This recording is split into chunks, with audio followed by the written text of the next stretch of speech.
Hello, everyone. I'm your host, Clifford Johnston, with the Mojave Podcast Transmission, and today we're going to be playing games. I had a whole bunch of lineup today. Don't really know which ones we're going to be playing first. We're going to get into that momentarily. Got to make sure everything's clear over here, and I got to switch over my keyboard.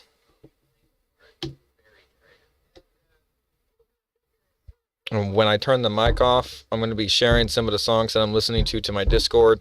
So if you want to listen to it there, go ahead. And that's why I'm not communicating, like, because I'm just going to be playing games or whatever. And yeah, so building an arc. I might play Spyro, Borderlands 2. There could be a couple of other games I put in the title that we might get to, like Fortnite. Um, might as well try to do that first if arc isn't, because it's kind of been laggy all morning. I've been testing it servers because it is the weekend. That means everybody and their mother and their kids are off school, and they're home, they're playing their game, they're doing the cloud system because they don't own it. Or like me, I don't have a good enough system to play Ark Survival Ascended. God, you almost need a spaceship for that thing. Okay, so we're gonna basically head further on. I'm just trying to change this picture here for you guys, but it's being difficult.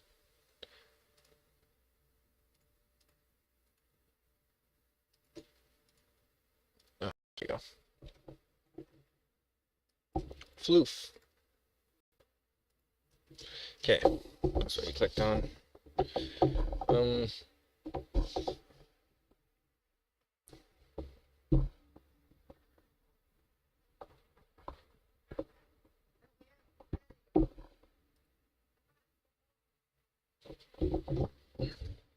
anyway, without further ado, let us begin.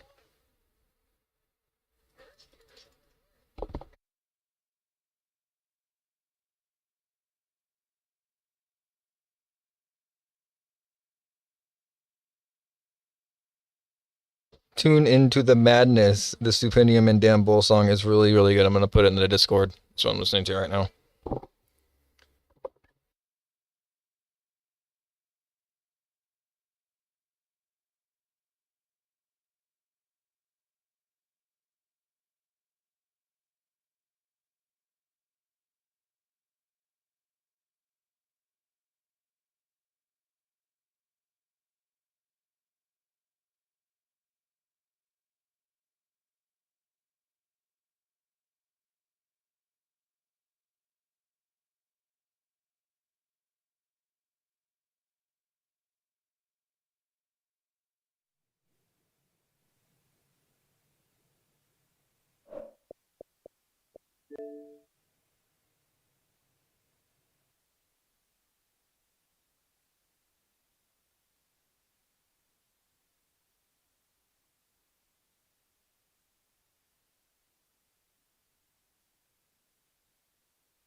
No, no, no, no!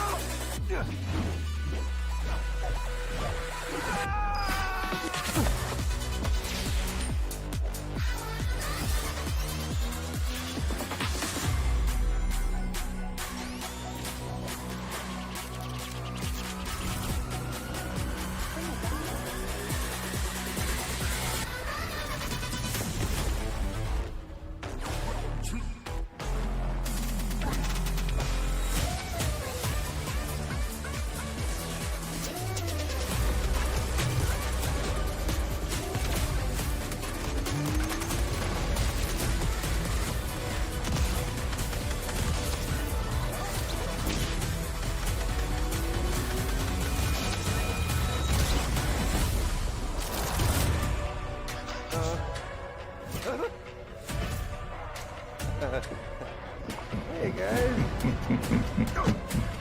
You won't be needing this. The visitors, Cheno!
Execute 'Em All by Juju Cartoons next.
don't know. I guess I missed them all.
Top left lagging.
That's not fair at all.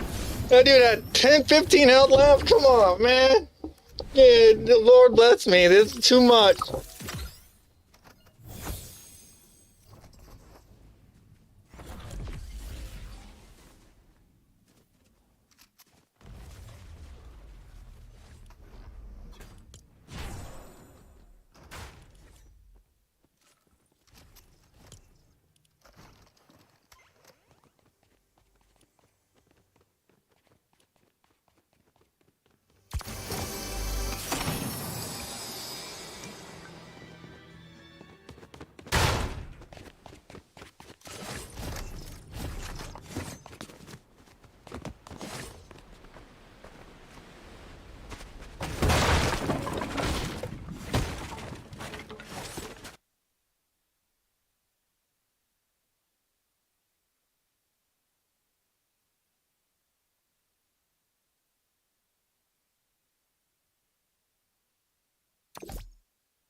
Amy, run the simulation again.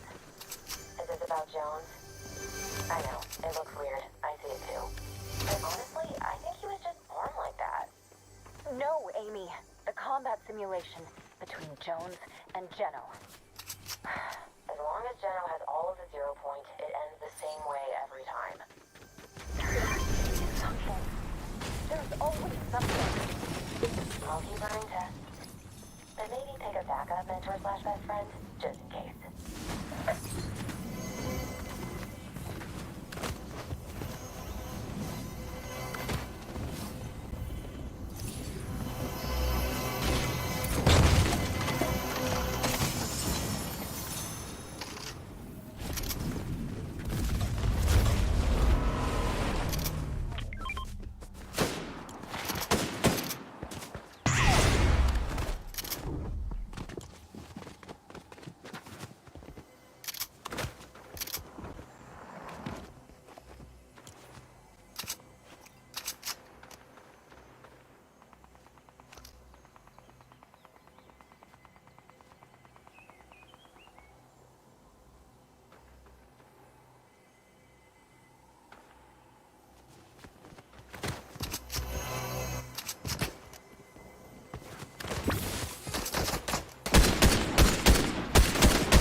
shot.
Run.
I don't know if you know, it's not lagging really hard.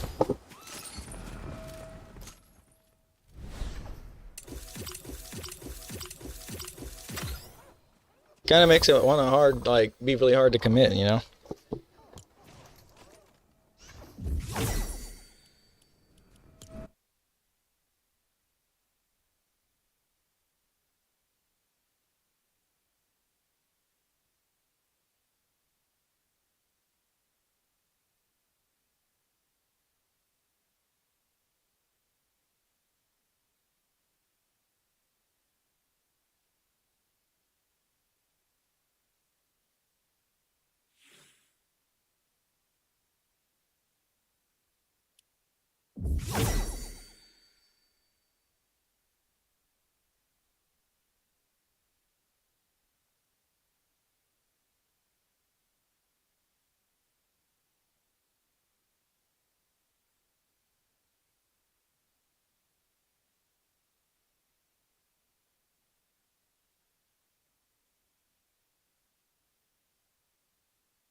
I attempted to make the room colder to make sure it wasn't thermal throttling. So yeah, because all my machines are old.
Garbage connection. I can't even do anything. Look at the top left. It's been red the whole time.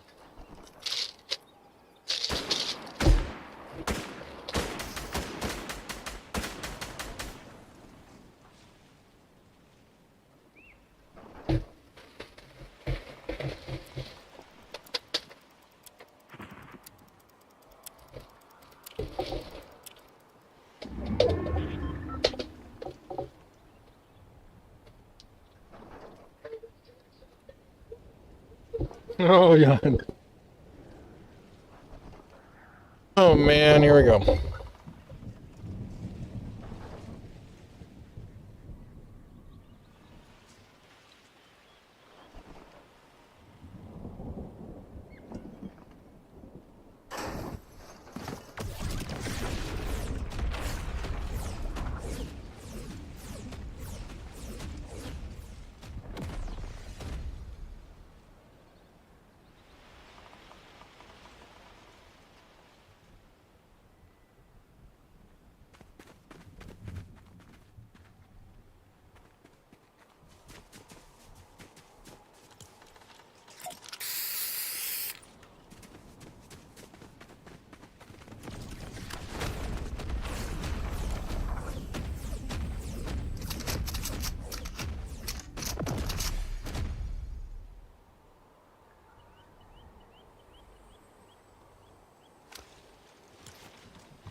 He did not see that coming.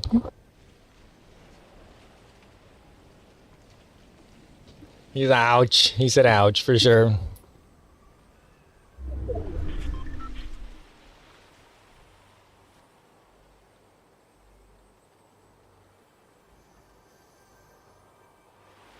Can't do anything because I'm completely lagging, so I'm just going to be sitting.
Fear if I don't drop my level 4 here, I'm gonna lose it.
We're gonna wait for our connection to stabilize a little bit and see where the map goes.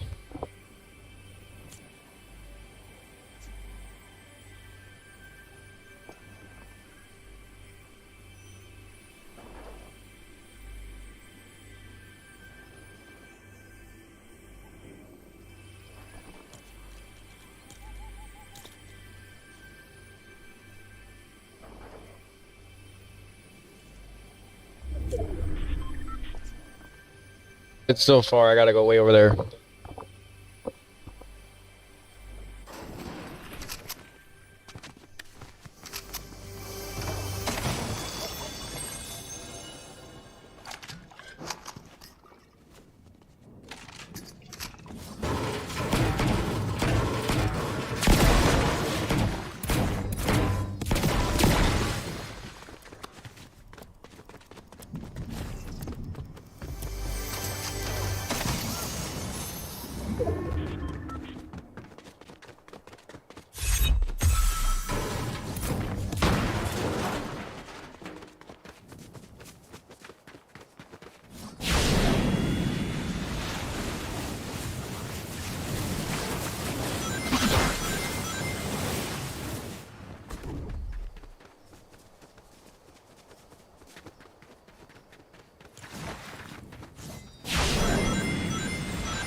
I'm gonna go back and see because I wasn't looking to see if I lagged.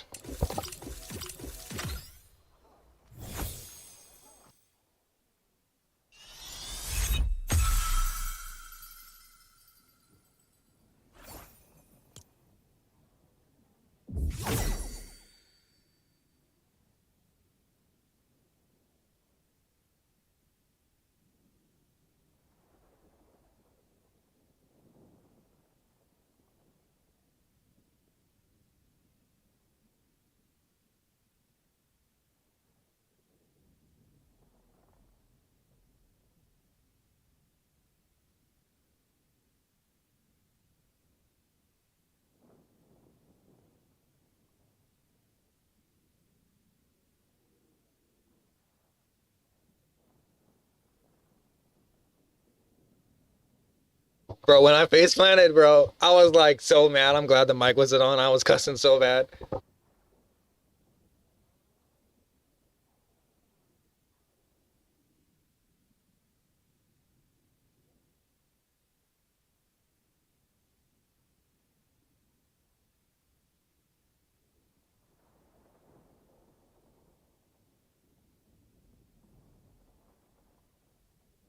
Right when I hit the ground, of course it lagged.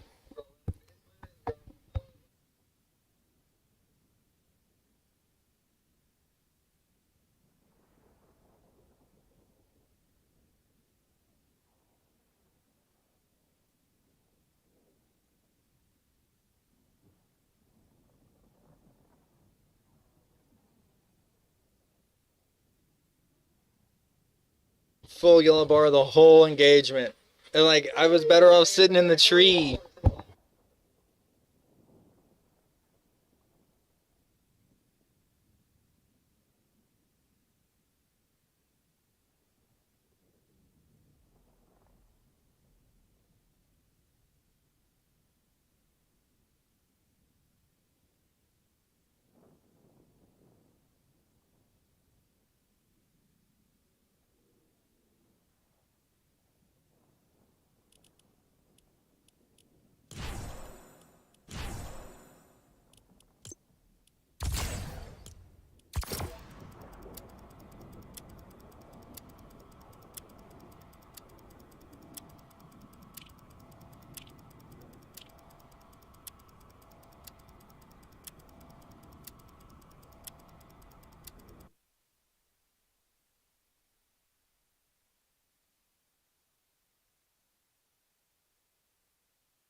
I don't really know what that was. I wasn't trying to shoot at all though.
Oh, that shit.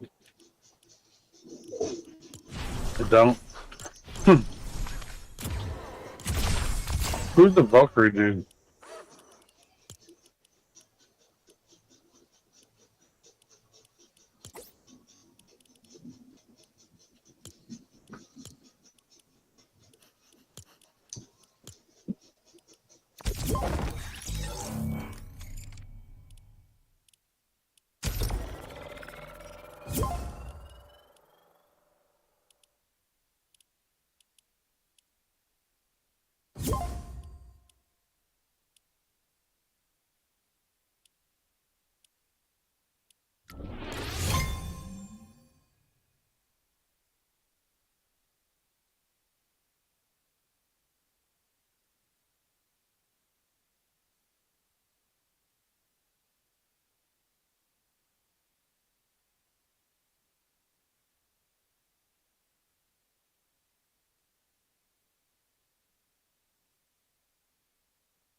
Ruthless.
was on the phone with my girl, and she's coming back up from Morongo, and she's going to make a couple pit stops. So I was directing her with that.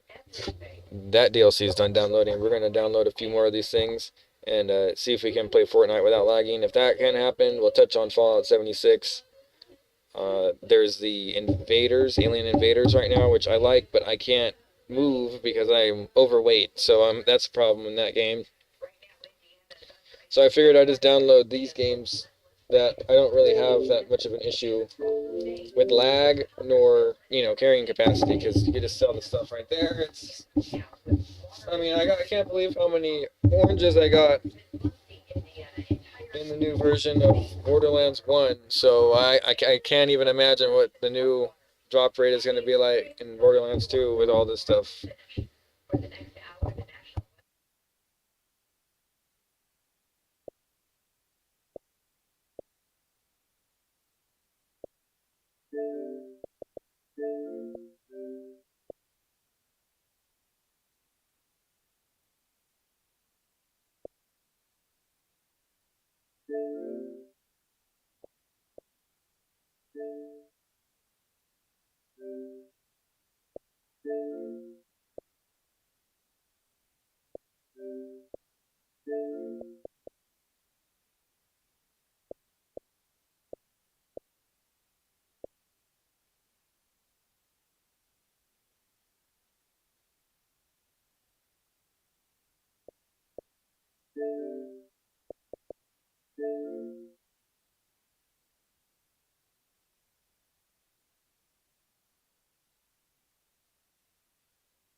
Sorry about that. Okay, this brother's name is Talaran, and he's the traveling clat. And I've actually shown maybe one or two of his things on my channel here with the podcast. And while we're waiting for this thing to update, we're going to talk about this hot topic that should not be going on over there. And it's obviously controversial for some, but not for me.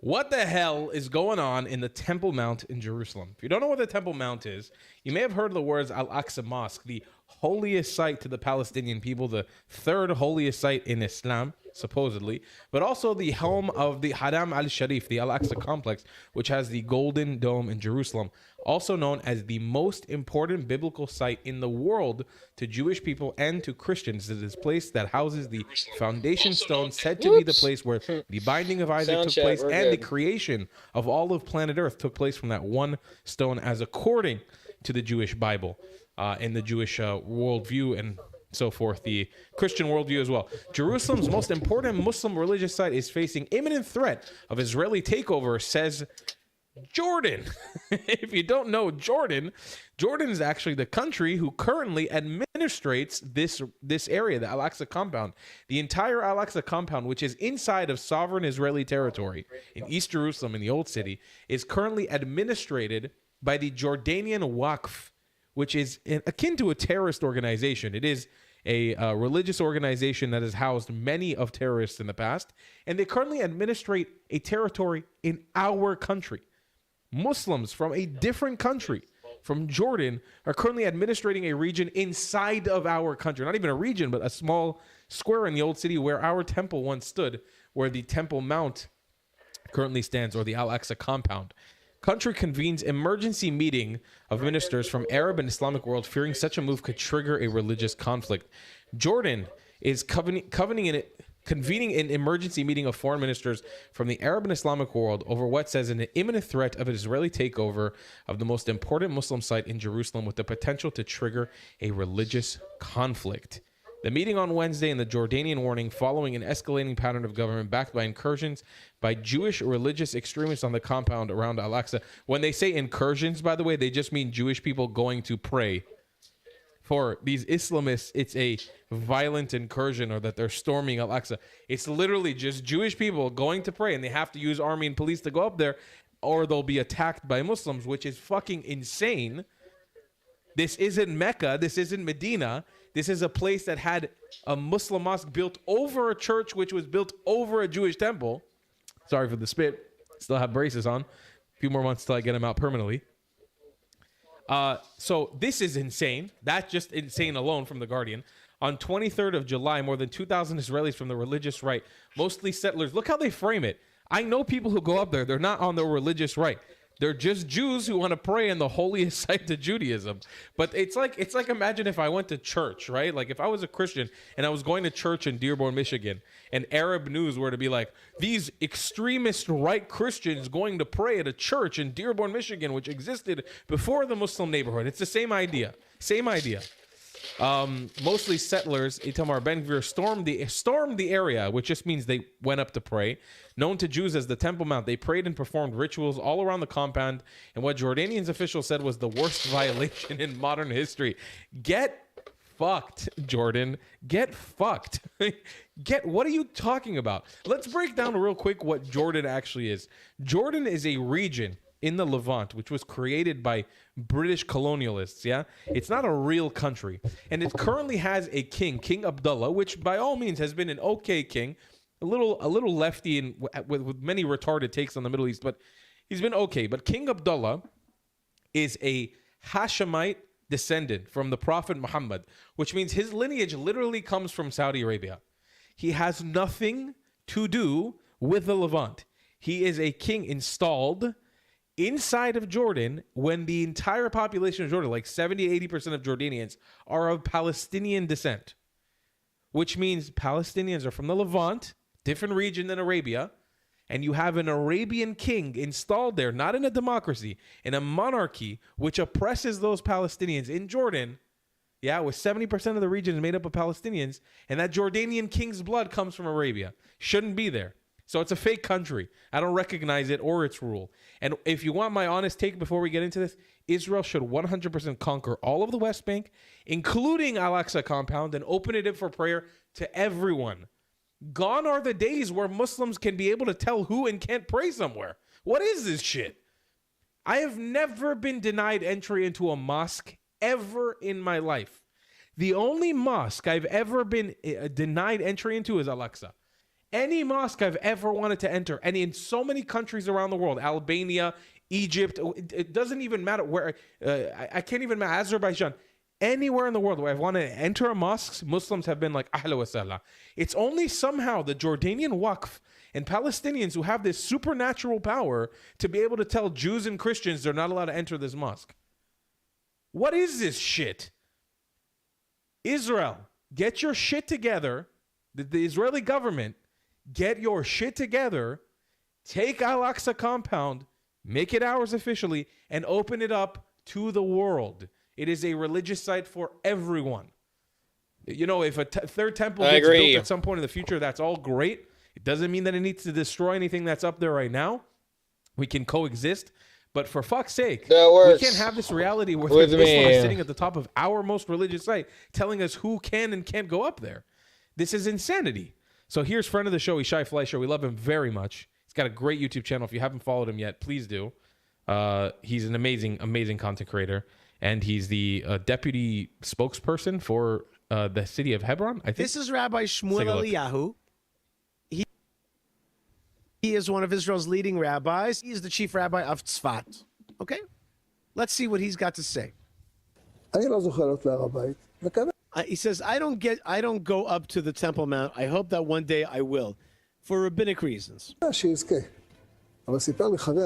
a friend of mine told me recently, says the rabbi, my friend that goes a lot to the Temple Mount, like myself, goes to the Temple Mount. He says a miracle has been taking place on the Temple Mount. A big miracle.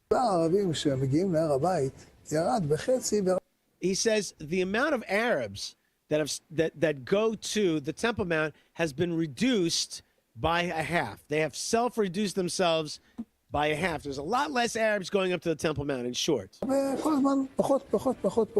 all the time we see them coming in less and less and less. And he did not understand why there's so fewer amount of Arabs going up to the Temple Mount.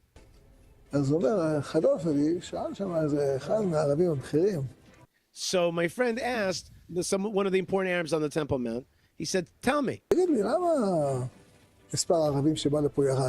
He says, why is it that the amount of Arabs that go up to the Temple Mount has been reduced? What is the reason for that? He says, let me answer. The Arab says to his friend, let me answer you. Not only do you see that, but we also feel that as well, that there's a great reduction in Arabs wanting to go up to the Temple Mount. So the reason we think that there's so many people, so fewer people that are going up to the Temple Mount is because you began to prostrate yourself, to bow down on the Temple Mount. On the ground, you prostrate yourself there now on the Temple Mount to the Lord, the Most High, the God in heaven, the Holy One be He, God Almighty. When we see you, says the Arab, when we see you bowing down to God, we are afraid. We're afraid of you. We're afraid of you Jewish people. When we see you bowing to God on the Temple Mount. Now listen very, very carefully to the next phrase, because this is Middle East talk. You're not going to hear this in America or during the regular halftime show. No, you won't.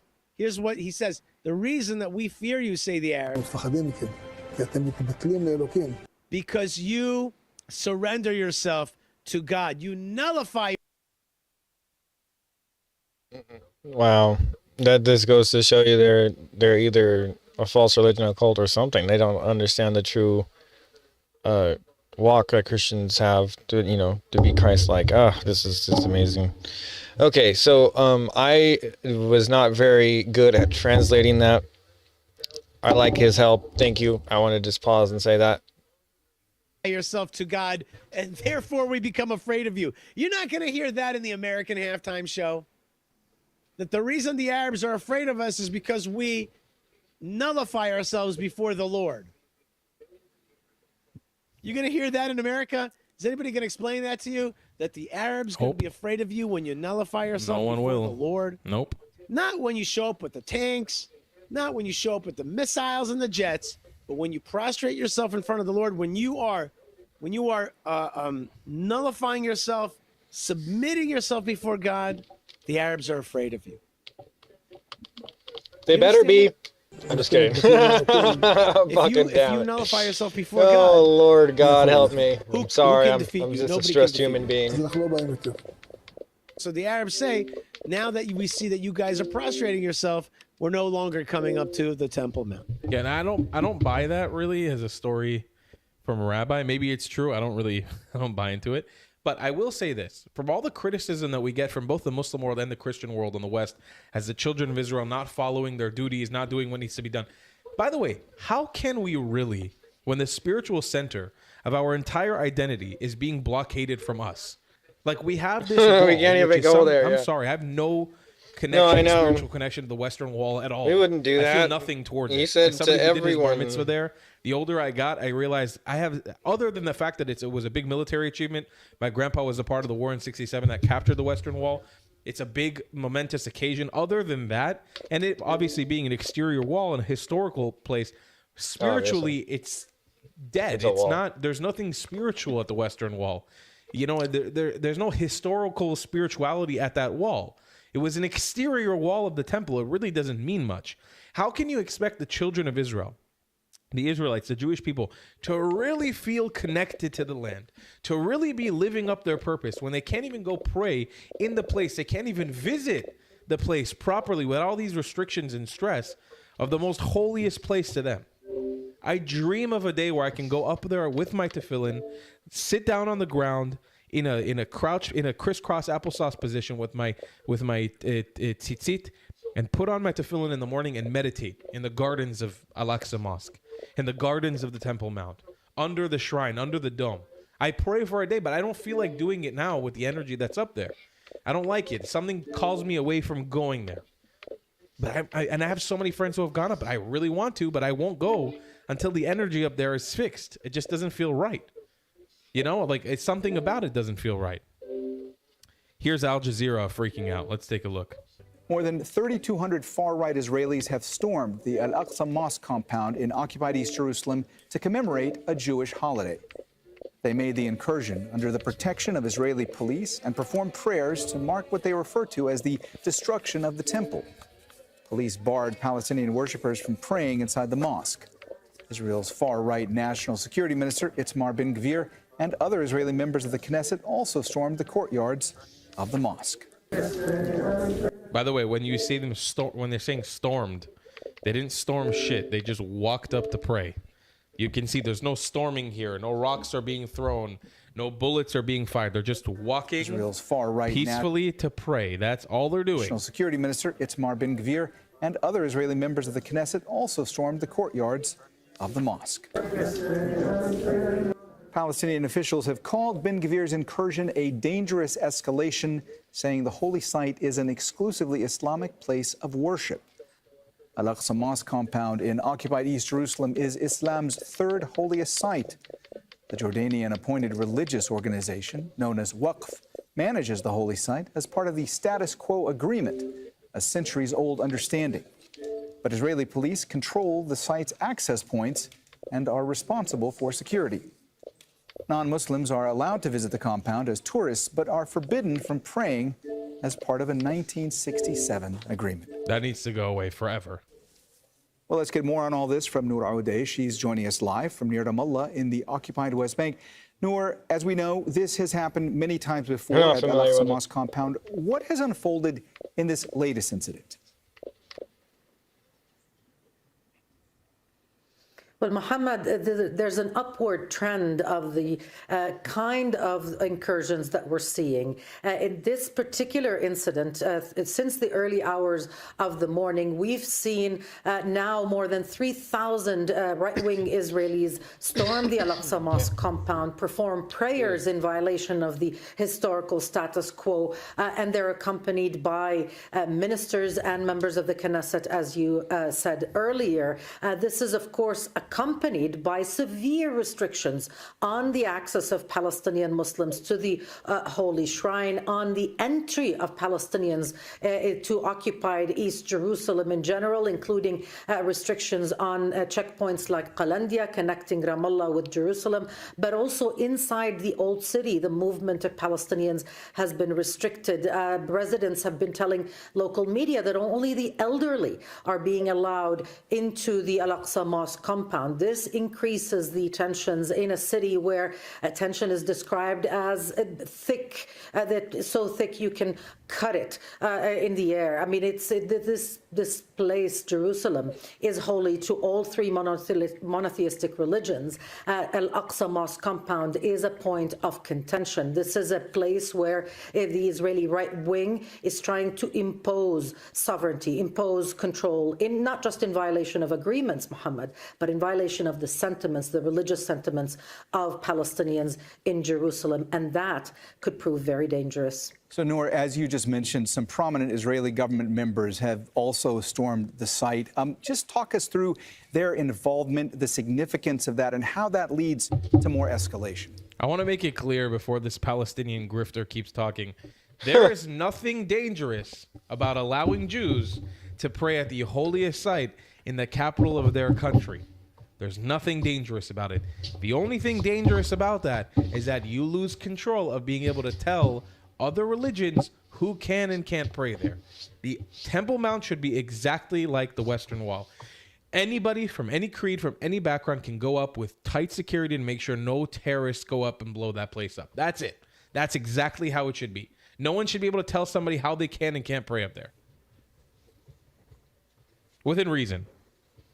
Well, the participation of the Minister of National Security, Itamar Ben-Gvir, prominent members of the Knesset, including those belonging to the Israeli Prime Minister's Likud party, indicates official endorsement. And that is the strategic difference between earlier incidents in years gone by and what is happening right now. In previous years, governments in Israel blamed fanatics, extreme groups, people who are on the fringe of trying to provoke religious sentiments. Now you see members of the ruling coalition involved. I didn't know I owned Modern Warfare on here. Well, I knew I did because I bought it on the computer, but like I didn't think it had transferred over to here. And it was like just a couple dollars when I got it, and it's really cool that I'm able to play it on this Xbox. So I have no idea how that worked out, but thank you guys. And I think since here, let me just switch it over. So I'm downloading this as we speak. Borderlands 2 is already complete. Of course, this has campaign packs, and maybe I'll play through some of the campaign or something, like if multiplayer sucks. But we'll play some Modern Warfare. It's been a while since I played a good shoot 'em up game that is less laggy. I was gonna try to download Counter-Strike for my Windows 8, and ran into some speed bumps, so that's been put on hold. Considering I'm getting to the point where I almost just want to upgrade it to the Windows 10 and call that for my retro, because they're going to be coming out with the Windows 11, and well, I mean, then 12 is going to be like, you're going to be pushed for that. And my hardware is fine, like it's aging. It's not the best with the Pentium for 10, but I mean, it's 2.5 gigahertz. I think 10 it requires 2.4. I mean, I hope I have enough. So like that's kind of the bottleneck I'm having to go up against. And before I can just plug in a new chip, like I'm trying to get an i7T for like $40 or something like that, or anything higher like an i9. I don't even think will work on my board, but I think an i7 will, theoretically, and without cooling, if I can get a T. for the wattage to maintain stable watts, and then I throttle that, which it just is going to open up more cores.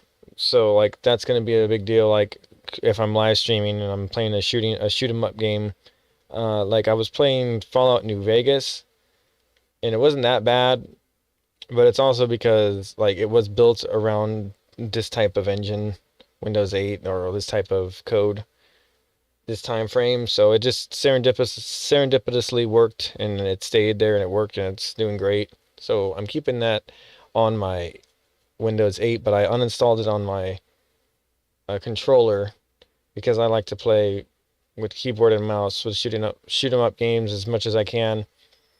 But I'm very aware that this might not allow me to play it with keyboard and mouse. And good news for you, I'm still good, at Call of Duty without keyboard and mouse. It just takes a little bit for me to get honed in. And in the group, obviously you can't play the same. So anybody who's had the great debate, should I get a PlayStation, build a PC, or get an Xbox, way back. Oh man, all through this time, the whole South Park episode, I just remember that they did that right around Game of Thrones. Yeah, that was pretty nuts. But let's go back to the traveling cloud over here and finish that up. But that's why we're continuing on this and allowing that to finish up, because I'm pretty sure you guys would appreciate that content. Cleared up the rest of my space for all of this. So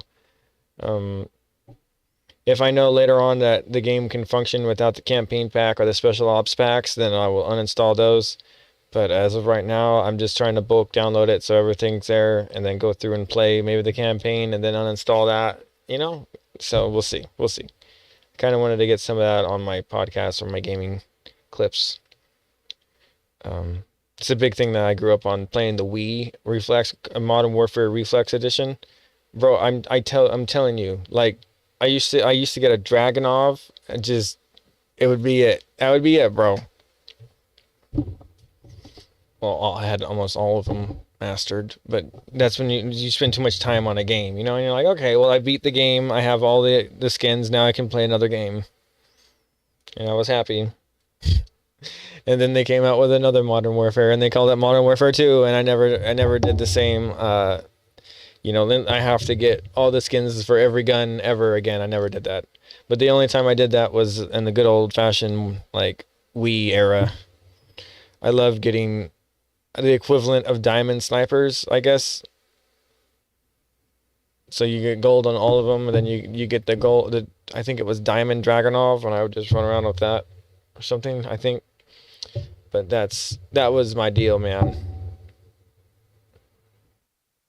There was a couple of glitches where the devs like left elevator glitches in the game, and you can go up to it and run up to it in the mid match and see somebody like trying to get into the elevator glitch on this one construction map. Man, that shit was crazy. And then they run up on top of a building and just lay up there and snipe people all across the map. Obviously not everywhere, but if you remember the one I'm talking about, it was just pretty crazy how they left that in the game for so long. I don't even know if they ended up patching it. I have no idea. It's just people would stop going up there because like people blew it up. Like they made it very obvious that what was going on, and even putting YouTube videos out there. Obviously that's how I've realized how to do it.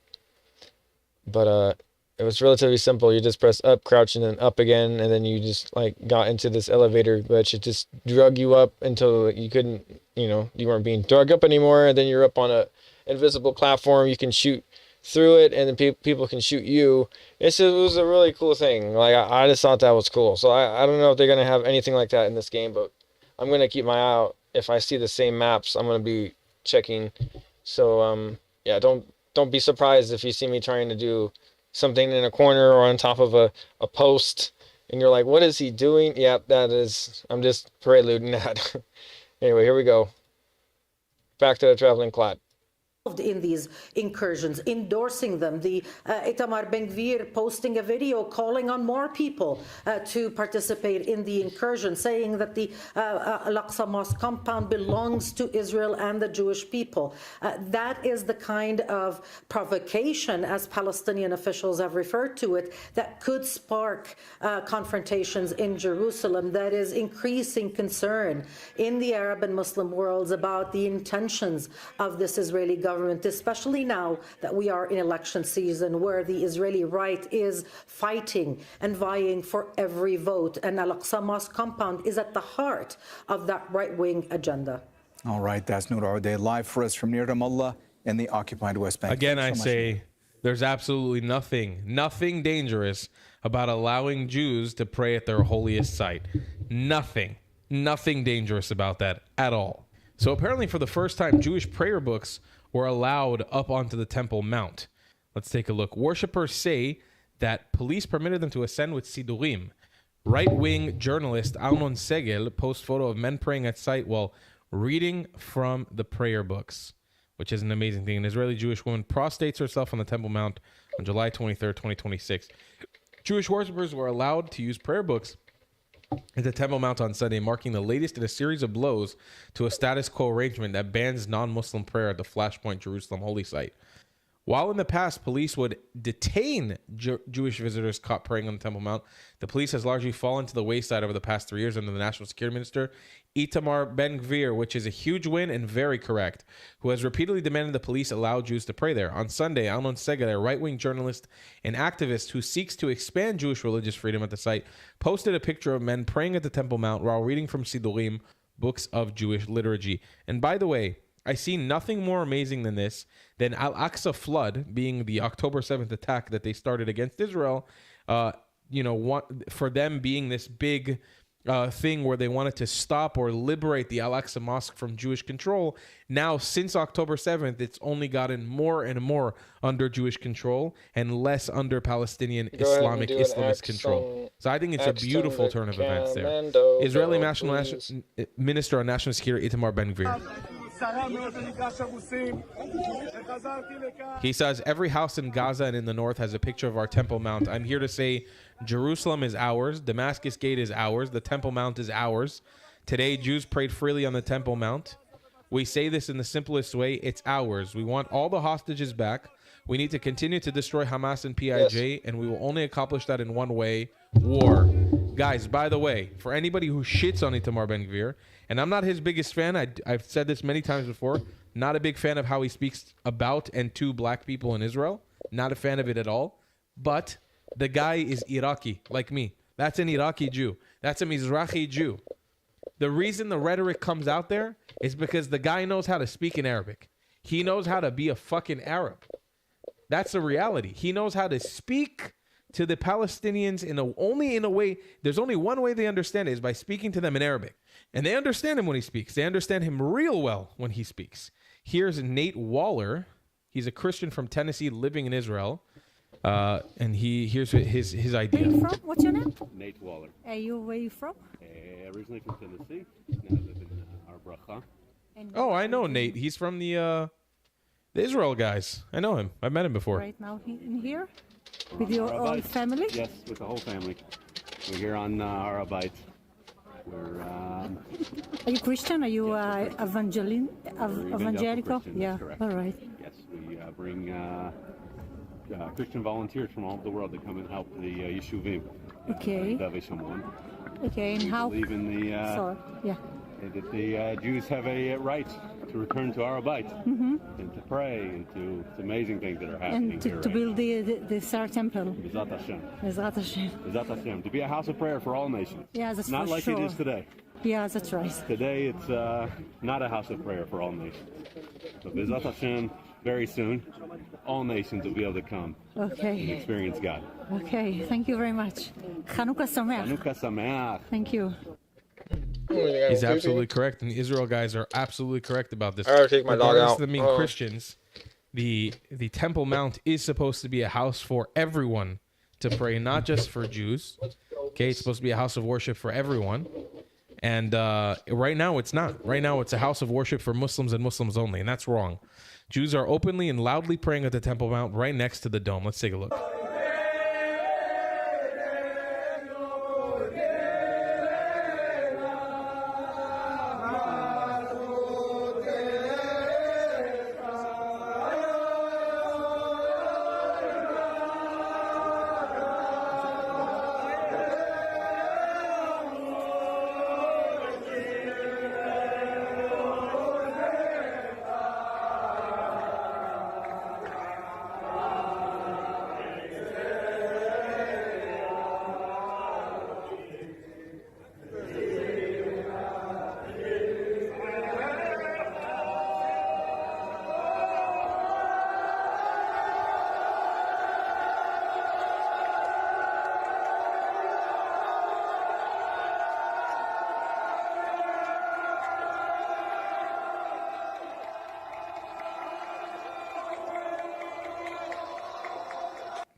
If you ask me, that's a beautiful sound and a beautiful thing.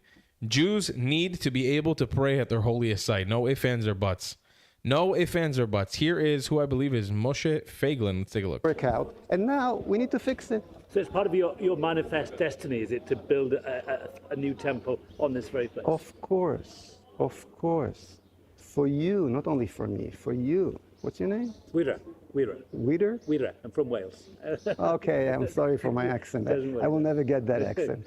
But no, Yes, for the entire humanity, East and West, yes. And it says in the Bible, all the nations will come and pray here, in that temple. It's not going to be a victory on somebody. It's going to be a victory of all of us together. what about what we call the status quo, the Waqf, the Jordanian? Come on. Forget about this nonsense. Let's go further. But You're talking about status quo after the 7th of October. Come on. You're joking. Come on.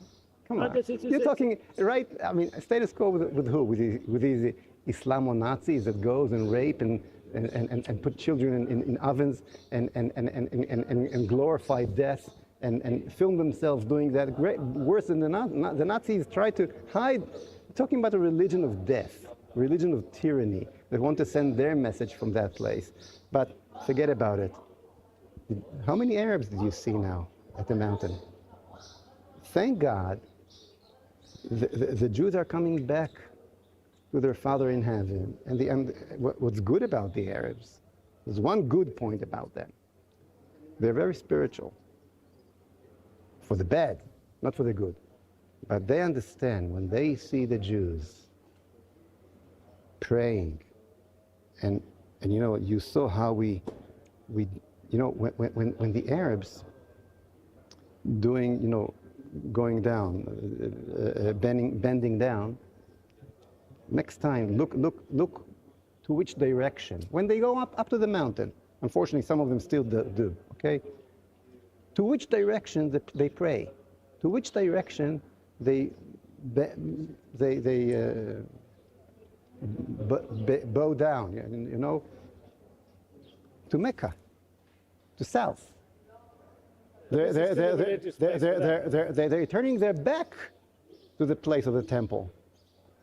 They know very well it's not their holiest place. The only reason they're here is because it belongs to us, to the Jews, okay? And now they're making your capital, London, Muslim as well. For them, it's occupation. Let's take over the whole world. It's not their holiest place. Their holiest place is Mecca. And when they're standing on the mountain, on our Temple Mount, they're davening towards Mecca, and their back is to the holiest place on top of the mountain, where the third temple will be built soon. So, with the body language, they tell you who this place belonged to. So, final question: physically, what would you like to see happen on this place?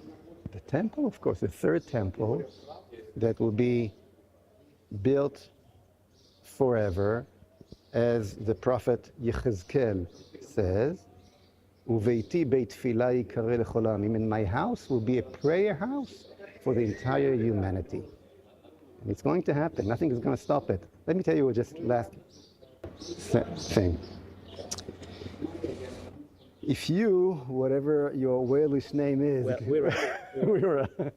if you would have been, just imagine for a second,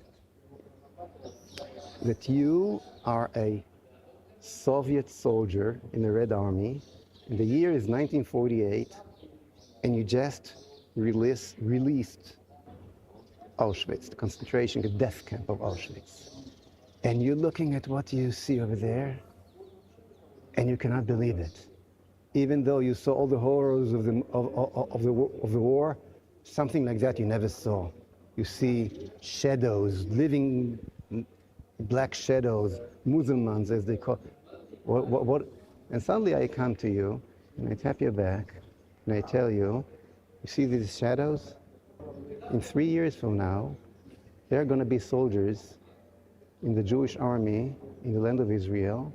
They're going to win the war against 5 Arab countries. And they're going to establish a Jewish state that will have a nuclear weapon, that will have economy that is stronger than the British economy, German economy, French economy, Italian, all of the entire Europe. Would you believe that? Would you believe me then if I'll tell you that? You'll think I'm crazy. You'll look for a psychiatrist for me if I'll tell you that. But it happened. Half of the soldiers got killed in the independent war in 1948 were Holocaust survivors from Auschwitz. Why did it happen? Because this is exactly what God promised us in the Bible.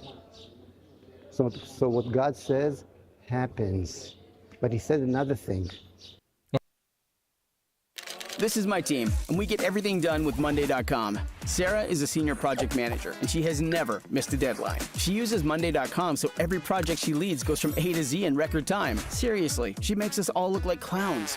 She made a pre-made template for project management. She calls it her golden workflow. Now all stakeholders are aligned, timelines are clear, and all work lives in the same place. But what if there's no template for what we need? Glad you asked, Marcus. Meet Sarah's AI savior, Monday Sidekick. She writes what she needs, and within moments, her custom workflow is ready to roll. Either way, now the whole team finishes projects before you can even say, try Monday.com for free and get more done. Sorry, guys. Sorry, the dog. Okay. Dog and I went around the corner here. Moshe Feiglin has a way to speak. I'm not a huge fan of it. He does the whole Hasbara shtick of invoking the Holocaust every 3 seconds. It's also, he's like a bit hypocritical with saying that like Arabs shouldn't be coming up there to pray, but also it's going to be a place for all humanity. We don't need to say it like that. Just, it's immoral that only one religion is allowed to pray up there. That's all we need. That's all the justification we need. Beyond that our Bible reveres the place and it is actually a holiest place for us.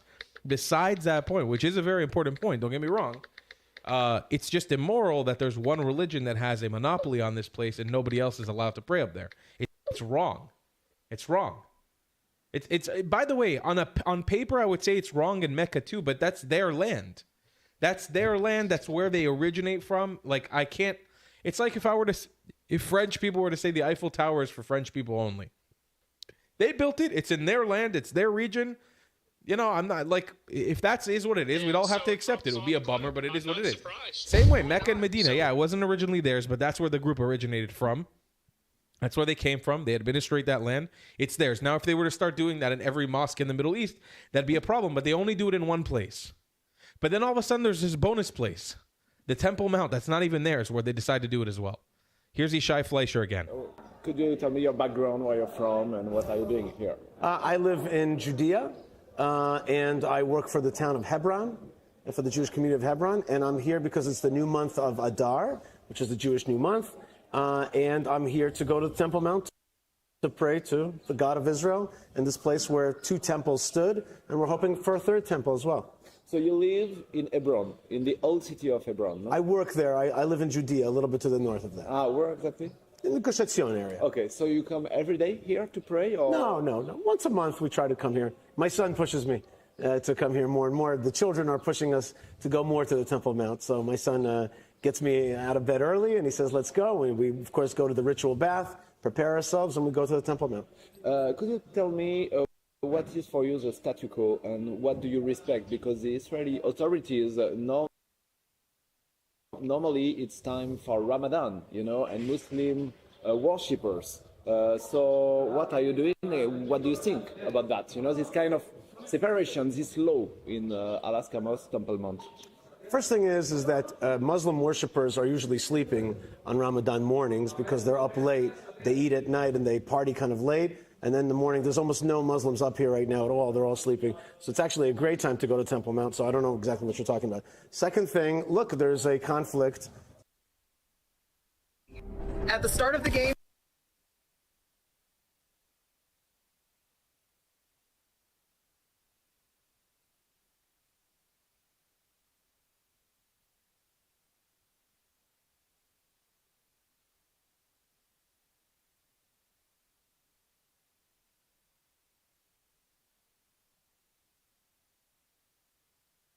But it's the heart of our story. It's the heart of Jerusalem. And Muslims have their ability to worship here, but their ability to worship here should not limit our ability to worship here. We all have a right to pray to God. And just because there's something called Ramadan doesn't mean Jewish people can't be up here in their most important place. Why should that? I don't even understand what the question is. Why should Ramadan somehow limit Jewish prayers? Following the law, it's forbidden to pray or to sing. That is not what the police instructed us today. They are the law, right? They are the. So they today told us you are allowed to sing, you are allowed to pray. They asked us not to dance in certain parts in front of the Muslim areas, but other than that, dancing and singing and praying was definitely allowed. Bowing down.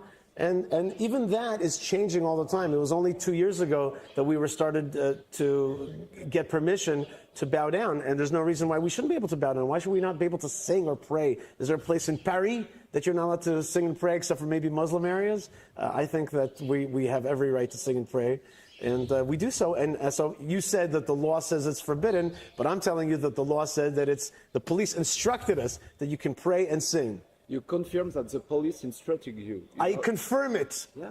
I confirm it. Yes. Yes, we sang and we prayed. The Jews sang and prayed on the Temple Mount. I confirm it to you. It's true. Yeah. Yes, the police said it's okay. And it seems... yes, it seems normal. It seems crazy. For you, it seems normal, you know, but since maybe... Yeah, the Waqf, you know, the Jordanian authorities make the law here on the... Do they? No, actually, I think this is sovereign Israel. I think the police up here is Israeli. There is a Waqf, there is an Islamic trust, but they don't make the law. The law is Israel. Jerusalem is the capital of Israel. That might be surprising to you, but it is. And so the law up here and the police, the people who, the cameras, it's all Israel. The Jewish state is the legal controller of this land. And that if you didn't get the memo, that memo has been here since 1967. Yeah. Could you explain to me why the authorities say today it could be a crisis day, a red day? It's important. We have a lot of police, especially today. I didn't hear that at all. In fact, the last few Ramadans have been very calm, some of the calmest in history. And so I think that that's not what the police is saying. We had no indication of that at all. So you've now asked me... It's on the Israeli press, you know, everywhere, you know? No, not I also read the Israeli press this morning. There's always a question about Ramadan, but generally speaking, the last two Ramadans have been some of the quietest. And today we went up here with the police were calm. Whoever was there from Waqf, I saw one sleepy guy.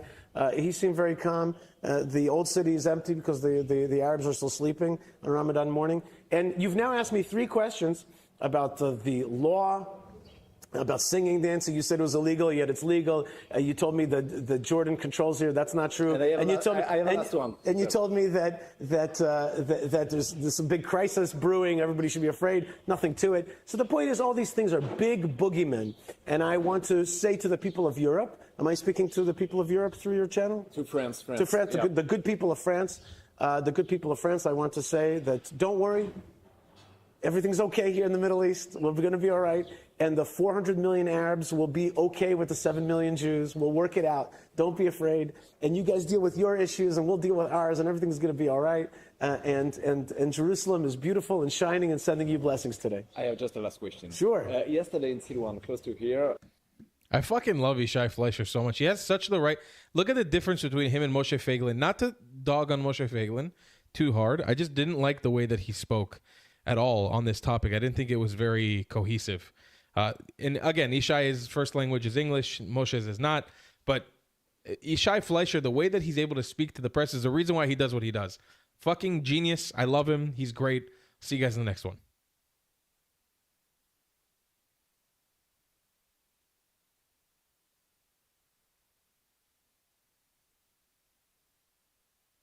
All right, we're getting there, folks. So it's 25% done of 75 gigs. And then it's got a few little, well, apparently the packs are about 10 gigs each. That's not good. So that'll take a little bit, but let's see if I can get. It's saying an hour and 45 minutes because it keeps jumping from over 100 megabytes per second down to like 50. I don't know what's going on with my internet, but I need to look into that. One other thing I just watched was quite hilarious.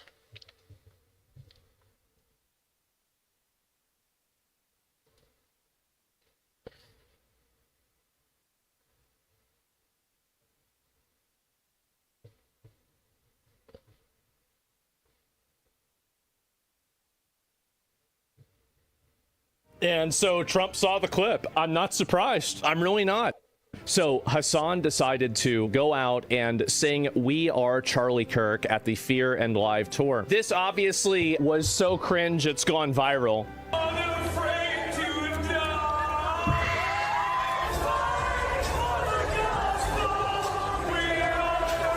I've got to watch this for a whole minute.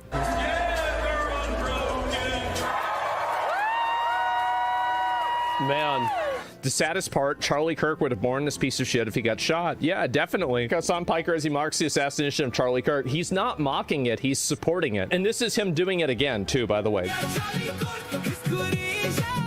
Jesus Christ.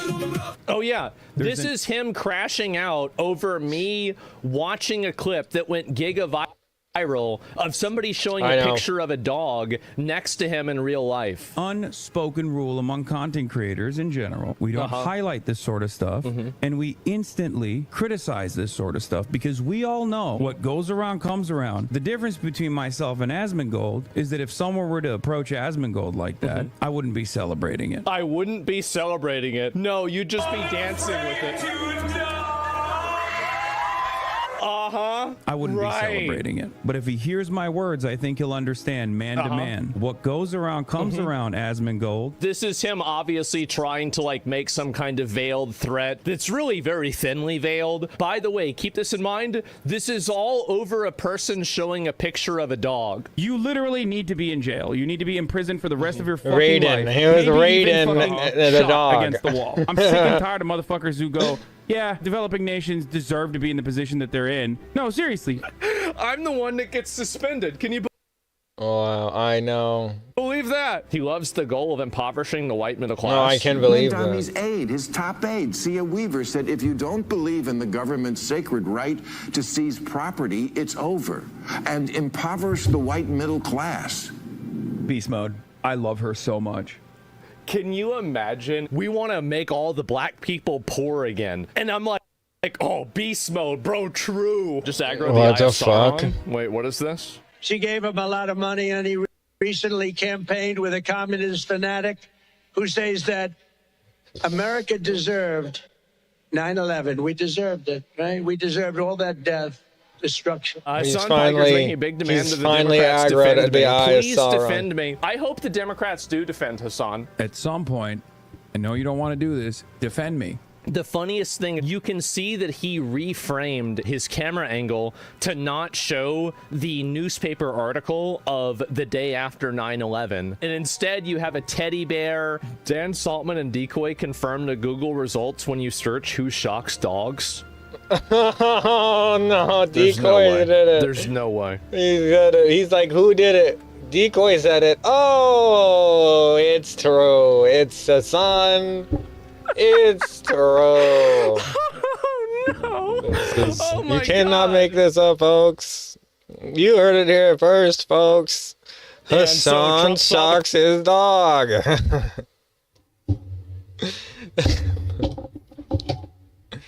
Oh my god, this is crazy, bro. Okay. I'm just gonna put on. I had a little thing I was gonna play maybe after I gamed, but I think I'm gonna have to move it up because of all the downloading I'm having to do, which is fine because I'm gonna be playing games so all night. Hassan decided to go out and sing As I "We can. Are Charlie Kirk" at the She Fear got a and Live pizza, tour. This obviously soda, was so and I'm cringe up. it's gone It's viral. the weekend. It's Saturday. It's time to play games. Clip. I'm not surprised. I'm really.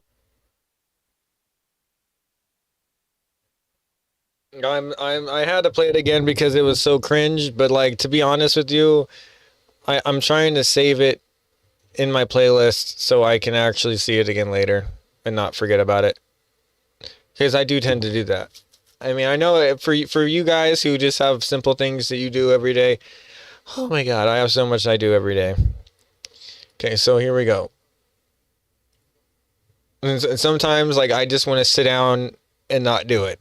So that was kind of like a yesterday thing, and I ended up editing a lot of the stuff online. Ended up doing a lot more work than I wanted to, but hey, you know, we don't always get what we want. And then you see this, I only had like 4 videos, and I think one of them is the short I just added.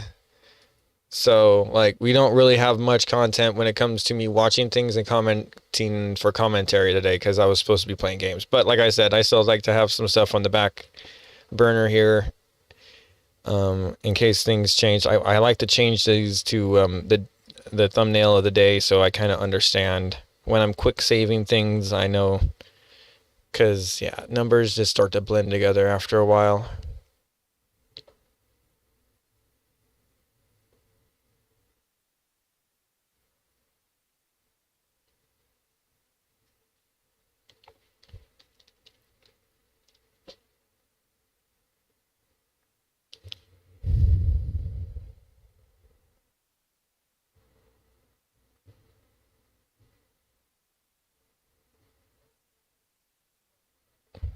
Here we go, folks.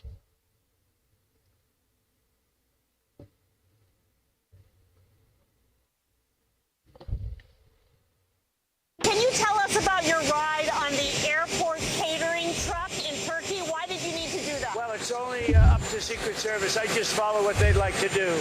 So I go by Secret Service. So loud. And the military. They wanted me to go on a different flight, a different plane, equal safety, but they wanted me to do it, so I do it. I do what they say. They did Padme, like a quick Queen Amidala thing, where he was on Air Force One, and they said there was a plot against you. They snuck him out in a little like looked like a dumbwaiter or something, moved him onto a different plane. So Air Force One, the decoy Air Force One, surrounded by military jets, and the jet that he was on was just to the side. So he was Padmeing it, but I mean, the media is very upset about this. Yes, they are. Of course they are.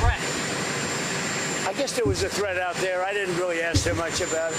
I get a lot of threats. Why was it too dangerous for you to fly on Air Force One, but not too dangerous I for the think press? actually the plane that I hate the mainstream media, but I think the Secret Service needs to protect the president because if the president gets taken It's out still pretty by loud. It sounds. Oh man, I was trying to get the jet to not sound so loud, but it's still pretty loud. Where the economy's getting smashed, the draft is probably coming back. Like things are gonna just go way bad, way fast. If a plane carrying a bunch of journalists goes down, that is a tragedy. We don't want that. But I don't think the economy immediately melts down. I don't think the draft comes in. I don't think World War III is immediately triggered. I don't think that Iran gets nuked that day. So it kind of makes sense that the Secret Services held the president over a crowd of journalists. I flew on was at greater risk. I think it was at greater risk because that would be the plane I think that they would be more likely to go for. Can you tell us about your... They're very, very upset about it. You see this Daily Mail article saying the real reason Trump chose the glamorous aide Natalie Hawk for the secret plane swap, the chilling moment senior officials realize they've been left behind as decoys in every second of the nail-biting drama inside the catering truck. I would say if I was like, what is it? They allowed like YouTubers and like street journalists to apply to be part of the presidential press pool for the first time. Like, hey, we don't necessarily need MSDNC here, but if you're a guy like, I think Tim Pool was even in the press pool asking questions. If I was one of those guys that got the privilege of flying Air Force One and ask him some questions for my YouTube channel, I would be probably very pissed off that I was like, hey, we got credible threats. that they might take this plane down so much that we had to sneak the president out in a food truck. You're still on the plane. I'd be upset, but it is, I don't want to say satisfying, but it is interesting to watch CNN flip out about this. They even call this plane decoy. That's the title. But he left his Secretary of State and Treasury Secretary behind. It was really as Okay. Not this part. because that. The Secret Service hid the president inside a catering truck. It was a bait and switch. He put people in harm's way. Yeah, wait, what is the Illinois governor? Why is he chiming in? You are literally the Ja Rule of this scenario, guy. To save himself. That's who Donald Trump is. No, the Secret Service did it, and that's literally what we pay them for. You're upset that the president wasn't in harm's way. You're upset that the press was. It literally shows you like how thin the veil is of like, we're okay with Iran doing this to the president, but not the journalists, because those guys are like our state-sponsored media. Before Monday.com, Dan used to walk from desk to desk checking where things stood and who needed to approve what. You know, project managers. But since he discovered Monday.com's template center, Dan barely leaves his desk. I love you guys so much. How come nobody in this whole thing is upset at whoever was plotting this against Trump? We have two takes here. One person, J.B. Pritzker, who has been a good sort of foil for Trump, willing to speak publicly on the national stage. They're really trying to up Pritzker. It's not going to work, guys. Saying, you know, you leave behind the Treasury Secretary and the Secretary of State and more than 100 people, frankly, like staffers as well as press. And maybe that's saying something about you. And Trump saying, look, I got to do what the security requires. What do you make of how Pritzker framed this? I mean, I think it doesn't. The problem here, I think, for Trump is that it doesn't pass the ridiculous test, right? Obviously, the president's safety is of utmost priority, right? Yes. And it's important that the Secret Service keep them safe. Good. That being said, if there's no but to that sentence. Propose a plan to the president that seems ridiculous. A president can always say, I'm not doing that, figure something else out. And they really want him to serve himself up. Martyr me because the left-wing media hates me. My God, they are so desperate. I think what we saw here is sort of Trump being the most elemental Trump he could be, which is that he doesn't really. Every single one of these people, I imagine they have a family, they got a life, they're on TV, on CNN, they worked hard for this. Every single one of them given the choice to say, hey, look, there's a credible threat on the flight you're taking. Would you like to be snuck off this flight? Every single one of them would have said yes. None of them would have done what he's asking Trump to do. No. If it happens, it happens. Take me because I want to protect the other journalists. I want to protect the mainstream media that constantly lies about me. Care about anyone else. I think he figured that the optics would never be exposed and this would remain a secret.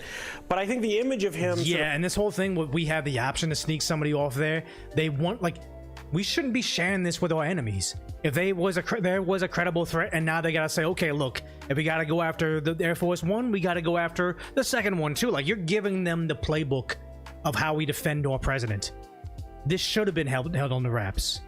The fact that you guys got this, like, who leaked this out there? I really want to know.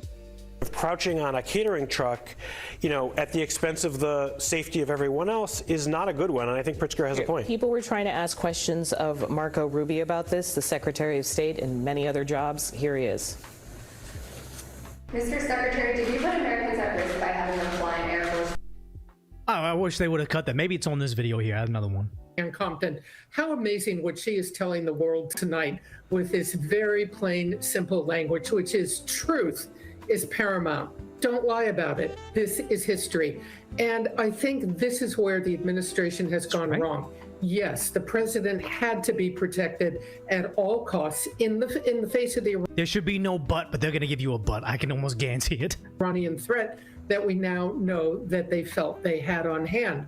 But look, they got him safely, thank goodness, on a third airplane, and they got him away. That's all good. There's a couple of things, though, that are highly problematic. I don't subscribe to the notion it was a decoy plane, because my question is this. If it was not safe for the president to be on that flight, how was it safe for the media to be on that flight? It was not. And here's the thing: is being around the president is a dangerous job at nature. We're essentially currently at war with Iran, whether we've declared it or not. We're at war with them right now. You can't be upset when you're caught in this. I don't want to say like you should accept it, but it's kind of part of the job right now. And sad to say is, I would say everybody in the mainstream media, thank you for the prime sub, Karma Shadow, but everybody in CNN, MSDNC, ABC News, NBC News, they're pretty much, I don't want to say exclusively to blame, but they have created a culture and they've created an environment where people will want to be violent towards him.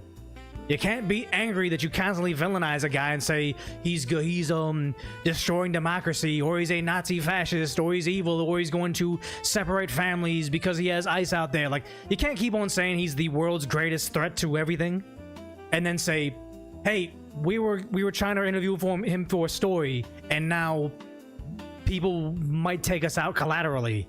We don't want any of this, but you guys definitely contributed to the environment that made this happen.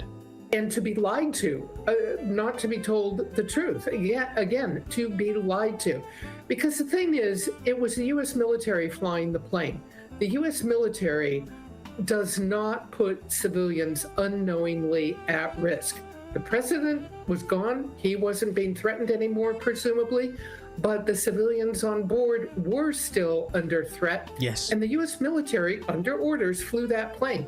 Somebody needs to tell me why that's a legal order, because it's not what the U.S. military does. And I think the other issue that... If you guys think that the U.S. military are like these shining white knights, not the types to drone strike American civilians and overseas, like to do terrible things where they're overthrowing other governments, they're moving substances through other countries, like they're selling arms to other people, like they're not this, like, what they're portrayed in the movies. Yes, we love our military, we salute our veterans, all that, but our government and our military does a lot of not so satisfactory things constantly. This cannot be a shock to any of you guys. We say, when you were in the military deployed to Macedonia, Bosnia, Kosovo, Iraq, Afghanistan, we always put civilians at risk everywhere we went by the very nature of existing. She's dumb. Well, I feel like, what was that movie that came out, Warfare by A24? The idea that they just remade a movie very realistically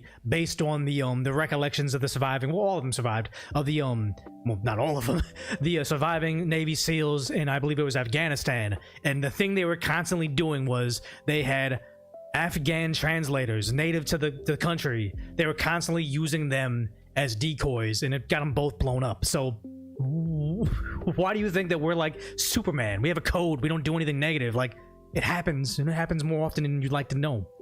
The New York Times, of course, is beginning to explore in detail is the Iranian capability in the region. What we know is U.S. intelligence has been watching very carefully.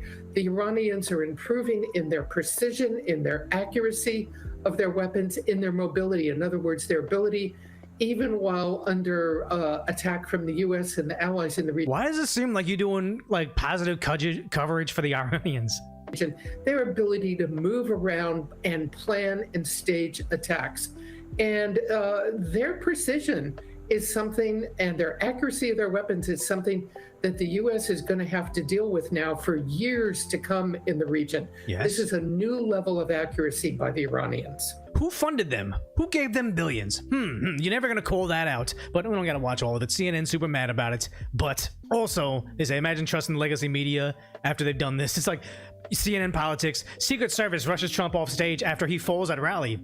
I'm not saying he's getting revenge against them, but I'm saying they're not necessarily the media that he's gonna bend over backwards to make sure they have their security. Because not ironically,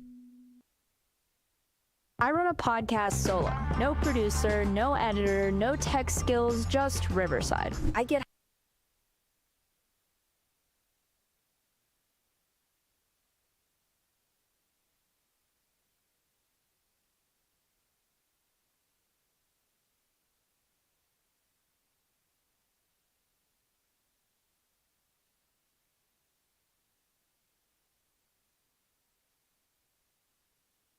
because I believe they even had around Trump, I would say, is arguably Fox News. And notice the contrast of how CNN freaks out about this and how Fox News covers this, because I believe they even had was Ducey on that plane? Does Daily Mail show it? I wonder who was on that plane with him. This reported maneuver would mean that the president's actual location was not disclosed to the American people or other U.S. officials for at least hours. This was the shot that took place last month. Trump boarded the old Air Force One jumbo jet, leaving the NATO summit in Turkey. The Washington Post reporting because of an Iranian threat, the president was shuttled away in an airport catering truck. Those are typically used to move meals. And this is what the news is. Again, I think Fox News is definitely, like they say, controlled opposition. I don't trust everything Fox News does, but this is what CNN, New York Times, thanks for this dark code, but this is what it should be. This is just give us the facts. Don't color it saying, did he do something illegal? How come the military isn't or knights in shining armor?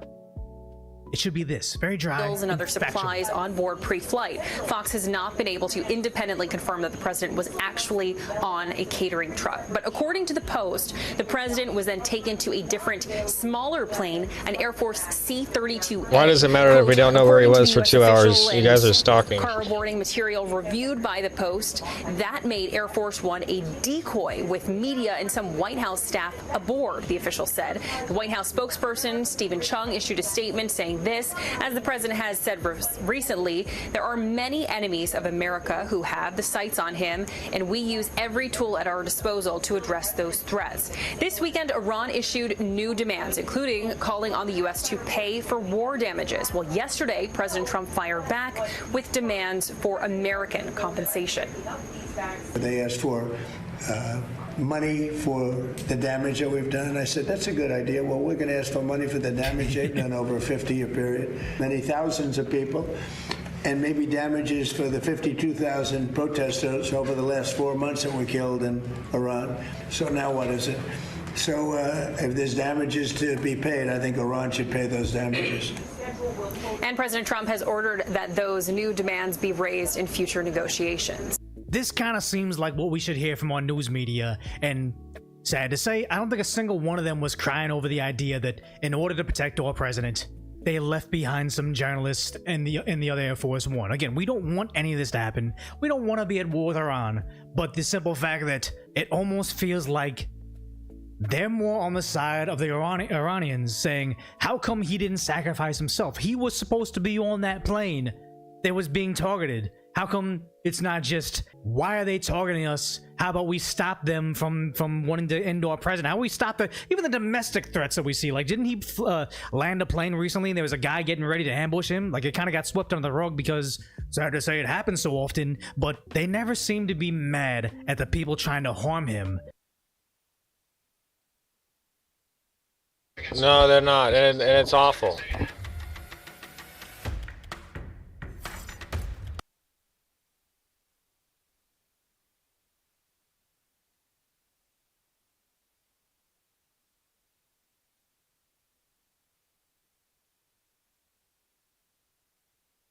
Folks, welcome back here to a Saturday. The weekend here is upon us. It is August 22nd, 2026, 12:31 p.m. California time here. Latest activity on the globe shows a 3.1 earthquake. Let's see where we're hiding at today. I'm going to have to bring this down to double check. Looks like that's out in the Indonesia area. Flores, Indonesia area, where we've still seen quite a bit of aftershock sequences going on there. A little bit of larger activity happening out here as well in the morning time.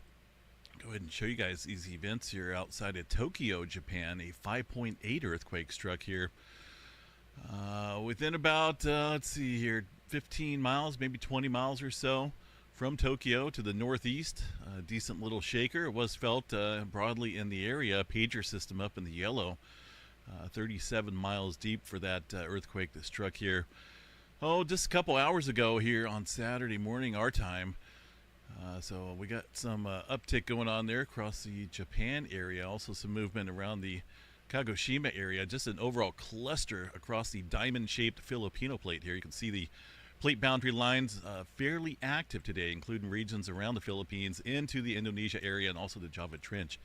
Big old cluster of activity out here. I'm still watching this region very closely, considering the amount of uptick we've seen here in the last several days. Just seen quite a bit of activity out there. Also some larger movement down across the Scotia Sea area. Look at this earthquake, 6.2 early this morning here, about 1:22 my time. That's a decent size event. There was a little foreshock there of a 5.7 previous to that. I'm going to bring up the satellite view so you guys can see what's going on here. There's a couple different fracture boundaries. This looks like a spreading seafloor center out here and a subduction zone, the South Sandwich Trench over here, where we had an 8.1 back in 2021. So a little bit of activity stirring out here. I'm going to go back the last 30 days and take a look here at the movement. Not a whole lot specifically down south here. A lot of activity over here across the east of that the subduction zone area. So strain is looks like it is building up out here. 5.7 and a 6.2. That's a rather large foreshock. So let's go see what we got here for historical earthquake activity down there. I'm going to pull up 6.0 and above and look back since records have been kept and take a look at this area and see what we got as far as anything larger goes. So just kind of an interesting area down there. Remember, it was earlier this year or last year we had some big events out here near the Drake's Passage area off of the plate boundary out in the Oceanic Basin. But the area we're watching is, I believe, right about here. So we're going to pull that up. I know this area back over here can get some mega quakes, the subduction zone area, but I don't think it's due for another mega quake. We just had one in that area in 2021. So there's a 6.2 that stirred up this morning. It looks like we had another 6-pointer out here a little bit further to the west here along that fracture boundary earlier this year. Specifically in this zone here, 7.7 earthquake struck back in 2013. So we can get some rather large earthquakes out here. Have to watch the behavior of these quakes, see if we don't start getting some further large magnitudes here that would indicate potential mega quake brewing out here. Dynamic area. Look at that fracture boundary out here. So we can see some large earthquakes out there, but for now, got 5.7 and a 6.2 down here. 6.2 struck about 40 minutes after that 5.7. Let's see if we got any further activity. I don't see anything listed up here on the globe. Doesn't mean we don't have some smaller quake activity stirring up, though, following those two decent-sized events. But some broad-scale movement happening out here today, including some movement out in New Mexico. Little odd activity. Not anywhere near the oil fields down here in southeastern New Mexico, out there in the Permian Basin, but a 4.1 west of Albuquerque, out near Grants. Let's see what we got out here. I don't really see any fault systems listed up here on the map. It doesn't mean there isn't any. I mean, there's obviously some ancient faults that run through the hills and mountains up here. But let's check in on the satellite imagery real quick and see what we got. This is some type of volcanic old butte out here, it looks like. Yeah, this looks like some older lava flow. Is there a name for this? I'm not too familiar with this area, so I don't know the exact name for this region out here, but it does look volcanic. And these look like some ancient volcano fields out here. A couple over here as well. We got a 4.1 right inside of it. This earthquake struck about 3 o'clock this morning, 6.2 miles deep. So I'll just kind of watch that and see. Yeah, obviously there's going to be some pressure out here increasing, and some of those older, maybe lava tubes down below could collapse, so to speak, or crunch under pressure, potentially. So we'll just watch that. There's been a lot of activity out here south of Albuquerque recently along these older faults. I don't see much of anything, though. Let me see, last 30 days. There's a couple listed up here, but we'd have to go back the last couple months to see that activity that was stirring up. Either way, pressurization going on out there across some faults there in the volcanic areas of New Mexico. Let's see what we got here for California real quick. Anything major going on? A couple earthquakes. Well, one earthquake up here in the Gorda Ridges. It's a spreading seafloor center. That looks like a little 2.6. That may increase pressure down south here across the southern end of the Cascadia. Might also amplify the tremor counts here later today. Oh, we got going on up here at Mount St. Helens and Mount Rainier. I'd say a whole lot of earthquake activity. So let's go see what we got going on up there today. That's a bunch of movement. Let's check out the Mount Rainier area real quick. See what we got. And by the way, the live stream is up and running if you couldn't tell already for the live streamers. I don't know what happened here. Just some weird shady stuff going on again with the computer going down and the stream going down by itself. So I don't know. That's why I'm very hesitant about to click on anything that gets sent to me out here. I don't like to open up anything that folks may send, just out of caution, so to speak here, security. So there's some earthquake activity over here across the western side of Mount Rainier. I'm going to double check one of these seismograph stations, see if they're working. Emerald Ridge, I don't think I've checked any of these, but the earthquake activity is happening away from the summit area of Mount Rainier. And there's a 2.4 showing up. Now, it looks like there may be more activity, so let's amplify these lines up here a little bit so we can see maybe some further movement. Yeah, I see a couple more earthquakes out there. There's a 2.4. There was also an earthquake there after 7 o'clock or so, almost 7:30. That was, let's see here, 7. Okay, so this may actually be 7:12 here. 7:12 in the morning for this little red spike, which matches this one right here, 1.7. The largest, a 2.4. So there is, they got a few earthquakes out here, 7 of them. And there's a 2.4. There may be a couple more than 7, but nothing big. Since the last one there at 7:12 in the morning, it looks like these have died off. And these earthquakes, not really around the Mount Rainier area. Yes, there's a couple smaller events up on the eastern side of Mount Rainier.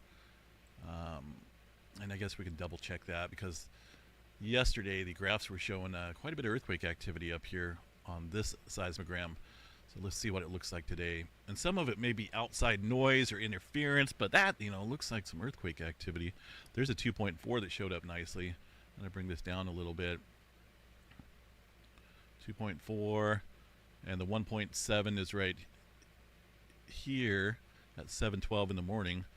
And it's hard to tell if there's another earthquake there at 8 o'clock last night. But some of these fracture type quakes or markings here on the graph, they definitely look like earthquake activity. But I don't see a whole lot of this showing up on other seismograph stations. So I'm wondering if this is interference. But there is some earthquake activity out there, mainly across the Cascades here west of the volcano. A couple earthquakes down across Mount St. Helens as well. Eastern side from this morning. So we better go double check that as well. And you can check out any of these seismograph stations there from the PNSN network. They have a bunch listed up here. PNSN.org. So there's the earthquake activity here in the last 30 days. There's quite a bit around the Mount St. Helens area. So let's go see what we got here at Rembrandt Mount St. Helens seismogram. No data found at PN. Okay, I was going to say, it was working the other day. There's a couple earthquakes there at 1 o'clock in the morning or so. Those are not being reported. These are at 9 o'clock and 11 o'clock this morning. So 9 o'clock and 11 o'clock. I see a couple small ones here, but what about some of these other ones showing up? 4 in the morning, 1 in the morning. So that's some earthquake activity. And we'll double check one down south here and see if we can pick up those readings as well.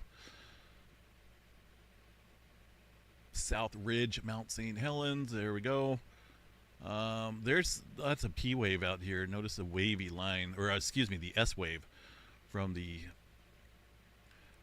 That's going to be the 6.2 there in the South Sandwich Trench for that time frame. There's a 2.4 that showed up in Mount Rainier, so that picked it up in Mount St. Helens. So this seismograph station is working. There's a couple smaller events there at Mount St. Helens, but really I don't see anything big going on. Looks like they're reporting at least a fraction of them.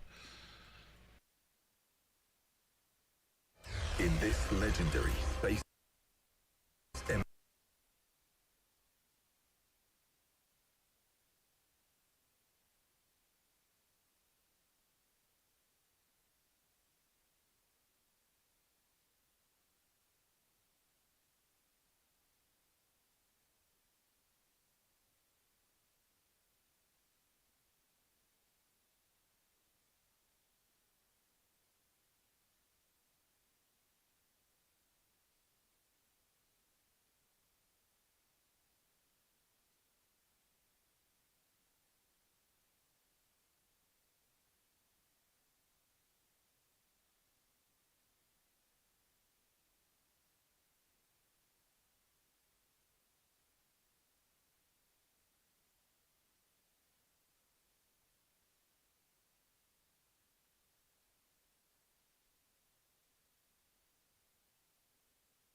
stress rate in 1,000 years, and also that the San Andreas Fault here.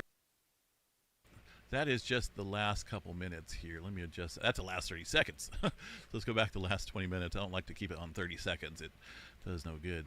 It's better to have it on something we can go back and look on.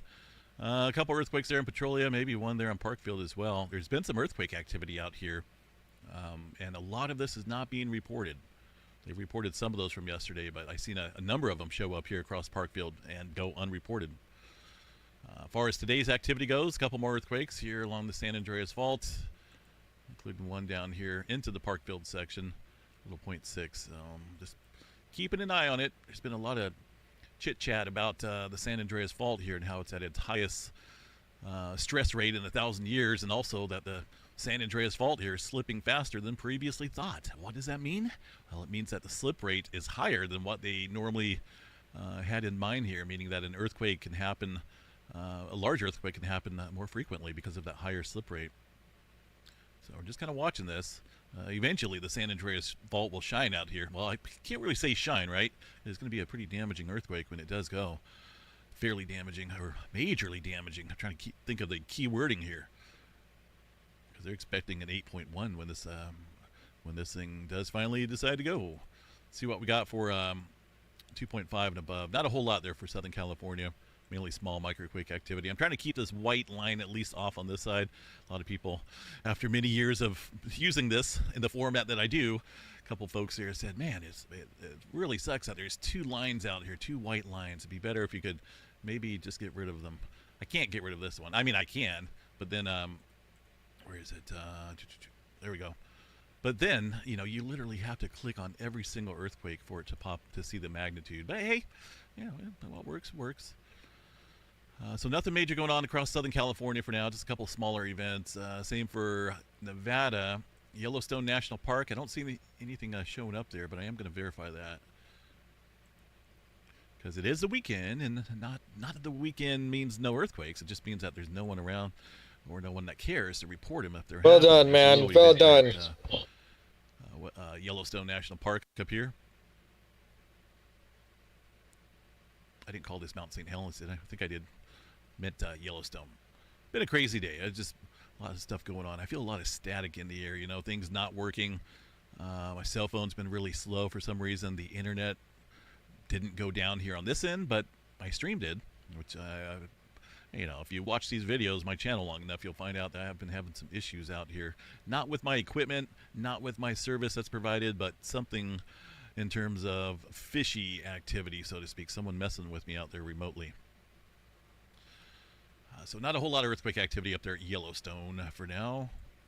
Let's see the rest of the country out here. A couple smaller events. There's that earthquake in Louisiana from yesterday. A couple more smaller events there through the Great Smoky Mountains. That's one area I've never visited in my life yet. I've seen a lot of the country, but down here across the southeast and the northeast, technically from about here eastward, I've never traveled this area. I really want to go out there and explore one of these days. More so across the Smoky Mountains and the Blue Ridge Mountains. All right, so let's take a look here at the aftershock sequence there in the Flores, Indonesia area. See what we got going on here today. A couple earthquakes in the last hour. Looks like the multitude counts out here are going down after a lot of aftershock sequences here. It's just been absolutely crazy. I want to get a total tally here and see what we got, so stand by for a minute. I'm going to put this display capture on pause, and then I'm going to go over here to my desktop, because I got to be cautious what I show out here. If I start showing file names and folders in my computer and bookmarks, people pick up on that, and that's not cool. Stand by for a second while I pull up this map, live map. There we go. And now I'm going to bring it back to you guys right here. There we go. Space 44 super agents. The next thing you can't live without. Clearing up your email, scheduling meetings, and delivering a brief before you finished your morning call. So this is the 2.0 and above since the 14th, since the 7.7 earthquake in the Indonesia area. 2,941. Close to 3,000. So the counts are going down, which is good. But that lasted for quite a while as far as the aftershock sequence goes. And I'm not 100% certain that we're done yet out there. We've seen a lot of increasing pressure out there across the Filipino plate. A lot of movement happening here across the Java Trench area as well. So it's you know, and there's another earthquake coming in right now, 4.4 across this area in the red flag. See that?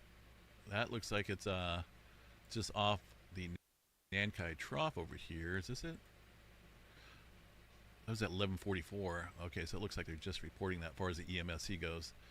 But man, you know, talk about a cluster out here. I would watch this area very closely considering the crunch that's going on right now. This is well south of the Nankai Trough, which sits further up north here.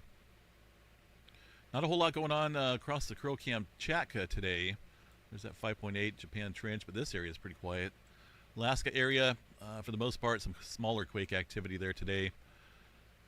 New Zealand, 3.2 across the North Island area, it looks like.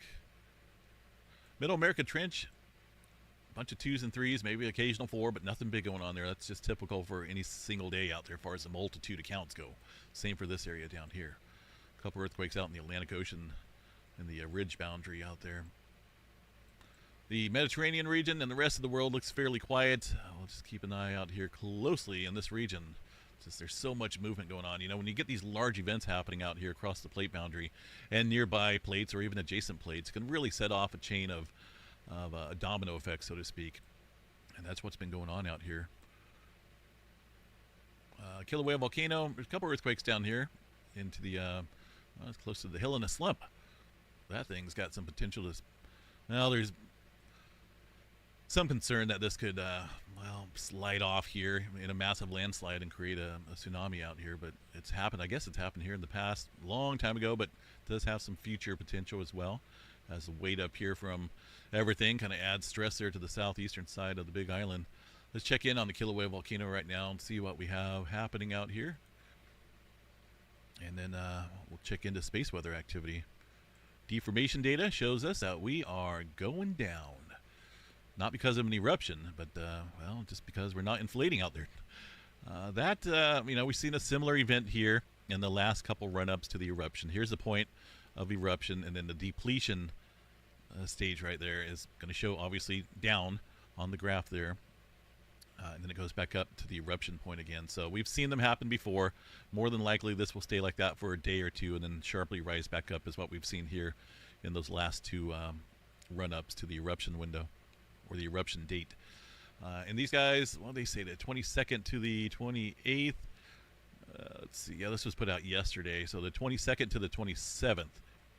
And if we have a couple more days of deflationary activity and then another day or two of inflation, that would probably put us around the 26th or so, maybe the 27th. But it's not going to happen any sooner with that deflationary activity happening.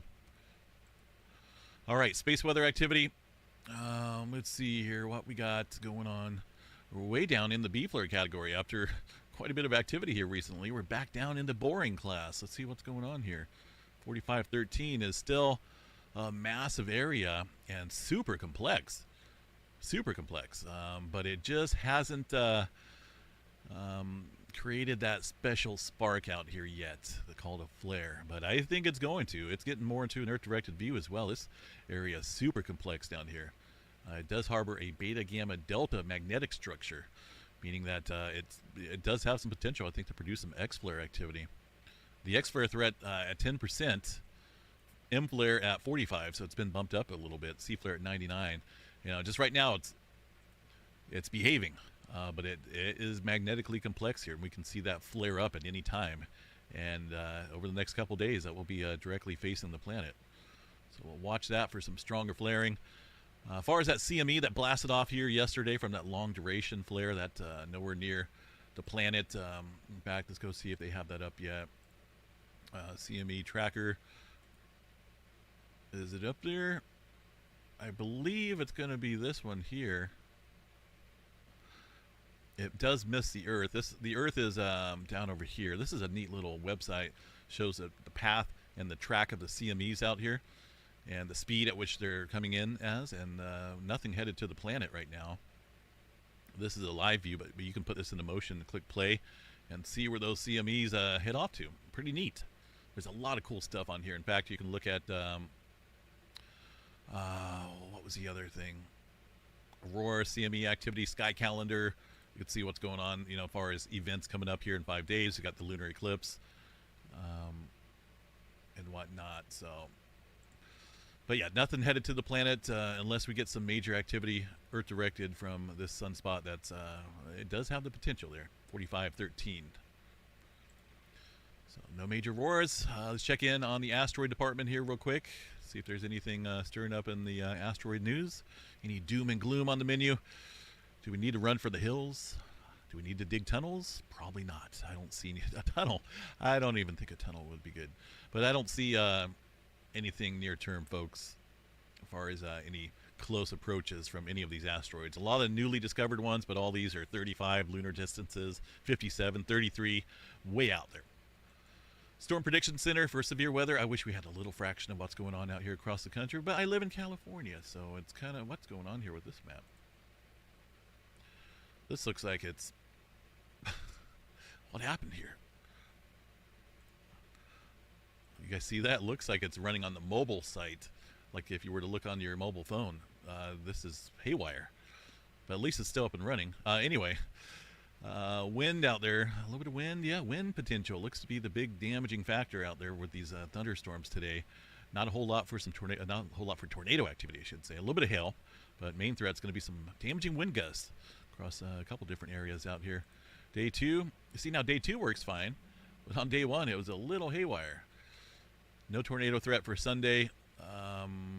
Big time wind up there, big time wind potential threat, and a little bit of large hail potential as well.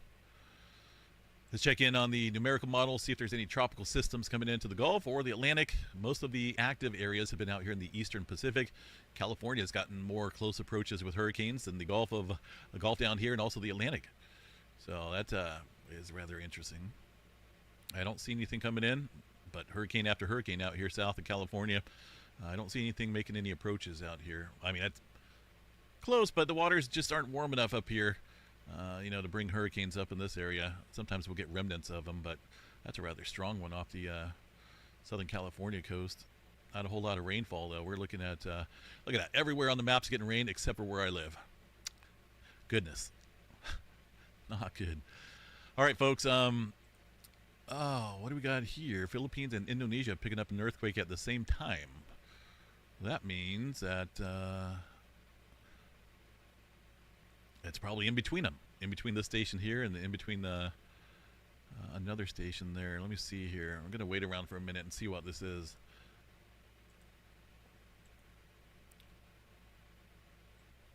It's not going to be this little bitty earthquake. That's been up there for a little bit.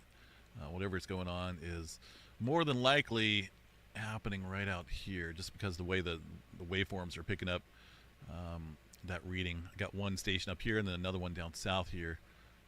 But we'll wait a second here and see what we got. This is just coming in. These are live. This is from the HTTP FDSN poll, but I can switch it over here to the SeedLink live stream, and that should run right from the waveform directly to, or right from the seismograph station directly to the waveform in a completely live format here. But that looks like something coming in there across Indonesia and the Philippines area. Give it a second here. It's just been super active. Is it this earthquake? I see something in the green there. Let me bring this down. Nope, that's at 2.7. Man, just got a lot of activity stirring up. How's everyone doing out here today? When am I going to release the app? It's getting closer. Mad for weather. That sounds like something I should use. Mad for weather. I absolutely love the weather. What's up, Sheepy? Probably pretty soon is what I'm thinking here. I need to turn it into an executable app, for one, and it's going to be available first just for the PC, not for any mobile devices yet. That's going to come down the road. So if you planned on using this on a mobile device, it's not going to be ready for that yet. But I'm going to probably make... I don't like these colors right here. I kind of want a different type of color. Maybe, I don't know. I'm trying to go for perfection, but at the same time here, it doesn't need to be perfect right now. It just needs to work properly.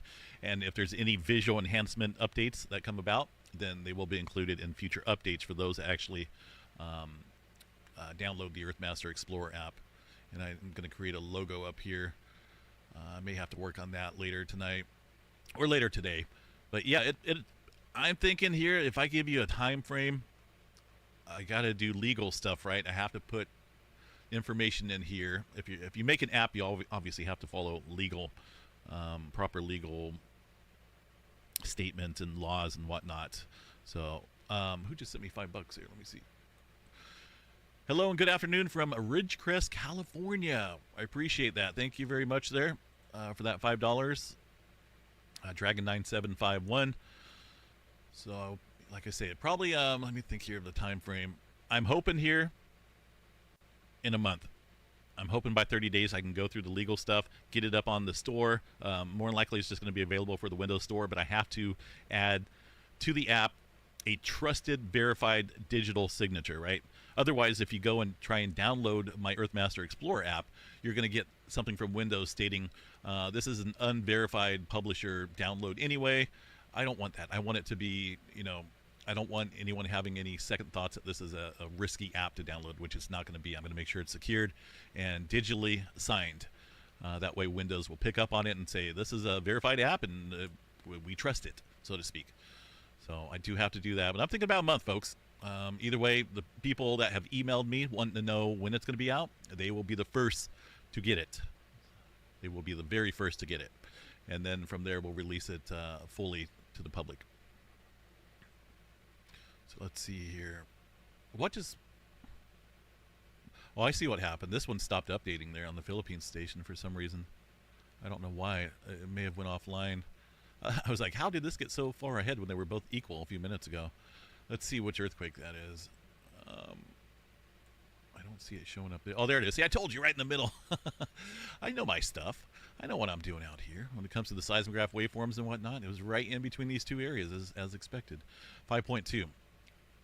So not a big one. Just an increasing sign here, right? We've seen it in the last several days all around the Philippines area and up here around the Filipino plate. That one's not showing here because this page is just a little glitchy and haywire, but there's so much activity stirring up around this area. And just got to be prepared. USGS not picking up on that yet. Or the even the EMSC. What's going on here? Hold on a second. Huh. Oh, there it is. It was down here. For some reason, I was looking up here. Don't want to look up here. I mean, you got the Manila Trench, and that is an open area right now with all this seismic activity happening. So we do have to watch certain trough areas around the Philippines. Hey guys, Vanessa's back, so I'm going to be talking with her for a little bit while she gets nested in here, and I'll be checking in with you. It's at 45 gigs out of 75 gigs, and then we got to do the DLCs. A logo up here, and then I'm just going to go through and double check, make sure there's no areas that would cause any memory leaks, no extra strings or code that hang up or would cause a hang up, and because there's always going to be some issues going on. Any app you download, you might run into an error, but there's always updates that you can get to fix those little bugs. That's the other thing I need to include here is a bug report. Whenever there's a hang up or something going on, and this will happen with the executable file, whenever there's an issue going on, it will make a report, so to speak, so that can be reviewed and fixed. But anyway, yeah, that is it. The Earthmaster Explorer app. I think it's pretty neat, but I want to change those colors. I think, I don't know. We'll see what happens. Green and the black up here is good. This is a moon phase, which is at 72%, getting fuller.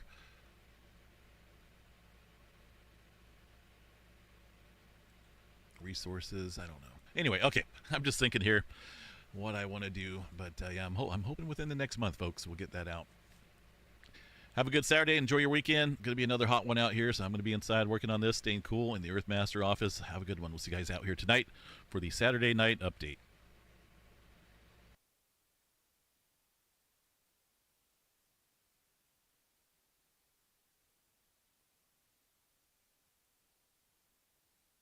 Hello person, this is Anton, and in this video, we're going to discuss some of the recent studies that sort of rewrite the idea behind the origin of life, and specifically The story of how you, me, and basically every living cell on the planet actually got here. And well, that's because for decades we've had this somewhat beautiful and almost a romantic idea of a primordial soup serving as the origin of all life.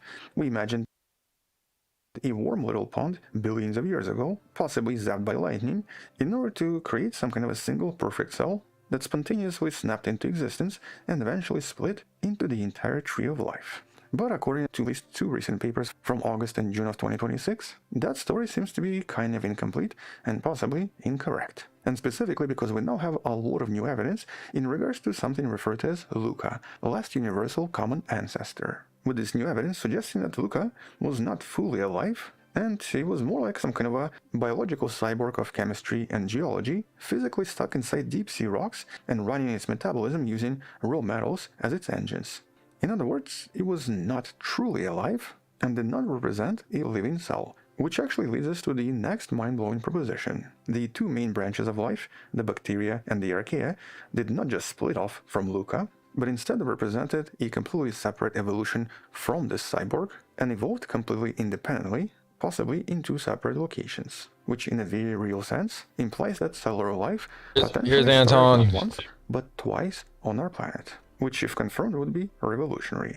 And so in this video we're going to discuss some of these recent discoveries, connect them to a few other ideas, including the ideas behind how Jupiter potentially played a role in a lot of this, and how even our baby sun influenced certain things as well.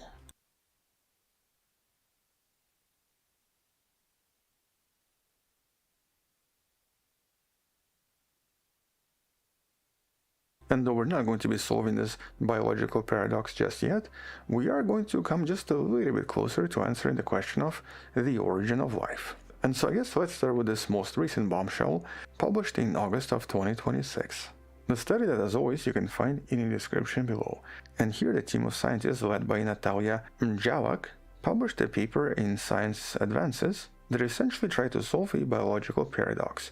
How did the very first cells build proteins before they had the enzymes to make the building blocks for some of those proteins? It's a kind of a biological chicken and the egg problem. And that's because if you look at a typical modern cell, they usually use a lot of different enzymes to, for example, speed up various reactions and to catalyze a lot of other stuff.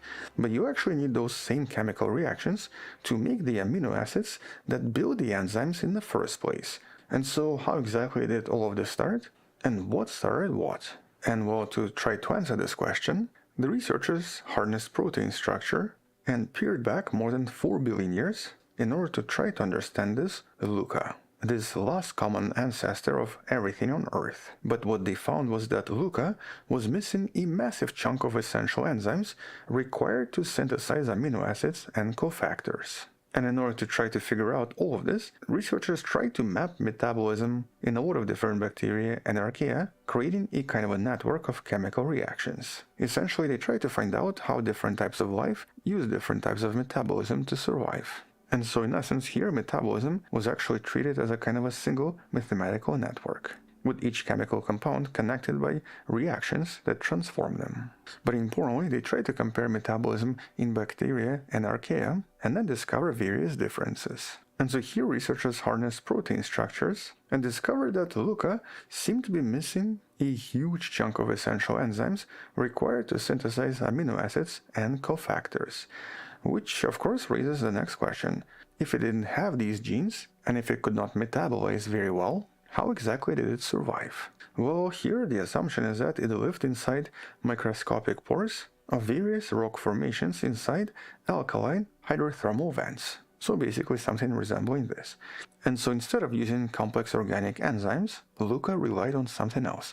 It used different types of transition metals, specifically iron, cobalt, and nickel, and possibly even other metals like palladium, which were naturally deposited inside the rock chimneys by all of these hydrothermal vents. And these metals then acted as a kind of a geological forerunner of an actual enzyme. Or basically, these metals acted as a very important source of this early metabolism. And well, because it used metals, this is why it can kind of be called a cyborg, I guess. Not a real cell, not real life yet. With the implication being that LUCA was basically an incomplete life, and relied on this hybrid metabolism. And that of course means that Luca was most likely immobile and was basically attached to these rocks. It could not live anywhere and was just a cluster of RNA, DNA, and basic translation machinery that was permanently locked inside.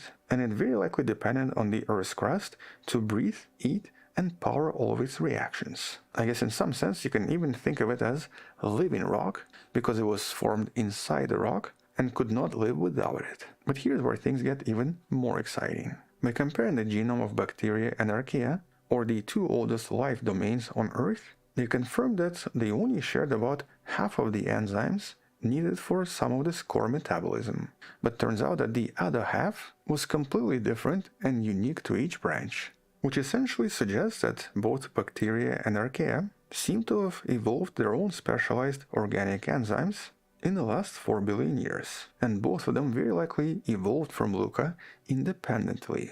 In other words, only half of the genetic material seems to be from Luca, but the other half was evolved afterwards, once each bacteria and archaea formed their own independent life, or basically once they became free-floating living cells. And that essentially means that the transition from geological chemistry to free-living biology happened at least twice independently. And the path to this free-floating life was not just a single fluke, but seems to have been a repeated experiment. Or at least that's what the study concludes at the end.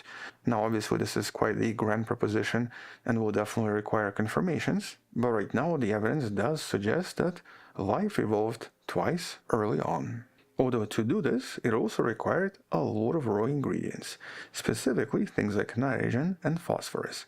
And to get that, we have to look up into the skies. Because to understand how Earth even got these ingredients, we have to take a look at a different study from June of 2026. And so in this study supported by NASA, scientists looked at the ratios of phosphorus to nitrogen in a lot of ancient meteorites. And that's because for a long time astrobiologists tried to find out where Earth acquired a lot of these life-needed elements. And while some scientists thought it was maybe from comets or meteorites, while other scientists thought that maybe it's coming from somewhere else in the outer belt of the solar system, and possibly even from objects similar to Pluto. But by studying the chemical signatures of iron meteorites, which represent the oldest generation of planetesimals, as well as slightly younger second-generation chondrite meteorites, the researchers here built a chemical map of the early solar system, and they actually discovered something incredible. Here, Jupiter seems to play a major role, and specifically because of Jupiter's massive size. Its immense gravity acts as a physical barrier and actually restricts the movement of elements like phosphorus and nitrogen from migrating between the inner and outer solar system, which means that the material from the inner solar system, where Earth is located, became highly enriched in certain things, and a lot of them were a requirement for life. And that means that Earth did not need these outer space deliveries, because Jupiter made sure that the local building blocks of life were already on Earth from the very start. But when it comes to things like nitrogen, it does get just a little bit more complicated because nitrogen by itself is not particularly useful. It has to be in a more usable form in order to be used by life. And well, today it's actually the specialized bacteria that usually fix nitrogen and then allow plants and a lot of other life to use it. But That's bacteria amazing. did not exist yet, and so there was a kind of an organic nitrogen bottleneck. And while historically scientists thought that maybe all of this was the result of initial thunderstorms, basically lightning zapping nitrogen gas and forming nitrates. But in some of the recent studies, chemists actually tried to recreate this reaction by simulating early Earth atmosphere and by creating lightning in the lab. And they realized that zapping the volcanic gases with lightning was actually extremely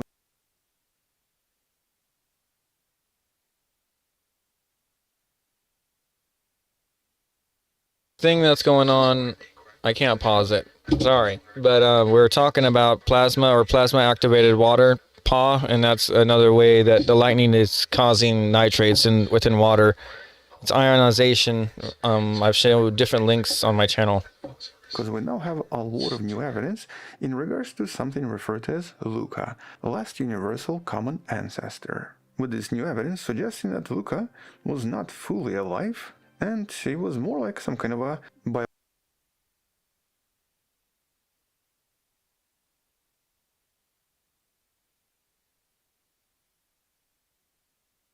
specialized bacteria that Of fucking course, an ad. This is what I mean, YouTube. You guys can just go suck it, dude. I can't deal with your ads. I'll state this.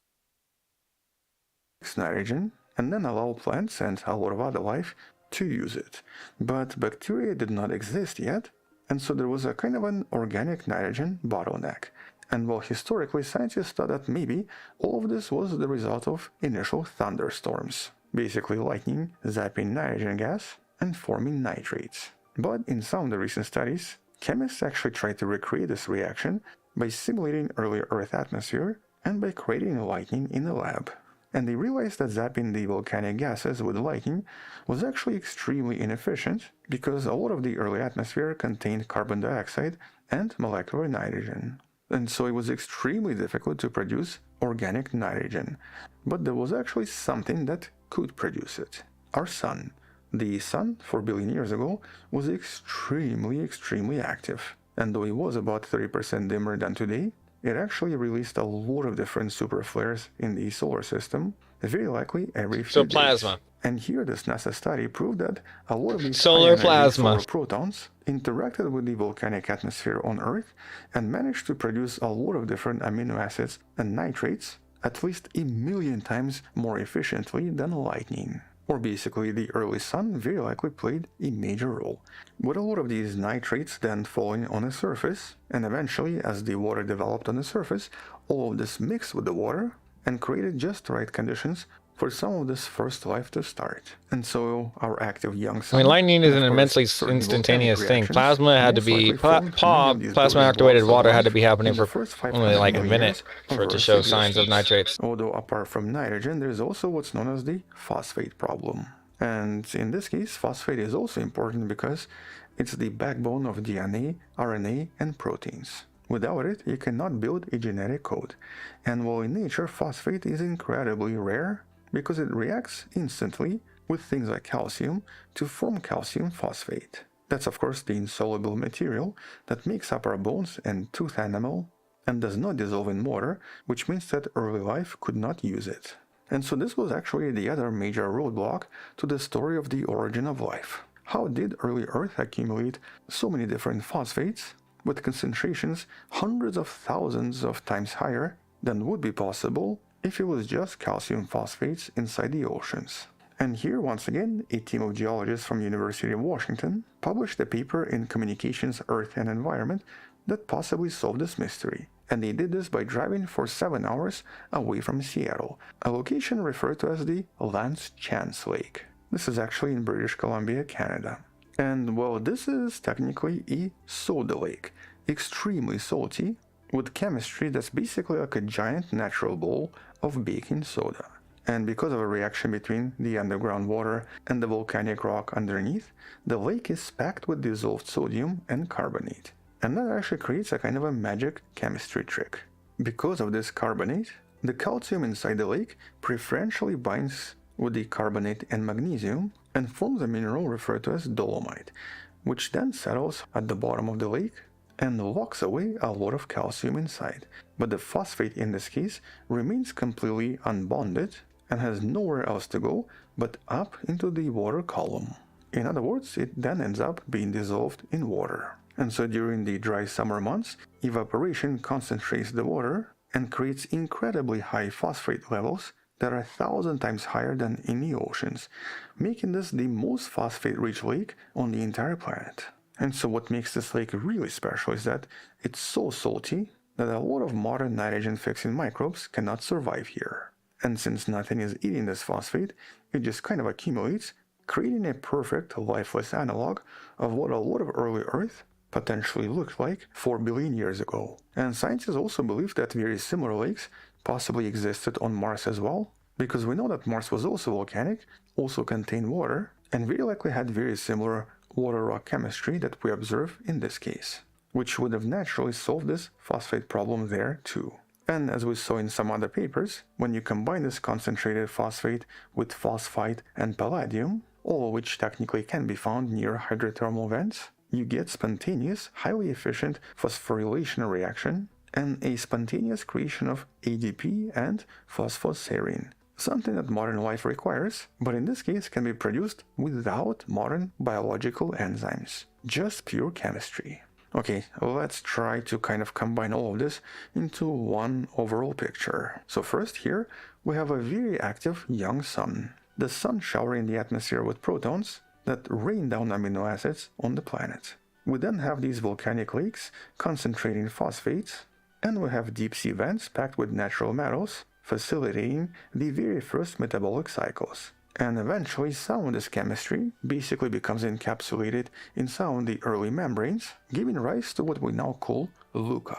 But who or what was LUCA, and what exactly could it not do yet? Well, based on 10,000 different gene families across 700 living microbial genomes, we now know that LUCA was much more primitive than we thought, and technically was not even life yet. It was a kind of a chemical replicator. And though it potentially contained a genome of at least 2.75 megabases and was able to produce at least 2,600 proteins, it was also potentially completely dependent on its environment and could be described as a kind of a cyborg because it actually needed certain metals for metabolism.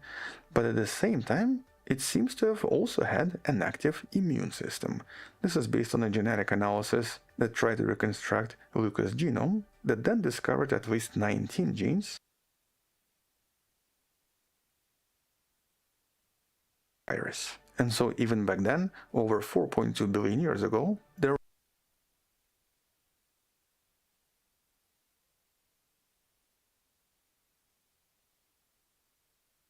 already was an organism attacking these early cells that basically resembled an early parasite. And so at this time, just 300 million years after the formation of the planet, a lot of these pre-life cells were already locked in this active, sophisticated evolutionary arms race, which most likely caused them to evolve even faster as they tried to form more defense and as they tried to protect themselves from these viral particles. We're at 54 gigabytes out of the 74 for the main game.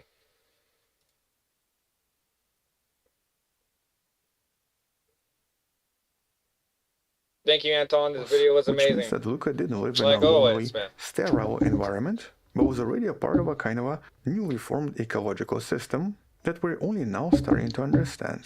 And so essentially all of these studies confirm that in order to start life on a planet, you do need to have a lot of interacting elements, including the elements from the star, from various planets in the star system, and from a very specific chemistry on the surface. But also importantly, none of these are technically rare. These are natural processes that can exist somewhere else out there, implying that in theory, life can indeed form on other planets. And also implying that we don't need to look for these perfect Earth analogs to find this Life, yes, because you don't. chances are we might It's be able to everywhere. find it even on objects like in South Yeah, the moons of Jupiter. and Europa. But I guess that's all we know for now. Let me know what you think about these ideas and these propositions. I think you're doing great, man. I think you really got a hindsight on this. And then if this can't happen, then why can't aliens be real? You don't understand that. Like that's why I was so like hating on you, like in May when they disclosed the UFO files, and you're just like, I don't believe it or whatever the fuck. You explained it as like paranormal activity, and I just lost my shit. And I've been following you for a long time, so I've been trying to like give you unbiased, because that's like the one thing that you cannot like, you know, like for me, because I've seen them. So like you can't just be like, oh, they're not. It fucking irritates me beyond hell. Like, and I'll just like leave. Like it. I mean, it's just I can't prove it to you. So I mean, what do you want? Like, but like you can just take my word for it. That'd be nice. For studies, check out some of the previous videos in the description. Thank you for watching. Subscribe. Come back tomorrow to learn something else. Support this channel on Patreon, where you can find additional videos without any ads and can DM me directly, or by joining channel membership that grants you early access. You can also support this channel by buying the Wonderful Person t-shirt in the description. Like below. I said, never had a problem. I'll eventually will buy one of your t-shirts when I'm rich. And as always, bye-bye. Later, bro. All right, everyone. So that has been the little bit of stuff that I have found. We're at 56 or 57 gigabytes out of 74, and that's 76.8% finished. So give me a couple more minutes here to make sure my wife is settled in from her travels. She was trying to get some paperwork done today, and she had to go meet with some friends in order to get it done. And yeah, So I got to talk to her about that and recope with the extra stuff that she had to do. Eat dinner a little bit here, and I'll be getting to gaming here momentarily. Sorry this took a little bit longer. I expected it to go quicker than this, I'm not gonna lie, but as you can tell, it keeps shifting down to 53, and I don't know why. In the simplest terms I can say, it's just being weird.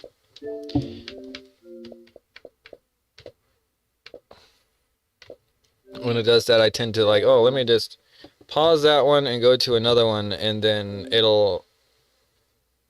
needs something that, okay, this is when I start getting irritated, because this whole game up here was supposed to be enough. This was supposed to be enough.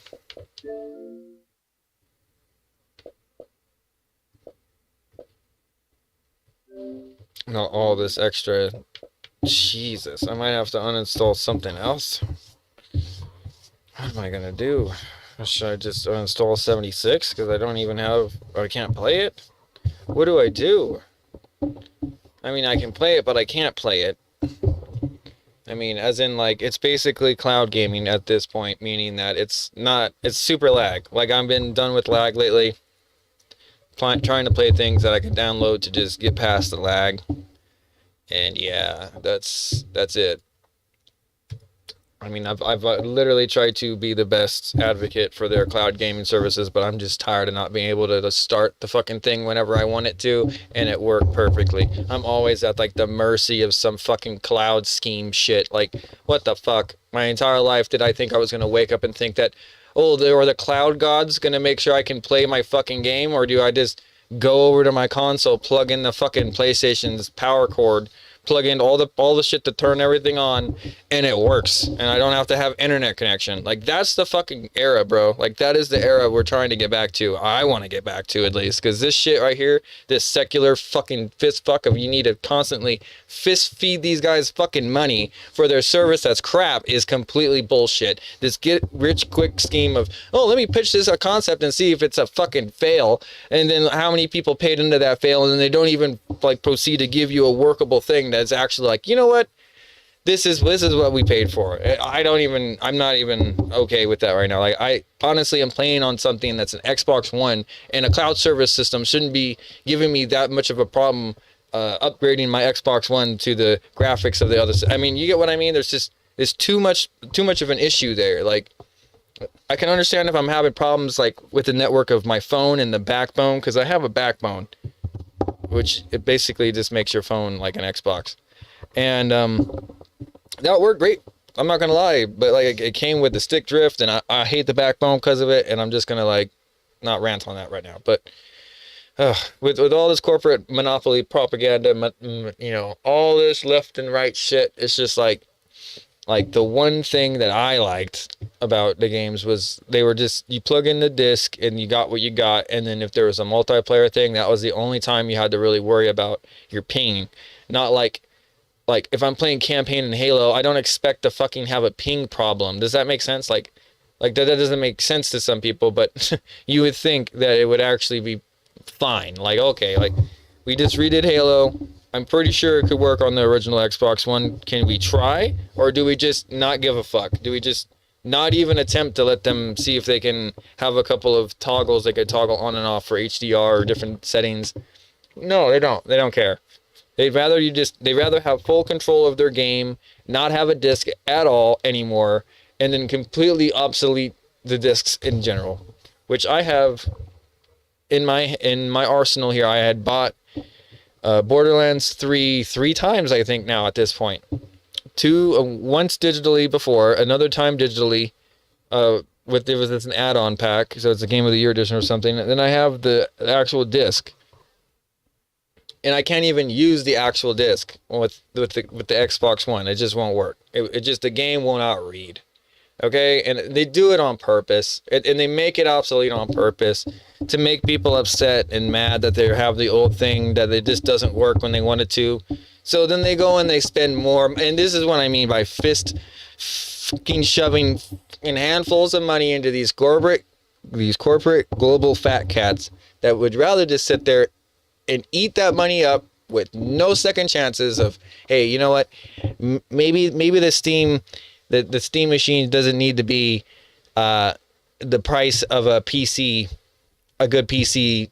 You know, like they can make a better PC than just. Why do we have to mass produce something that most people don't want? Like that's what they're missing the mark again. And it's just, so do it in a time where it's in a RAM apocalypse, so you can say that you're gonna charge like $400 more for the RAM. I don't fucking get it. I don't get it. Like, that's your corporate, like, let me seize the day. You wake up in the morning and they say, hey, look, I'm going to make this handheld thing into a cube and it's going to rock. Like, bro, like, oh shit. Like, this is when I'm starting to think, like, how have we really gotten to the point where we just forgot what games were? Like, we don't even realize, like, the gamers obviously don't want this shit, but you guys keep feeding gamers this shit, and you're creating a new generation of gamer that is actually thinking that this is how the fuck it is. This is how it's supposed to be. And they don't even go into the era of, like, PlayStation 1 or 2 games where there isn't any, like, DLCs. There isn't anything added on. It's just it, bro. And, like, then you if you want to add on, you buy a PC, you make mods for yourself, and you add on, like Jack and Daxter. People have been doing that lately. I haven't been able to get a good enough computer to run it, but maybe when I get OpenGL open on my Windows, this Windows 8 is going to be a Windows 10 eventually. I can't keep it Windows 8 forever. I wanted to, but I'm hitting quite a few bottlenecks, and I just can't do everything I want to do. And it's sad because, like, apparently Windows 8 is, like, supposed to be their gaming OS or UI, and I mean, I love Microsoft to death, bro, but, like, what I'm trying to get at is like, you can only do so much behind a paywall, and, like, when people don't want to work on a game because, you know, people won't play it because of the paywall. I mean, how do you expect people to work in that atmosphere? Like, how do you expect them to wake up every day and think to themselves, oh my God, I can't believe I made it. I'm working for Blizzard. I'm working for what? XYZ company. And they can't even feel like how they would want themselves to feel if they were a little kid telling themselves that, hey, one day you're going to be working for this great company. And you can't even feel the pride in that sentence anymore because of all the shit that the corporation has done to make the gamer, like, obsolete almost. Like, the fucking gamer isn't even needed in half this shit. Like, you literally just pay to win this shit. And it's, like, completely obstinate to the point to where you would used to have fun playing a game because it was hard. Like, and now you almost just want to, like, instead of cheat codes, the cheat code is paint me. And it's like, oh man, I like cheat codes and everything, don't get me wrong, but, like, dude, the whole fucking pay me shit is just, it's too much, bro. Like, it is insanely too much. And I've been sitting here and ranting this whole time, and it's not even, like, warranted, but there was a time, like, I don't know what I'm going to see when I'm done installing this, and if I will just eventually just, like, rage quit and uninstall it, and this will be a complete waste of 2 hours. But I know at least one of them won't be. Like, the Borderlands 2, I'm going to play good. But this one, Modern Warfare, hopefully. Look, it says 14 minutes. Let's see if that's true. I doubt it. Let's see. And then we'll cross that bridge when we come to it. I mean, I don't know, all these different packs, like, are they all the same pack, but they're just different bundles? Like, I don't really understand why I have to see multiplayer pack.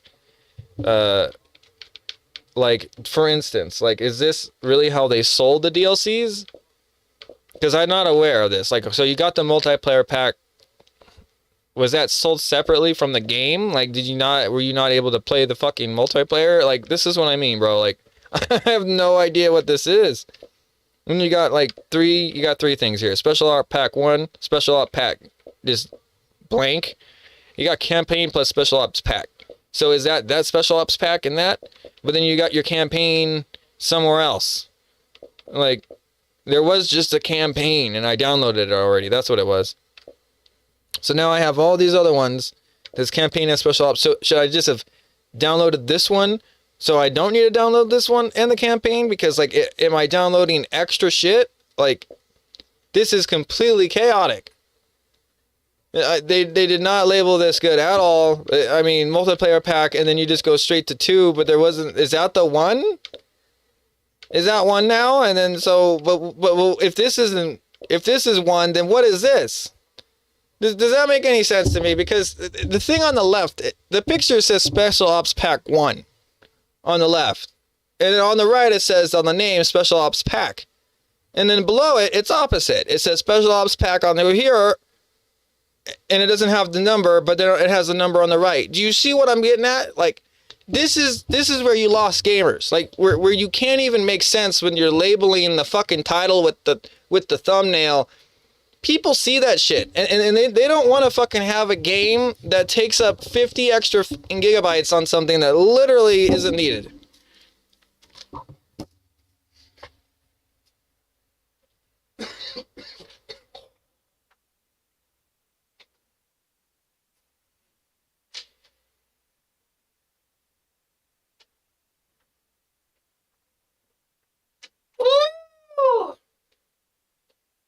So frustrating.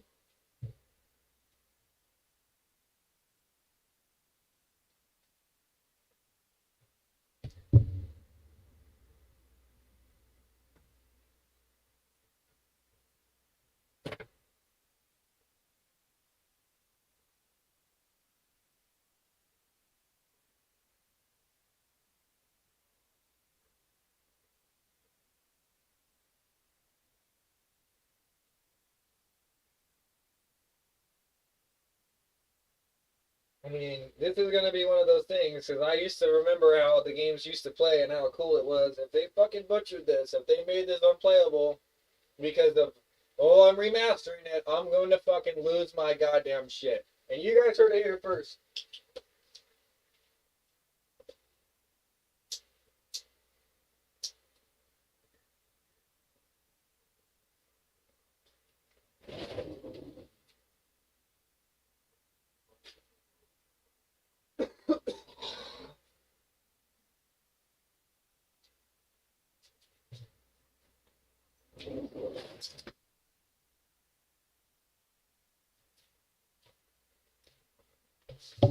Yep. See, no. Of course it couldn't have been true.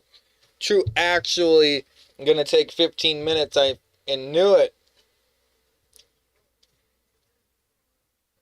I'm just gonna let it. It's got 10 gigs. Just get the dumb thing done. Holy God. And I feel bad for the people who are watching and like, cause I used to be that guy that with my fucking, excuse me, man. I'm just on one right now. But the megabytes would never go up over 20, bro. Where I used to live. 20, man. Like, that was my top download speed. Alright? When I was playing Black Ops 1. Alright? That was it. That 20 megabytes per second. That was it. That was top.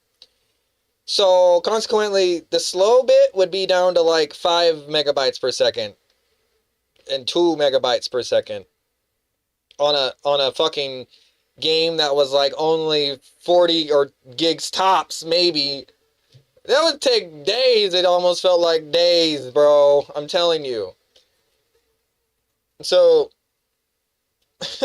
they realized what they could get away with, what people liked, and then they monopolized on the fact that, you know, discs are around. You can get discs, terabyte hard drives for like, I mean, no, like hard drives, but like 100 gigabytes for a disc for like, I don't even want to quote it, but a good, decently priced chunk of change less than a solid state drive. Let me put it that way.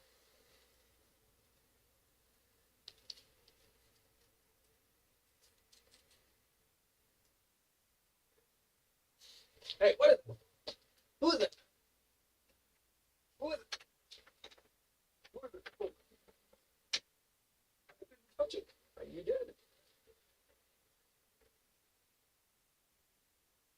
I know you did earlier. Well, I saw it over. Isn't that the one over there? Oh no. Like I said, before you left, I saw it in there, but I don't remember what else was in there. Okay, so she's trying to figure out, because she works from home, so she's trying to figure out the routine here. feeding her brother for IHSS.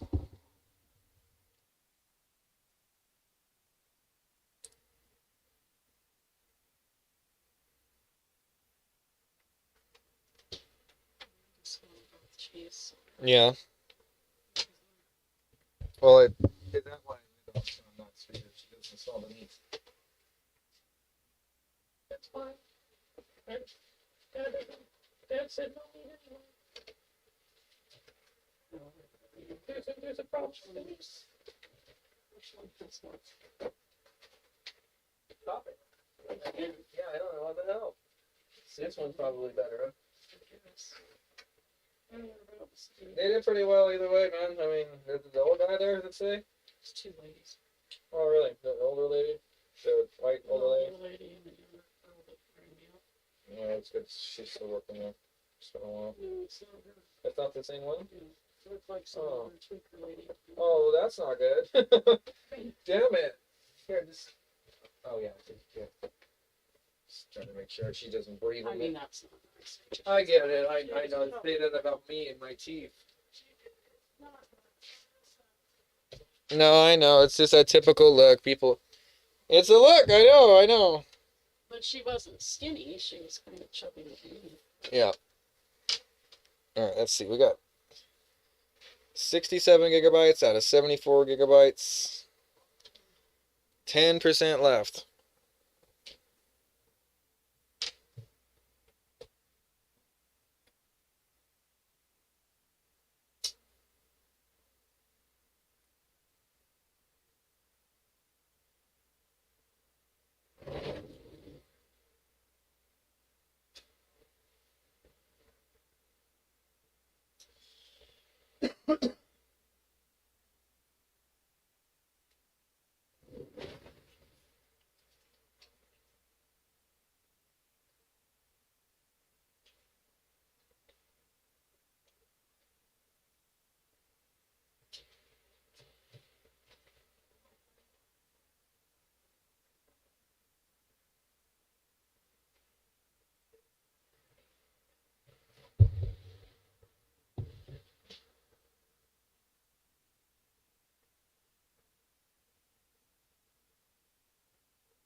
Okay, we're getting there. At least it's hauling ass at 10.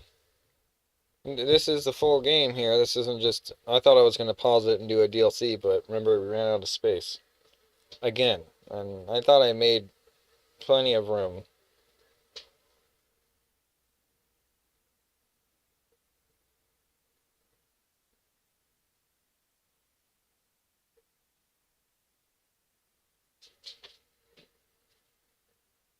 It needs to finish up, I'd say. Come on.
Alright, here we go. Thank God.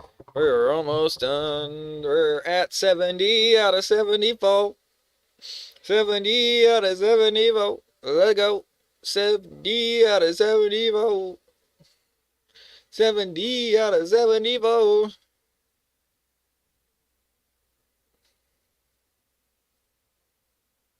Sing it with me now. 70 out of 74.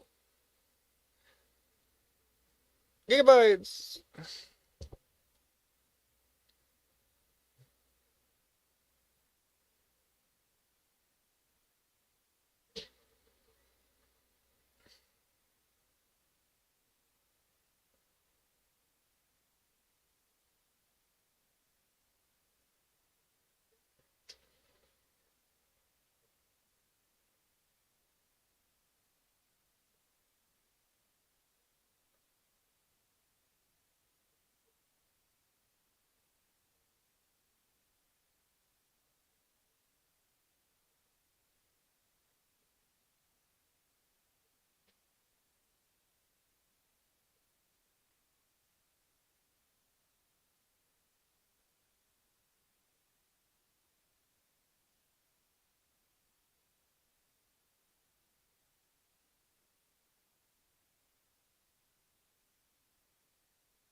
It's just, I would never be able to play this game blindfolded. For the love of God. I was just trying to remember my friend playing Kingdom Hearts. Like, just, he beat this, I forget this boss. It was this lady, like, shit, she sucked. It was lightning. It was awful. Awful boss. But anyway, blindfolded. Beat her blindfolded. I fucking lost my shit. I was watching for 30 minutes. He almost beat it the second time I joined, and when I joined in, I was like, "Oh my God, he's on the cusp." He was like 3 hours in, and then it was like 3 hours and 33 minutes. He beat it, and he's like, "That's it, I'm done, I'm done." Oh my God, he was so happy. Yeah, I'm never gonna be able to do that. You can't aim blindfolded, bro. So he's got a niche. I tell you what, and I gotta give it to him. Call it how I see it. He figured it out. He was playing that game in January when I started this stream podcast. He's been playing that game for about 8 months straight, every day, doing different things, different challenges. No hits. He's beat bosses without taking damage. And now he's doing things like blindfolded. And I'm like, okay, yeah, right. This is when I'm just like, I can't keep up. I can't keep up, bro. That's it. He's in a class all his own with that shit. I'm fucking never gonna try Kingdom Hearts blindfolded. That's what the fuck I'm not gonna do. I mean, damn. Not because I can't just sit there and get through it like how he's getting through it. I just don't have the mental grit for that, bro. Like right now I'm 31. I can't. I watched him for 30 minutes do it. I couldn't. And he was like, man, he was getting discouraged. And I was like, no, you got this. Don't do it because I'm in here now. Don't quit because I'm in here. I didn't say that, but he got through it though. I was definitely impressed, nonetheless. Dar Theory 4, bro. Dar Theory 4. See, I only have a few videos up because of the whole YouTube boycott thing I'm doing. And like my shorts, I'm even boycotting. All my shorts are basically off. Except for, so this is like being pushed over to the live stream channel and podcast channel because obviously I have enough subscribers to go live. And if I, oh, here we go. And if I go, as far as it, they say 48 hours until I get access to my other account for some reason. Even though it's obviously me, freaking dumb. But, I'm going to put all of my music, because this was my music one, I'm going to put it all over to this other one and make it like a Vivo or something. Just because, like, I wanted this to be more professional, and like, I do not know if it is trying to put all of this under a music thing because of all the playlists I have that are music. So I'm just trying to figure this out. And thank you for the one subscriber that I got recently on YouTube. That was cool. I saw that. It doesn't tell me who you are, but thank you. That's the first one. It's been almost a month, man, since I've gotten a subscriber. So you guys are, thank you for supporting independent journalism. And let's see. So we got this other multiplayer pack is going to be downloaded. And I'm gonna ask AI if it knows what the fuck's going on with these packs. Hey, yo, what's going on with these Call of Duty Modern Warfare packs?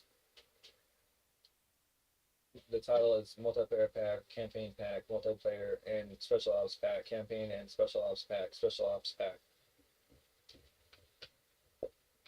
Special Ops Pack 1, Multiplayer Pack 2. What are all those different ones, and do I need to get them all, or are they all individual patches, or what does it mean by pack?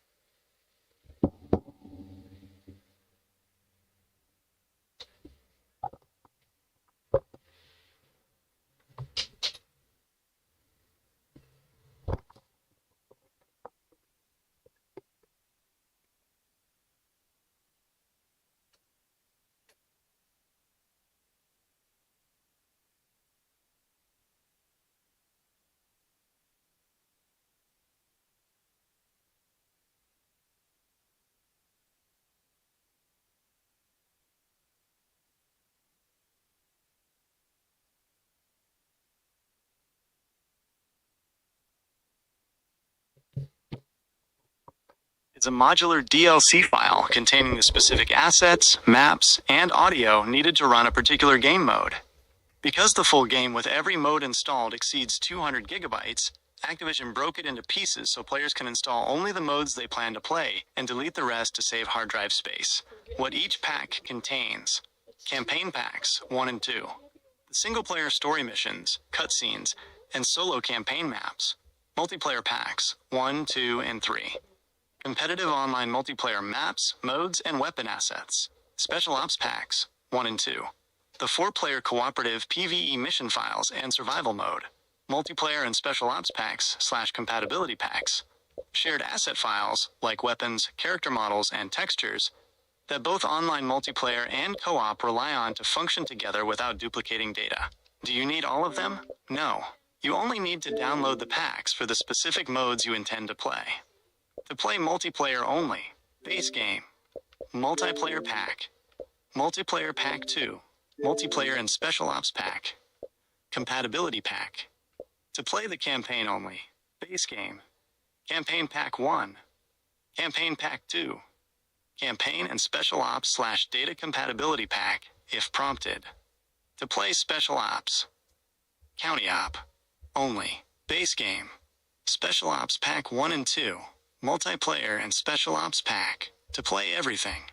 Install all available packs. Why there are duplicate and combo names. Over the lifespan of Modern Warfare, major updates and integrations with Warzone reorganized how shared files were handled. Instead of forcing players to re-download the entire base game every time a shared asset changed, patches were pushed out as secondary packs, e.g., Multiplayer Pack 2, or combined campaign Special Ops files. If a pack shows up as only approximately 10 megabytes in your console storage, it is usually a legacy license placeholder left behind by a previous patch. The multi-gigabyte packs are the active data files. Well, that kind of answers my question, and it's kind of cool that I guess they did that, so I don't. It works in my favor, I guess. So that rant wasn't really like aging well, obviously, but like the thing is it still doesn't excuse the fact that the things that I was pointing out, it wasn't lining up. Like the thumbnails and the titles, that's inexcusable. That's like third grader shit. Like, I don't even need to explain to you how a multi-billion-dollar corporation should not have title errors. Like, Leering Center, like, do we have to fucking go there? Like, do we really? Like, I don't care if it's a whole fucking word off, bro. It was just one number. Yeah, I know, but still, it doesn't. I don't care. It doesn't. You could tell they just need to switch the freaking thumbnails and they'd be fine, but they can't even get that right. So whatever.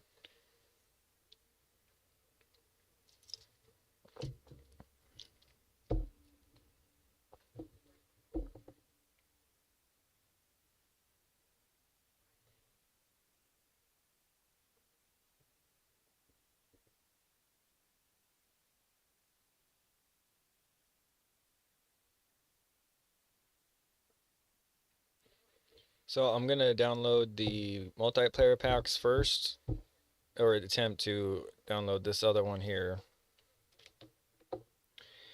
And then we're gonna try to play it. Sorry, it took like another hour. Shit, it's like 30 minutes since I said the other game was done.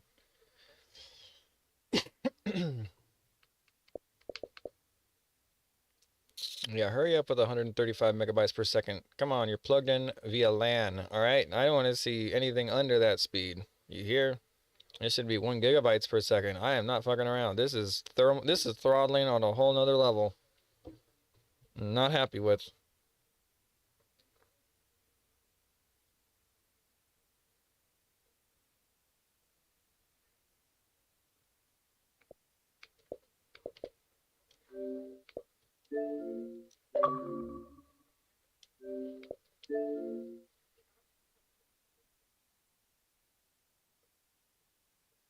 God damn, that's really, does that say 20 gigabytes? Or am I seeing shit? Holy crap. I mean, this game has like 6 years extra content, but me, man, this is insane. Oh, shit. Okay.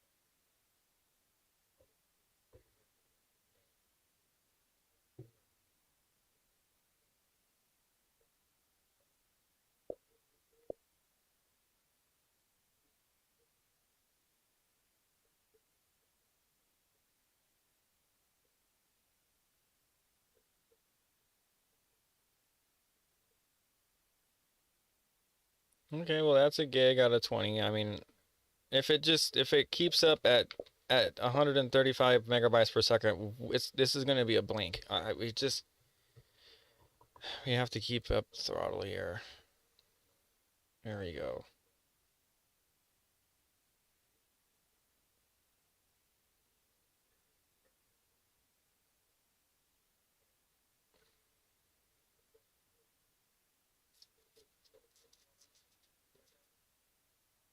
It's like watching paint dry, guys. Let me tell you that. Used to do that. It's really fun. You guys should watch paint dry, okay? Turn you into a real sane human being.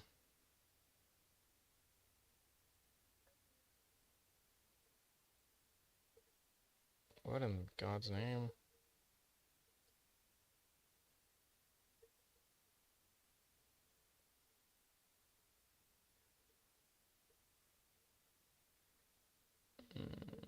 We're gonna watch another one of these.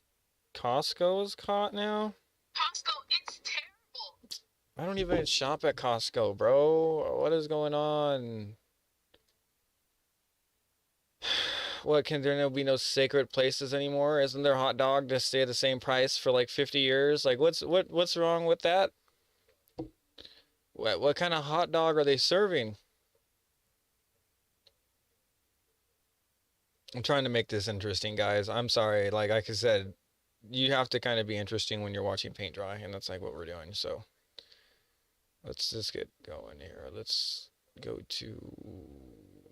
I know. Whoa, what the? God, I'm getting close to blocking that guy. I can't listen to any more of that shit. I just don't really want to bring it up. It's just...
Yeah, Darth Theory 4 just went live right now. Terrible. Every time I leave Costco, I'm just gonna shift it over to some more of the Mojave podcast transmission stuff that I was literally gonna do a video about this like later, but might as well just get it over with. Because we're downloading this stuff and it's better off. Yeah, go like Fired Carl. He's Fired and Clunker Carl. Here, I don't know. Here we go. We got to put this over here. But watch this one first. Usually it's about being weighed off. So they're selling you something for more than what it's actually weighing. Or that didn't come out right. It's weighing less than what they're trying to charge you for, which is illegal. So like we're just trying to make sure that everybody is getting paid. Like, I'm sorry, there is an ant on my screen. Everyone is getting theirs. Like, everybody isn't paying more, and the corporation's getting exposed for this. Like, this is why I'm showing it on the podcast. Sorry, it's kind of not game, but because this is not a game, but they are playing games with us, so I guess it kind of fits, or whatever. They think they're playing games, but the American people know better. The American people have been smelling this shit a mile away for years. We've been seeing, they call it stupid shit like shrinkflation. Call it how it is. It just is not right. Now, here we go. Is being sued. Every time I go to Costco, I don't know if you've seen this yet, but Costco is being sued. Every time I go to Costco, it's terrible. Every time I leave Costco, I can't help Make sure you it's a scam. subscribe. Being sued for not disclosing to you that it's selling. For years, Costco kept a lot hidden from its customers, but now the truth is finally coming out. We'll watch another one after this. Don't forget to like the video and subscribe to the channel. I don't know if you've seen this yet, but Costco is being sued. You know how Costco has like those big signs in the store that are like no preservatives and their products are all healthy and stuff? Well, that's actually turns out to not be true at all. A class action lawsuit is alleging that Kirkland signature rotisserie chicken actually contains sodium phosphates and carrageenan, which are both preservatives.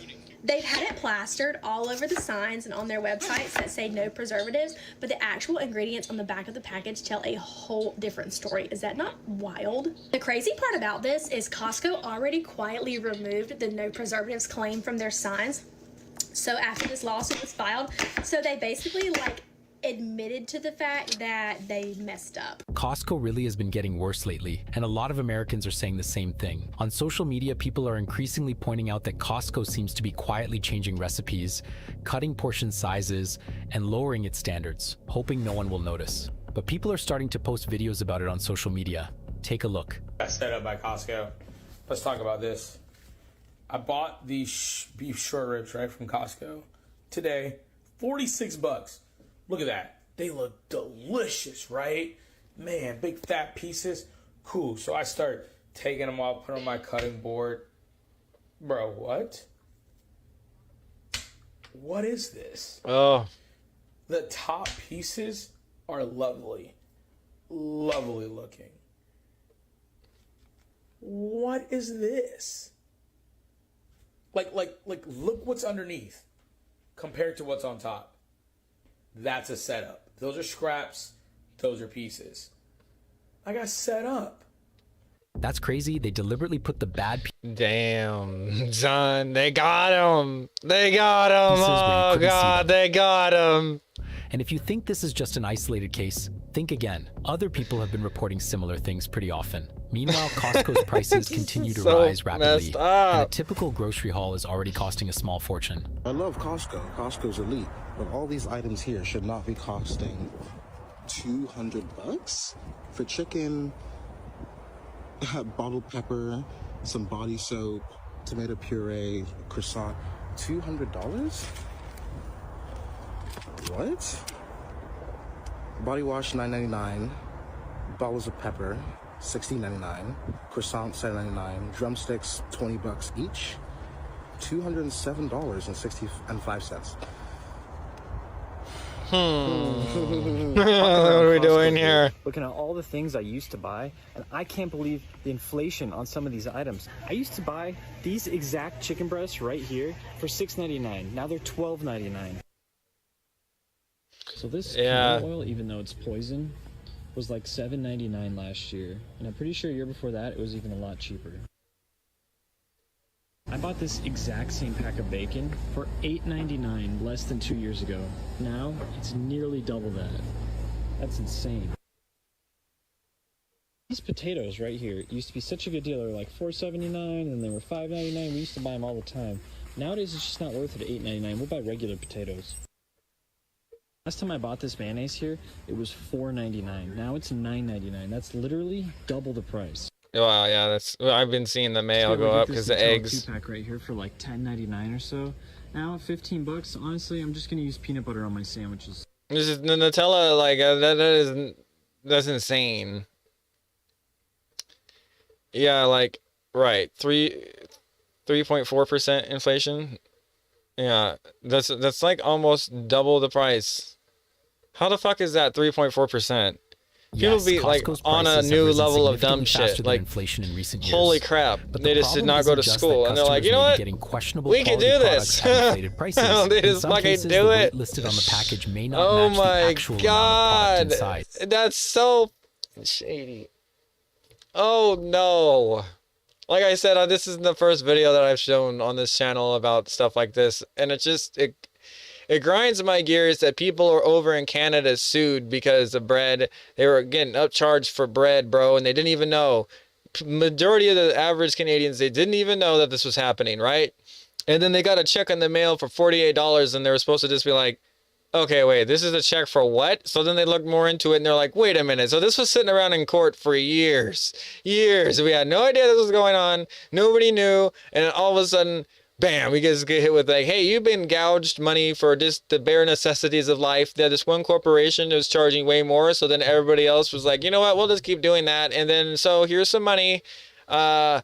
And then the average American is supposed to just think that that shit is not happening in America, but that was in Canada, okay? Like, that was a lawsuit in Canada. So we really do got to make sure that we have the corporations over here in the United States in check. Otherwise, I mean, look at the precedents it sets forward for our Canadian friends. Apparently, they just think that it's okay. And, I mean, obviously it's not. We don't need to spell this out, but, like, where does the buck stop? But the people just, they buy it anyway because they need it, and they don't even understand that, like, they think that this is what it is now, and it's not necessarily how it should be at this price point in time. And people don't understand that the prices shouldn't really fluctuate like that.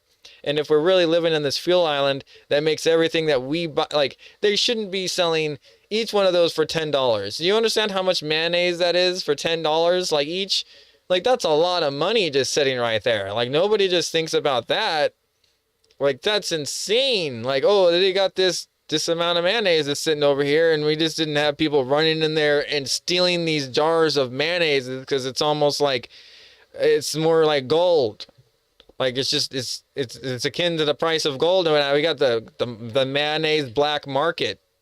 Like, this is the shit, bro. Like, what the fuck are we doing? Guess who just got their Costco membership? And I brought the scale. Let's get started. So a lot of you guys have told me there's many items here that you think are underweight. They might have a little sweet potato problem. 4 pounds, 9.1 ounces.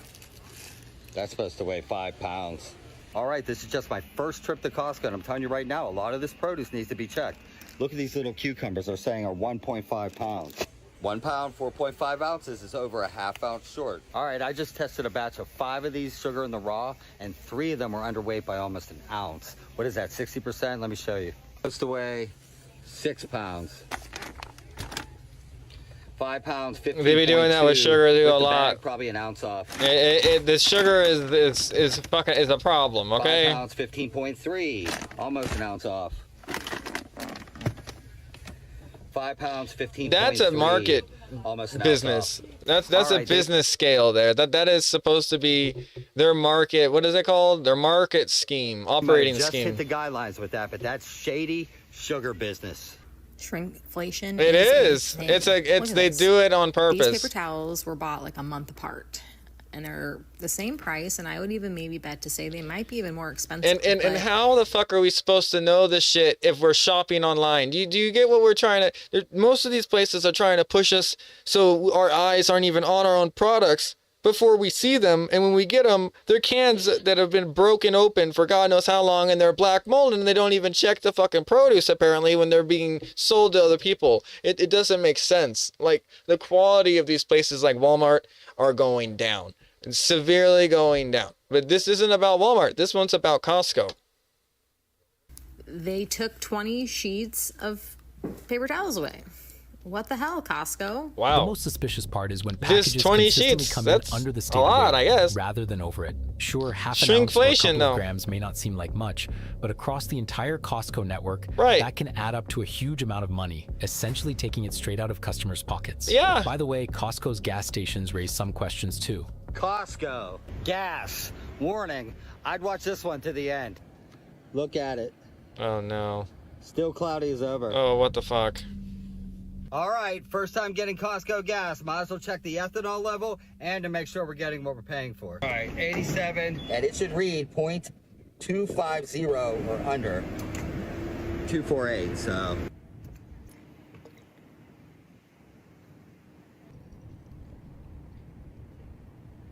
Shake a minute, wait 5, and then we'll read it. So I didn't wait 5 minutes, I waited 10. Well, it made the E10, but look how cloudy that is. That is not right. There is something wrong with this gas. We should be able to see that red truck right through it. Look how cloudy that is. The most likely cause for cloudy water after the test is water in the gas. This is what it should look like after a test. Here we have BP. Look how clear this is. This is Murphy's, and here's QT. I would not use this gas. It's been 20 minutes now, still can't see through it. So after 20 minutes, that right there was almost definitely water in the gas. If those were top tier fuel additives or cleaners, it would stay cloudy for a few minutes, but eventually it would dissipate. And remember, water and gas do not mix. So that cloudiness is little tiny water droplets that have been infused into the gas from ethanol. Costco's cheap gas may win you over with its price, but not necessarily with its quality. A cloudy mixture after testing is a clear sign of water contamination, which could turn the savings at the pump into a costly car repair. There are also questions about the ingredients in Costco's products.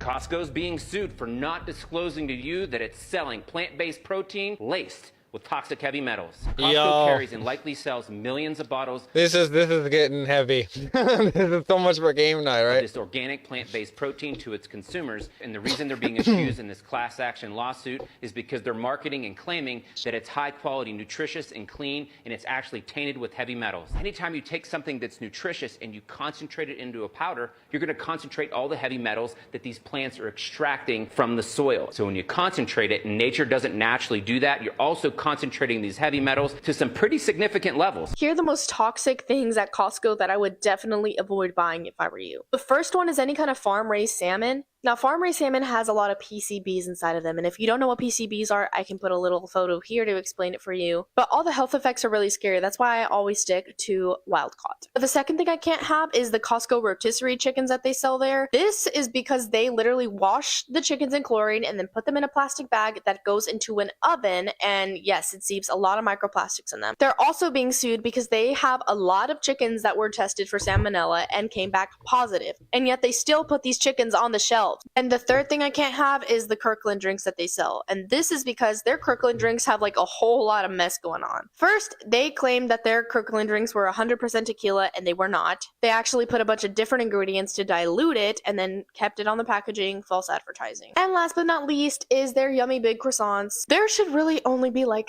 4 ingredients inside of croissants, and yet Costco's croissants have 30 ingredients. It's awful that at a store this big, you have to dig through the fine print just to spot hidden issues with the ingredients. When you go shopping, you expect the products to be good quality to begin with. You don't expect to have to study the fine print on every package. On top of that, many shoppers are complaining about Costco's card policy. I genuinely can't wrap my head around it. I go into the store, I scan a picture of the card, right? Beep! They let me in, they go, yay! Welcome to Costco! You're in the cult, you have the membership, you're clearly welcome here. My item. I wait in the long ass line. It takes 3 hours on a bad day. You know what I mean? I get to the front of the thing. I put my thing down. She says, do you have a membership? I'm like, yes. Here is the thing I used to get in the store. They scanned and accepted. And she goes, can't use that. I'm like, say on God, you can't use that. Just let me buy it. Please just let me buy it. Manager comes over. He's like, who is this on the card? I'm like, that's my mom. He's like, not gonna happen, buddy. Your mom and a picture? Not a chance. I'm like, dude, please. Got the max prestige fucking Costco membership. You can't just let me buy it?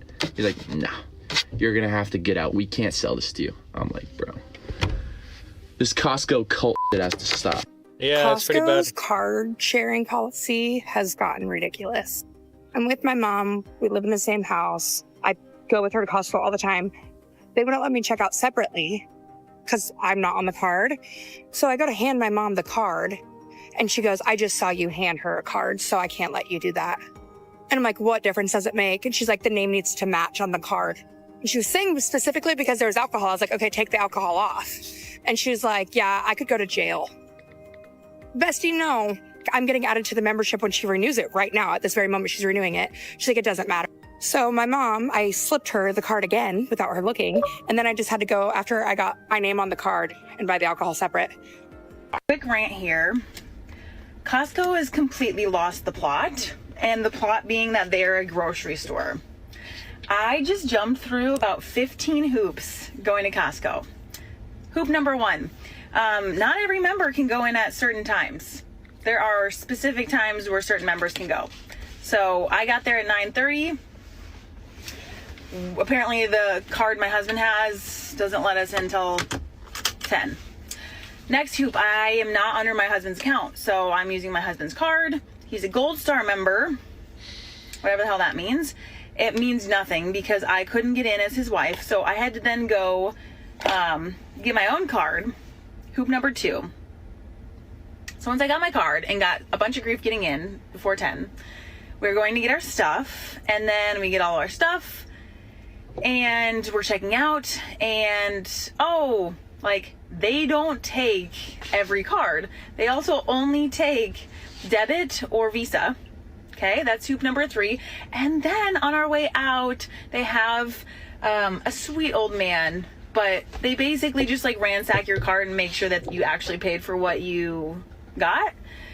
And honestly, like, it just was not an enjoyable experience. Like, I felt like I was being like judged, patted down, like going through like jail security just to get diapers for my kid. Like, to be honest, I probably won't be going back again because, again, we've fully lost the plot. This is not the Sandals Resort in Cancun, all right? This is a grocery store, and if you make people feel weird or awkward about going into a store and buying things at certain times with certain types of money, it just, like, I don't know, rubbed me the absolute wrong way, and I definitely will not be going back. Like, I don't give a shit if your stuff is in bulk. Like, I really don't. Okay, that's my rant. Costco, you're not for me, buddy. Bye. Oh yeah, some aspects of Costco's card policy and store rules really do seem overly restrictive. On top of checking the ingredients and weight of the products, you also have to go through a check at the entrance. You simply came to the warehouse hoping to buy quality products, but instead, you end up going through a bureaucratic obstacle course, card checks, time restrictions, and even having your card inspected on the way out. Yeah, I do not like Costco. I don't understand the hype behind Costco. Like, when people talk about the experience, y'all like this experience? Every time I go to Costco, it's terrible. Like, the parking lot alone stresses me out. It is so crowded. You're fighting for a parking spot. Like, I'm circling the parking lot for like 10 minutes. And then you get there. Don't forget your membership card, because that's a whole nother thing.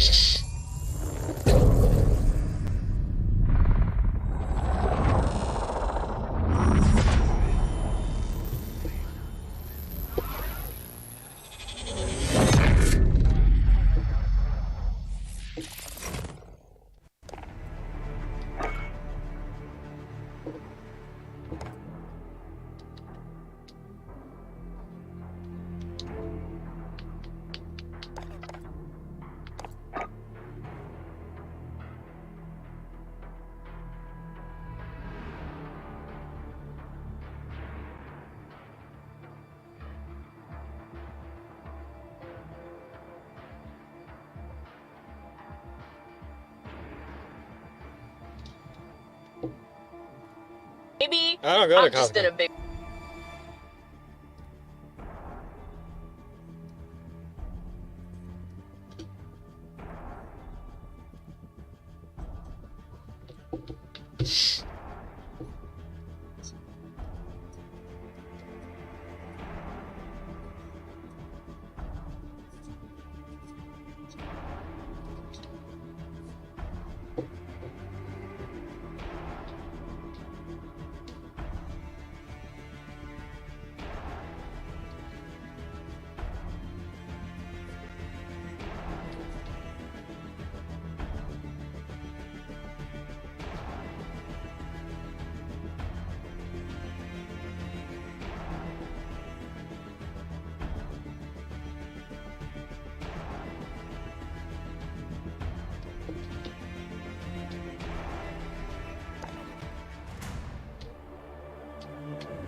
We're gonna have some fun.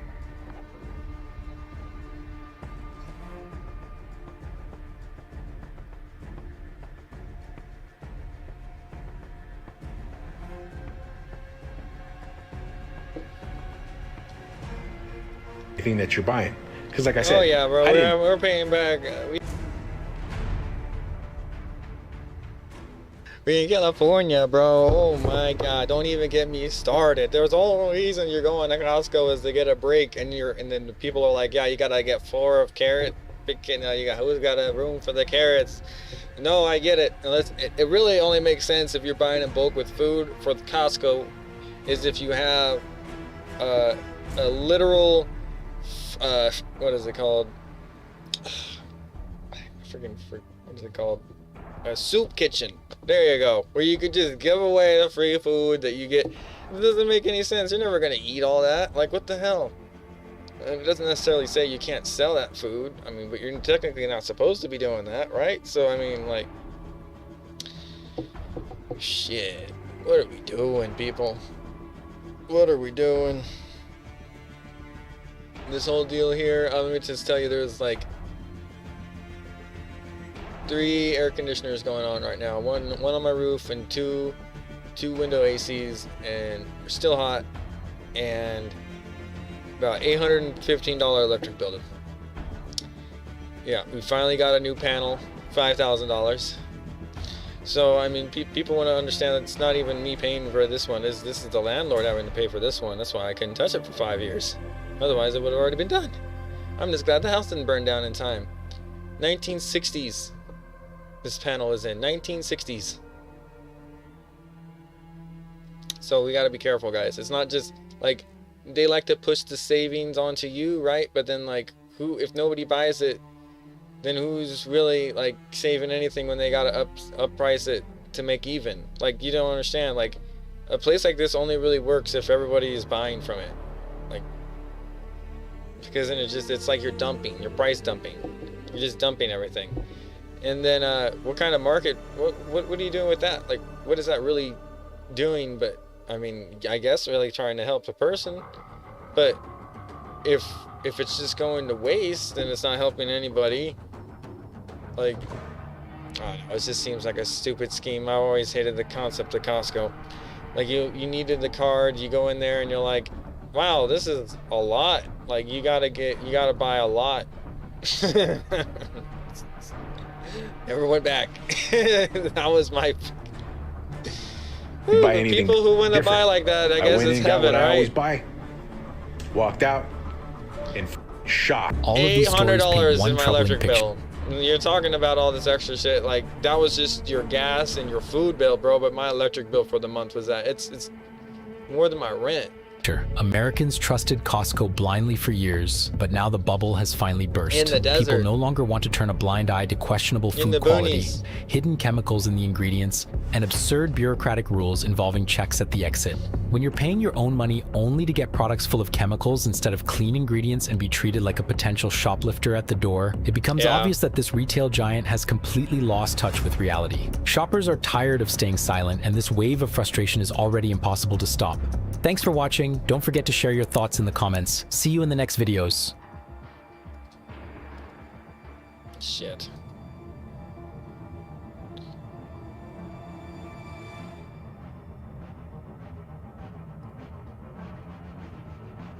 This is the one I was trying to click on. Alright, we're good.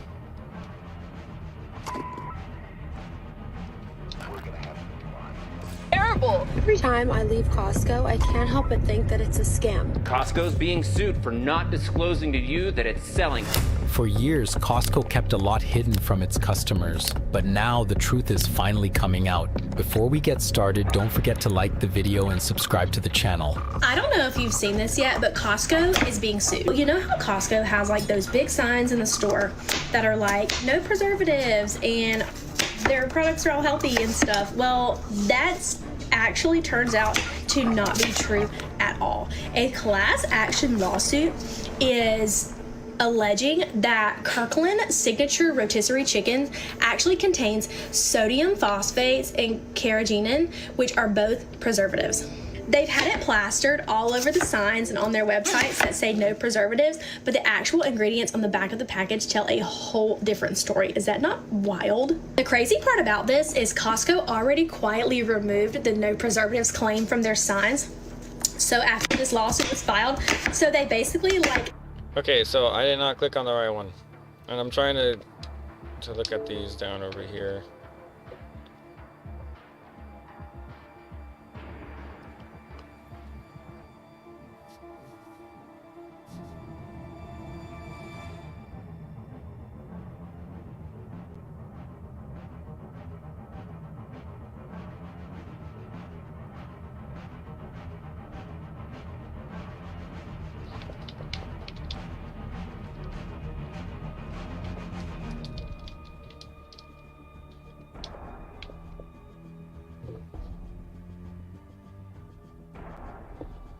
Like most people don't understand. The only reason why we're paying this much is because there isn't anybody else that's going to pay in California. Now it's only the people. We the people are now officially the only ones that are getting the fucking shit kicked out of them. And it's because the corporations, they already knew that their time was coming and they had to leave. And there was that 4,000 exodus of companies I made a big deal about, and we should probably watch that now, because I think that would actually open up a lot of people's eyes on why the fuck California is in the crisis it is right now. I already understand. We over here on the podcast already understand. But I think it's time that we actually share the people the information that they need in the time that they need it, and not just in some random episode down the line they don't even understand. I'm going to show this Costco thing.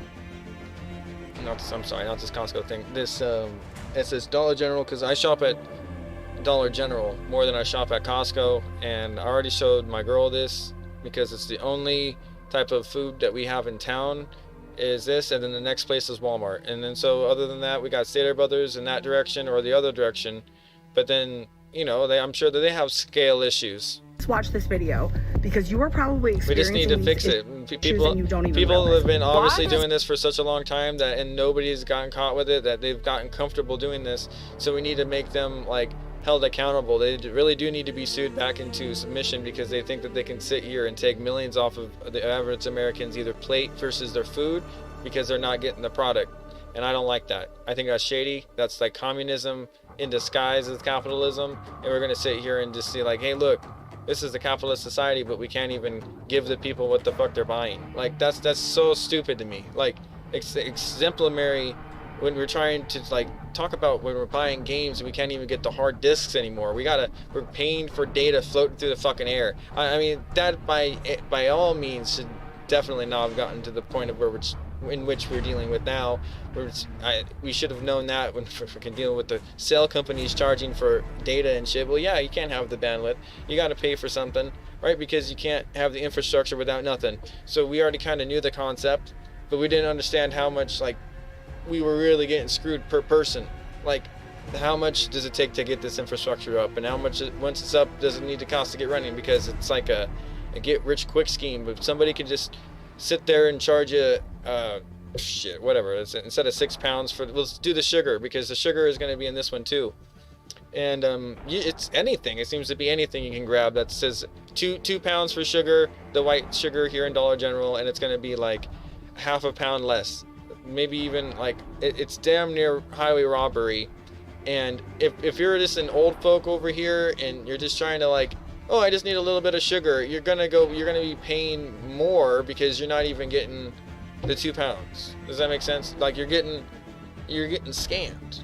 No matter how you're looking at it, you're getting scammed. Like you're supposedly paying less, but you're really paying more, because if you went out of your way to look at somewhere else was charging Like for 1.5 pounds of sugar, just actually sugar, you could probably buy it for a lot less than what they were just charging it for, and claiming it was 2 pounds. So that's just the whole concept of, you need to understand that it's this big thing, and most people don't even understand what would happen if you didn't read. What would happen if you were in a civilization that just used TikTok? Where would you be? Were you gonna sit there? You're gonna go to your fucking grocery store with a scale and measure everything you buy now? You're with your own scale? People will be looking at you like you're weird.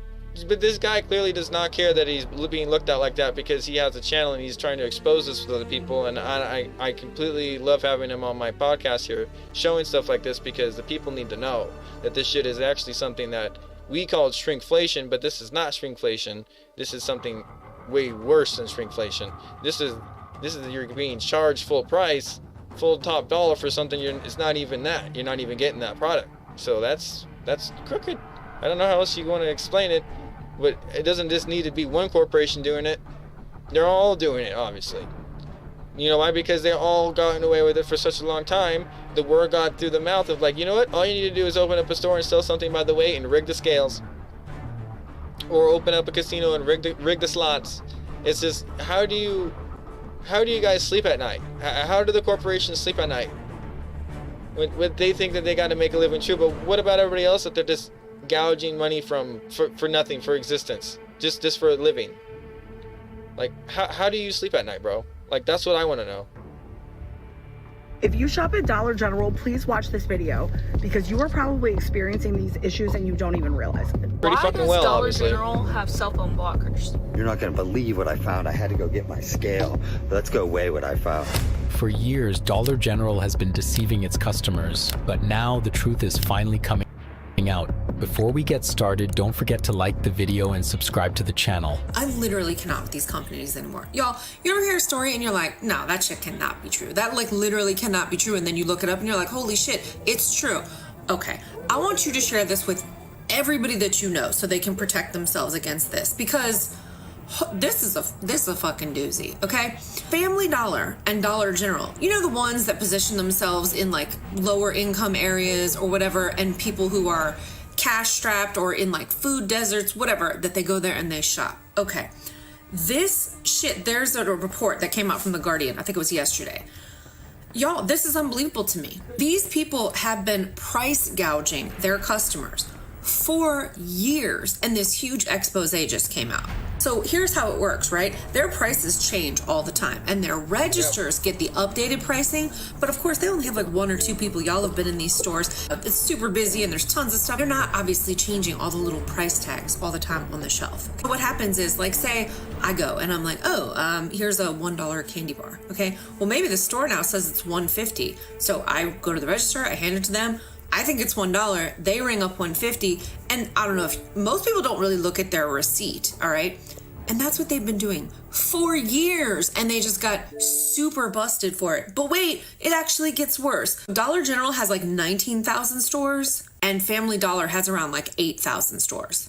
Dollar General has failed 4,300 price accuracy inspections. That's when an inspector goes in and they check, like, hey, is what you're advertising and what's posted on the shelf what the customer's being charged when they ring up.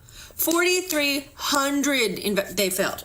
4,300 in 23 states. That's not an accident. That's a business model. And Dollar General has failed 2,100 inspections across 20 states. I didn't think I could get more sick with American corporations, but nope, there it is. And guys, we're not talking about tiny errors here. In Ohio, when they did the statewide report, 76% of the transactions were being rung higher than they were advertised. What? Okay, so I'm in the Dollar General on Bolton, on Highway 1, and they got all these sale signs up. And they're not honoring the sale prices, although the corporate manager told them to put up these signs. As y'all can see, the print is so small, if you're not looking closely, you will miss Why that cheap they people? say July the 13th through the 19th. Yeah. Personally, I think that is false advertisement and they shouldn't be up early. You're walking, you pick up 3, go to the register, check out, never glance at your ticket, and boom, you charge $10 for something that you think is $6. Dollar General has spent years building its business around a kind of micro-deception, quietly adding 50 cents to the price of each item at checkout. For an individual customer, it may seem like a small amount, but on a nationwide scale, these mistakes generate billions in pure profit for the corporation. And that profit comes from deceiving it's ordinary... something that literally is a business plan. And like, if we could just dump this at 50 frickin' cents more, then we'll make this much more than them. So if we can just fit into their, scale, and I don't even understand how are you working like that? How does that work for you, bro? It doesn't seem to be working out very well, because now everybody's going to be stealing your products because people think that, like, you suck. And I used to think that, man, why steal from Dollar General? But apparently they're stealing from us. People on a small scale. Of course, that's far from the only issue surrounding the company. I mean, what's Have you the noticed difference? that some products don't actually contain the amount of products stated on the It's label? just shit. Take a look. Dollar General. Stupefying You're not to me. gonna believe what I found. I had to go get my scale. Go get your Let's go weigh scales. what I found. Go get You 'em. want to see a scale problem with cat food? No. Dave! We got a lawsuit. We get cat food from there like we used to get it twice a week. We used to get cat food. We had 50 cats at one point. Don't ask. Too much cat food. A lot of money. $300 every 2 weeks for cats to eat. And I knew they noticed it. And they were doing the price thing and they were screwing us over. We're like, wow, that's a lot for cat food. And it's just, they do it and they don't care. And they do it, they don't care who it affects. The people who don't have any money else to give to feed these cats that they basically were strays and now they were saved. And, it just sucks. We're not going to the food banks asking for cat food. We're going here and buying cat food, but then we're getting screwed. You get what I mean? This is the shit. Like, we cannot just let go on. Like, I want her to get every receipt now that we have from them, and we're going to file a fucking class action lawsuit. We're going to get our money back. Because, like, this shit right here is fucking travesty.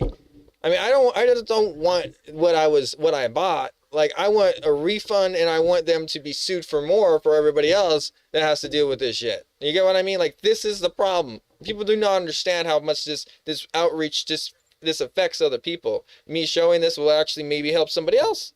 Congratulations. Because they just helped me. Look at this thing. Every day. Not every day. And we knew we would just be like, you know what, do we just wait to go to Walmart because they give bigger bags? But then I bet Walmart is still doing the same shifty because it's probably a 9 Lives thing. Like, everybody's just not measuring it right, and they blame it like evaporation and right. So it went into there with that much more water weight and it just disappeared. What the fuck are we doing? And we're feeding that to our cats? Like, what do we... No wonder they get fucking cancer. Give it some more weight. I mean, we're just... Oh, my God. 6 pounds, 6.1 ounces. That ain't right. Let's compare it to the Purina.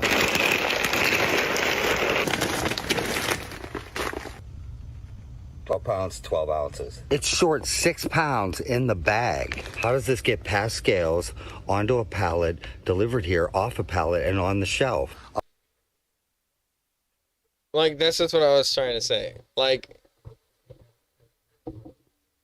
we would constantly say, like, there's no way that we just got cat food the other day. And it's just like, and they do it on purpose. And they be buying from these sketchy places that sell it, like, low on purpose. They know that it's not fucking weighed right. And they buy it from them. They're like, you know what, we'll still charge it for the full price. People won't know any difference. Does it say the same thing on the fucking bag? Well, they're not going to measure it. They literally say that. It comes out of their fucking mouths. And then they go through with their business plan and their marketing. I'm going to go through all of these. Here's another scam from DG. Incorrect price tags at checkout are one thing, but a product being half the weight right on the shelf is a whole new level. Dollar General has been profiting off these mistakes for years. So, either one thing is happening. Either somebody is cutting this fucking cat food open somehow, taking out half of the fucking bag, and then resealing it, and then shipping it to Dollar General, and they don't even know that it's missing half the fucking product, or they just know that this is happening and they don't care. Because, like, how could you not know that that's, like, you're picking this up, you do it every day. Wow, this bag feels like it's air. You know, he's manipulating this bag, and it's like a fluid silly putty. It doesn't look like a bag that's 12 pounds. Knowing full well that hardly any customer is going to bring a scale to the store to double check the real weight. And where's the quality control? Not right. This is super breach of distrust. When I talked about Maslow's hierarchy of needs, like this right here is not something that we should be allowing the everyday citizen to be sitting here and just be paying every day. The everyday cat food, bro. Like this isn't just no special blend. This is it. Here, I'm bringing up the.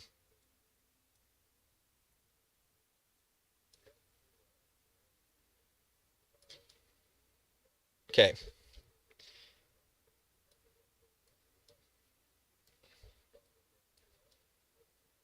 So, psychological needs. People need needs. Securing the base foundation, prevent total societal collapse, and audit of the nation state's survival. So down here, we need to clean. I don't know. They completely butchered that middle thing. Anyway, we need geothermal energy, agriculture, clean water systems. Wow, they just murdered all of this. This isn't even legible. Is this? Hold on here. Hold on. I have a funny feeling that this isn't the right one I was supposed to be bringing up. This is. Oh, there we go. A core resource allocation matrix. Pure water systems. Read it way better.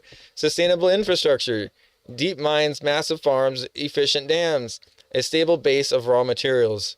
We got detailed grid security, courts with election audit. As in, we need the Save America Act or we don't have an election. Fraud, discovery, and prosecution. This is where Nick Shirley comes in. Border sovereignty and full accountability. You know who that is. The borders are. Fraud and prosecution. This is where supposedly Mirabantes or the California is like, oh look, we found this, but it was Nick Shirley, so they're lying. Law enforcement is trying to do their thing, but they got their hands tied. Physical defense is sitting here on our side of the border, not literally doing any type of thing other than sitting there and looking pretty, as in they walk right around our border. Secure federal elections. If we do not have secure federal elections, let me just put it this way, we will not have a nation. Personal security and resources, health, prosperity, defense. If we do not have any of these things, the safety and needs, we cannot get to up here. We do not have any belonging or love, family connection within our own family units and town squares. Family and friendship is completely gone because you do not have any safety needs below this. The community cohesion is not there. You do not have self-patriotism. You're not going to sit there and think your flag is beautiful, regardless. You won't be able to have the next branch up here met. Esteem needs. A unified civil duty. None of that. You won't be having people run for this unless they're literally trying to circumvent everything else that you stood for. They're building their own little pyramid up to snatch it from the top, to snatch your peak. They're trying to take away your self-actualization, your fulfilling and potential creativity, optimizing governance, economic prosperity, respect status, recognition, strength, and freedom. All this unified nation fabric, all of this. They're trying to take all this that we have away, including the next layer, which is global security, cultural and technological leadership, advanced exploration, where we're going to different cities in the sky that we make. And this is, all of this stuff will be disappeared if take one thing away. Take the water away. Take the food away. Take the power away. All this crumbles, and they know that. People from third world countries, they know that. They've seen it. They've seen dictators rise and fall. They know what it takes. But we sat here for a very long time with our checks and balances, and we thought that we had it coming. That, one day, we would have to fight our war against communism again. But little did we know that it would be within our son's generational, lifetime. It was not even 100 years. It didn't even give us 100 years. So we really got to buckle down. We really got to understand that it's not just, you can't have the safety and the needs met if people are stealing from their food and their water. They're not even, I bet if we weighed the water and like these freaking water things, that it's not even the right weight, like guaranteed. Like just, that's just how this is. And most people aren't even ready for that yet. They're not even ready for the culture shock that they've been buying this shit for years, and they've had that, you know, feeling deep down inside that they knew that they were getting screwed over, but they couldn't necessarily put the words out there to say, hey, look, I have the proof. I have the receipts, but I don't have the proof. Why? Because you just didn't buy a scale? You didn't buy a scale and check it? Why? Because that would mean that you're crazy. Because you don't trust. You don't have a society that has trust, right? You need all this to function. You need a high functioning trust society. Okay? Maslow's hierarchy of sovereign needs, a blueprint for a nation state integrity. Okay? If you do not have any of this down here, how are you going to sit here and charge people for more and they're getting less? How are you doing that? Their safety is not being met. They don't feel like they're being belonged or loved. Their esteem means that they're shit, they're a slave, and the peak of their society is, oh, let me work a little bit more to pay for what? To pay for nothing, apparently. Paying for air, paying for $6 pounds of cat food, but it's really supposed to be 12. That's personally affecting me and my family. That's why I'm so upset right now. This is not okay. This is something that should be in court. This is something that should never have been to the point to where there's some YouTubers coming around here like Nick Shirley, and this is how we find out. This is disgusting. At least it happened. I'm happy it happened. But it should not have to take this long for them to think that, oh, look, nobody's ever going to do this. Let's just throw that out of the equation. It's like them rushing over the border. Oh, they're never going to get rid of us all. Let's just flood the border. Like what the fuck are we doing here? Like, this is the mindset that we have to deal with now. Like, whether it's from our own politicians or corporate greed, it doesn't make any common sense. This isn't how we raise a country to be at the peak of the society, a golden age. This is not how we do it, charging for fucking air. Like, this is not what we're doing here. Stuff like this is sitting on the shelves. Dollar General's at it again. Remember when some of the sizes of the yoga pants, specifically the ones with the yellow tags, pennied out? Check this out. Clearly, that says $5. But look, putting stickers over it. Obviously, I'm not going to take that off, but just showing you. So put that back on. But when you scan it in the app. Hold on. See, so it's backwards on theirs, but I flipped it over on mine so you can actually read it properly. There you go. So you see that I noticed that too, but I couldn't tell if that was them actually trying to make sure that it wasn't like a penny thing. Like they just needed to have a different tag, and so they can resell it. Or they have a problem with people going in and buying penny items. So, like, I don't know. I just thought it was a way to fight that. Like, I had no idea. We'll see what she has to say more about this. Obviously, I'm not going to take that off, but just showing you. So put that back on. But when you go and shop at Dollar General, do you see this stuff on the back of it? Like a sticker on the back of it. You see what I'm talking about, right? Like it's here. Look on the left then. You see how it's like a bigger sticker over the scanner? Yeah, I don't remember paying attention. Well, we have to. The 9 Lives bags we were getting, 6 pounds off of cat food. And we knew it. We would be sitting there saying to ourselves, like, doesn't it feel weird? Like, we just bought cat food? Yeah, I know, but babe, the bag was supposed to be 12 pounds. He weighed it for 6 pounds. You don't understand.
This is when you'd have everything cut and it'd be like.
Okay. We're back.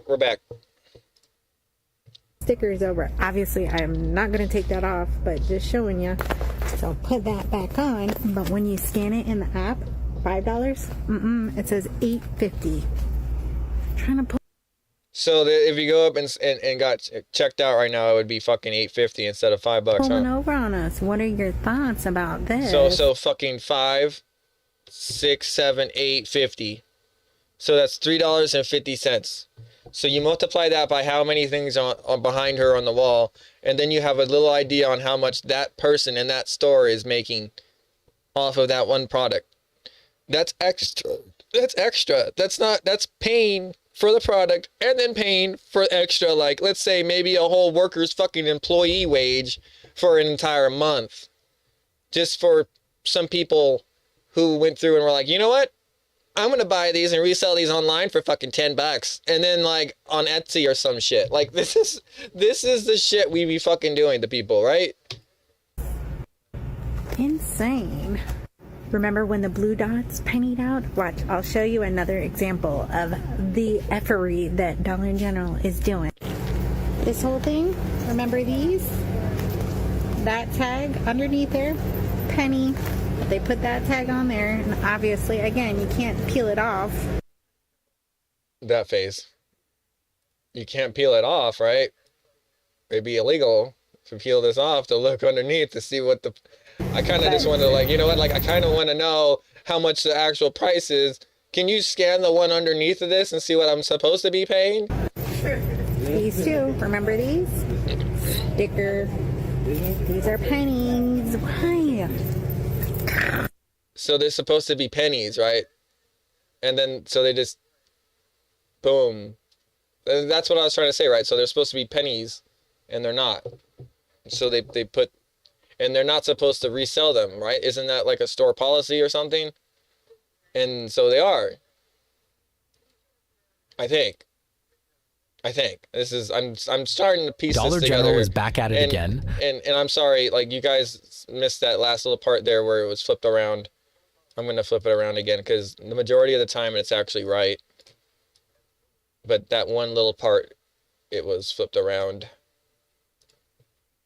Dollar General is back at it again, placing new barcode stickers over items that should have been discounted to a penny to keep selling them at full price. They will do whatever it takes to avoid offering fair discounts to customers. On a real note. So they were paying their whole wage for like somebody's employment wage on that one rack of like leggings, bro. Why like, that's does Dollar fucking General scandalous. have cell phone blockers?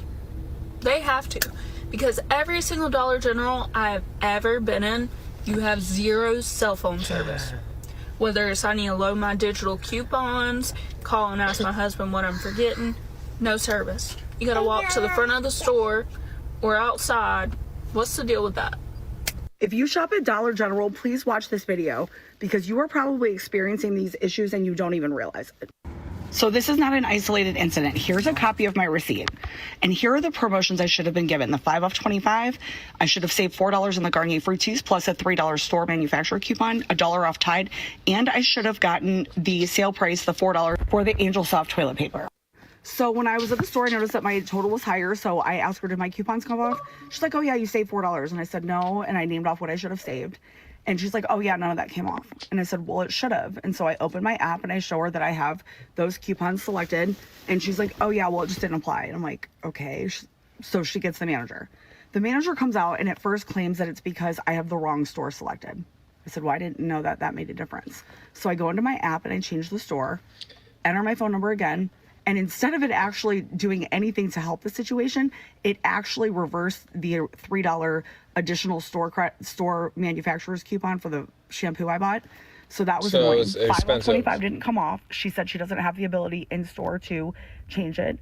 I didn't get the coupon for my Tide laundry detergent. I was not given the sale price for the toilet paper that I bought. So just on this visit, $9.25 was what I should have paid less. But this has happened to me over the course of several different months. And I'll look at my receipt and then I'll be like, okay, I'm going to go back to the store to get, it refunded. And I just never do. But I've been keeping a logbook of it for the last 2 months. And you will not even believe the total amount of money I've been ripped off from Dollar General. So I suggest if you shop there, check your receipts, check what coupons you have selected, because it's gotten to the point that it's completely unacceptable. And I don't know if they're doing this on purpose. I will not say that for sure. I finally emailed customer service after my store visit today because I was so irritated about it. So we'll see what their response is to me. But share this, like this, repost it if you shop at Dollar General or you know people who do, because we are getting ripped off. Yeah, a lot of people are saying the Dollar General app constantly glitches and digital coupons just don't apply at checkout. As a result, you lose the discounts and your total comes out way higher. Always check your receipts and coupons right at the register. They can end up overcharging you out of nowhere. Dollar General, man, I don't know if this, as many Dollar Generals as it is everywhere, y'all need to start paying these employees more so y'all can get more people hired, because this is ridiculous. Dollar General is like my least favorite store to coupon at, not because of the prices or the coupons. It's strictly because my stores never stock anything. I don't know if they just don't have the whiff band, the employees, or whatever to be able to keep things stocked. But anytime I try to do any deals, the stuff that I'm looking for is never in stock. So it's like always a hit or miss. Every time. That's why I don't like couponing at Dollar General anymore. Like, they do have good, deals that will work out on Saturdays using that 5 off 25 or the 10 off 30.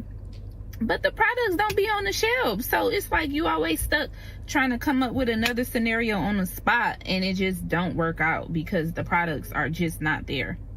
Another major issue at Dollar General is the empty shelves. What's the point of $5 off $25 deals if the items you actually need are never in stock? You're forced to scramble and change your entire shopping plan on the fly, which completely ruins the deal. Honestly, it feels like an intentional trick rather than an honest mistake on their part.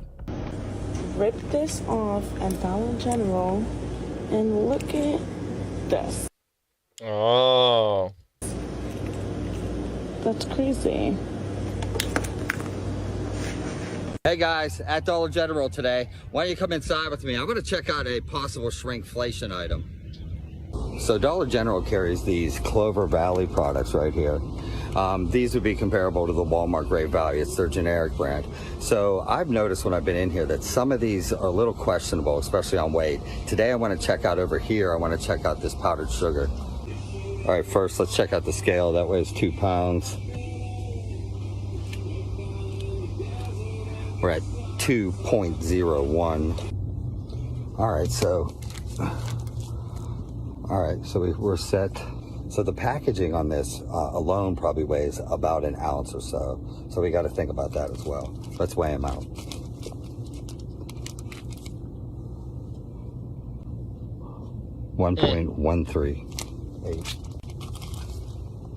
It's like half. Like they're not even getting it. They're not even close. 0.152. Not even close. 1.12. We're not even close. Like a whole pound off. A whole 1.12 pound off. We're not even sitting here. We're like 1.12. I'm rounding because they're fucking with me. 1.12. That's just a slap to the face. 1.15. I don't get it. Why? How dare they? There is definitely How dare they? I think we're gonna have to spend a little more time in Dollar General checking some things out. That's what we're calling shrinkflation. Remember, when you're out shopping, check your weights. My mom and I had the worst experience at Dollar General while we were penny shopping yesterday, and I need to. Mr. President, it's illegal to have these places selling shit like this. Can we get some help in California, please? Like, we are barely fucking alive over here, okay? And I'm saying this with like is no basically at Dollar semblance of General, a if an smile item at is all. being discontinued, it gets marked down to a penny. I can't Now, believe employees it. are supposed to pull these items off the shelf, but if they miss it and I find it as a customer, they have to sell it to me. And I will put up the penny policy here that says that they have to sell it. My mom and I get up to the register and we have quite a few things, but our cart is not like overflowing by any means. We probably had 30 items, I'd say, like bags of nuts and ribbon, small stuff like that. So the employee is on the phone with, I'm assuming, a friend the entire time during this transaction, and she scans a couple of our things in and she starts going off about how these penny shoppers always come into her store super early. She just opened up her register. We always have overflowing cards, and it messes up her system. The Keep one in mind, cent it was thing. already 10 a.m., so unless if she was 2 hours late to opening up the store, we were nowhere near there during opening. So then she tells us that we can only ring up 10 items at a time, and we both think that it was just to deter us from wanting to check out. And of course we say, that's fine, we'll go ahead and do that. She starts going on and on again, and saying how now she has a line, and we're holding up the line, this and that, but there's one guy behind us with one item. So then she proceeds to say that everything is ringing up full price, and she's not going to sell it to us at a penny. Now we Our knew this Dollar was General wrong gets because like we a can line. see the screen of the prices coming up, An and they're showing actual a penny. line. And also, how does she know that they're penny items and I gotta complaining that we're fix that. penny shopping if these items are bringing up full price? I was about this close to calling the district manager because she was so rude, and I cannot emphasize. I mean, she was just like berating us, but like to her friend, pretending like we weren't in line for a good minute. Ultimately, I didn't end up doing anything because whatever, she has the final say. If she wants to refuse service, she can refuse service. I have a love-hate relationship with penny shopping. It is so awkward, and then stuff like this happens and it just makes you not want to do it anymore, but times are tough, and if I can get things for a penny, I'm going to get them for a penny. Of course, my mom and I were nice the whole time. We're very non-confrontational people, and we just put everything back, so if she wants to go find the penny items herself, she can go get them and pull them off the shelf herself. So I'm just wondering if this has happened to anybody else or what you would have done in this situation. When I got in the car, I said, I wish I would have recorded this whole interaction because I do have quite a large following. However, it is what it is at the end of the day, and she just needs to get better sleep next time. That employee's behavior was completely out of line. Is that what that It seems is? Dollar General Better is in sleep. total disarray, not just with prices, coupons, and empty chaotic shelves, but with their staff as well. According to official company policy, if an item rings up for 1 cent, the cashier is required to sell it, not throw a fit and lie that it's full price. I really hate to be this type of person, but sometimes you just got to go in and you just got to let your anger show and do what's right. So I went to the Dollar General located in Pickens, South Carolina. It's on Walhalla Highway. The store number is 2505. And them poor women, it's just two of them. And we all know that Dollar General is notorious for treating their employees like crap. I went in there. It was hotter than 14 hells in there, sweating just walking around in the store. I can't imagine what it's like to work in there. Now, those of you who's going to come on my comments saying, well, we work out in the heat. Well, they don't. They chose a store to work in, and they're women, and one of them's very young, okay? So it's probably 104 degrees outside. So put that in the store, it's probably at least 108 degrees in there. I asked the lady up front, I said, how long have y'all been working under these conditions? Because I'm telling you, you cannot breathe in there. She said, we have been without air conditioning for about over a month. I said, has anyone called corporate? She said, my general manager has called 3 or 4 times, I can't remember, and made formal complaints, but nobody is getting back to them. So I called corporate myself and made a formal complaint and told them that I will blast them on all social media until their air conditioning is fixed. And I expect it to be fixed in a few days.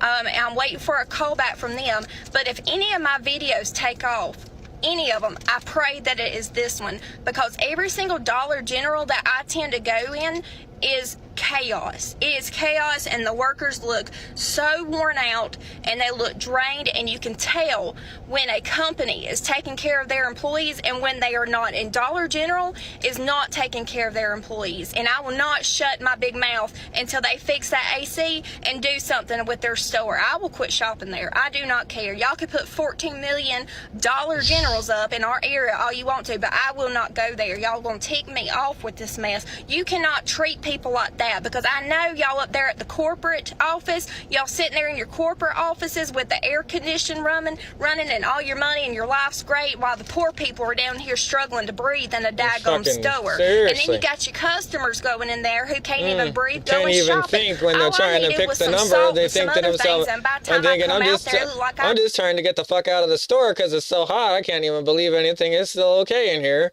And then you got like, oh wait, oh, they just redid the cooler system. I wonder why, because the fucking AC was broke for half the summer, and then their cooler's broke, and then like, oh, well, we gotta spend all the money that we scrounged together, screwing all the people together to pay for this shit, because we know corporate's not. So this is the problem that we have with these low-end retail stores that I am talking about. We have no other choice. Like, how the fuck did we end up getting a Dollar General, and then this is what they do? Like, this is ran 3 good, miles bro. because I was sweating so hard. Damn. Lord, forgive me. Just I know this. I power, am not power acting to the very people to just want to open up a business and just don't want to screw everyone and just want to give everyone a fair product for a fair price and just do it. Make the American dream happen for them and everyone else involved, instead of just being a big sad sorry like store. This is just, oh man. Christian like. I know that. I will pray about it later, but for right now, I am I'll angry. pray about and it I later. would really appreciate for this video to take off, because they got to do something about that. That is absolutely a shame to It's treat not your right, employees that way, and I will not stop until they go down there and fix that air conditioning and Dollar General steps up and treats their employees a little bit better. If this is true, the working conditions these two employees are forced to endure, temperatures pushing 40 degrees Celsius and no air conditioning for over a month, warrant absolute outrage. The author deserves particular respect for not just walking away, but personally calling corporate headquarters and openly standing up for workers who are too afraid or unable to advocate for themselves. The situation surrounding Dollar General reflects a deep-rooted systemic crisis in their business model, where the pursuit of excess profits has led to the systematic deception of customers through weight discrepancies and mismatched price tags, as well as the catastrophic neglect of stores plagued by cluttered aisles and unstocked shelves. Thanks for watching. Don't forget to share your thoughts in the comments. See you in the next videos.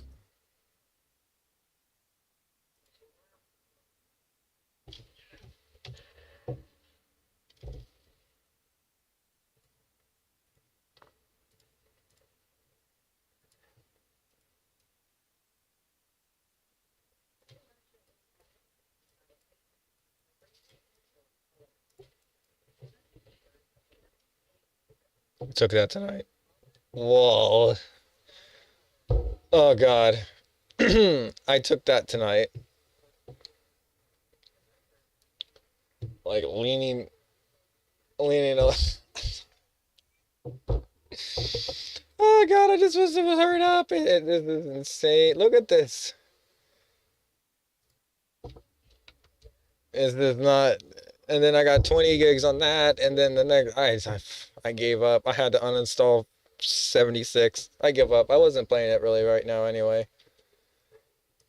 I feel like, I'm sorry if you guys came to see me play 76 and I just uninstalled it, but like, to be honest, I have plenty of other 76 like content you guys can actually watch if you want on my profile. Like this right here, I not have any content, and I wanted to have all of it downloaded so I could just go through and make the campaign content alongside the multiplayer content without having to sit there and install if I wanted to take a break in between multiplayer. And that is how my thought process works on that. So sorry. This is now taking me an extra 3 hours to set up, but we will have game night 2 and it'll be a lot more smoother. But for now, this is what we have, and back to the show.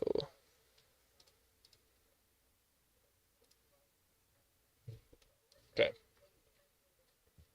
See that smiling? It's normal. It's normal face.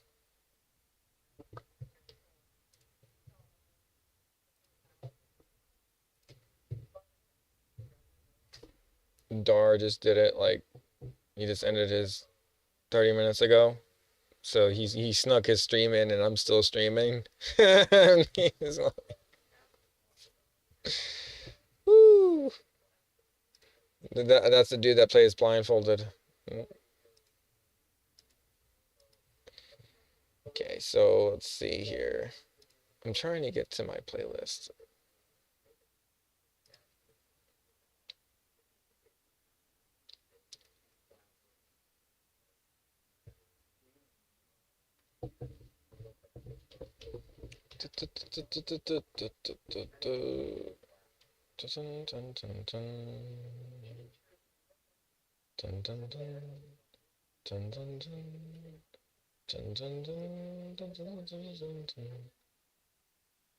Oh, and the sky was not completely dark, by the way, when I took this. This was like just there was like sunset, and this was not quite high noon.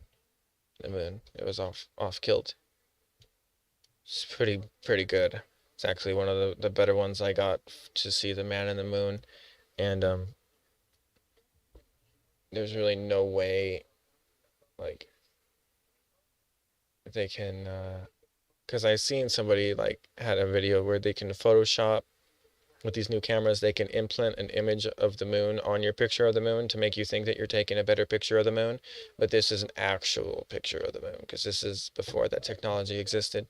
So this is with a decent lens. I forget the M300 or something on it, but anyway, it's not exactly cheap, but still older tech, and works great. Big lens, clearly. With a monopod.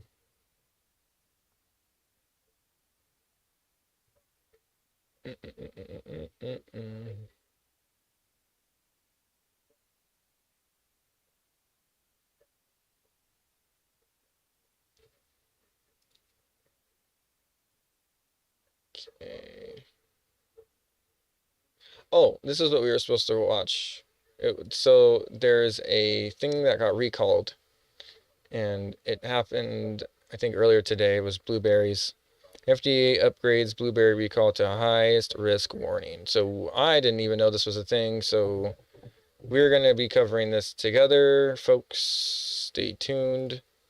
Thank you, guys.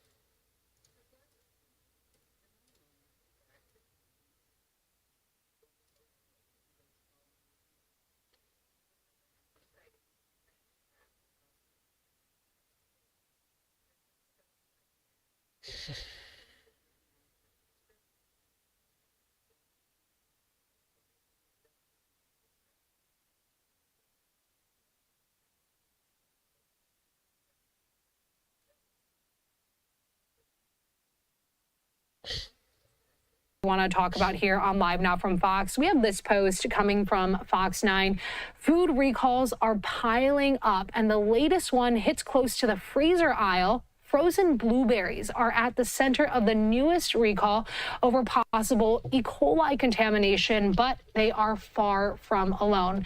The FDA has now upgraded the GreenWise frozen blueberry recall to a Class 1 recall, which is the agency's most serious level due to potential E. coli contamination. 12 people have been linked to the outbreak, with 4 hospitalized. The recalled blueberries and mixed berries were sold at public stores across 8 different states. Now, this comes as consumers are seeing that steady stream of major food recalls and foodborne illness investigations, from E. coli to salmonella. We've talked a lot about here on Fox, Live Now from Fox, of course, the Cyclospora outbreak. So what does a Class 1 recall mean, and just how dangerous are these recalls that we're talking about? I want to bring into the conversation right now Bill Marler, who has spent decades litigating foodborne illness cases. Thanks so much for joining us here on Live Now from Fox. Thanks. The previous segment looked a lot more fun than talking about foodborne illness. So yeah, it's not the most fun thing to talk about, but it is so important because, you know, we're eating these foods every single day, some of us. Let's talk about this Class 1 recall here pertaining to the blueberries. What do you really want consumers to know about this one? Well, there's a couple of things. One is Class 1 recalls are the most serious level. It can cause serious illness and death. As you said, there have been 12 people linked to this, 11 in Florida, 1 in Georgia. It appears that most of those illnesses occurred a month and a half ago, but people need to pay attention. If they bought blueberries from Publix and they're in the freezer, there's a good adage in the food safety space, you know, when in doubt, throw it out. And so what you don't want to do is just keep them in the back of your freezer and pull them out, you know, a month from now and eat them and then wind up being another statistic. And we've seen 12 people, unfortunately, get sick and be hospitalized from this. What does that tell you about the seriousness of this particular E. coli strain? So this is Shiga toxin producing E. coli. It's the one that you kind of hear about where, and I've been dealing with this for 30 years in hamburger and romaine lettuce. It can cause severe illness, kidney failure in children. It can put kids on dialysis, can cause brain injury, a loss of large intestine, and it does unfortunately cause about 100 deaths a year. So it's a serious thing. Please check your freezers. If you purchase this product, just throw it away. Throw it away. And the recall expanded from an initial lot to all lots of that Green Wise frozen blueberries and the mixed berries. What does the expansion tell you about what investigators might have found or what they're really worried about? Yeah, it's a little Don't get your money back. opaque. Don't get your money back. This is a product that came in from Chile. Just throw it away. We've had a rash of recalls and outbreaks linked to products being imported to the U.S. this summer. It's been pretty concerning. It's unclear as to whether or not the FDA found something maybe they got there in an inspection in the plant, or it's just more about testing. We don't know. That's been a little bit unclear. But, if the FDA is saying, get rid of this stuff, recall this stuff, they've got a good reason behind it. And if somebody might have eaten this specific type of blueberry, but they feel fine, what should they do? Yeah, the downside is with this kind of E. coli, the incubation period, so between ingestion and onset of illness, can be 1 to 10 days. Most of it's 3 to 4. So if you ate it 10 days, a week ago, and you're not feeling sick, just be thankful.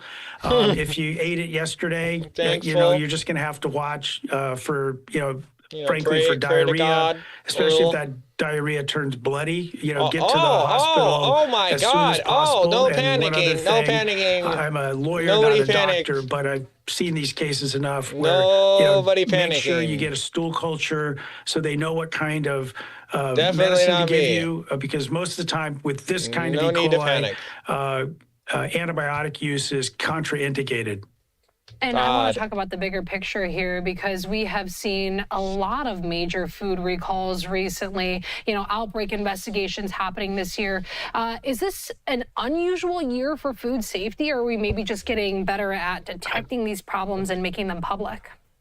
Yeah, I mean, it's been a busy summer. I have not been able to take a day off, and that's a bad thing. The public is in a bad spot when Bill Marler's busy. And so what we've seen, however, is, outbreaks linked to sprouts. We've seen outbreaks linked to peppers. We've seen outbreaks linked to lettuce. And right now we're experiencing the largest foodborne illness outbreak that has occurred in my entire career. Over 35 years, we have not had an outbreak the size of this cyclospora outbreak, which the CDC estimates about 10,000 people. It's probably closer to 30. And so, and that's just a big concern.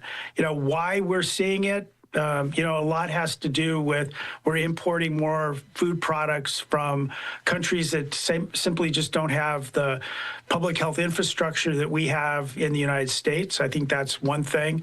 I think the other thing, unfortunately, too, is that we've done some pretty drastic cuts at FDA, CDC, and state and local health authorities. And so the ability to count these cases has been really hampered. And one of the things about counting cases, the more counting you're doing, the faster you're doing it, the quicker you're going to figure out what the problem is. You can get that product off the market.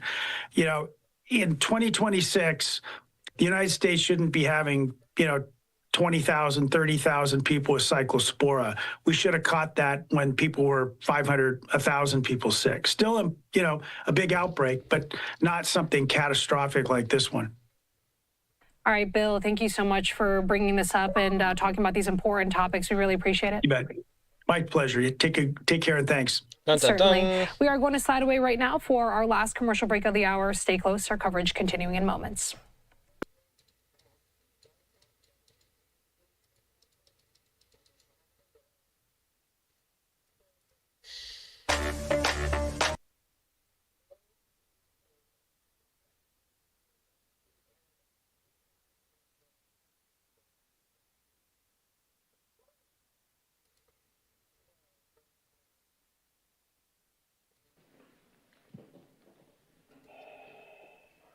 So this is the gimmick.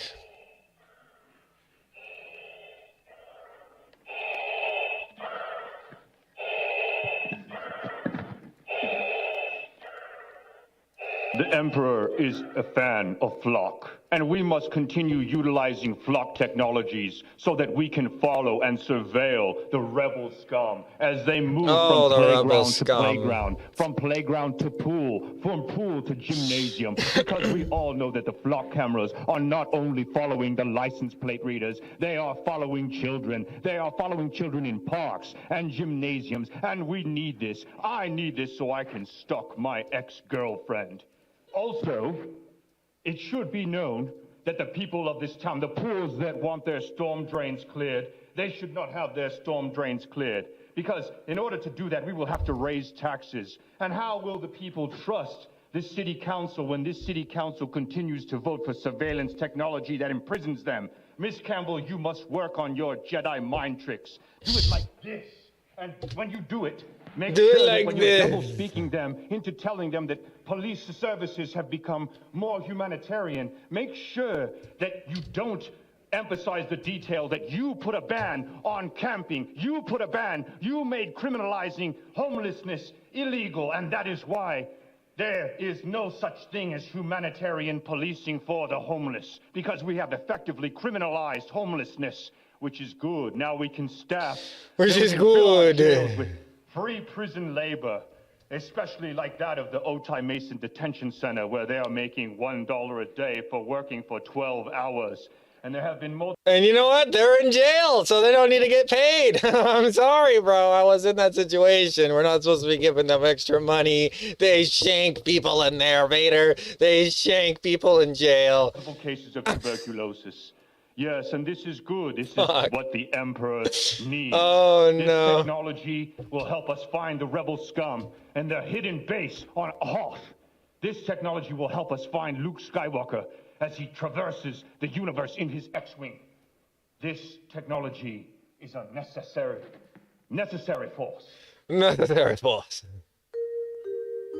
Thank you. And our final speaker is Darth Vader. You know what, man? I don't even know what to say. Just I needed a little bit of a laugh after all the how crazy I was after Dollar General and Costco and everybody screwing us over. The flock camera, right? Now we just gotta laugh at this. Has done well. I am pleased, and so is the Chomo Emperor.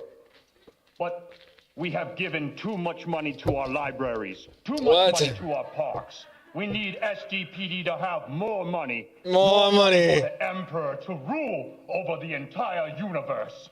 Once the Death Star has been completed, no one will be able to rebel against us. We will be the ultimate power in the universe.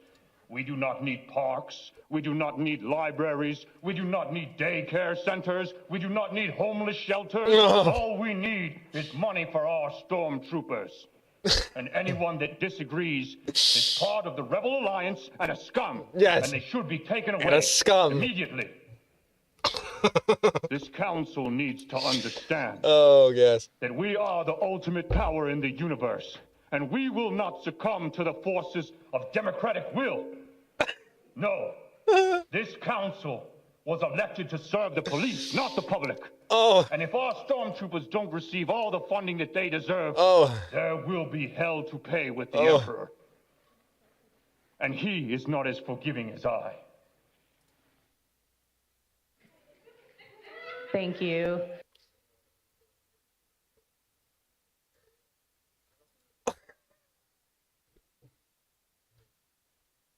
Did that just happen? Well done, man.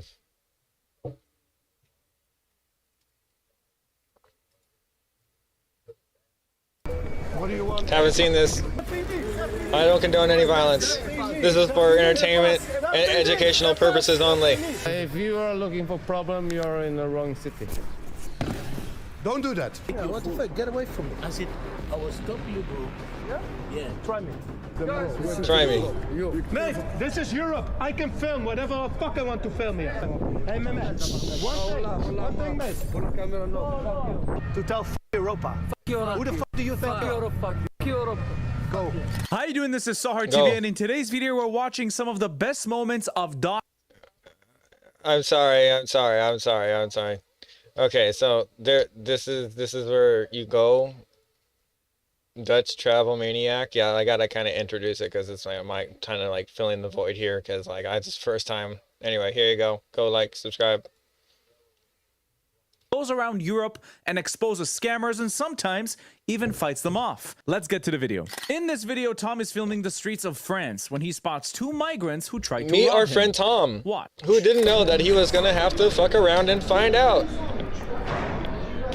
There we go. Marseille at night. It's a little bit abandoned. To be And fair. he's the based one. So let's just walk. What do you want? See? See? Fuck off, you fucking wank. You see, all you had to do is grab him. All you had to do was grab him. Go, maggot. Pussy, run. See? I'm not gonna sit there and beep it out, bro. But like, to be honest, like the music, I don't know if it's literally, yeah. But anyway, yeah, he's just kind of stressed out right here. Motherfuckers try to rob me. Let's get out of here. That was crazy shit. In our Yep. next clip, Tom It is was. walking Good through a shit. pretty sketchy area of Paris when a group of migrants begins following him, looking for a fight. Watch.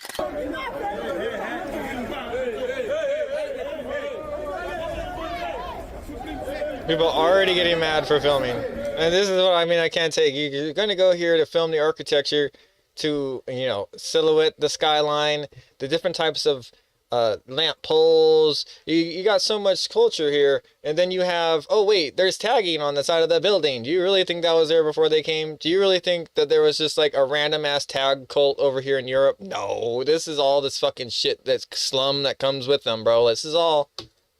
It's not even the good type of graffiti. I don't know what the fuck they want. Yeah, monsieur, pourquoi tu nous filmes? Nos films? Pourquoi nos films? Parce que tu ne dois pas nous filmer. He's trying to snatch the camera. Si c'est pas toi, on peut bagarrer à cause de ça. I can film whatever I want. Non. Toi, t'es mon grand frère. On peut pas faire ça. Si c'est pas toi, on peut bagarrer. Parlez anglais, ami. Where is not you? What the fuck? He's my big brother. Don't do filmers here. It's not good. What do you want? Don't film us here. No, I want to fetch you because you can film me. No, you cannot do anything. I cannot do anything. No, you cannot. No. What do you want to do? I can do something. What do you want to do? I want to eat. I go fetch you. Huh? I go to fight you. I want to fetch you. Fight me. I'm not going to fetch you. Just leave me alone. Just go. You shoot me. I'm going to hold you. Just go. I'm going to hold you. Just go. I'm going to fetch you. Fucking go. What do you want? Go. See, they just want the camera. They just want the camera. It's not, don't stop filming me. It's, I want the camera. Just go. Fuck me. Just go. If you. Just go. Fuck you too. Fuck you too. He's my brother. Oh, don't film me. Huh? I film myself. I film whatever the fuck I want to film. Why? Ça finit.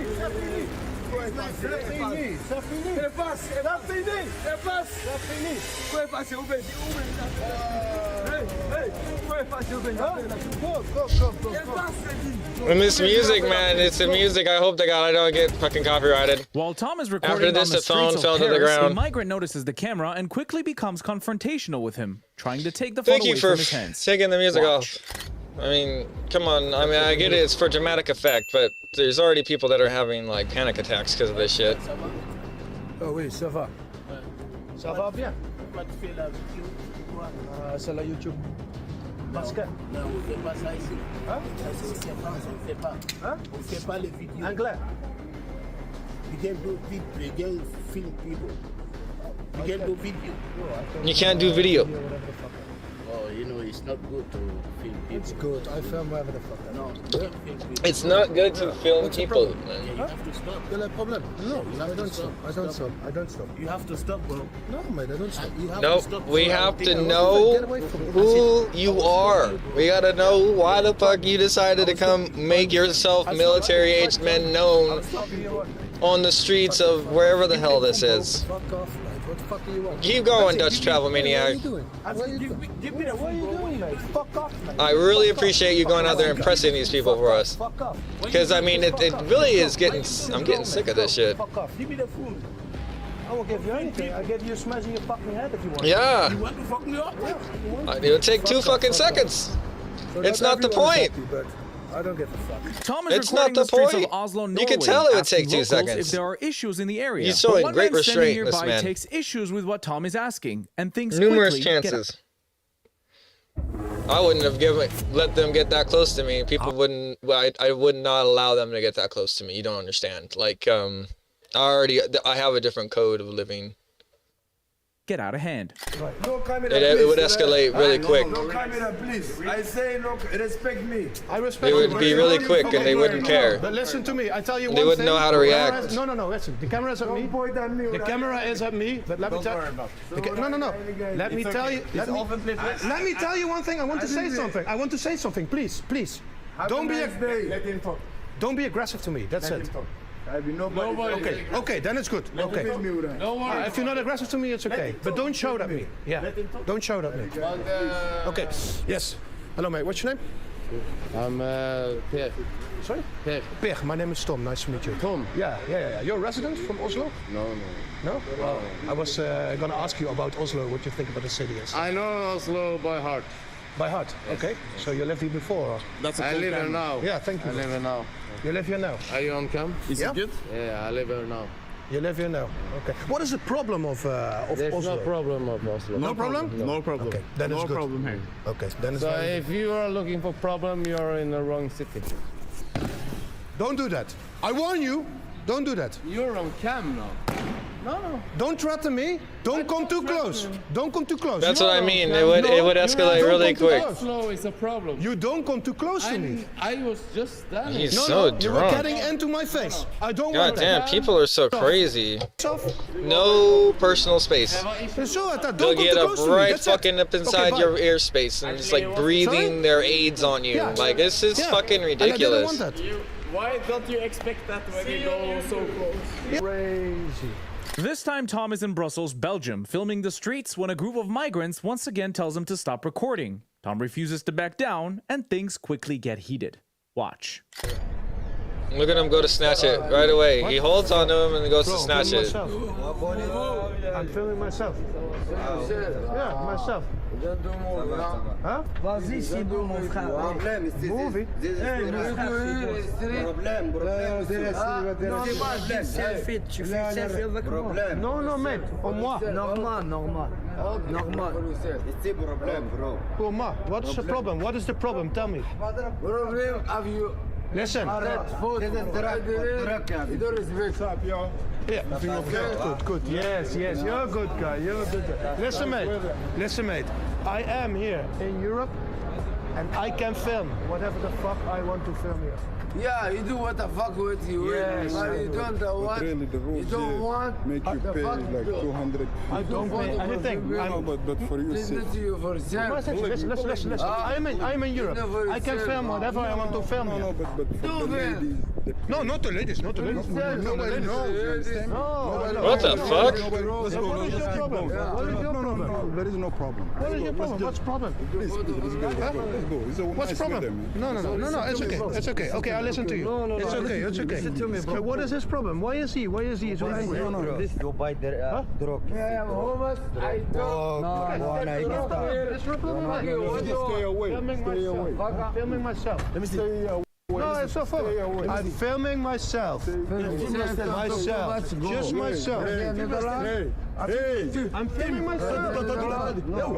Security is coming. I'm filming myself. Let's go, man. Let's go, please. You have to relax. Please, let's go. You don't need to. Come on, let's go, bro. Mate, this is Europe. I can film whatever the fuck I want to film here. Yeah? This is Europe. I can film whatever I want to film. Bro, listen to me, bro. Listen to me. Africa. This is not Africa. This is Europe, mate. This is Europe. Who made Europe? Yeah, you're destroying it. Unbelievable, mate. Unbelievable. Who made Europe? Huh? You're destroying it. Destroying Europe. That's what you're doing. Preach. Yeah. The culture is shit because of that. You can't even fucking walk on the street and film because of these punks. And then you got church buildings like that with straight graffiti on it. You think they can afford to pay to have that removed? Glass bottle comes flying Every week. It's just despicable.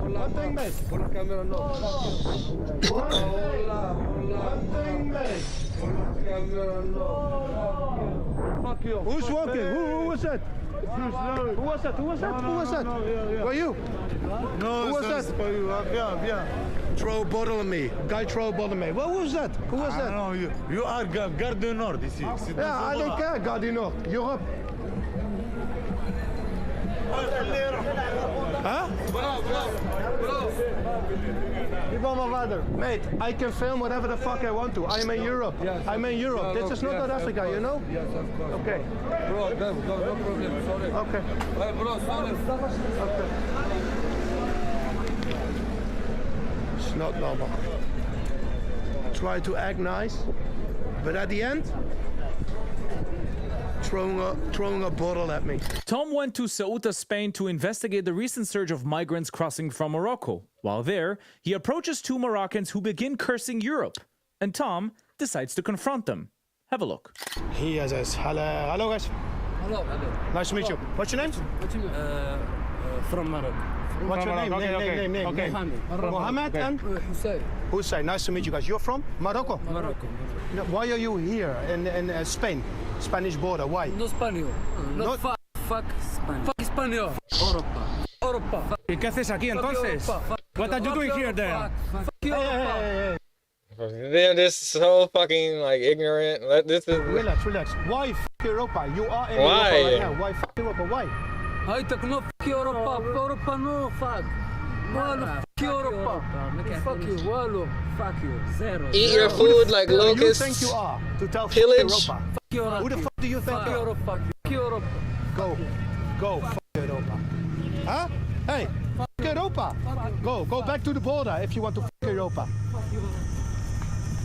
The fuck are you doing? Thank you so much for watching the best moments of Dutch. Careful. Scratchy tuss. Travel Maniac. I'll leave his information down in the link below so you can follow the guy. He's awesome. He's got amazing videos. And he's also got some pretty sick merch. I'm going to attach his merch store down below so you can buy from him and support him. We need people like Tom. We need people like Fred the Bodyguard. We need people like Charlie Veach and Tommy Robinson and Kurt Kaz and many, many more. These people are true legends, risking their lives to bring you the truth. Thank you so much, and I'll see you in the next video. Bye-bye. If you'd like to watch more of my stuff, please check out my channel down below. If you like what you see, don't forget to subscribe to the YouTube channel and hit that notification button so you can be notified every time I upload new content. If you'd like to support me and the channel financially, you can do that using Buy Me Coffee or Patreon down in the links below. Also, we now have a Discord that you can join down in the link below. And now you can become a YouTube member and enjoy specific YouTube perks. Thank you for watching. I'll see you in the next video.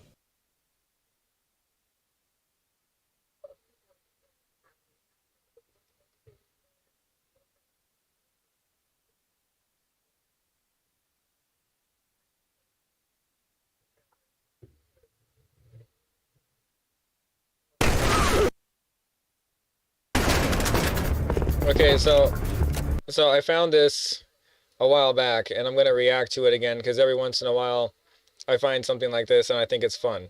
And this is something that, like, since Halo campaign came out, I wanted to do this. I'm empty. Yeah, same here. You got any more ammo left?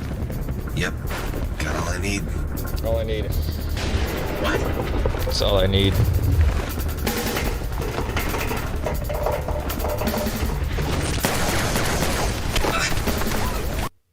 Got any plans?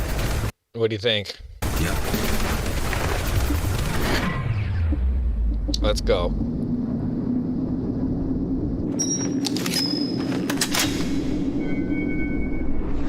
This is epic. Make it count.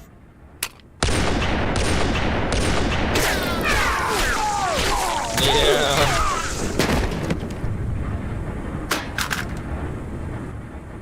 Fatality. Dude, that was awesome! 1 bullet. Why did you only bring 1 bullet? Why? Huh? Why? We got the music. Okay. Any ideas? We could just. There's always yeah.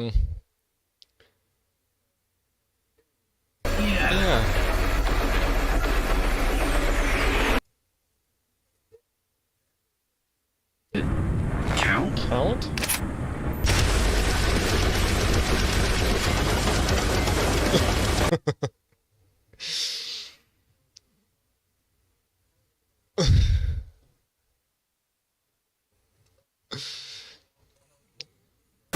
Yeah, buddy. Yeah.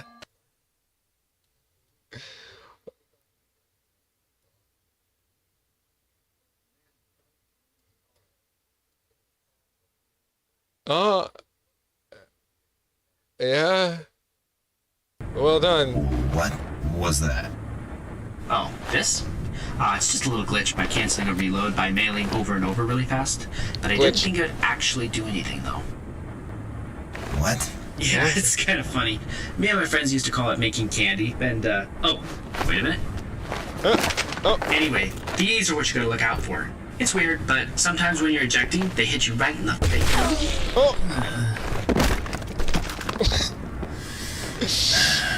Oh, yeah.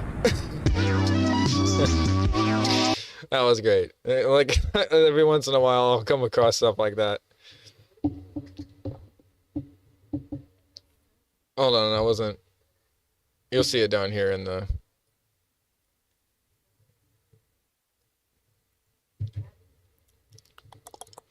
Right here, Hyper, Hyper. When that glitch finally comes in handy is the name. There you go, guys. You want to watch it yourself, go like... Okay, so we already watched these two. I believe the traveling clot was around the other thing that we needed, the Darth Vader. Yep. Okay, so it's about 4 minutes away from the second multiplayer and special ops pack. Then we have one more pack, which will hopefully not be 20 freaking gigs. Oh god. So let me smoke some weed while this finishes up. We're just gonna like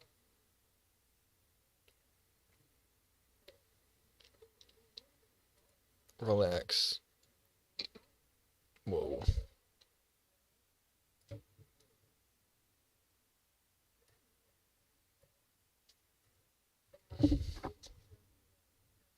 Do do do do do. Do do do do do. I kind of want to bring up some of my AI music. I could at least play that.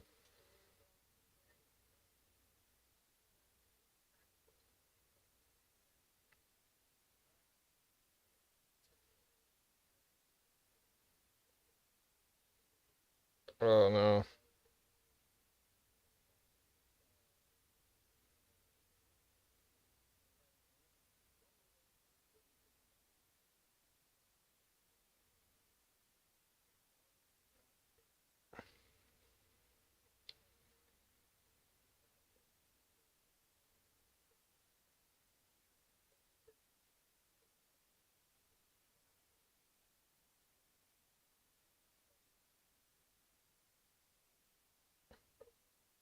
Yeah.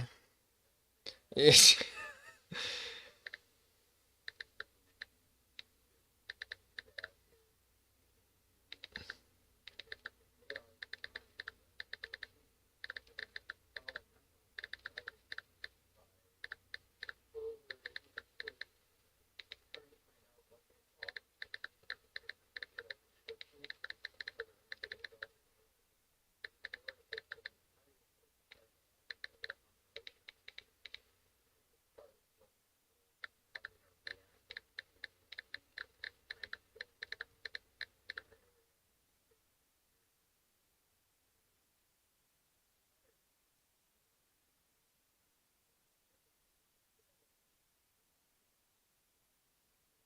Okay, so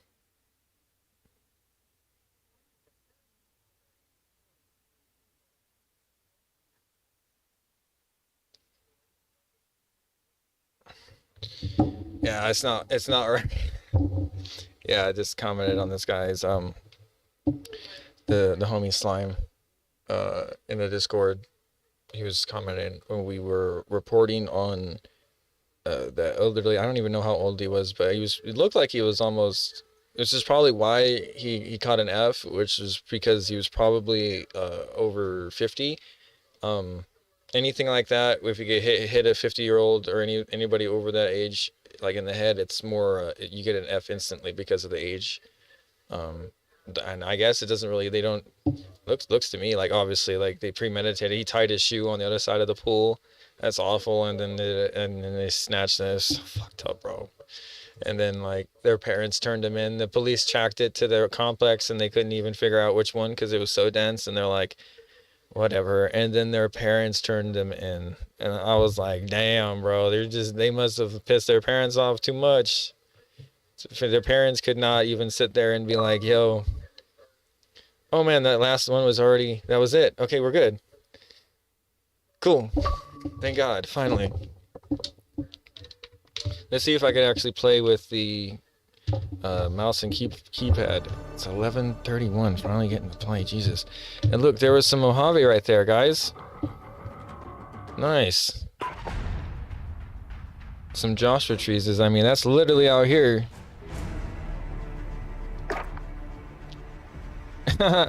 Alright, this is gonna be, it's like they came over here and was like, you know what, let's just do it. Let's shoot.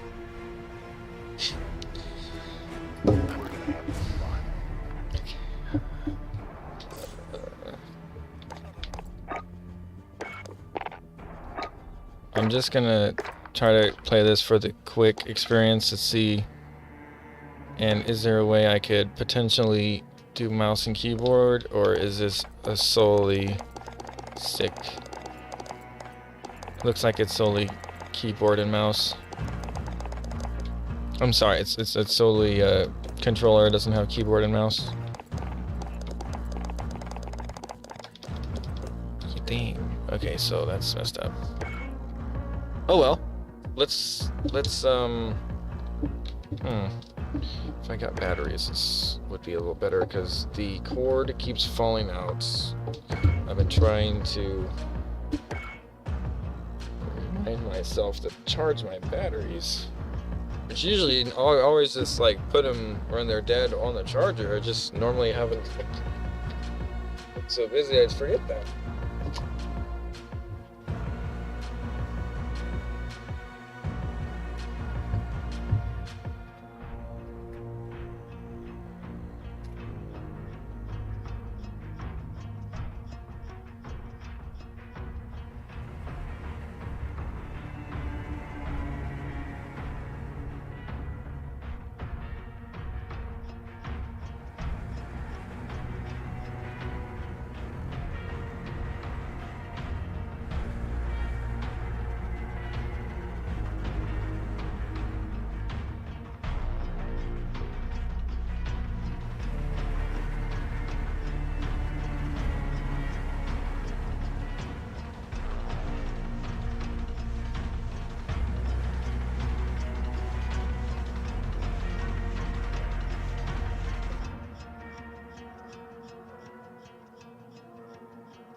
Okay, let's check to see if these aren't charged. These are the other two. And then I have two somewhere else. I think they're in the, but they're probably dead because I had them in a trail cam because we were having an issue at the property and I had to install a trail cam.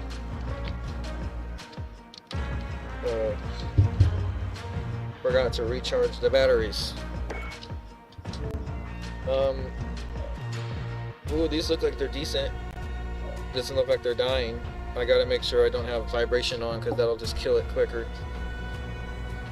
Yeah, let me... Okay, 1 second, because the stickiness fell off, came off, the adhesive came off for the back. I don't have a clip on the back of this one. This is basically like 3 band-aids holding it. I don't take the left one off, and I'm gonna change the right one. You'll see.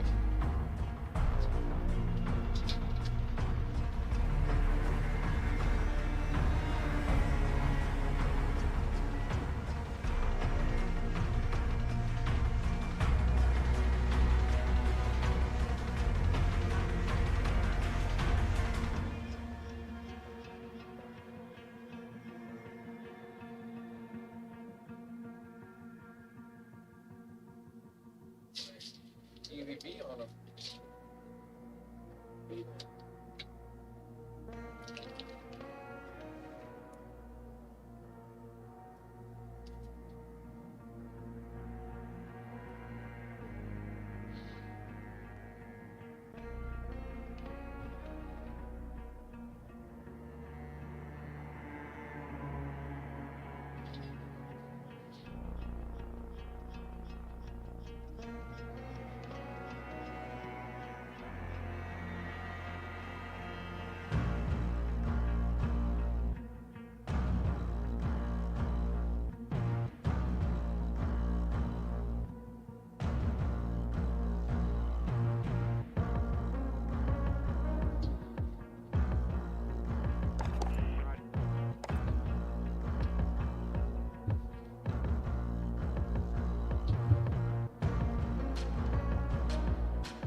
Okay, we're halfway there, folks. I mean, the batteries aren't coming out now, but that will change color really quick if I don't get another bandage to cover that section.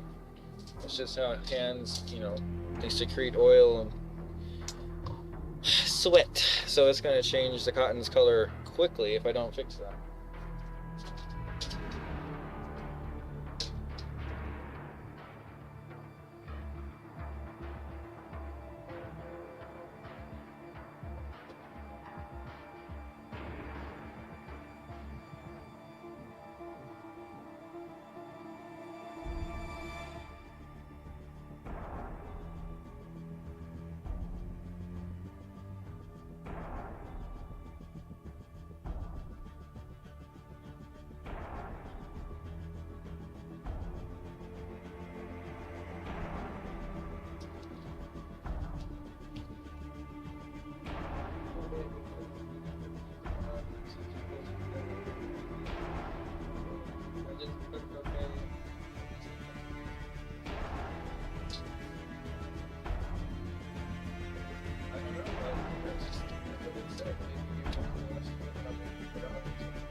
MacGyvering, folks.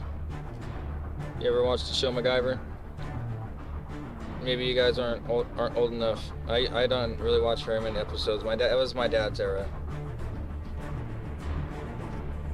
It basically can defuse a bomb with like some gum and shit. I don't know, bro. Like it's whatever you had on hand. That's what I feel like right now. I'm just kind of like using the scraps from the bit that would cover the micro USB port and fusing it to the side as like a stitch that is gonna be just where did it go? As I say that, it drops. Hold on, I lost my light here.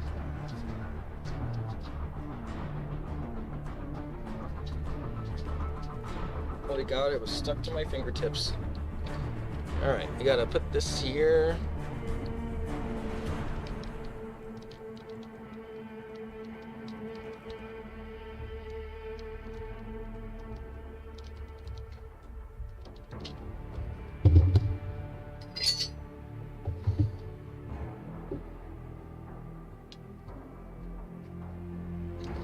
At least I didn't hit bro with like a fucking murder charge for hitting him in the back of the head. They just hit him with an F. I thought they were going to go harder, to be honest, if they caught them. But maybe since their parents turned him in, they kind of got a little light sentence. You get me? That's all I could say to that. That's pretty... It wasn't right. Like, you're right. It's not right. It's not right. You don't want some random, like... If you don't, like... I'm not trying to be like if it was, like... any other race or any type of other, it's just being normal. People to people shouldn't be treating people like that, you know, regardless of race. Shouldn't be expecting that to be a thing, even if it was for religious reasons or something. Like that's not a way to act. Gotta figure this out.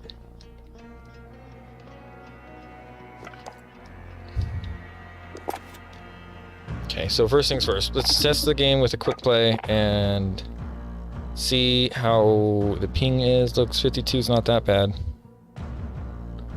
Yeah, I got a LAN connection in and I'm multi-streaming, so we'll see here. I will move all my resource and power to the game. Oh wow, look, we got a full lobby. And look, I'm level 1. Oh my God, they're gonna laugh their ass off because they're gonna get like stomped on by this noob and they're not gonna understand what the fuck happened. they're not gonna know what happened. Operators, right.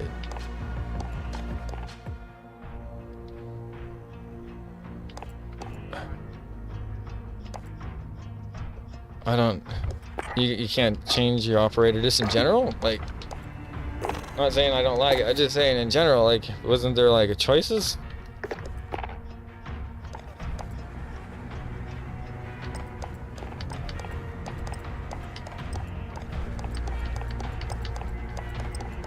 What am I doing wrong here?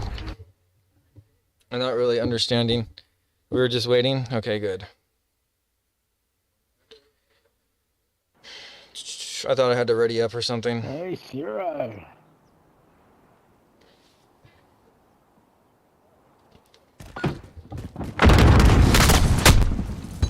I like stitched out of this, so there's no way that the batteries are coming out of this when I set it down. I might have to change my headset to the, because it's not coming through my headset. I'm gonna have to put it on the TV and then turn the TV off, so there's not gonna be an echo. Okay, so hang tight.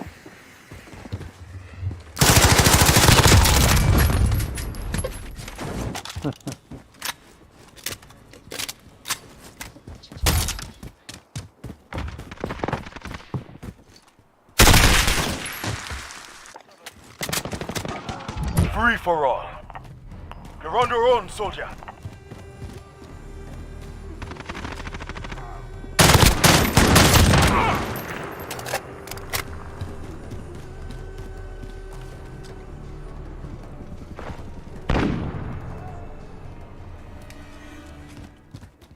Enemy precision airstrike inbound. Take cover.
Enemy personal radar in the air.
Less than a minute.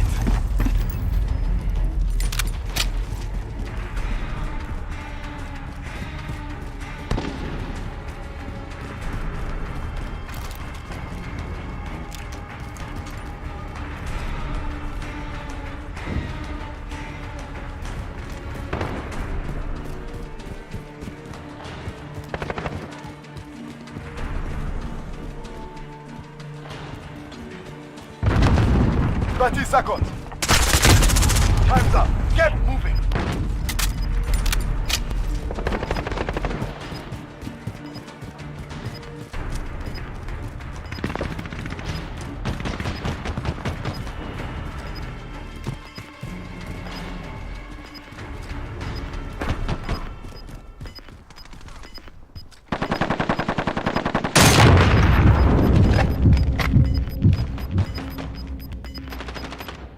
Yeah, me. That was a slaughter. Collect the dead and report back to base. Sorry?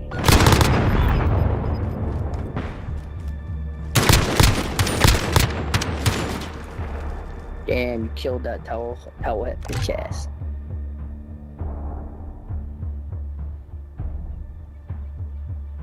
I don't think you came in the...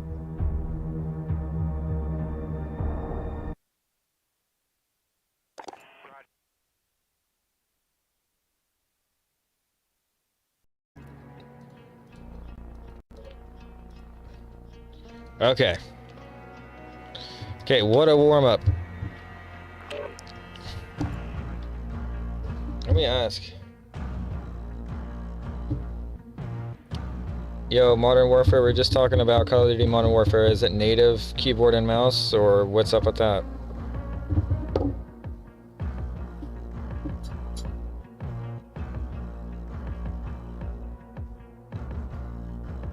Oh shit. Hold on.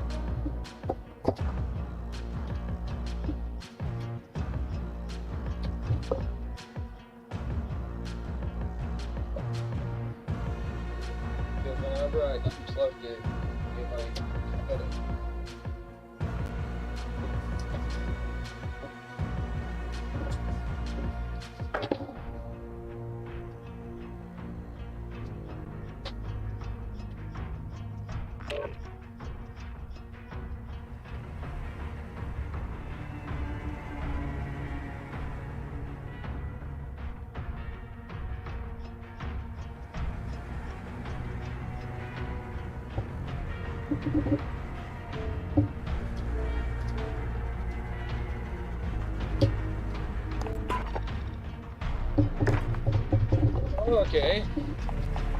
Okay. Okay. We're getting somewhere now. We gotta do a kill confirmed.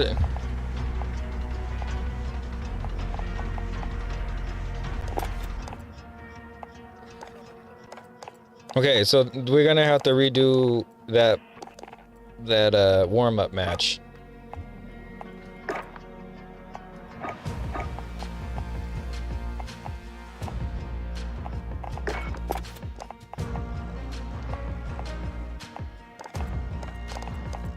What the hell? Level 4? I need to level up. What are we doing here?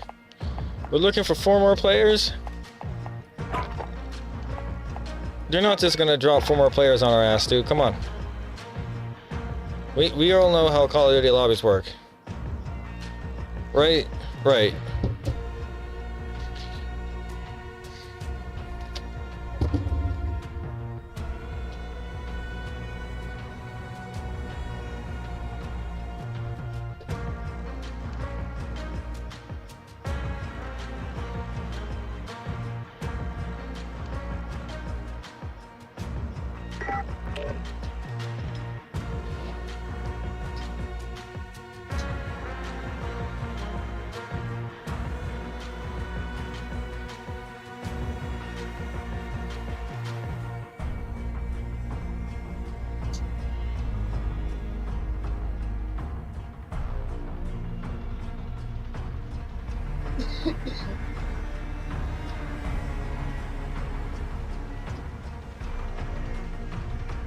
This looks like a lot more, like, even lobby.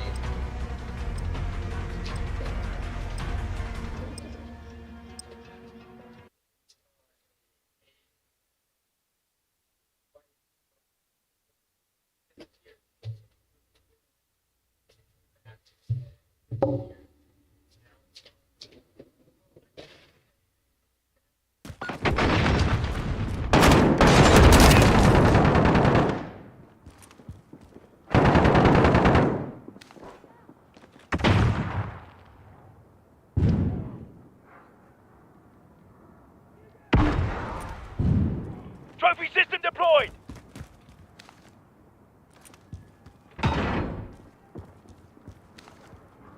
Enemy shield turret on the field! Enemy at the yellow building.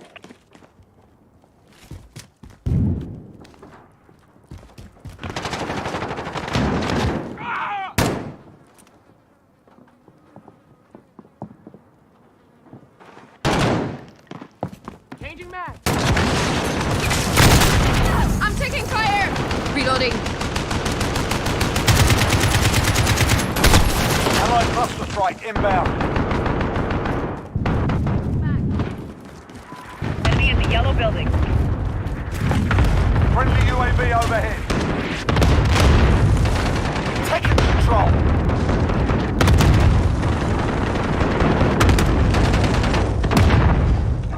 Team deathmatch.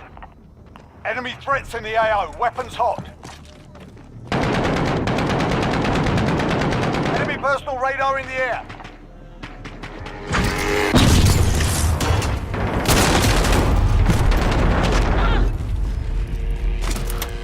Ammo here.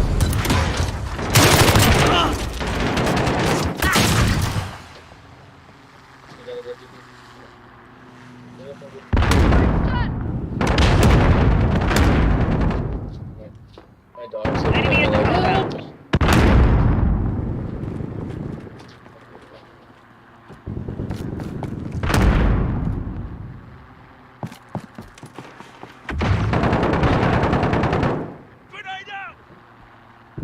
We're halfway there. Keep fighting.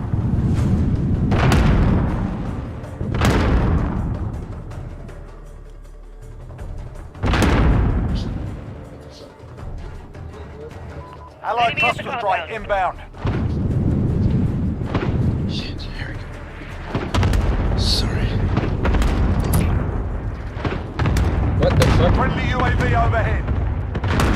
Leave match to Enemy change at the back alley. settings. Shit! Deployed. God damn it all. I don't want to leave my teammates. Oh shit. Enemy personal radar in What the the air. fuck's going on? Enemy at the fob.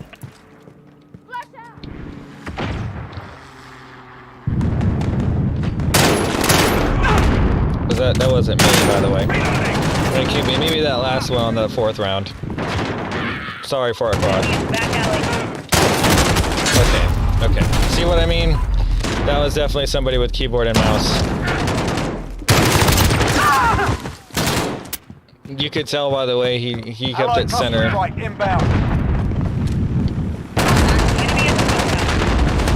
you will see in a minute how I play so differently. Just the difference in play style.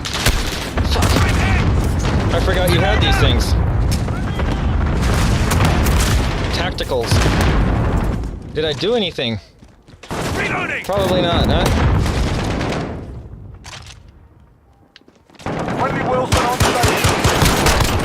Fuck that guy. Fuck that guy. Fuck that guy. Fuck that guy. Got a personal radar drone ready for escort. Yeah, let's go, spawn flood. Second game, let's go. Enemy at the yellow building. Come on.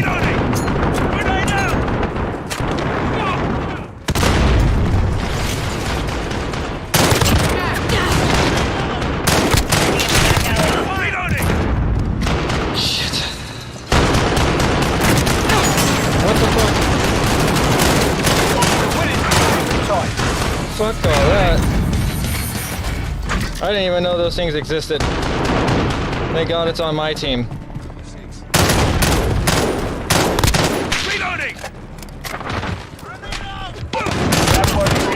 Got him.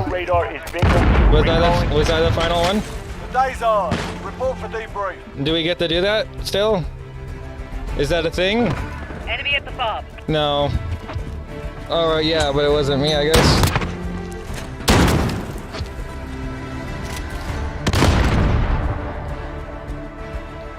Hey, look, 6 and 2 is better than 2 and 8, alright? I don't want to hear any shit. Now, can I see my keyboard and mouse working next game?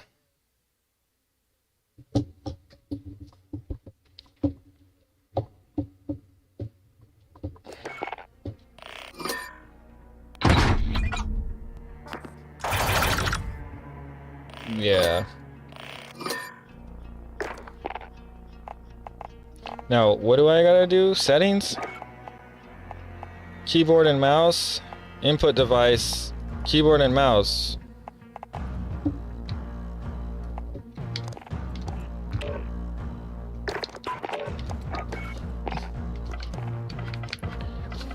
I think it's a lobby thing? Oh, fuck, it is a lobby thing. At least my NAT isn't strict, bro. I think that's why I'm actually doing okay.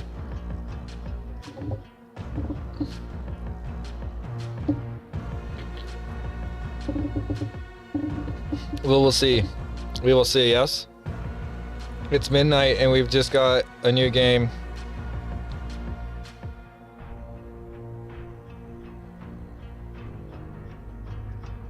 What is that? Does that mean it's okay?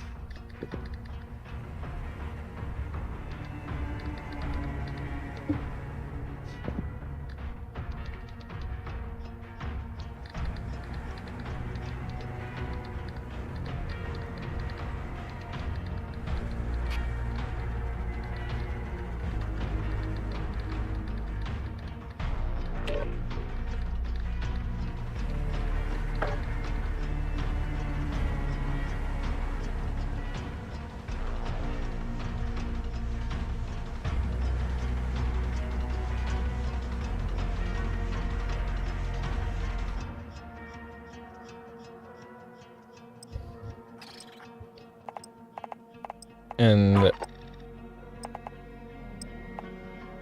is this your name?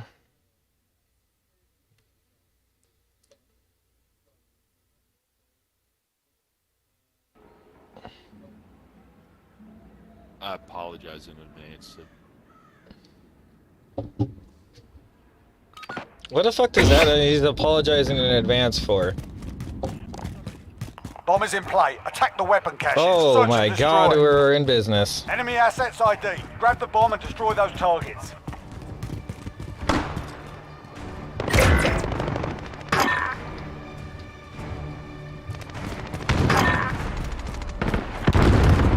Okay, we're a little bit more smoother. They're not rushing, that's for damn sure. No.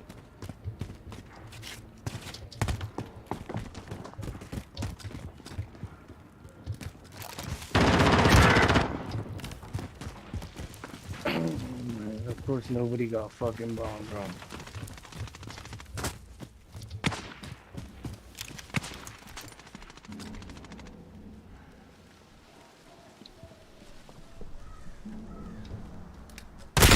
Holy fuck. Less than a minute. Of course.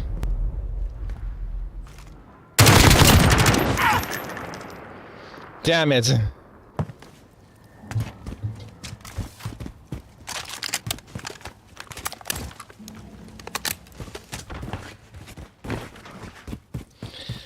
We have the bomb. Okay. Let's see. I got to... Where is the...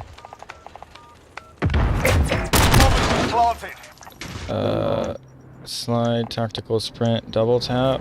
Is all of this change with my key? Oh, I gotta do separately. He's on bomb. Mouse sensitivity. Okay, how's that?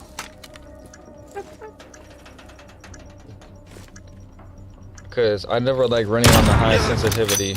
Because my mouse right there, I had to kind of have it on high, and then I switched it and it was like too low, so I gotta have a medium. You won't be. We'll see. I might have to turn it back up to like 11 or 10. I think 6 might be too low of a drop, but we'll see. And this is why I need like a couple games to dial myself in. I mean, I don't know who plays a game that's like good right off the bat like that, you know? At least we won. Stay sharp for the next one. Nobody trying to hear none of that. What the fuck? Nobody's trying to hear. Search and destroy. Jesus Christ. Okay, so... Retrieve the bomb and hit those targets. Okay, so we might actually have business, but this is... I don't know. I just don't know. I'm just gonna work with it.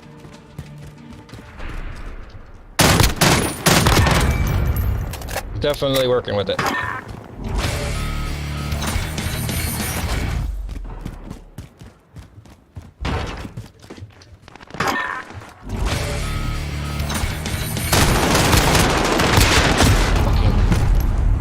The hip fire on this thing sucks. I hit one of my hip fires. Damn it. And he had a keyboard and mouse too. You can totally tell. This is a completely different lobby stature. Like it's locked and you can't change it. Is that what it's saying right there? I didn't read the right. Determines whether the controller or keyboard and mouse is active during gameplay. Cannot be modified during gameplay, except in campaign and private matches. And they're talking to somebody who's literally a level 3 and they're telling me I suck. And that's like completely valid in every sense of the word, but why even say it? Like, who cares? Clearly.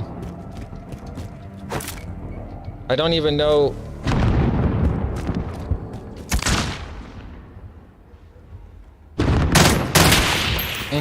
Yeah, seen that one coming.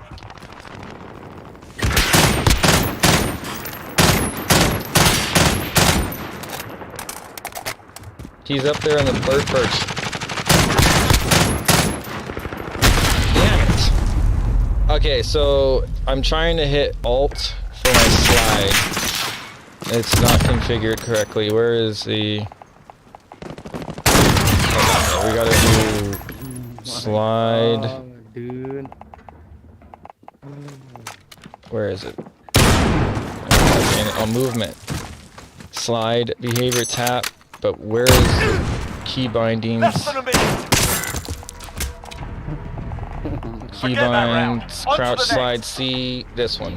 Good. All right, we're good. We're backing up. Okay, we're trying again. Hey. What? last chance. Like, not a bit. You have a ring. Oh man, it's gonna be a different game when I get to hell with the hang. I should just like read all the input like controls when I was there, but I'm totally not like I don't do that. I'm like press and react. Assets identified. We need to keep them intact. Shit. And there's you can change from a burst fire. Is there a single fire?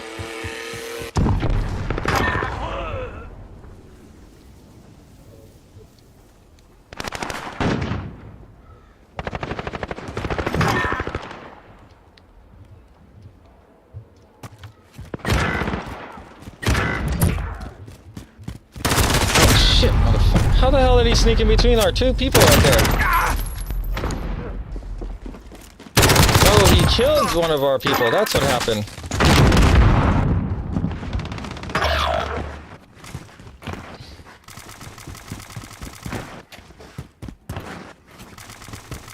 Enemy UAV overhead.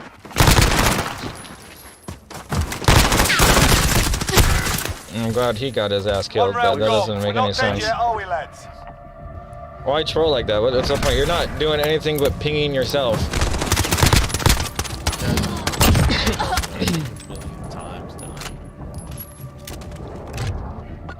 Search and destroy. Asset locations confirmed. Defending them is critical. I don't know, idiot. I wasn't fucking paying attention. Me neither, stupid. So who's the idiot, dumbass? Trying to flirt with me? Who? Nigga, who? Ah, idiot, shut up. Enemy UAV overhead. Sorry, playing by yourself, pussy.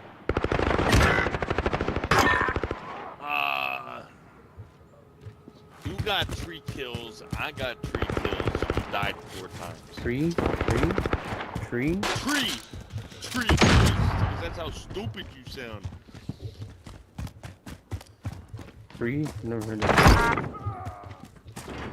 3. Never heard of tree. Less than a That's why minute. you're below me, pussy. Taste my ass, nigga.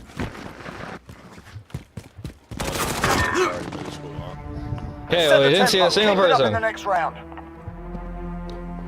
Tell me to eat your butt. This kid's over here. Wow, I probably gonna kill my ass. Oh, starter. Search and destroy. Starter. You're a faggot. Assets identified. We need to keep them intact. I want to tell the world. I let them know. I'm just helping you out. It's not me. It's you. Yeah, you're a faggot. Why are you afraid?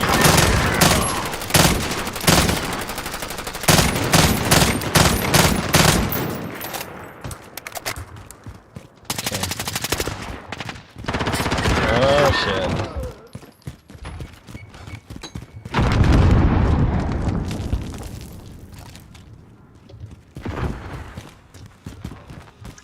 Bomb planted on Bravo. Defuse it.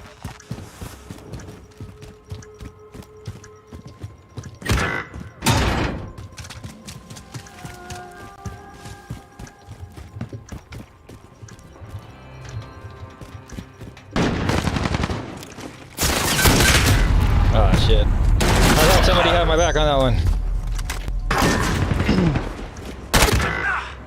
Damn it. One round gone. We're not dead yet, are we, lads?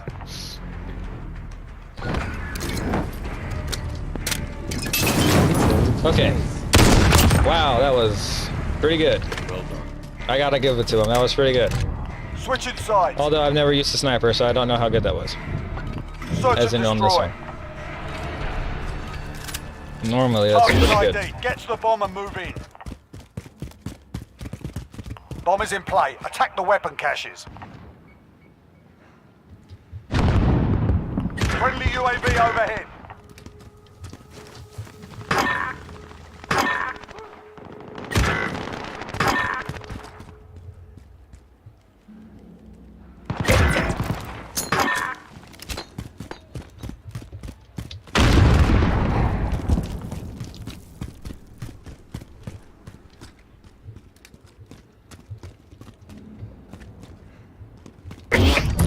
bomb. Let's go.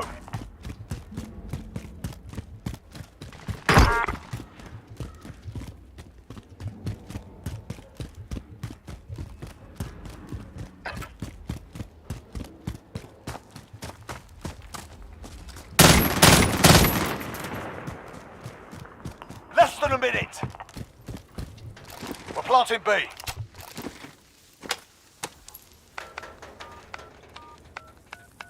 The bomb has been planted.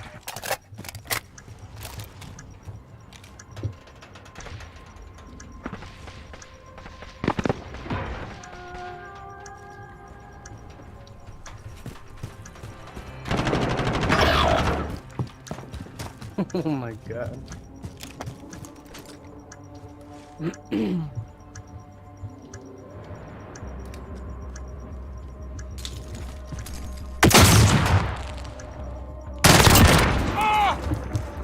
That's the way. On to the next round.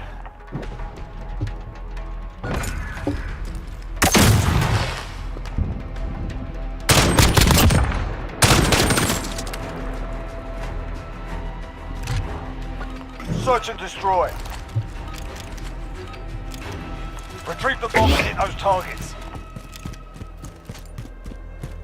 I bet they were Bomb is in play. not thinking that I was going to Protect clutch that.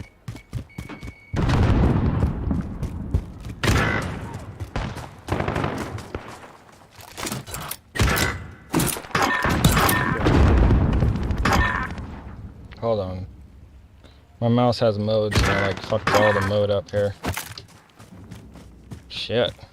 What happened to my team? There's 3 of them left? Okay, good.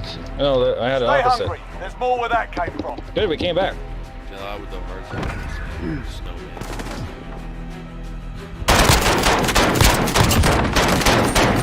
What's the bigger? Dun, dun, dun, dun. Search and destroy. Retrieve the bomb and hit those targets. We have the bomb. Move.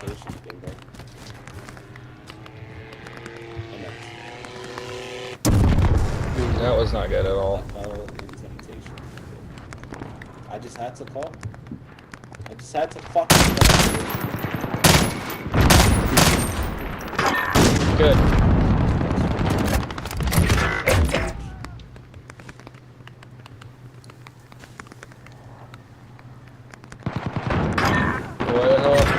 We're going to A.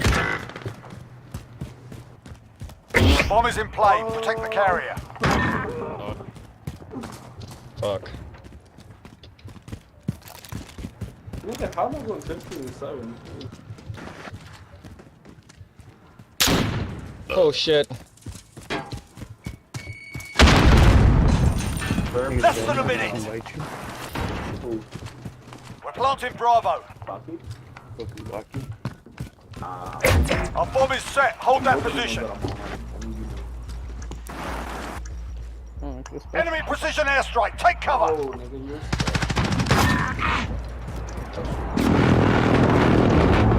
No, you are.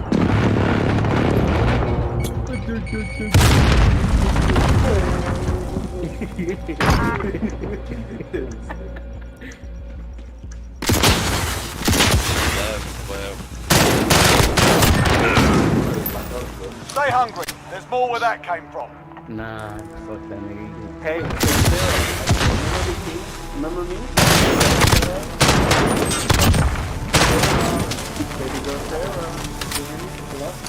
Switching sides. Search and destroy. Damn, I just got burnt by something. Assets identified. We need to keep them intact. Are you still texting me, dude?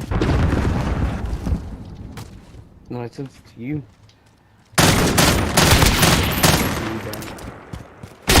Damn it. I was hoping me crouching would stop him. But it did not. It was a different person. Oh, they got me through the rebar too? Was that through the rebar?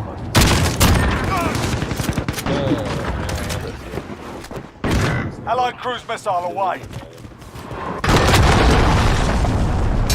No, they're paying. Friendly UAV overhead. Shut the fuck up, nigga, for you fucking ass.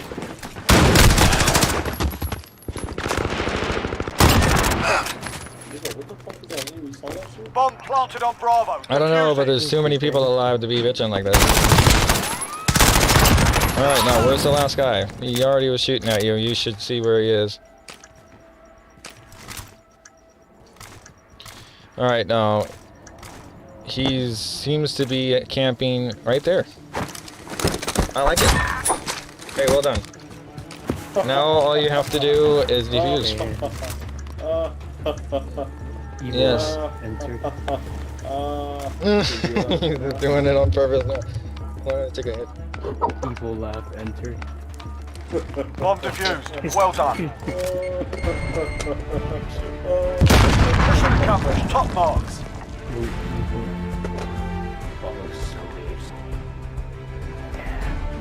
Yeah, 1907. Mission, daddy.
Free for all. You're on your own, soldier. No. Oh, fuck. Is this another one of those free-for-alls? Yes, it is.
kill too.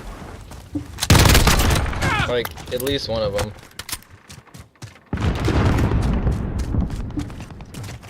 Yo, the fuck am I supposed to... I'm supposed to just click that time? No. Enemy UAV overhead.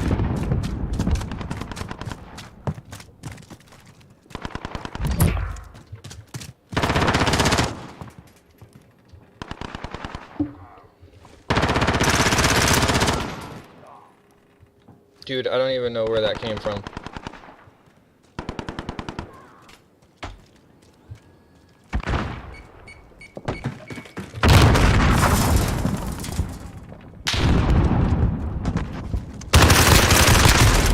My hip fire is not on point, and at that point, I should have just had a shotgun. Anyway, like I like that MA81 or whatever I was using, the original gun is way better for this combat. Is there a way I can hit that? Should I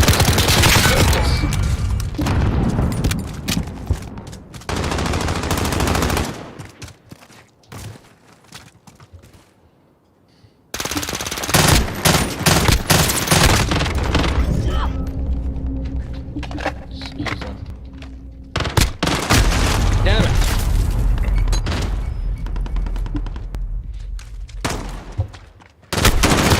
It was not good enough. UAV overhead. Oh no. Well, here, that's what I get for like actually like playing the game and like checking to see if it actually sounds like a bell when you shoot it.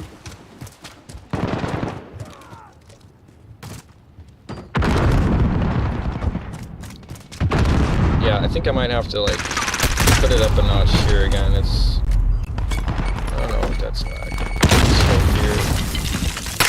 Something's off. I liked it better when it was up a little bit better here. And then if I clicked it down, it was just better off.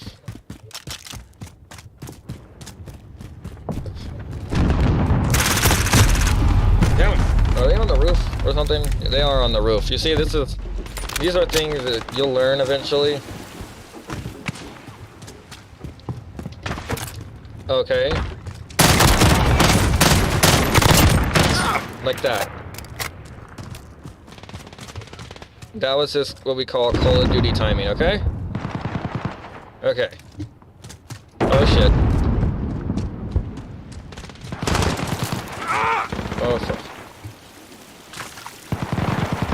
Down but not out. Let's go.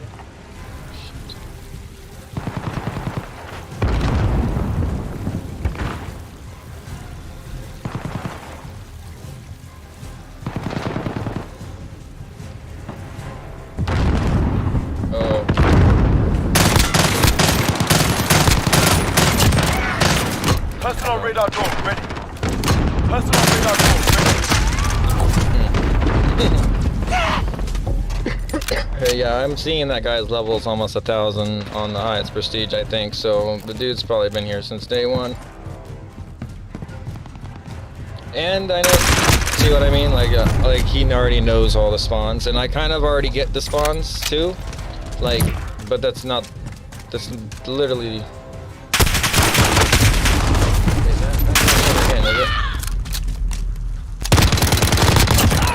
I'm not paying attention to the name.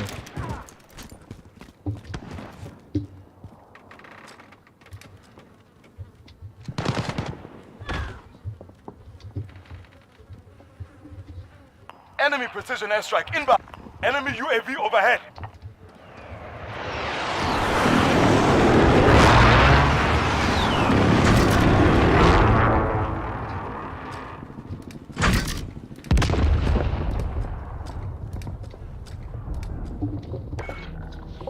Sit there and like Objective failed. put my KD like that. There's no reason.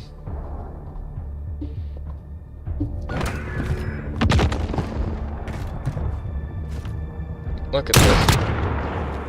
Dirty. Dirty. 30 kills? No. That dude probably has like Starlink.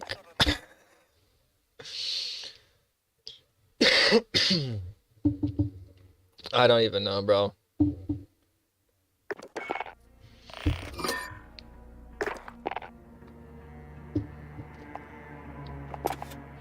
Alright, let's just see. My God.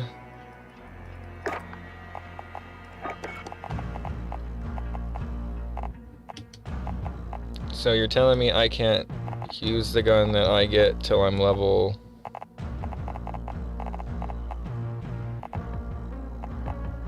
What is it again?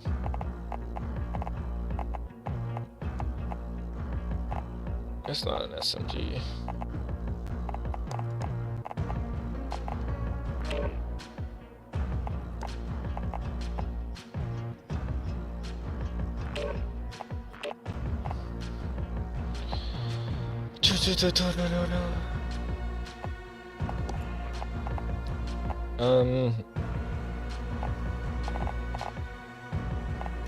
So what is this supposed to be, like level 6?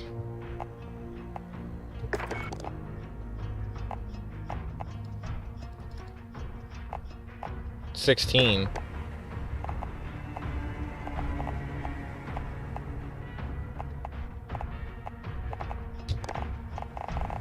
I think I'm just gonna run with the presets for a little bit.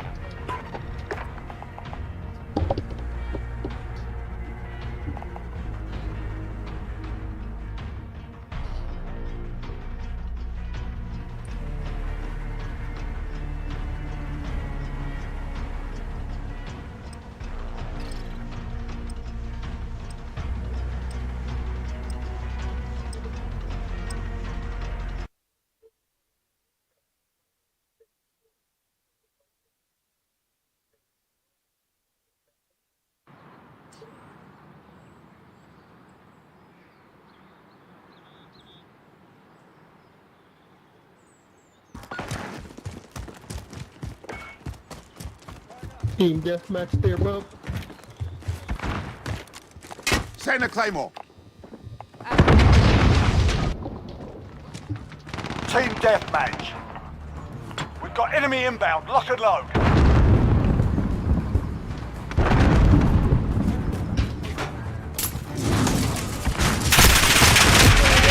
Of course. So I thought that was a non-playable area, to be quite honest. Damn it. Okay.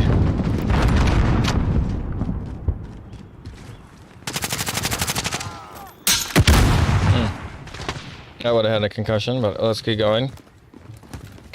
There's this wall. Damn it. I don't know how that headshot didn't kill him, but okay. Bullshit.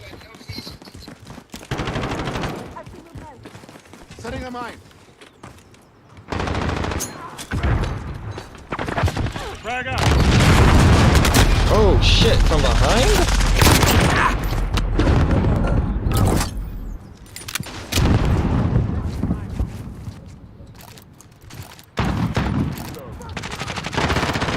You just walked, okay. Got a dollar there, bub. Enemy personal radar in the air.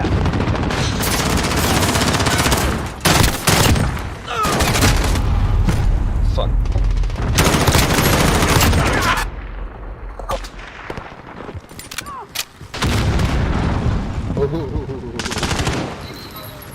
That was bad. That's right.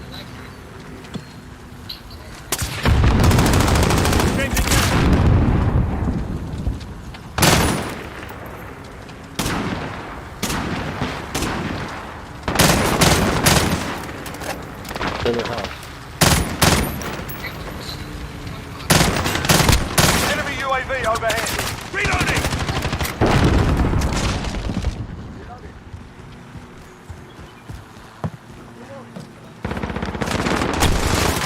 I'm hit.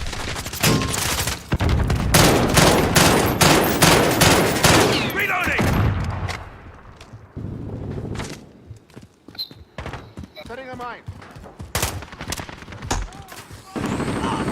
Enemy at the center.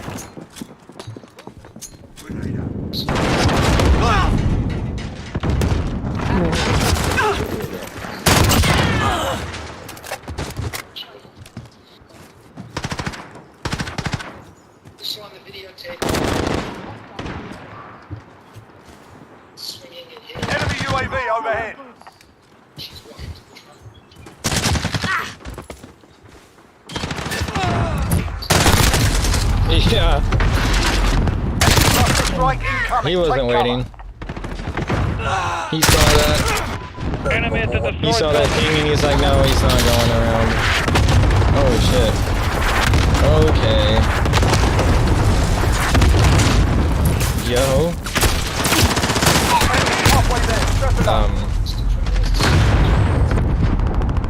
Okay, so I'm not gonna be stupid. I'm gonna go left. Let's go left over here. Where everyone else is. We gotta figure out how to. Enemy at the center.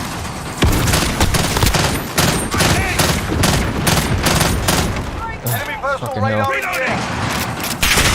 Fuck. Damn it all. You know what? Ooh. Enemy at the destroyed building.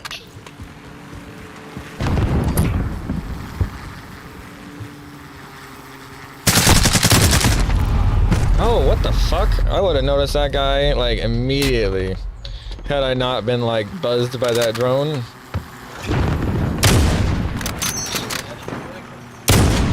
Yeah, get that shit out of here.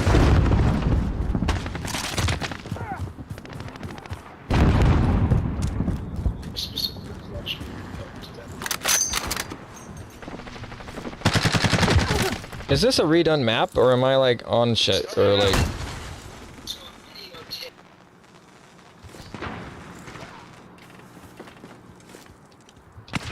I think it is. And like they made more stuff playable that wasn't playable.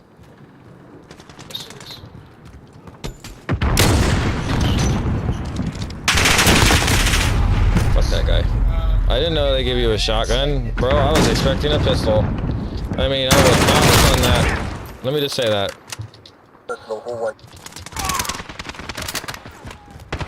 You know what? Ooh, hold on. Where is...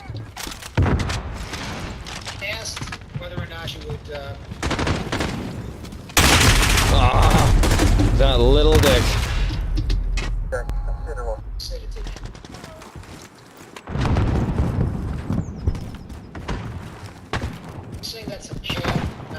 Taking fire.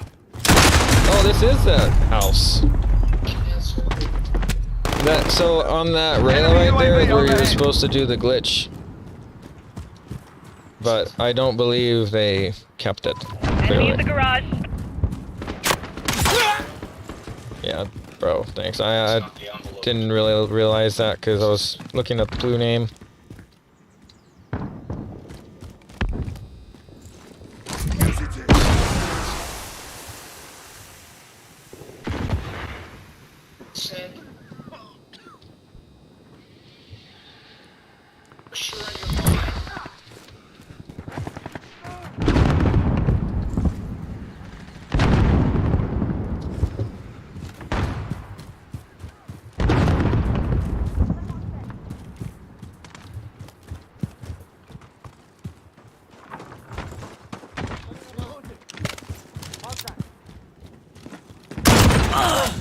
Shit out of here.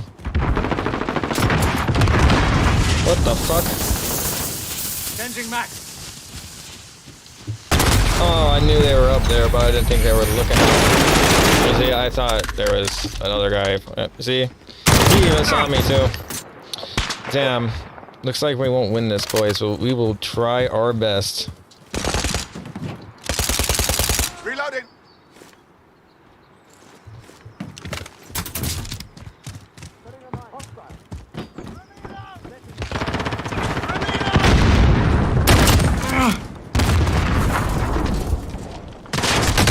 God damn it. This is that map. It's just redone. Enemy at the destroyed building. Oh no.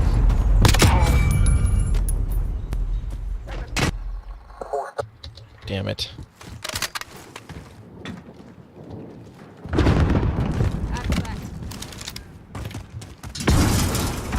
Enemy at the back alley.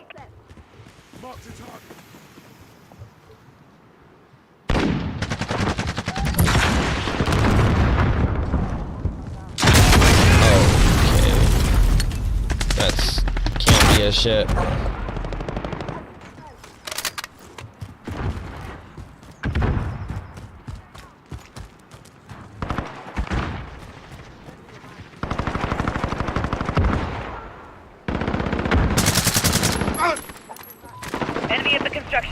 in this fight, get your heads in the game.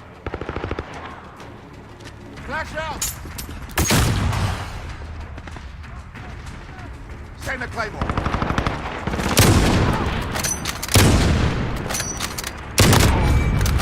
Okay. Damn it. Learn from the loss. Come back harder. We gotta figure this out. Yeah, bro, y'all niggas are a bunch of pussies, bro. Look at that. Shit on. Sure. Yeah. You're like the fucking Fortnite, you little fucking bitch.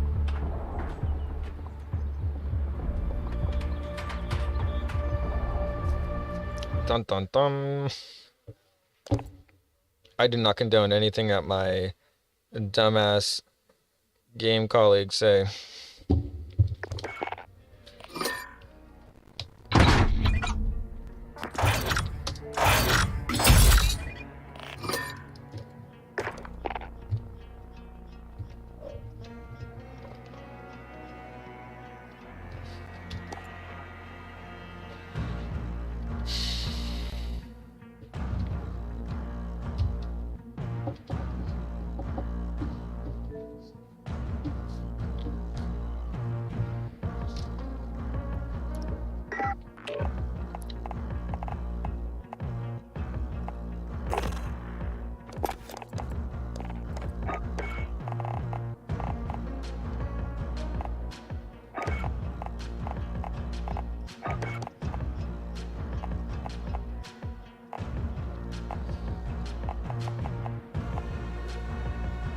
So that gun's a level 37 gun.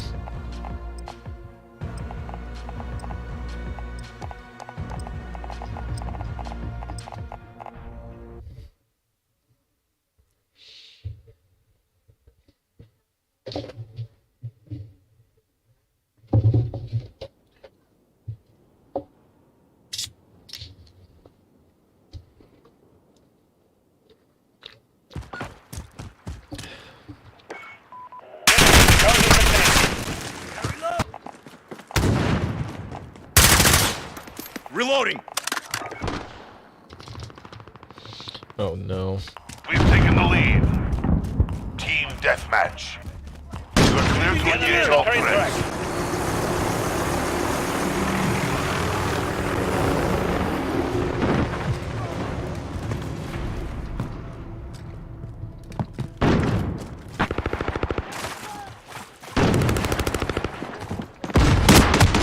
Fucking hell. Go firing.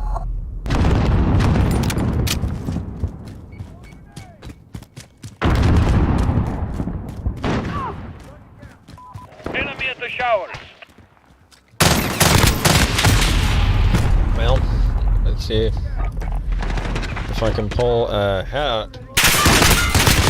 See, he just had a marksman rifle. You see, that's what I mean. Something with no recoil. Enemy at the minecarts.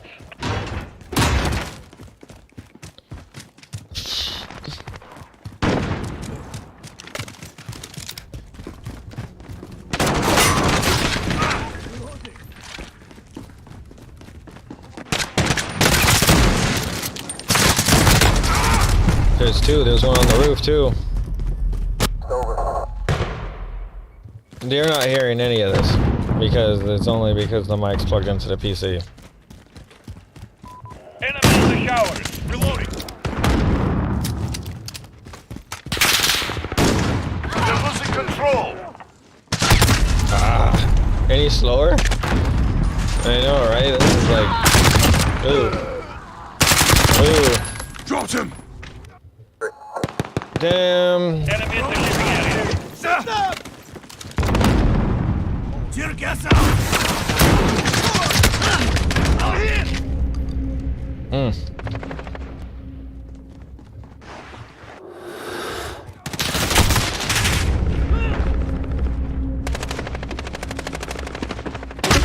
Enemy UAV overhead.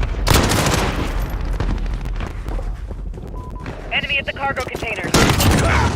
I missed. I can't believe it.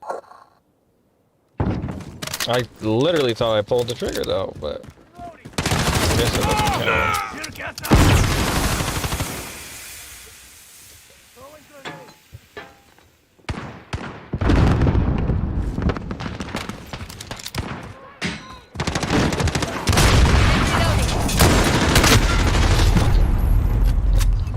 the hell? Between the awning person and the person camping at the doorway protecting the entry to the house of the awning person, I don't even know.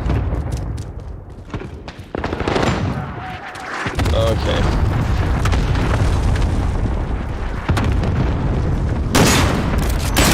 Whoa.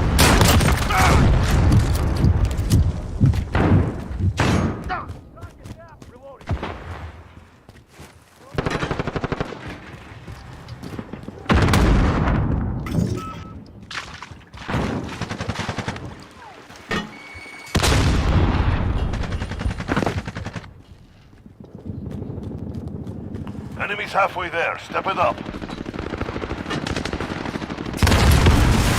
Okay.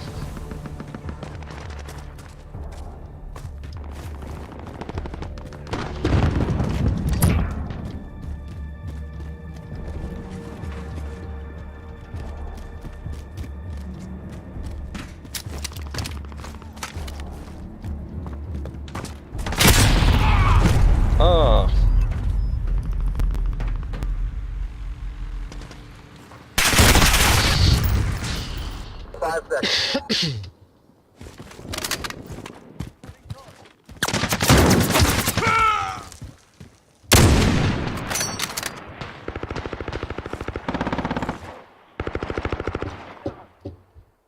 Friendly UAV online.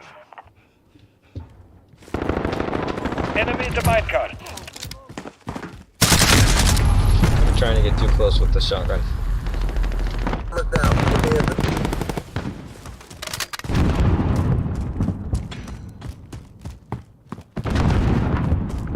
I see movement. Enemy at the woods. What to reload? Trophy system deployed.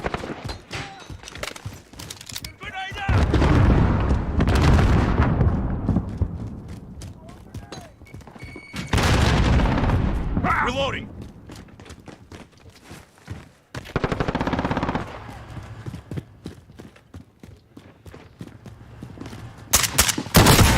What to reload?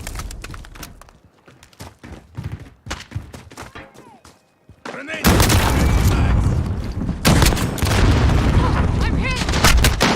I'm taking fire.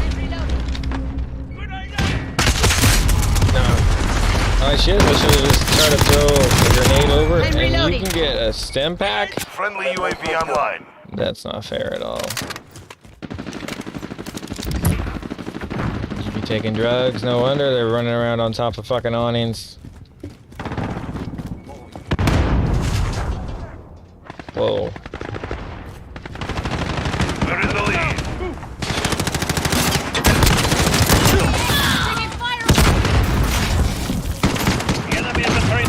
Oh shit. He is, yeah, literally on the other side of the train track. Friendly people jet on station.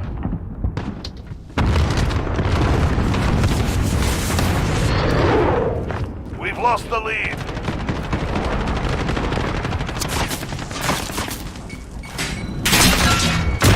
Oh! Was that where the original shots were coming from? Because I had no idea. I gotta get the hell in there.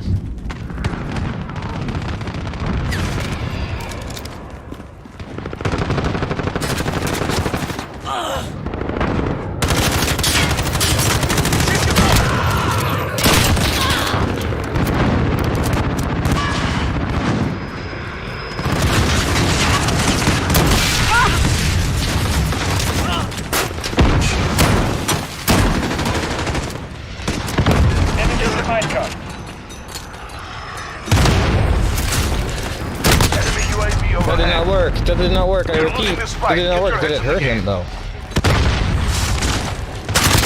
Severely. Severely.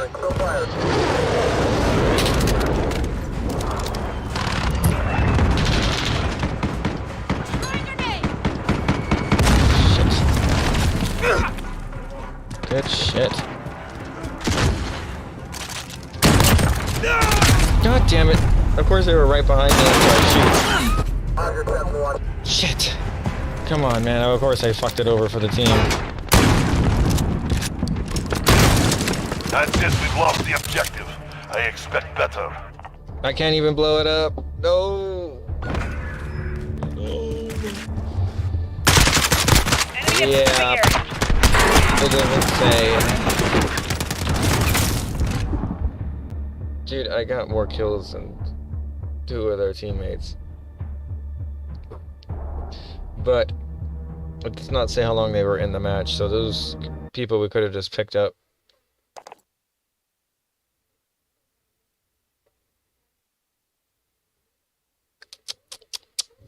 Let's see.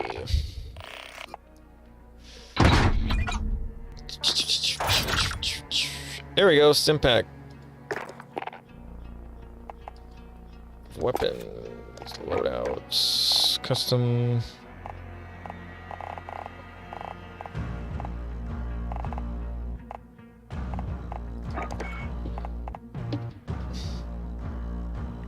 Whoa, what the hell?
So I did not unlock that.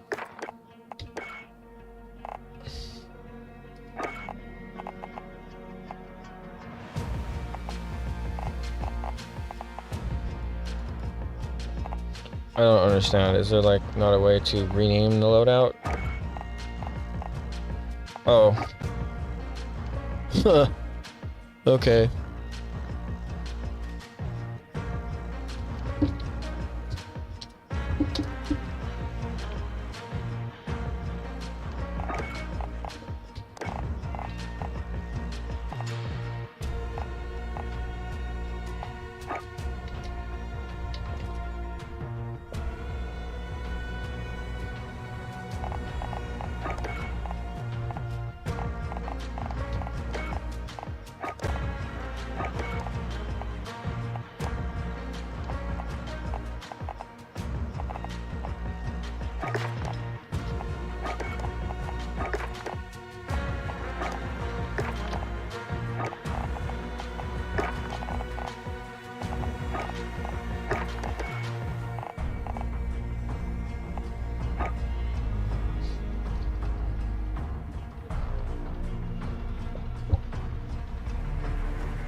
thinks you can have everything I eat.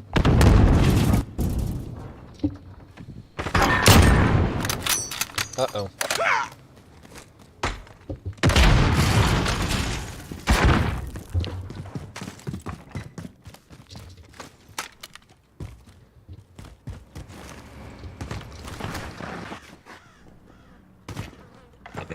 Oh, that was nice. Good shot. Good shot.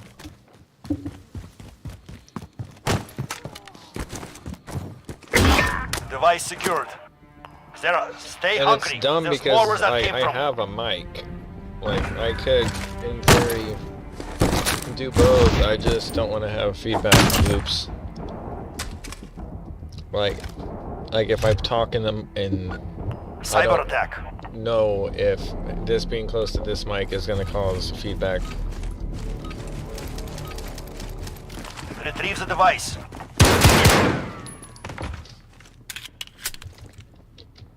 Okay, so where's the map button? How can you look at the map? I always like to do this every time I join a new map. Where is the map button? Device secured. Holy crap. Oh, here it is. Okay, so we got a whole left and a weird swing.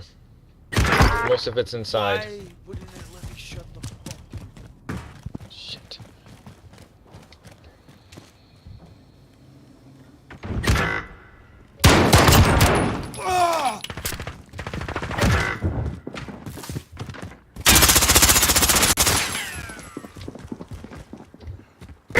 Device is out.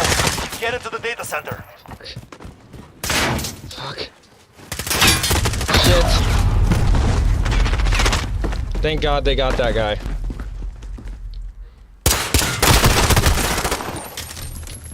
If you can stand, you can fight. Get ready. Well, I guess you can revive somebody. I have no idea about this game. Okay, look, I had just started like 5 matches ago as you joined. Switching sides. Cyber attack. Is that what this is?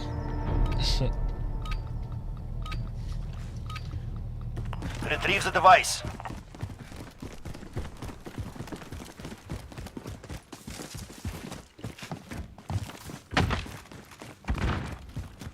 Device secured.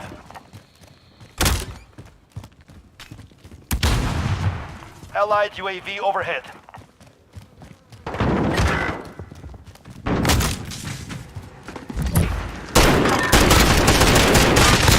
That did not work, it fired. That did not work at all. And you know what? I don't know, no. I know not why did it not have it before. They have the device. Okay. Raise your weapon. We're not finished yet. Damn.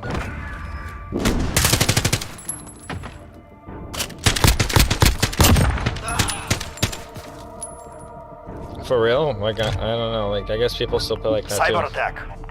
He's got like a tactical thermal and he's like, yep, we're gonna be sitting like this, guys. At least he didn't mount, right? So he's not like this. Like, yeah. We're not doing that, guys. Oh god, this is nuts.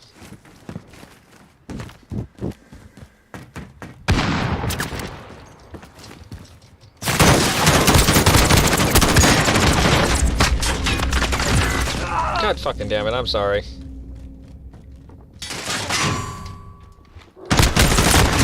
I shouldn't have gone back in there. I should have just committed. You see, if I would have just committed, he would have had to move, and he was not just... He was just spraying and praying, basically. Like, okay, maybe not really, because he was ADSing, but still. That was a good shot. I like to say that was a good kill. Oh, what? Oh, crap. You're back online. Move. Device secured.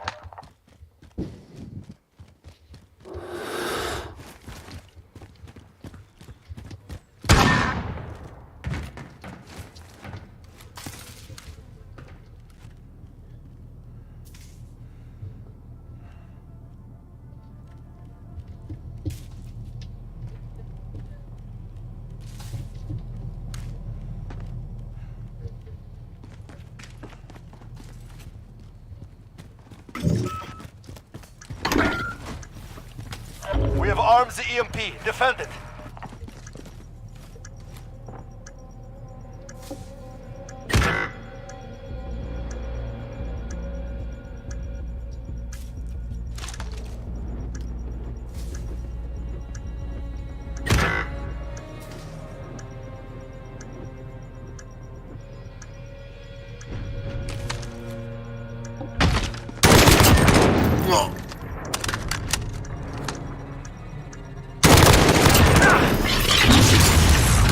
We have a personal radar drone ready for escort.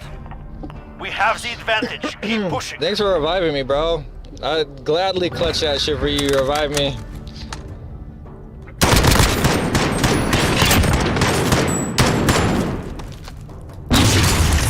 Switching sides. Alright, let's do this. Cyber attack.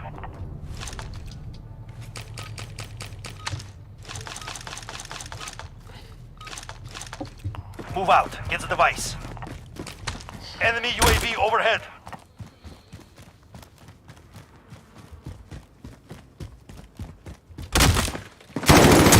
Oh, that did not work at all. That did not work at all. They have the device. That was close. Data center. Close. No cigar. Allied UAV overhead.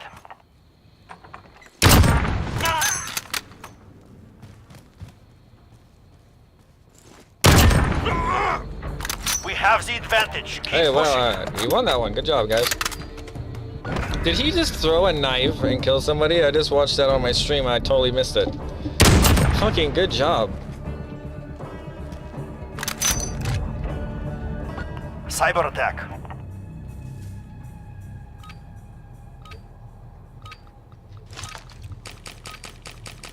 Move out. Get the device.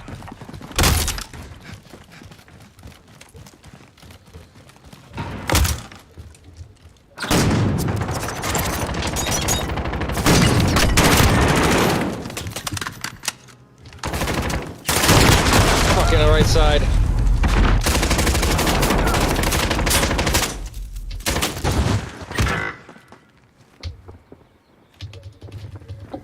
Damn, it's just this guy. Not like that, but... Oh, nice, nice! Oh, ooh, ooh, ooh. You gotta give it to him, he almost got it. And this is why I wish I had a shotgun second. But it's not that big of a deal, because sometimes then I just walk around with a shotgun. I don't like doing that, so... As you saw with the sniper. Cyber attack.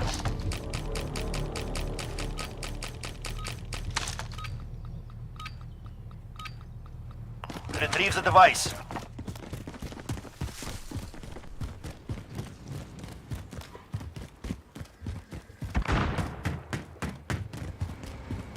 Device secured.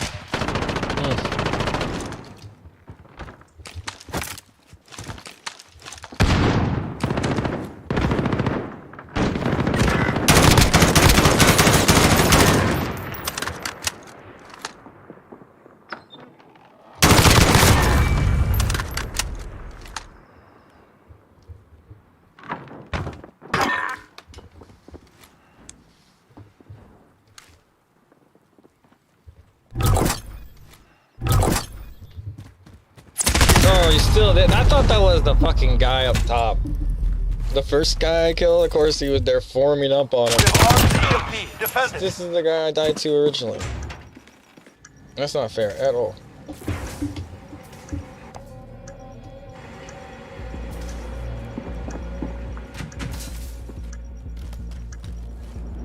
He was just camping. I mean, you guys could have just done whatever you wanted. He wasn't gonna move from that spot. Hey, there you go. There we go. That was very, very smooth. Very smooth. Go get your knife. She's behind you. Oh, wait a minute. Did we already blow it up?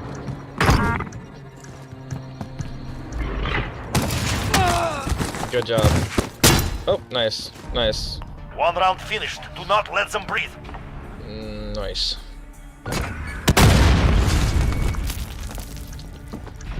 Nice. Yoink.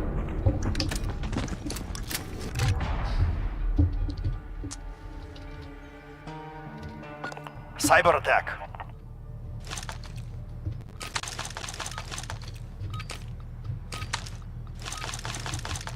move out. Get the device.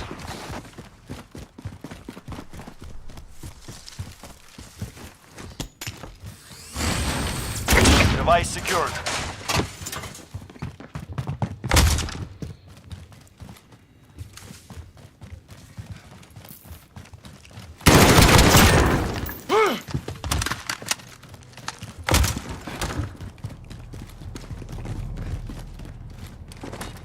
We have armed the EMP. Defend it. Oh, god damn it. Corner camping underneath the Allied stairwell. precision airstrike incoming. Beware.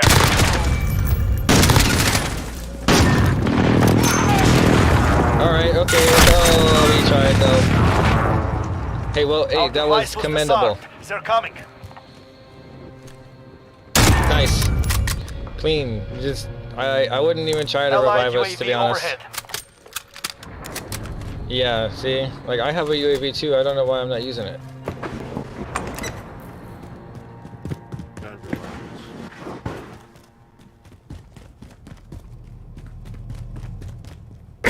EMP is out. Attack the enemy see? intercept. We're not He knew done all he yet. had to do Make was it wait. happen. He didn't even... Damn it. This is the shit. This is what I mean right here. The corner camping. He must have gotten mad that, like, I sat on the bomb so hard and, like, just, like... Cyber attack. Oh, okay.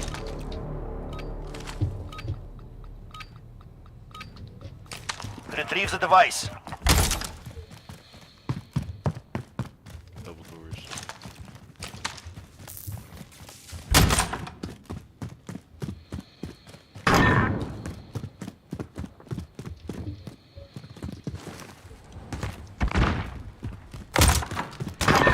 Enemy Wilson deployed.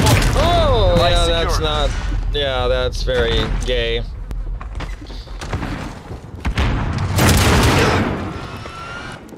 Yeah, it just happened.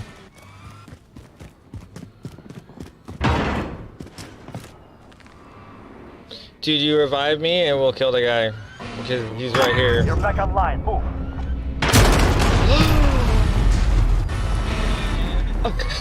Son of a bitch. We have armed the EMP. Defend it. He's in the room with it.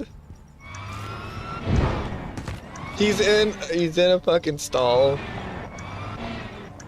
Yeah, he's camping in a stall.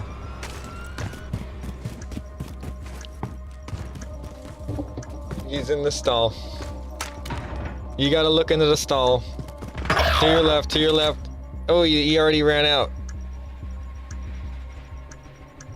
You're good to go. Get back in there. They have taken our EMP. Hunt them down. This is where he was. He will be back. He will be back.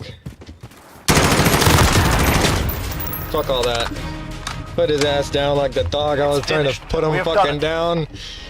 You revive me and then you kill me again with that shit. Fucking damn it. Alright, we'll get my revenge.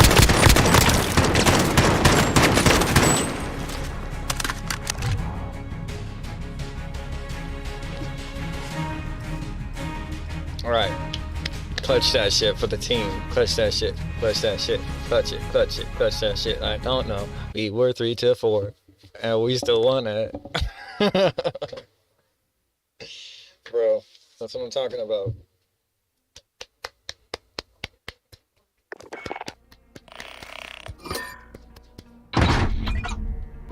Yeah. Look, that's my rank. That's my actual rank. 2 stripes. In real life. My real life rank.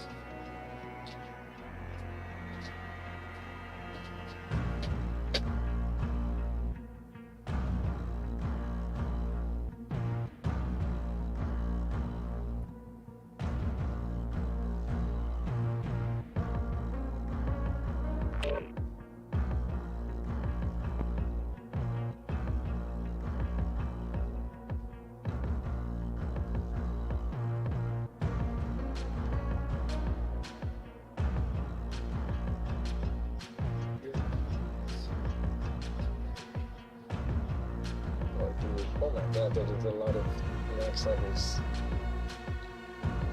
And they're all on controllers supposedly.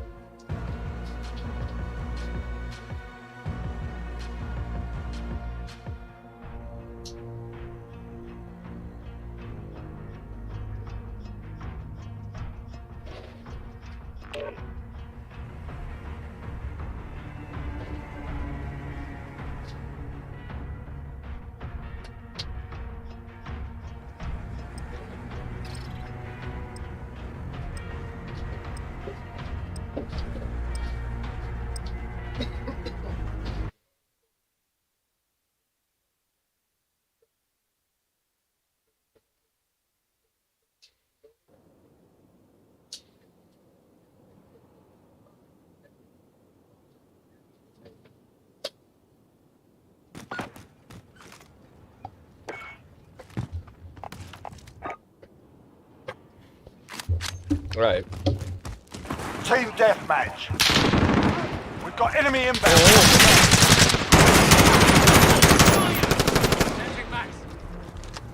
Reloading! So it was that guy. We've taken control.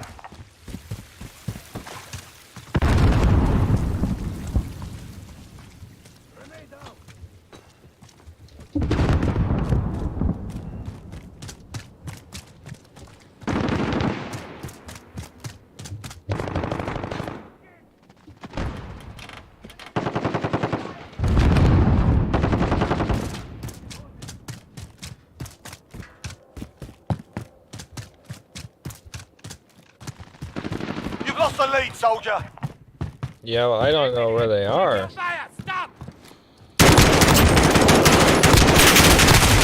Fucking hell. I probably would have had the SAR, it would have been way better there. But they're right here. No, they're left, dude. We gotta go this way. How do we... and of course they blocked the left off there.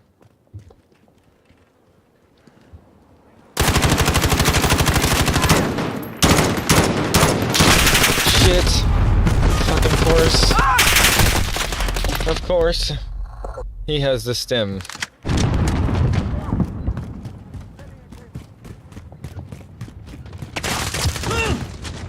Got him. Oh, thank you. Oh no.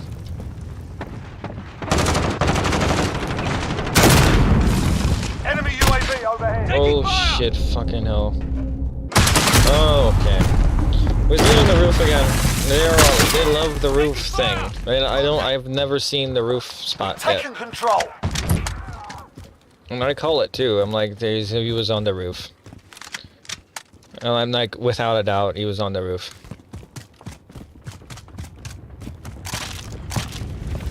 Okay, we're gonna clear this house.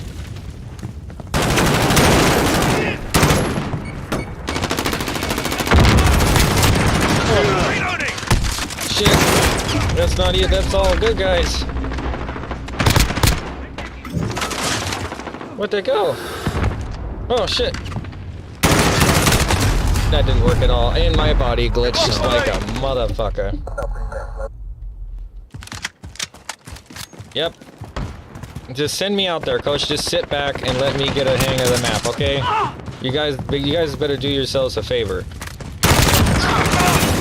Got a personal radar drone ready for escort. 3?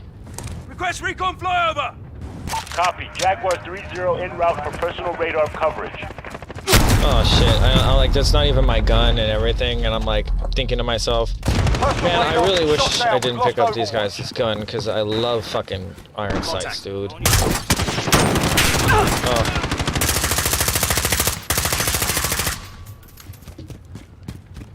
Changing mags! That's not fair. I'd go for jumping vaulting like that. Come on. Oh. Was that a actual Betty?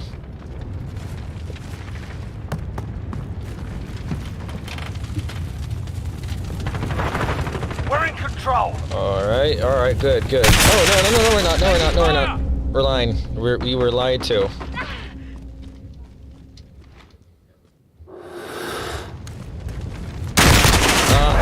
lead. I was switching from like my cover spots. That's not fair. Shit.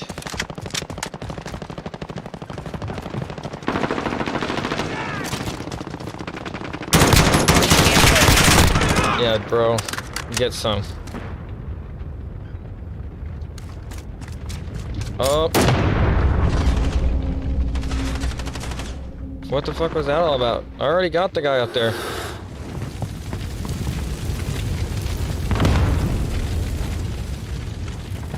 We've taken control. You're still sitting in that fucking back spot. I'm gonna go around.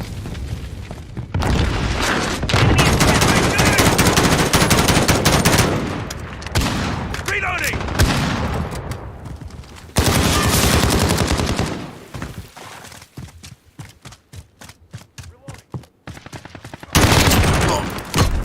Got a personal radar drone ready for us. Personal radar coverage. What the fuck just happened? I was like switching like from I don't even know. Not easy. I don't even know what that was. That was like a petty thing. I'm still in shock. I don't even care. Okay. I mean, if this wasn't my first day, I would be sad. Enemy in the back alley. Oh, stop. Reloading! Shit. Fuck. That was the worst time to get that. I was like in the middle of nowhere.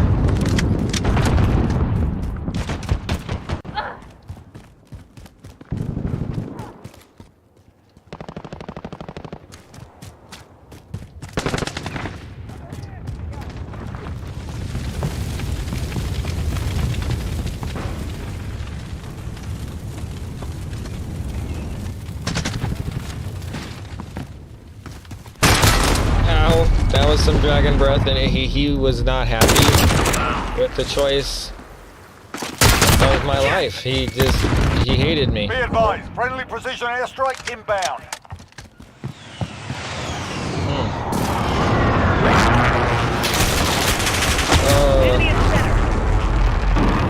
Enemy UAV overhead. Shit.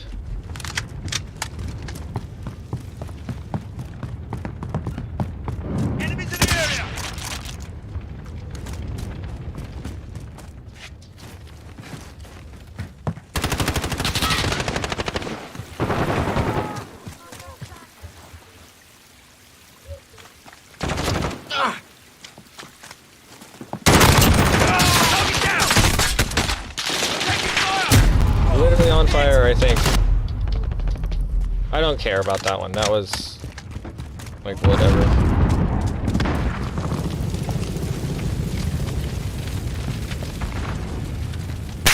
Yeah, that is a guy. Okay, good. Good, very good. Right, I'm just glad we got that established.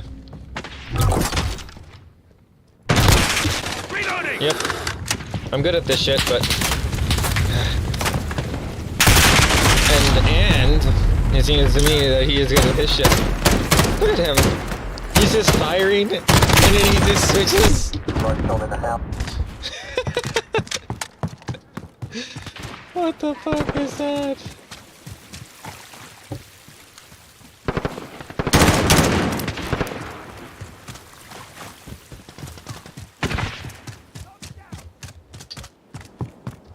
Reloading!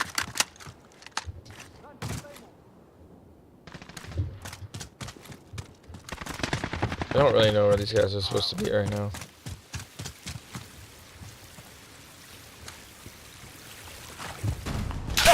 Oh shit! Oh shit! Taking fire! We're almost out of here.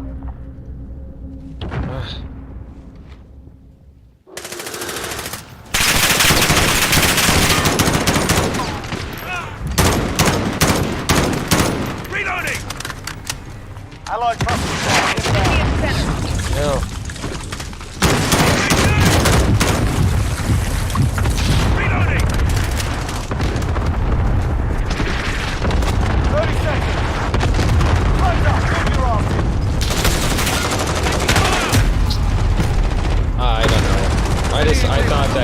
strike was like, didn't even get a single person, and I was kind of sad. It's okay, I don't even care about it, dude. Oh, of course he's just sitting on the corner, fucking fire breath.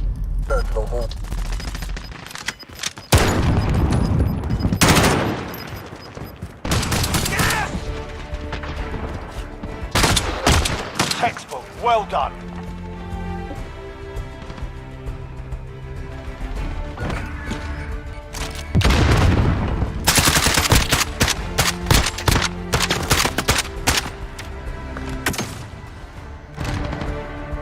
Okay. Almost 0.5 KD, we'll take it, But the thing is those people are all max level.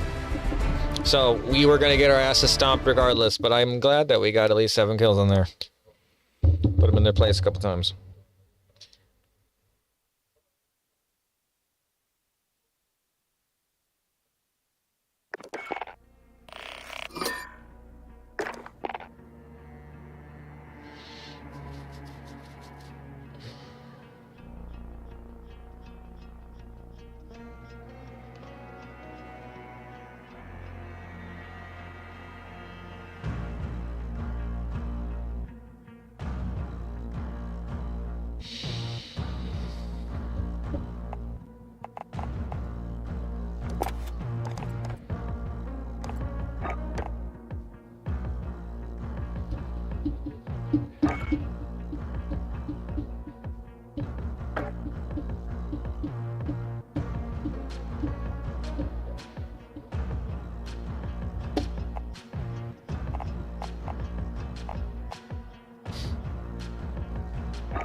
It's the Piccadilly. Still firing, still firing.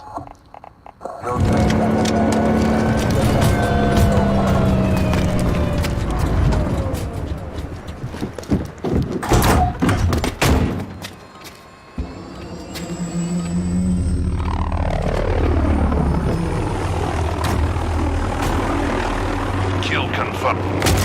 Hunt down the enemy and destroy them.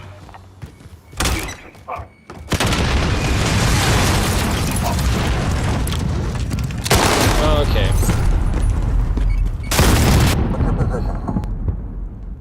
Reloading. Kill confirmed.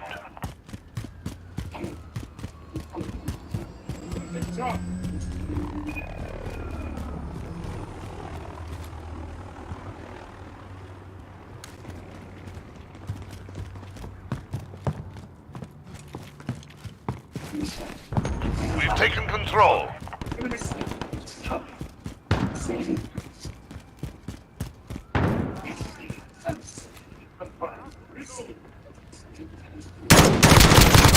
Reloading.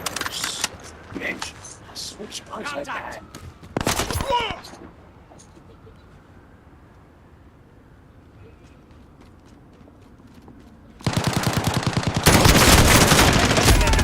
Oh, damn.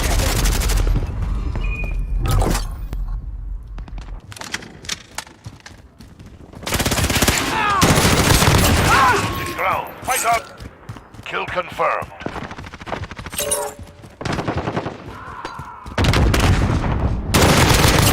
Reloading.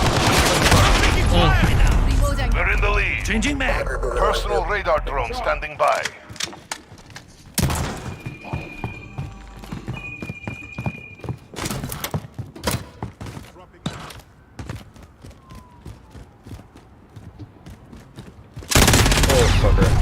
We're losing ground. Fight harder. I don't know what that thing is, but it's pretty powerful. It seems to be, this is an LMG. Damn.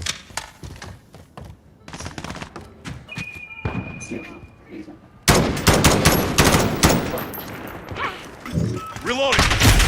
Damn it, that was cross the Piccadilly. Let's see here, we gotta figure out where they're at. Son of a bitch! Reload faster! Okay.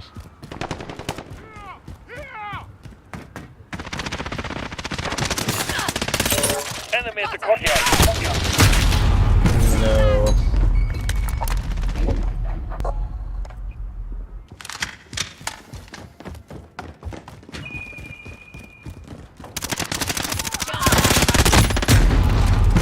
Oh, well, my teammate better mop that guy. It's still the same assault rifle guy, but yeah.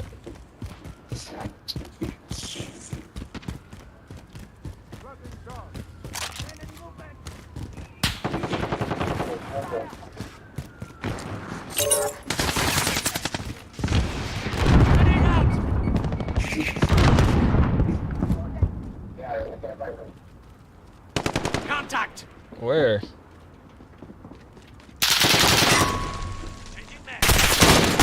They lied. It was in behind me. Viper 1.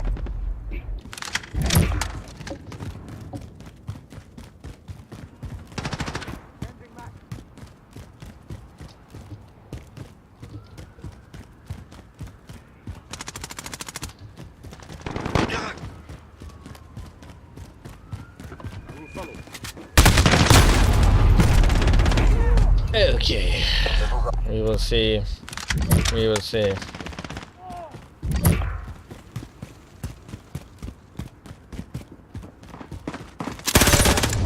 I'm taking fire.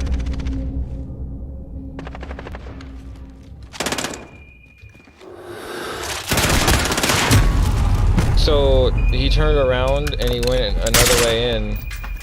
He did. He almost just. I almost just ghosted him. Taking fire! Shit. Fucking hell. Reloading. Changing max. Wait, why didn't he have jump attack? Fire. There was just nobody even there. He was down the hallway.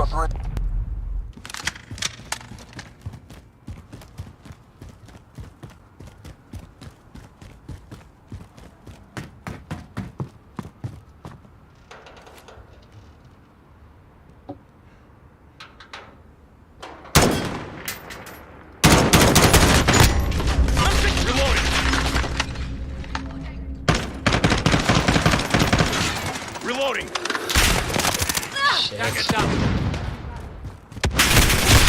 Man, I'm not knowing these guys at all right now. They're just in these houses with Enemy these VTOL derp jet in the guns. AO. Shit.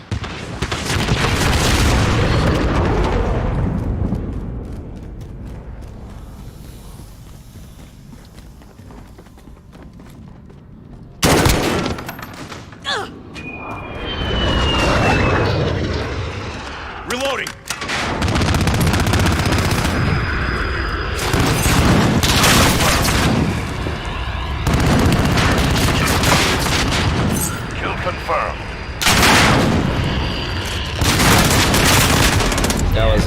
thought plus the fucking Harrier were shooting at me.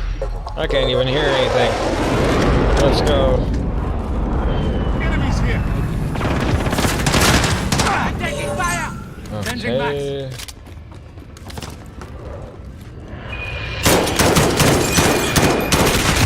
Of course.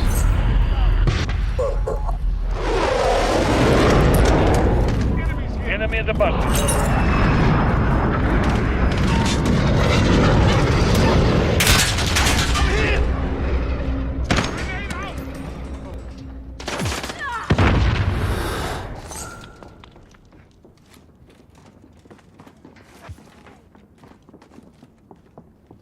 Reloading.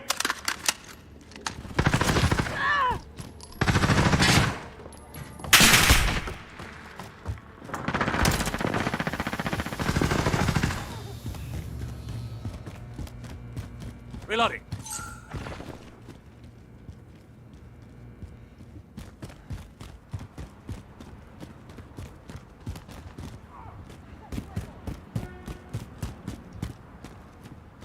Enemy gunship inbound. Take cover.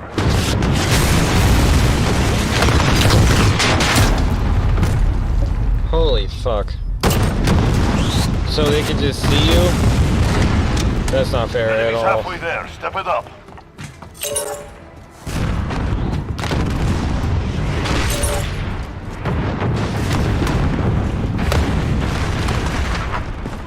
Enemy.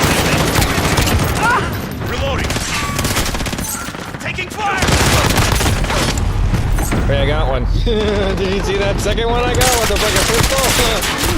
I told that right there, he fucking died too. He was like, I'm taking you with me. Alright, let's go, guys. West recon flyover. Copy. Falcon 301 route for personal raid. Enemy juggernaut spotted. Okay. For some reason, my one is very, very low, which is good long range. But when I'm shifting from DPI 3 to DPI 1, it is a fucking hell of a difference. I kind of have to like lean into it and like wiggle around like that, like to like dodge bullets. It doesn't even do it. This is Falcon 3-0. Personal radar depleted. That was death machine.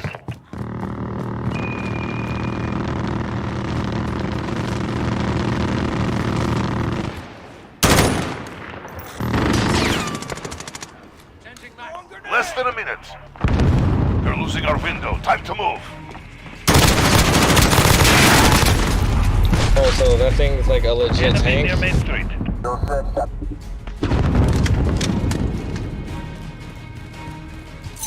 Kill confirmed.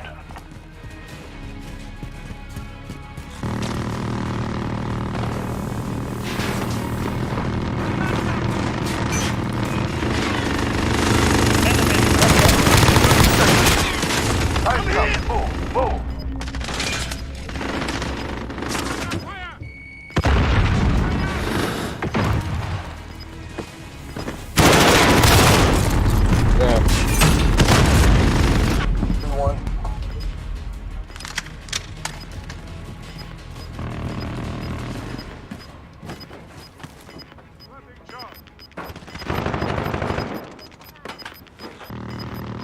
Enemy at the buses. Objective failed. Report for debrief. It's the first time I played Piccadilly. It's kind of a small map, but the thing is like it's a slaughterhouse, obviously, because there's too many fucking... See, it was like an uneven match, or at least I got 9 confirms and 8 denies. Fucking shit.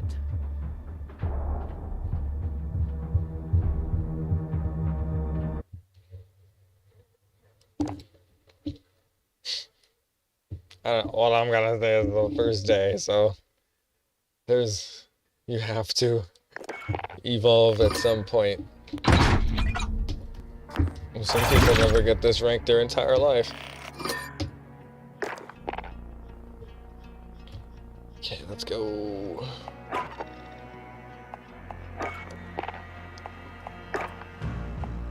We're gonna play another one though. Looks like this lobby is gonna be a little better.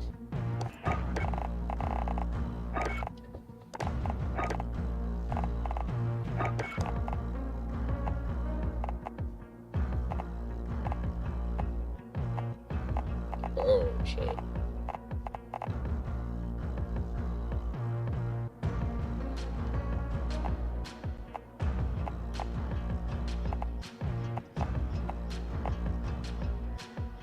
I can't believe the Kilo actually hits a little harder than the M4.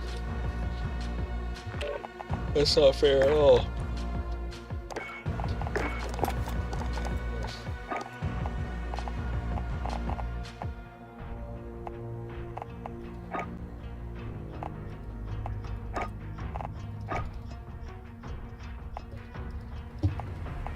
So there's values to this shit, huh?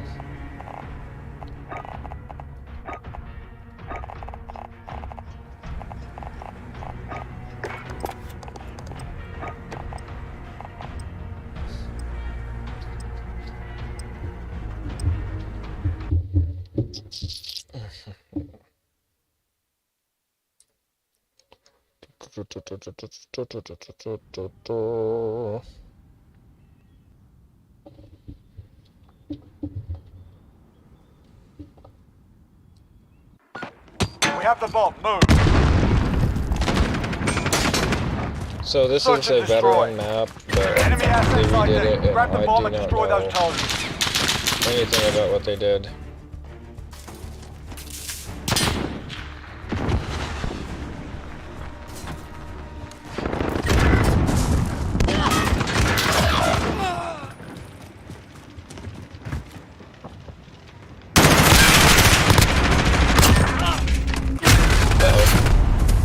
One round gone. We're not dead yet, So are we, lads? I didn't even know that was a search and destroy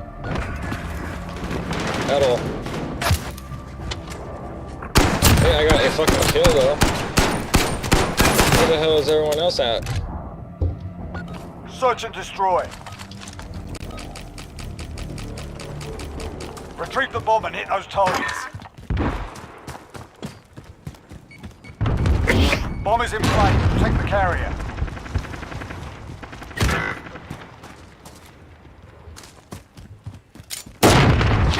Ow.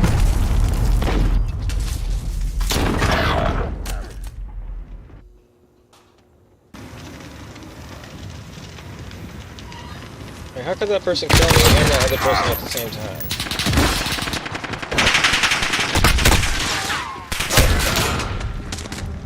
On to the next round. Pick it up.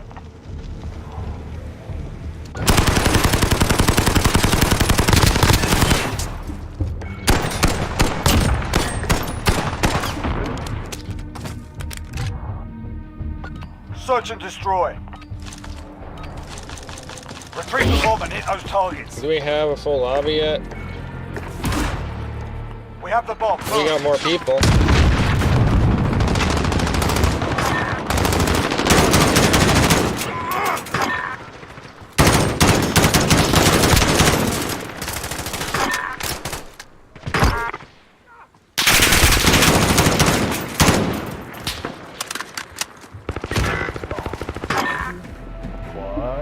We've got them on the ropes. Don't let your guard down.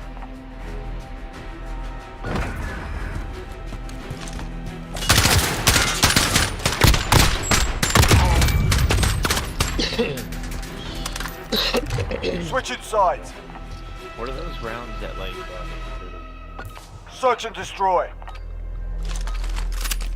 Assets identified. We need to keep friendly UAV overhead.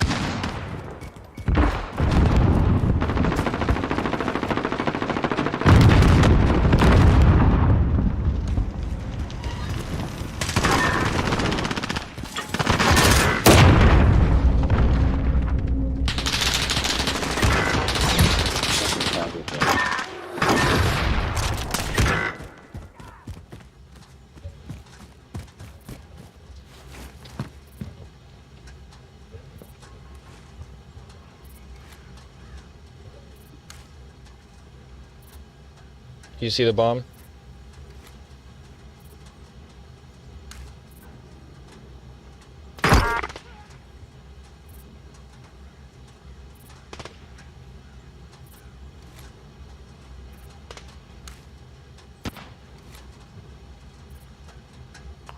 than a minute.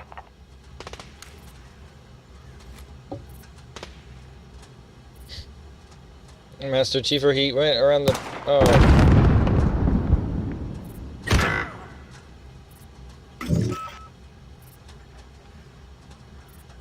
He ran that way. He's right there, but...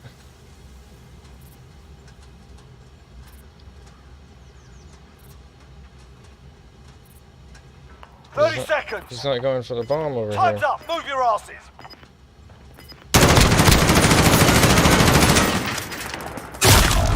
Fuck it all to hell. He's not getting the bomb in time now. Well, okay. Okay. Was that a slug? Oh, I thought he was gonna They're die. hurting. Let's I send them swear to home. God, was that a slug?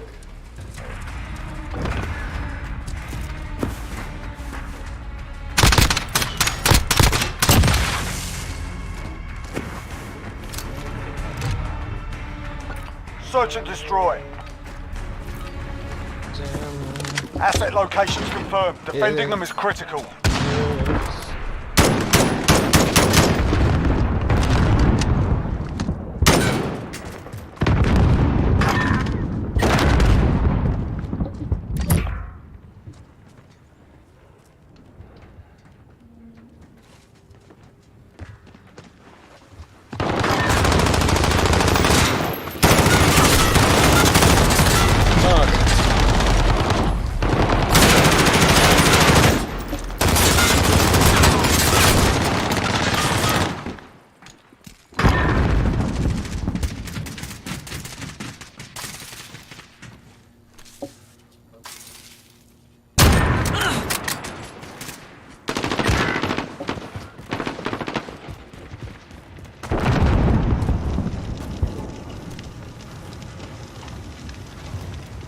Less than a minute. We've taken the advantage. Make sure we keep it.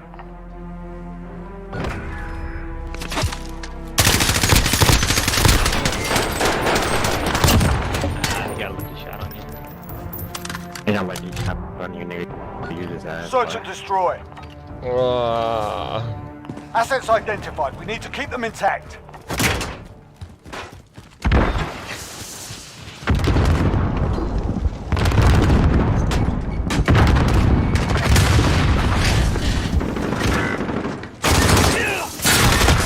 That didn't work at all. Get over there.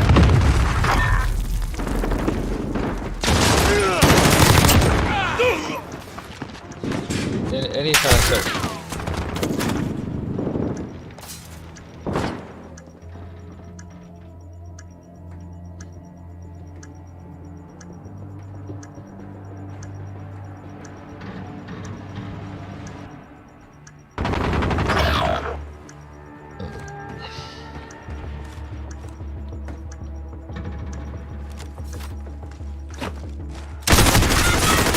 What the fuck? They're making us fight for it. Keep at them. Yeah, you fucking suck, teammate. No.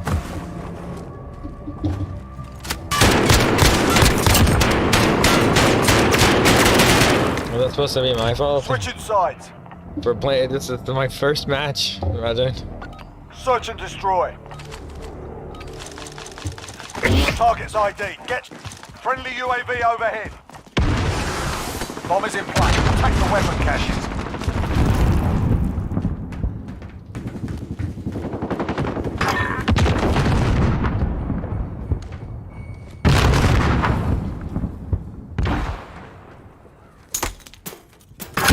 Planting B. Bomb is set. Hold that position. Damn it.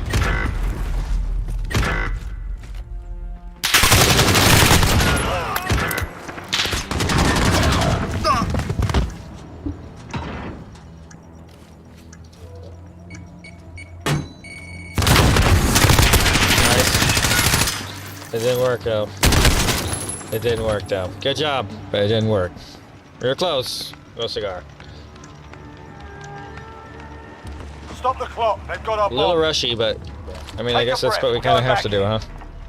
Dang, teammate. Yeah, I said, nigga, I'm gonna fuck this shit out of your house. Oh, there's too much profanity. Search and destroy. Target's ID. Get to the bomb and move in. We have the bomb. Move.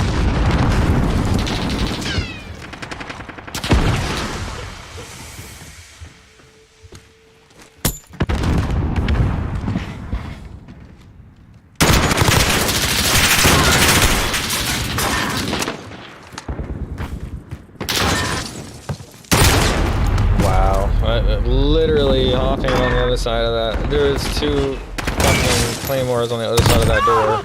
We're planting A. Our bomb is set. Hold that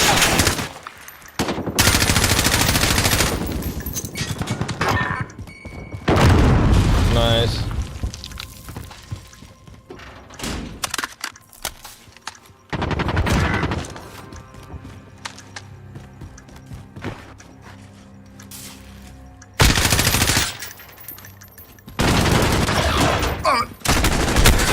Oh my god, they did it again. They sidetracked you. The enemy has defused our bomb. On to the next round. Pick it up. They got you.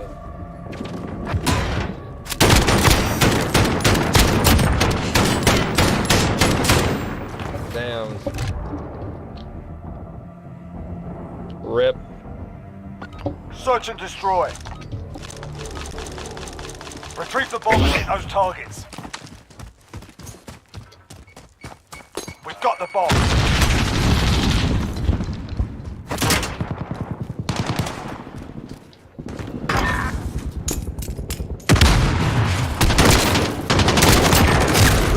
I got one, I don't give a fuck. Planting B. Bomb planted. Stop the bomb.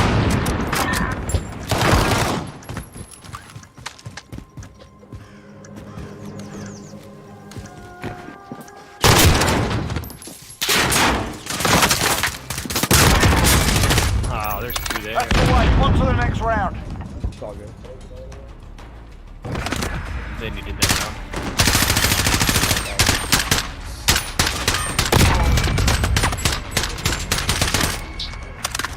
Switching sides.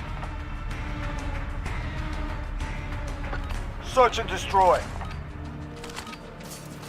Assets identified. We need to keep them intact.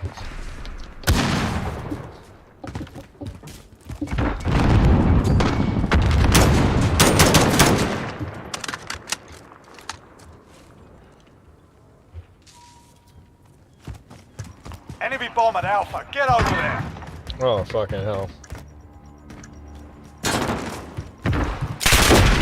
Oh my god, that was the fucking hellhole. What's that? That was gunfire. Again, I don't even understand the camp. Dude, the level of camp that was like too much. Like just not that much.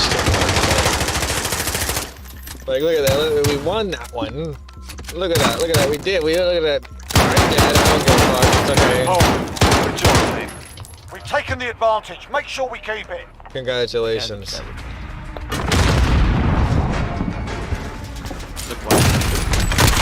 Okay, that was a nice 360. Where the fuck are they? And then they're dead.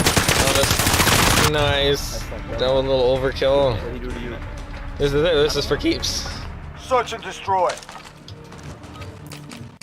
Asset locations confirmed. For Defending keeps. them is critical.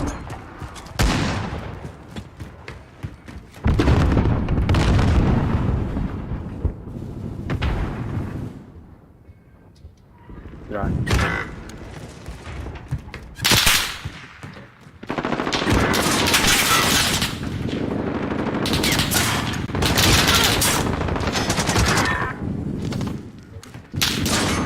Get to Alpha. Enemy bomb planted.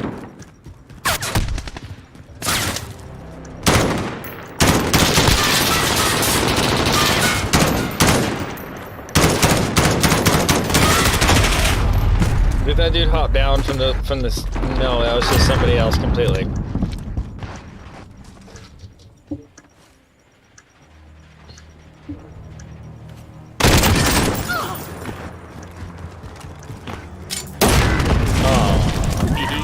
Stupid ass. The fucking claymores everywhere, bro. Fucking look at him. That's crazy.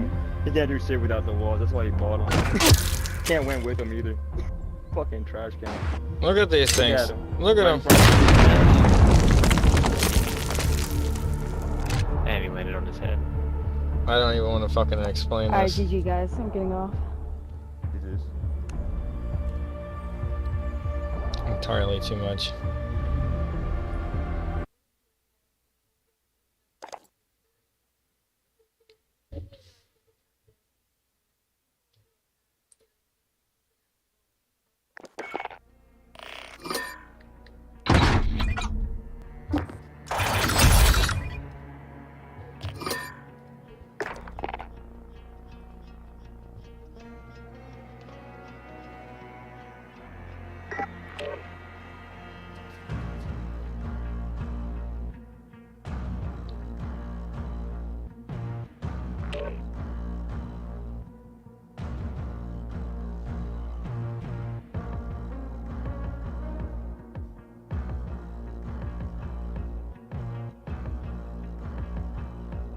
We got to get some decent gameplay in because the whole taking forever and a day to download it. So let's see.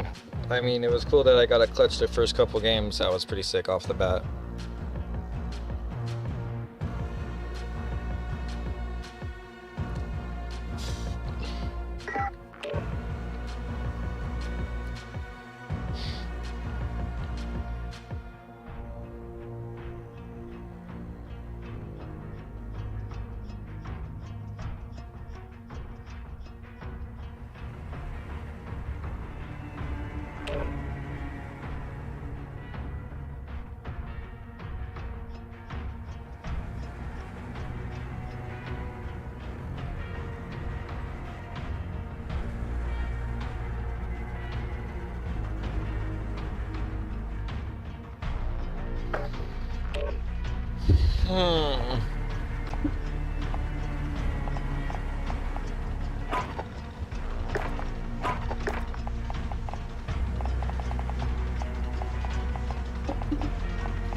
It's time.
FFA.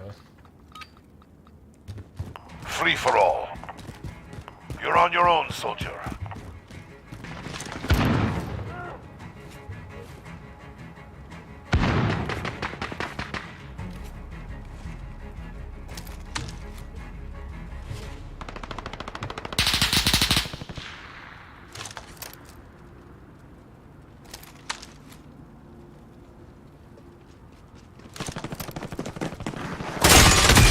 Saw me.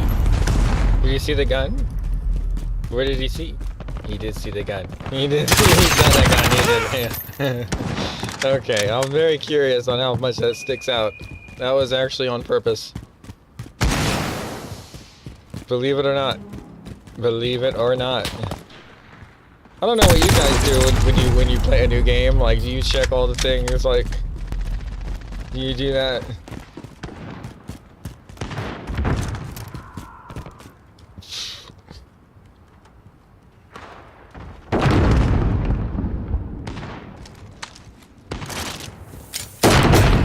Shit. Of course there's claymores everywhere.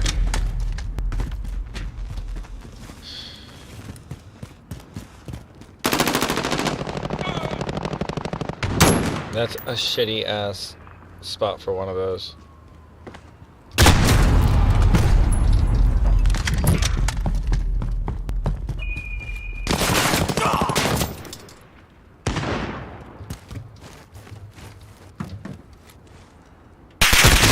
Is that really corner camping in that behind the bush?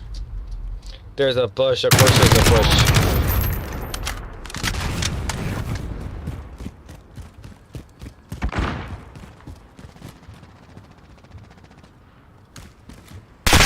He's still behind the bush.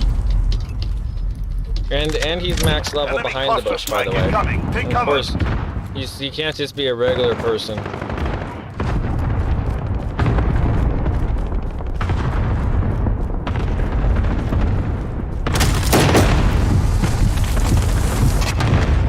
Some people love those claymores, Enemy VTOL jet in the AO.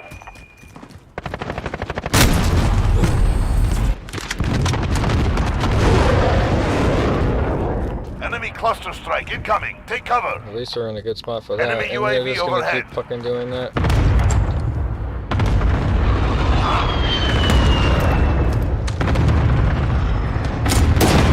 See, at least I lived.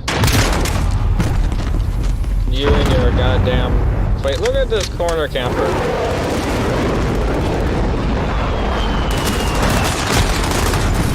No, apparently you can't go in that door. He's gonna try to see me, watch me go run this door, and he can't go in the door. you can't go in the door, bro. I'm sorry, I'm still dying at that record. I gotta just have a blooper of that shit. That was... Man.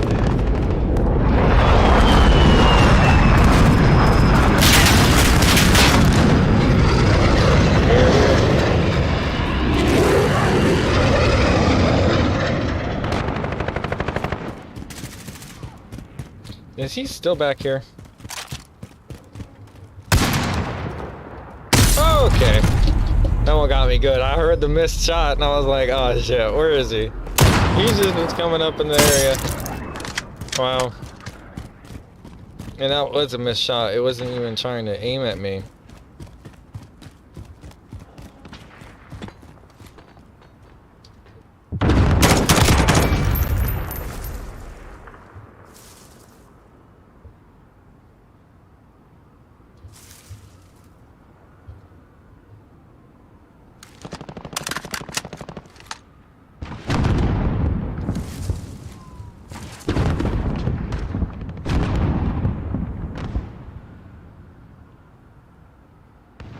Considering my deaths, I'm at 12. I'm gonna say, how did you know I was here, you asshole? You know it's not fair? You.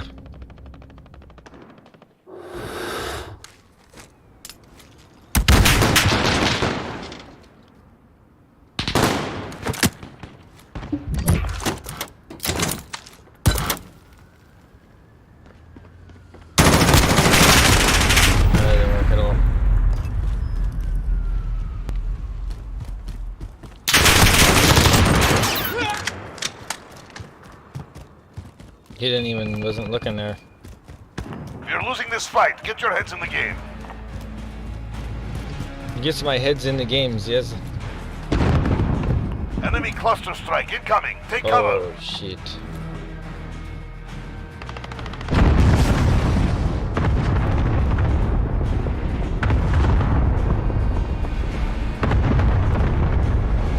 I am what we calls prone blocks, which in real life you would not be prone blocked.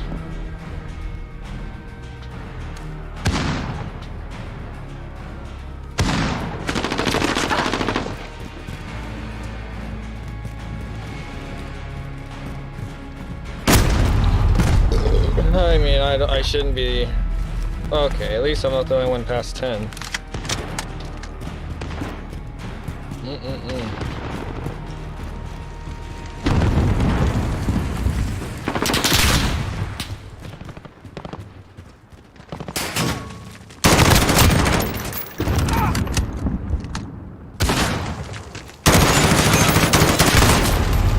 And you know, this rate of fire might be a little bit too much for me right now.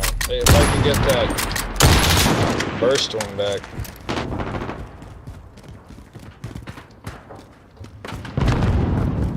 Oh!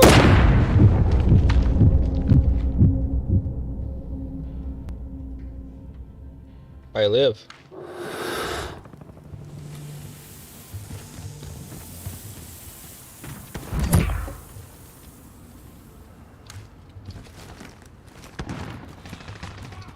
So this is a spot?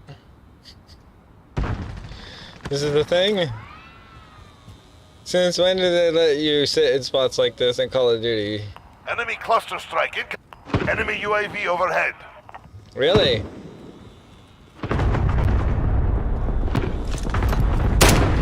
I miss. Come on. And this is how I've been. Oh look, at least I'm not the least. If I get Enemy one more UAV kill. overhead.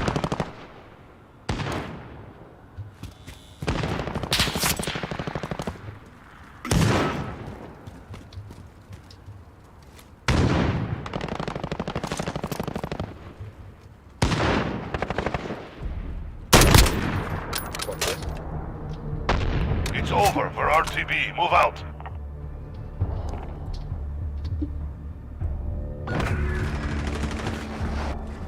Get my KD like that already. Fucking irritating.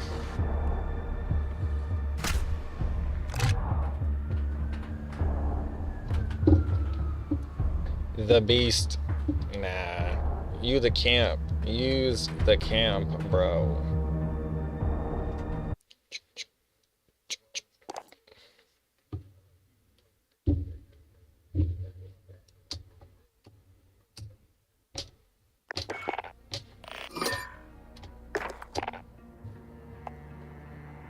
I gotta get equipment kills, but I don't really know how to put down any of the equipments.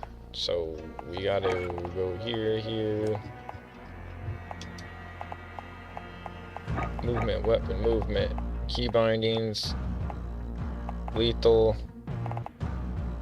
use lethal, G. Okay. Use tac, Q. What the fuck is E? Why can't it be E? Dude, y'all are fucking retarded that, like, you literally can't have it on E. Wait, melee was E. You were automatically cheating. You will get banned for macros.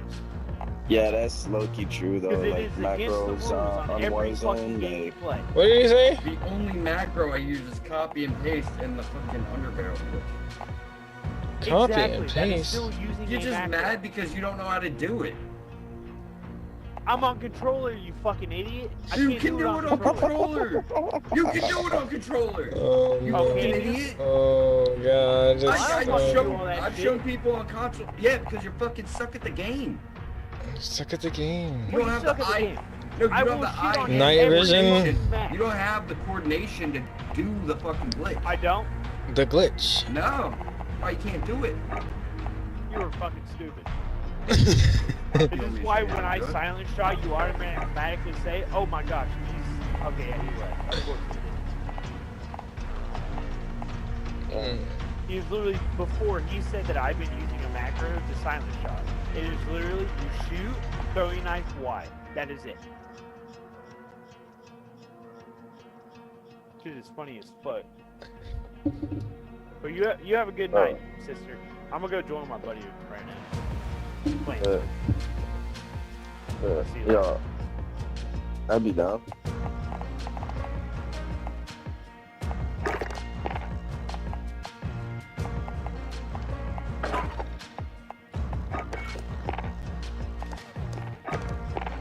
At least that was elaborated for my chat. At least you made me understand. You throw a knife and then you press Y to put it away or something, and it silences your shot. But then you gotta have a macro so it does it every shot. And it's like, so it's just copy and paste for this dude. So what, does he just copy and paste a macro to a controller? This is what I mean. Like this is the level of tryhards like I just stepped into. Like this is. There's brackets, and there's like, I know where I am at right now. I know where I need to be.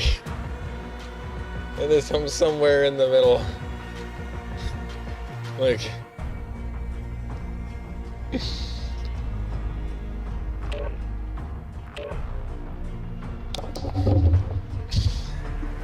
it's like slipped out of my hand.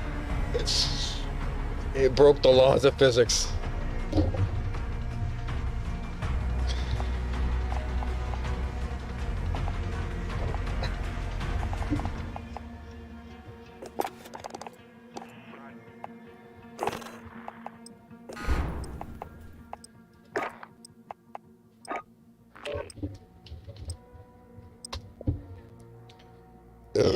Ooh. Bro, if I'm on this.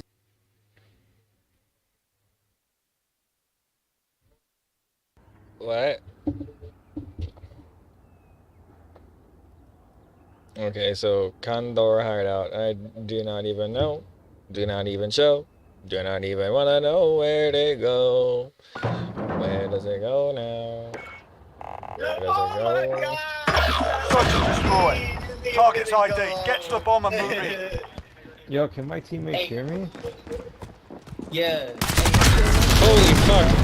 One round gone. We're not dead yet, are we, lads?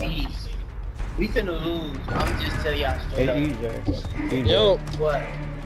I'm high. You high? I'm high as fuck too, bro. Damn. Search and destroy. And I'm finna roll up. Retrieve the bomb and hit those targets. Hey, watch out for Kid Nuts here. That nigga is good. We've got the bomb.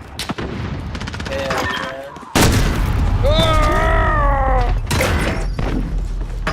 This is not fun. I just got ganked by a sniper in the butt. And that, I don't even know.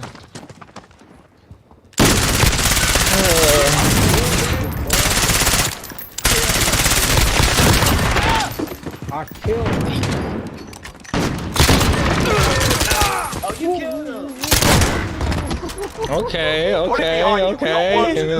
was putting it down. He was putting it down. Cannot see it. It's on fucking Switching sides. Man, I'm finna go off. Search and destroy. Yeah. Assets identified. We need to keep them intact.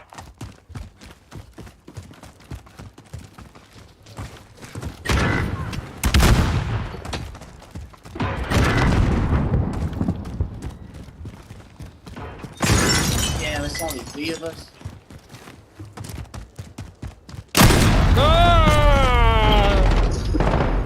That did not work at all.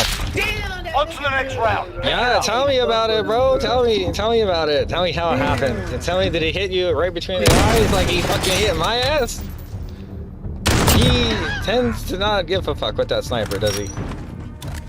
Damn. Search and destroy. You know that nigga's cheating, right? Fuck. Asset locations confirmed. Defending them is critical. Yeah, he's playing on lockdown. Oh. Like, how the fuck did I ain't think about that. I ain't think about that. Man, I just suck ass. We're losing ground. Let's take it back. Oh no. Nah, man. Hell no, man. We can't lose like this. Oh, what? Allah never fuck. Sorry. Search and destroy. I'm so high right now. Asset locations confirmed. Defending them is critical.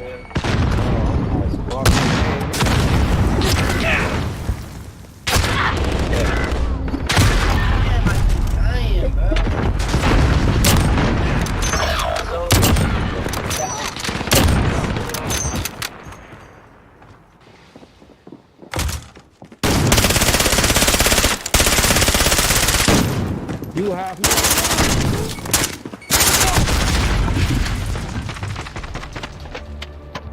It's over. We're RTB. Move out.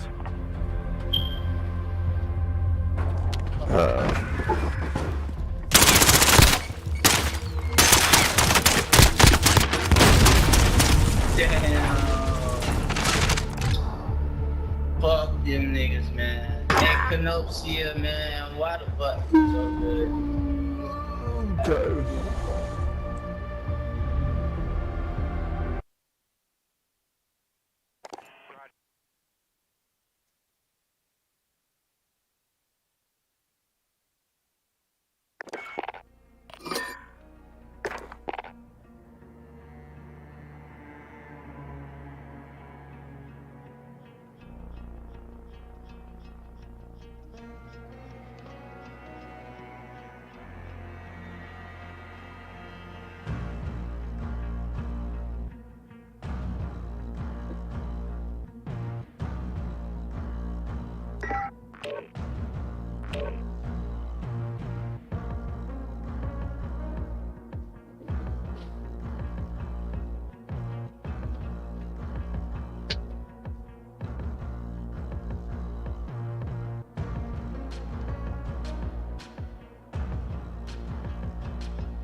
I think I gotta decouple from the assaults. Domination. Capture and defend the objective. We're on Alpha. Stand by. Reloading. We're on Bravo. Stand by. We captured Alpha. We've taken the lead. Reloading! We're on Charlie. Stand by. You're needed at B. Throwing stun! Molotov out! Hold Charlie. I'm almost out. We've lost Bravo.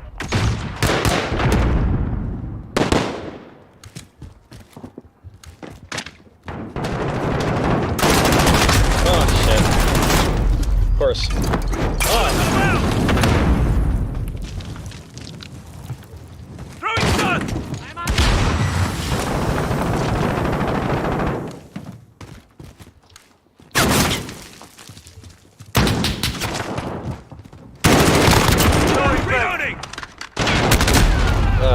so there was all of them were right there. We're holding all points. Defend.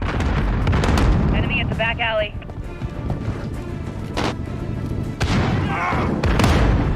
You're needed a Bravo. Official team at Charlie. I guess I can have FNJ, right? So let's just not and shoot through the wood. Enemy at the top.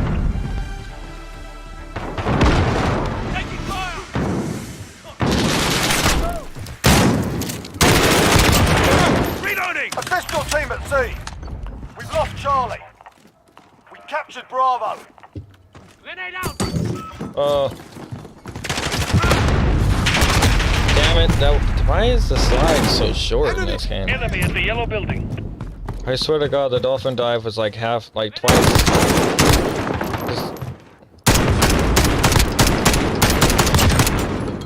Reloading!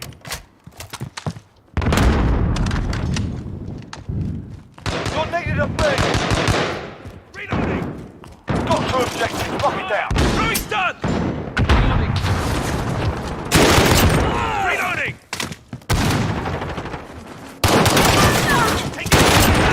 Target down!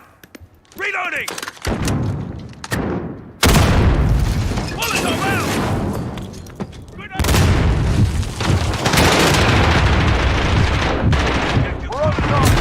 That didn't work at all. And that was a teammate. You're needed a Bravo.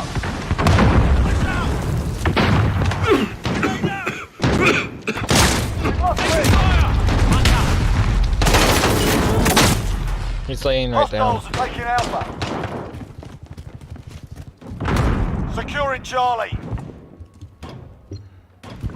Enemy at the We're on top. Bravo. We've got Charlie. Reload. Lost A.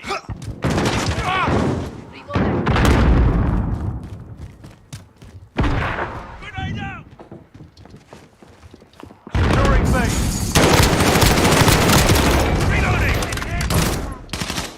We're holding Bravo. We're on Alpha. Stand by. Bullets are out! Changing mags. Losing B. We're holding all points to defend. Friendly UAV overhead. Need backup at Charlie. We've lost Bravo. Reloading! I'm taking fire! Throwing stun! Watch where! Personal radar drone ready for it. Enemy at the Wow, I can't believe I got that one. Allied cruise missile away. You're needed Press an recon A. flyover! Copy. Jaguar 3-0. Personal radar Reloading. coverage. We're holding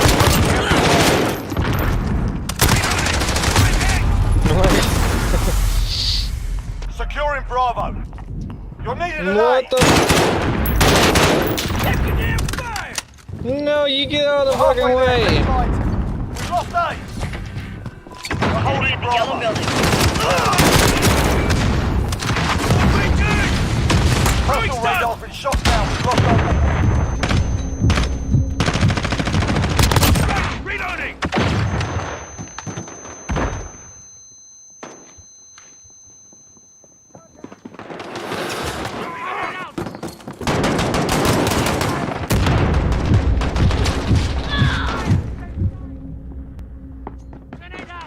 Securing Alpha. Holding Charlie. Back alley. Target down! Got a personal radar drone ready for it. Flyover! Jaguar 3-0 en route for personal radar coverage. Cluster strike is go for launch. Hostiles at Bravo, go.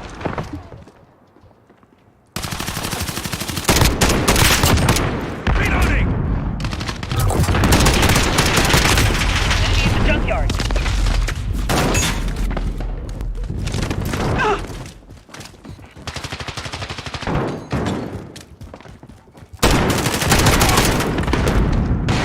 Throwing stun! Securing Alpha. Losing C. Reloading! This is Jaguar 3-0. Personal radar is bingo fuel. Recalling to base. We hold all the objectives. Hostiles have Charlie. Taking fire! Yeah, with the shotties. That's the only way they can get me right now. Target down!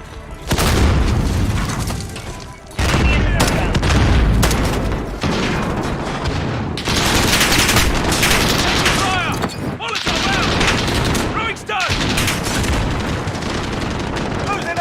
Reloading. Enemy at the back alley. Behind you! Behind you! We've lost Alpha. Reloading! Securing Enemy at the Alpha. cargo containers. Reloading! Fucking all. At least we got A for a second. We're on Charlie. Hostiles at Bravo, go. We hold all the objectives. Enemy at the spawn. Losing Alpha. Oh! Hostiles at Bravo. Losing C. Lost A. Reloading!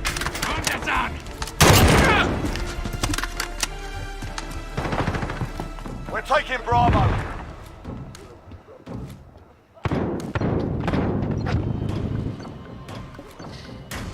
We've got Bravo.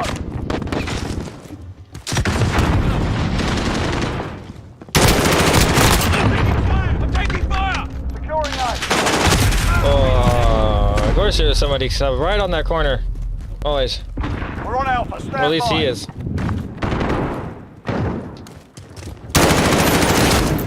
Oh, shit. Enemy at the cargo containers. Friendly UAV overhead.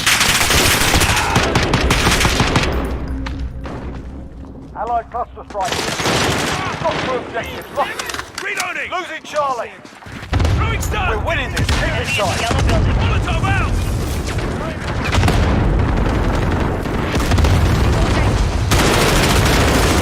Reloading!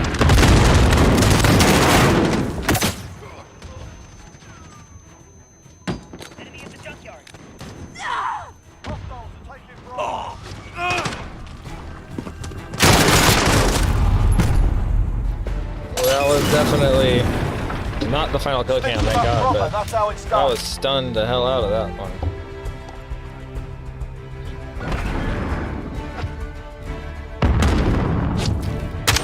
Ouch.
Well, this is probably something that literally is needed.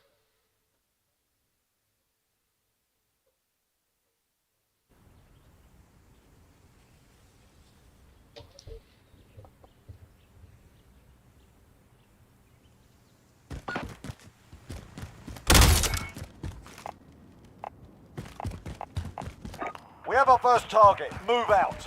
Hard point. Capture and defend the hard point. When it moves, you follow. Reloading. Capture the objective.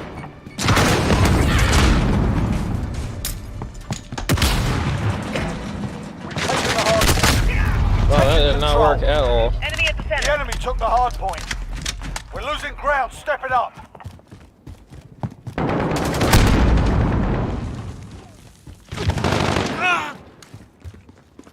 Hard point. Reloading! Throwing stun! Molotov out!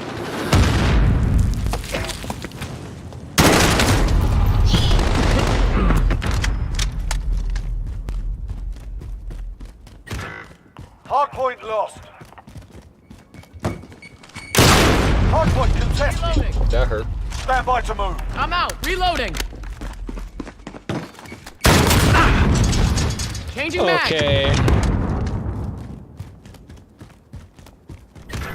Hard point lost. Go, get to the next one. Ooh.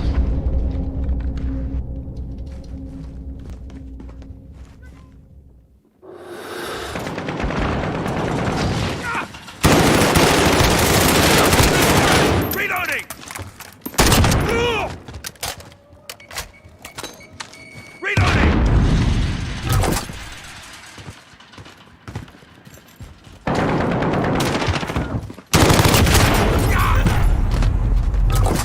Like I said, I'm still trying to learn the ropes and like how high I could jump. Like what am I jumping? Like sometimes, oh shit, like right here. Stand by to move. Target down! EMP, throw him away.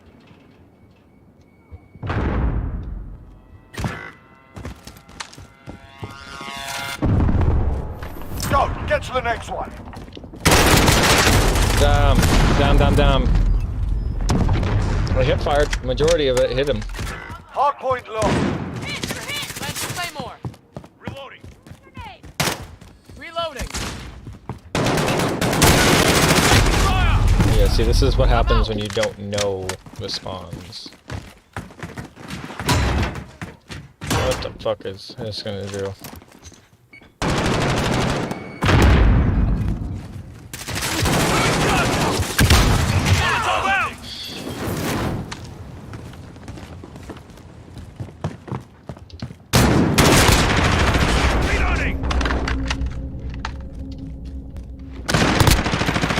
Stand by to move.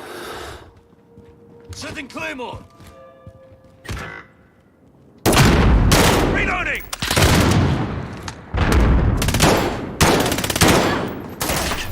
Location secured. Okay, get to the hard point.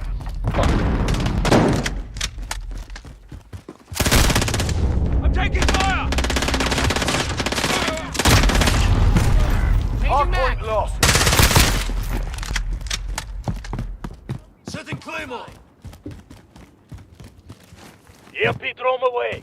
Grenade out.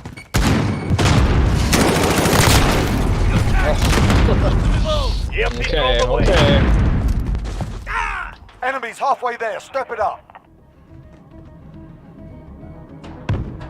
Hard point contested. Enemy personal radar in the air.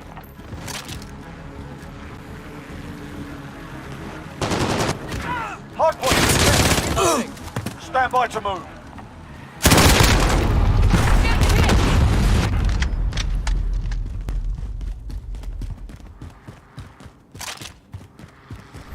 Okay, get to the hard point. Changing mag. Reloading! Got the hard point. Eventually, I'm gonna get a quick mag here, but like for right now, we're SOL, right? Reloading! Reloading. Chickenborn, huh? Frag out. Well, that did not work at all for you, huh? That was the worst time to throw a fucking frag, I'll tell you what. Got Hard point.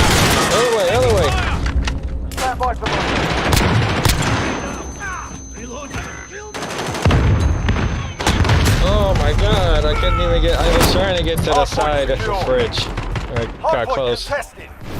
Go, get to the next one. EMP throw 'em away. Enemy's taken the hard point. Reloading!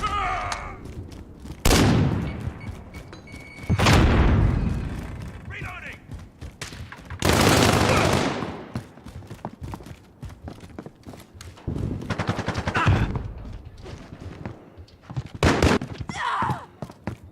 Reloading!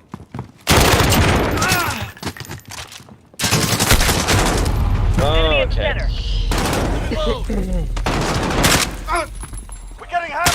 Step it What the hell is that? up. Stand by to move.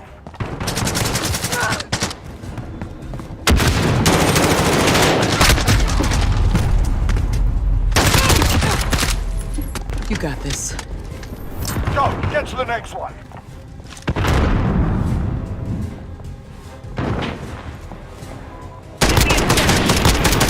Reloading!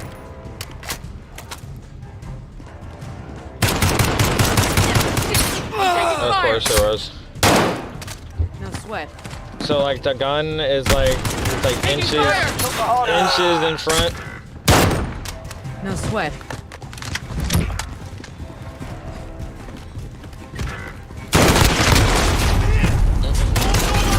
I bet shotgun would do a lot better against these folks. But the thing is, I'm trying to get attachments for this gun.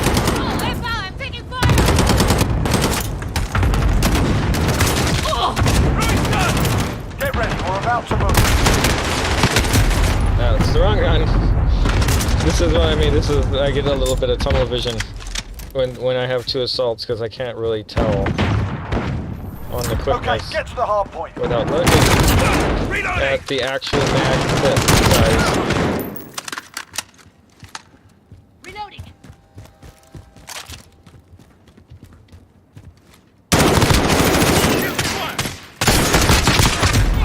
I should have got that one too.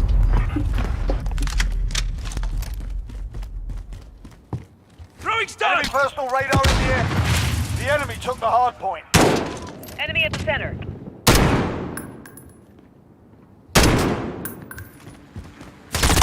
Okay, yeah, they are just standing at there. Well, at least it's done. Get over that one. Not gonna take it God, like I hated that. the hard points, and people, no one does them.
I don't know what the fuck. Now all of a sudden there's a legendary version? Like, where did that come from?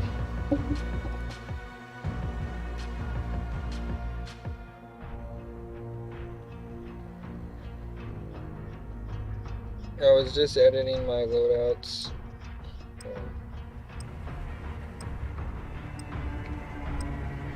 I was just editing my loadouts in Modern Warfare, and I saw in the armory, I switched over, there was a legendary, and I equipped it. So what's the, you know, what's the gimmick? What's going on here?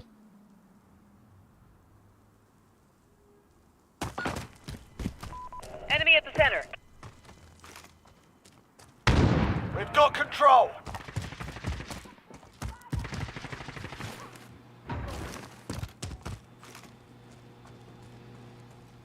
Set your bloody fire!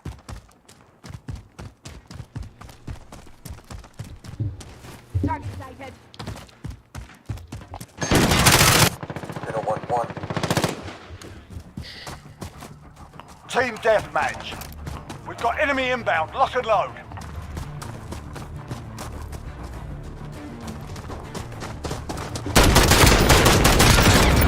Target down! Reloading!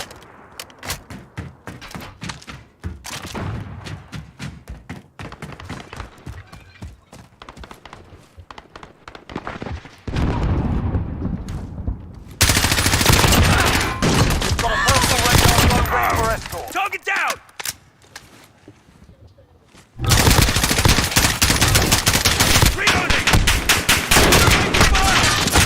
Right, what? I just didn't like have any ammo left in that gun. That was like the worst time to find that out.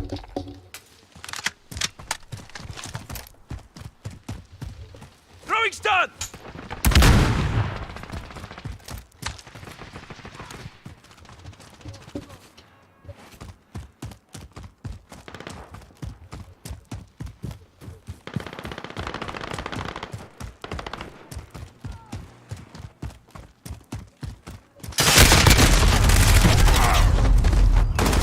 They got us. They're laying down like corner campers. Good. We've lost the lead. Enemy personal radar in the air. We've taken the lead.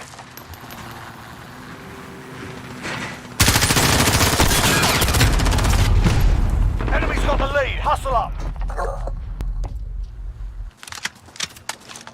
Enemy UAV overhead.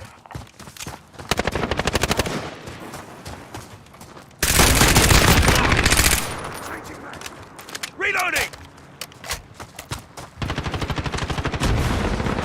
We've got control.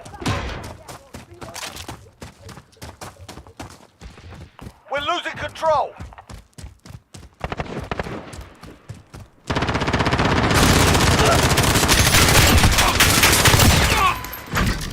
Reloading! Got a personal radar drone ready for escort. Request recon flyover! Copy. Jaguar 3-0 en route for personal radar. Oh, okay, they were right there.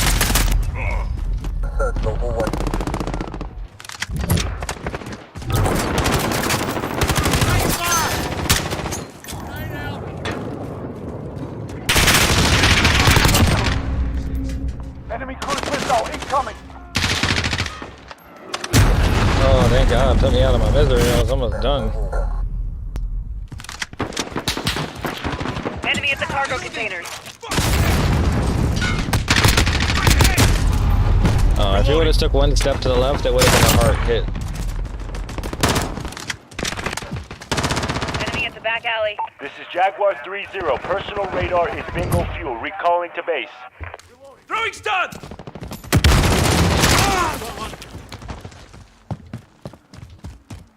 Reloading!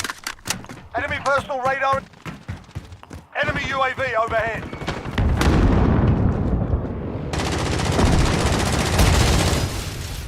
Enemy cruise missile incoming. Okay, UAV's down.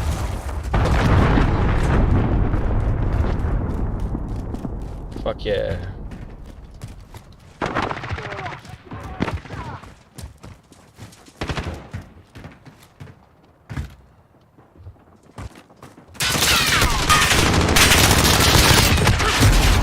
Enemy's halfway there. Step it up. Okay.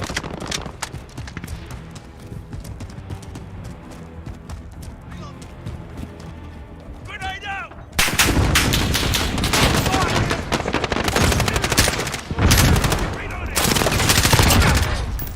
Reloading!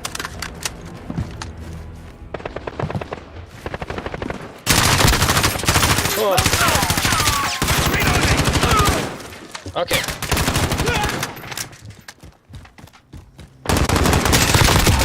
Stop! Reloading!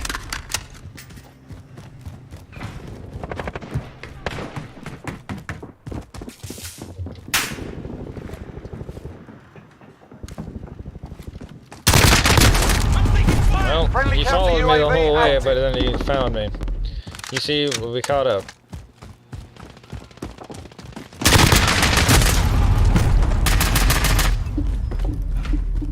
I think I'm just gonna keep it on this. Enemy personal radar in the air.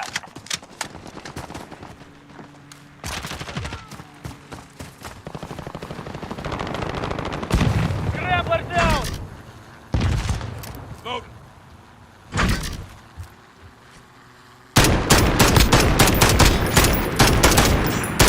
Report ahead. Reloading! Well, it said 65 meters.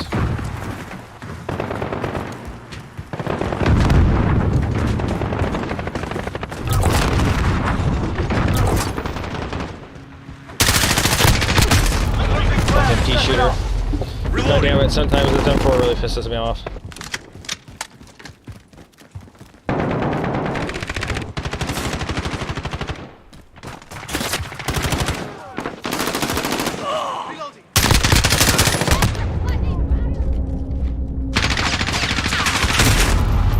I should have thrown an actual freaking Molotov.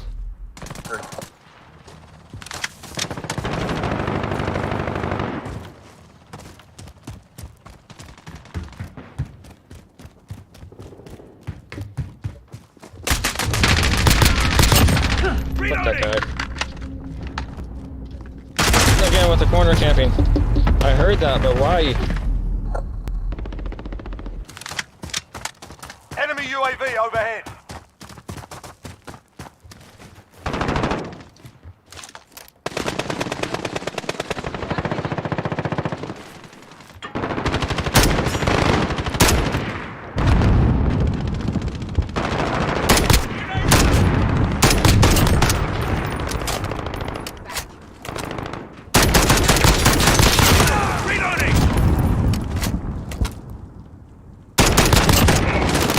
Got a personal radar drone ready for escort.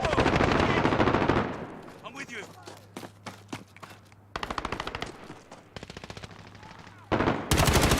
Reloading! I'm hit! Reloading!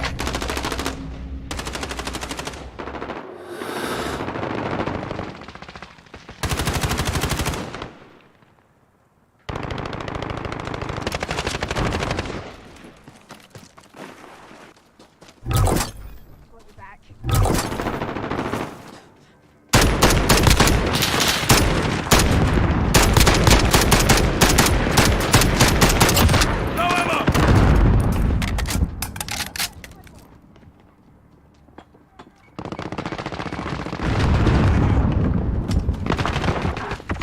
Contact! Reloading! Enemy personal Requesting radar in for the air. flyover! We're in the lead. This is our fight. Target Stay locked! focused. Send it! Oh fuck. I even fucked that one up. How did I fuck that up? Cluster strike away.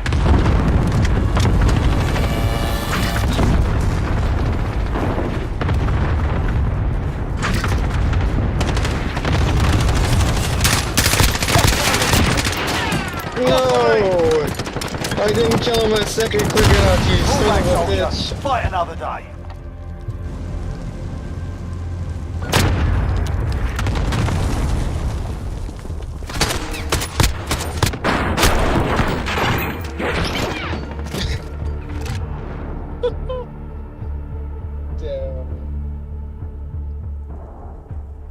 Damn, dude, they were getting slayed by me.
Reloading.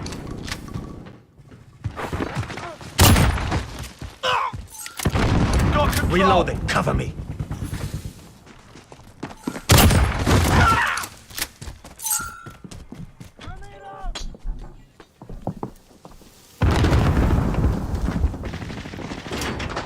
Enemy at the center. Taking hits. Reloading. Cover me. Reloading.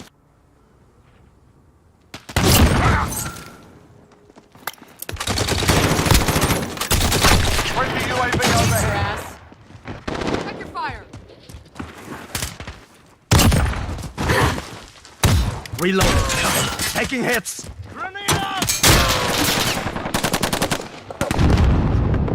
Kill confirmed. Weapons hot. No quarter given.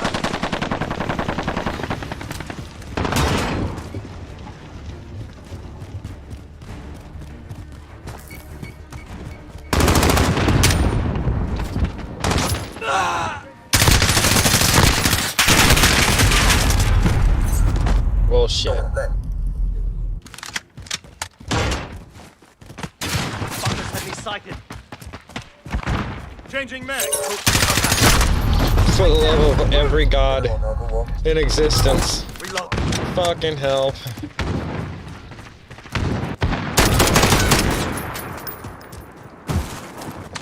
Kill confirmed. Oh, that's not the open one. Oh, that's not the actual... What's F, actually?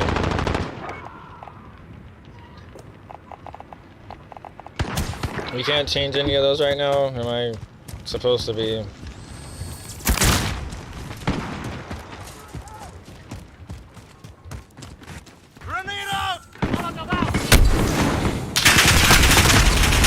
What the fuck is with that spot? I can't tell they're there.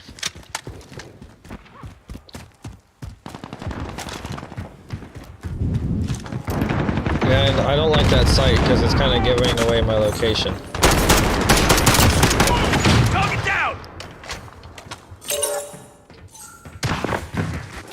Reload. Cover me. Kill confirmed. Reloading. Cover me. Kill confirmed. Okay. Okay. He's right there too. I thought he was over further.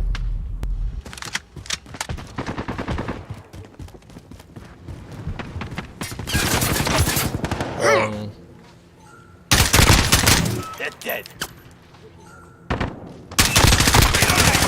What the fuck was that?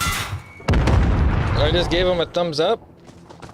Hell no, I'm not thumbs up about that. I'm very sad that there's... Is that what this is? Is that what this button is? F? No, F doesn't do anything. But kill you.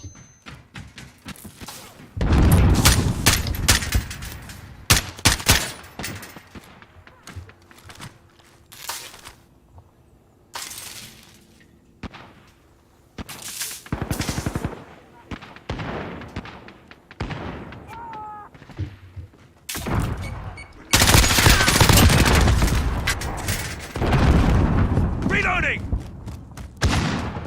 I'm out. Kill confirmed. Okay. Wrong time. Fucking. Reload that then.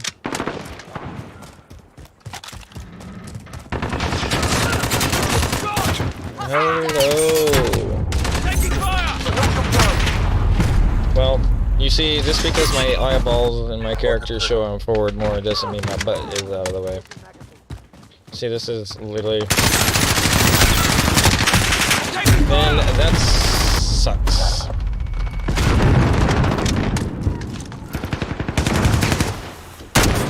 Enemy at the center.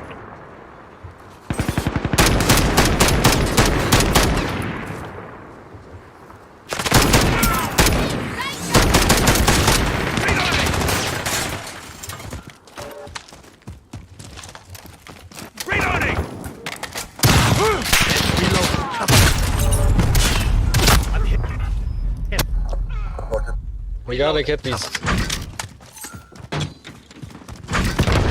Kill confirmed. at the center. Come on, let's go back this way.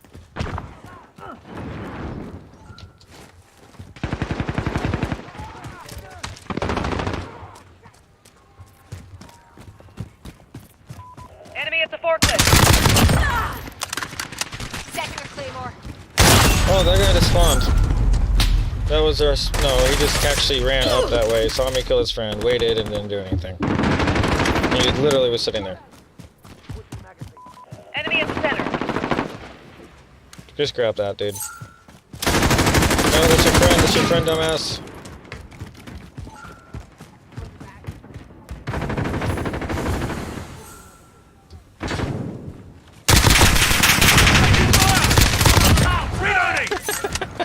Halfway there, keep fighting. Friendly UAV overhead. Oh! Oh! My freaking fingers, oh! Well, at least we're ahead this time. Kill confirmed.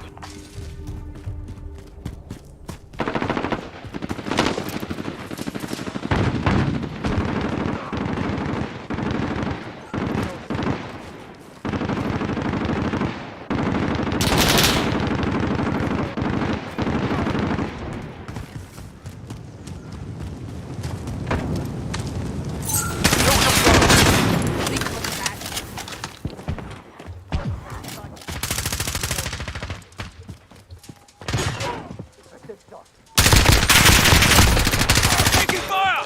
Enemy at the center. Reloading! Kill confirmed. Reloading! Both of them I was trying to reload right there on the sill. But maybe not the best spot. Well, you live and you learn, yeah. Or you just FANFO. Target down! Enemy at the center. Kill Reloading! confirmed.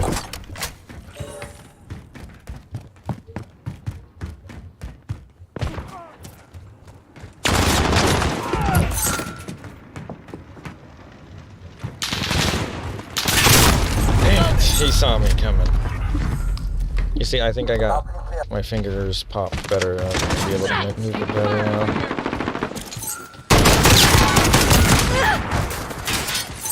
Kill confirmed. Molotov out!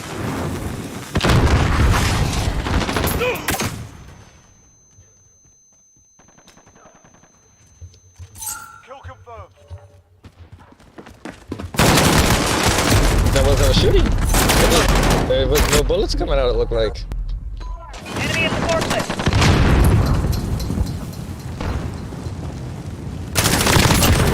Target down! Kill confirmed.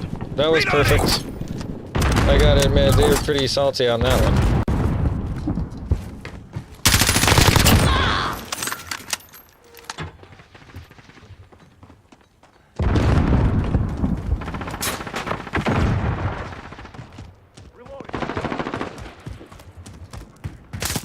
Oh. Hey, no more. Ah! Hey, bro, there's a guy right next to you. Less than a minute. Keep fighting. We're almost out of here.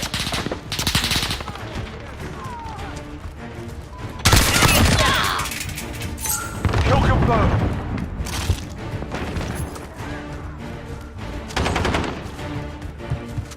Kill confirmed. Kill confirmed.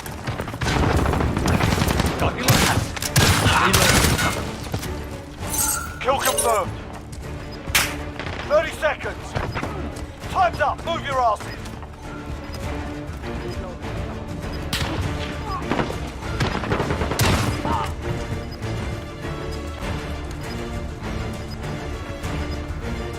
Friendly UAV overhead.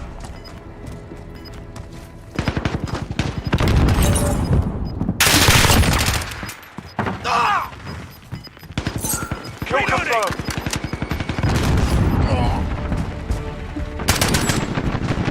We did pretty good at that one, That gave guys. them something to think about. Good work.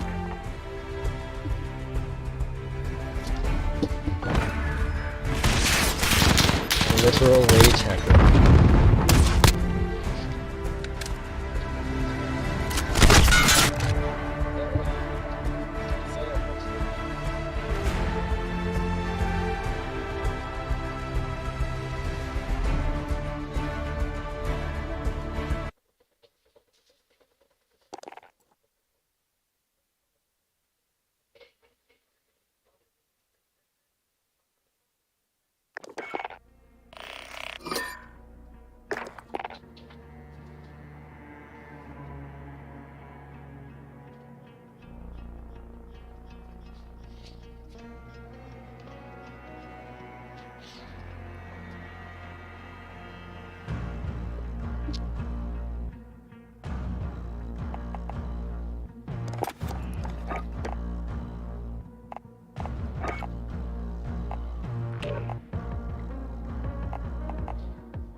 We're just using the M4 because it's like the draft weapon. What are we doing here? I don't know how I even have this gun, guys, and just don't ask questions. Team deathmatch. Okay, just don't ask Get your questions. teeth out. Time to hunt. You'll be very, very much so better with your life. I'm here.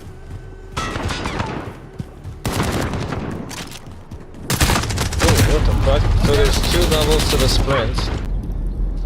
So you double tap it.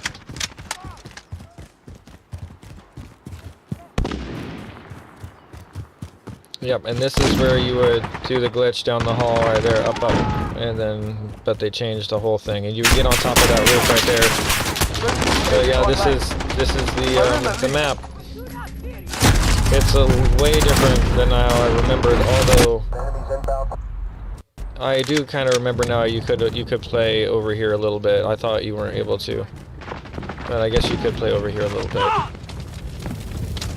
A little bit. I think, yeah, that's all that was. Just literal piles of shit you could lay on. UAV online. Oh. Enemy UAV overhead. We're losing ground. Take it back. Enemy near Main Street. Reloading.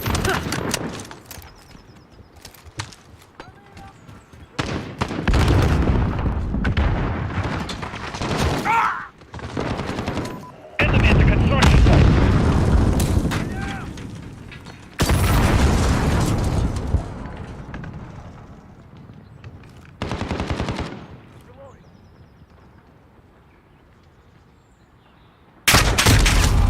Damn, he was already up there.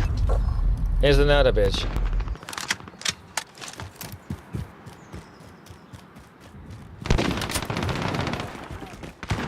Enemy UAV overhead.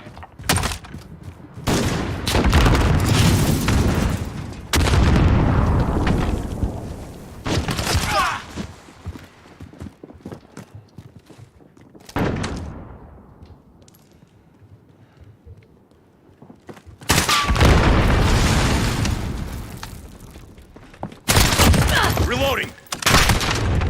I'm here.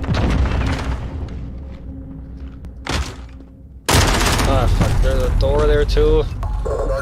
I keep forgetting about this shit. Enemy UAV That overhead. place was a fucking hellhole to sit in.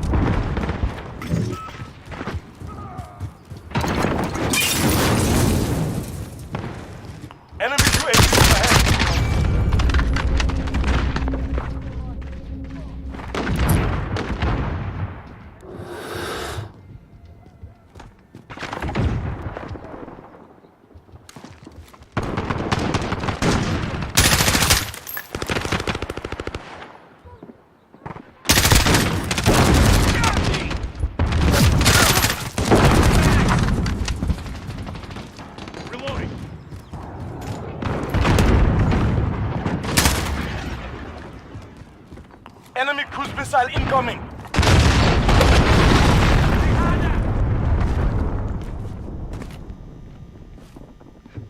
Sending him out.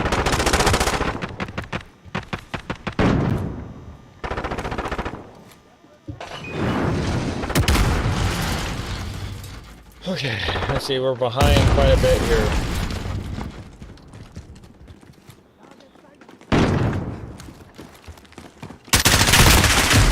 Halfway there, step it up.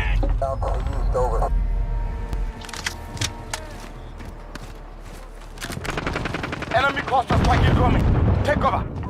Enemy at the destroyed building. Enemy UAV overhead.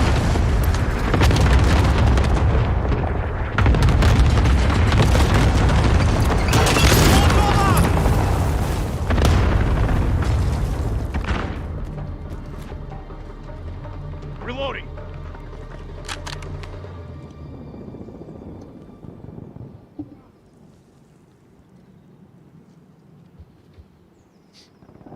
Friendly care package on the way. Reloading. I was waiting for that one. Sorry. I UAV was not very happy about that Enemies one. at cargo containers. Setting a charge.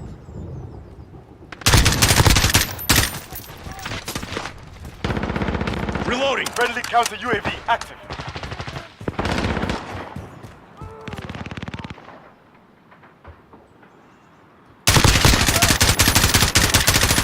Reloading. Changing mags.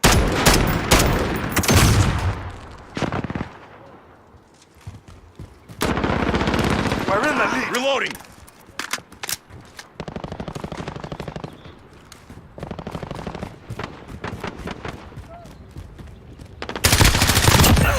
Target down. Personal radar drone ready. Request recon Shit! flyover. I seen that coming. Copy. I did, believe it or not, I did. Personal radar coverage.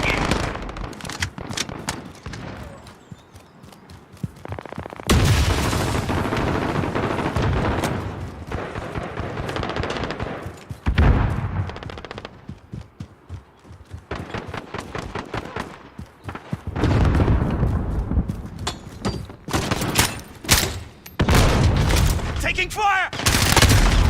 Fucking hell. You're like in the Friendly middle. UAV online.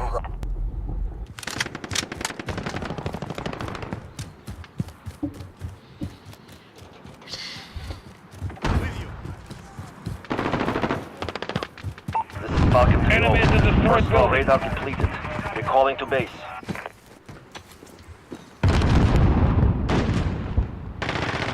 Friendly cluster strike inbound.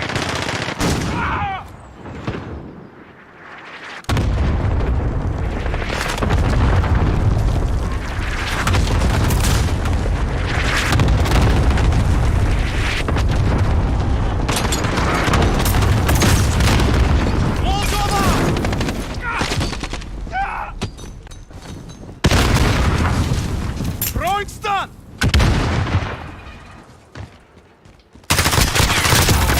Reloading!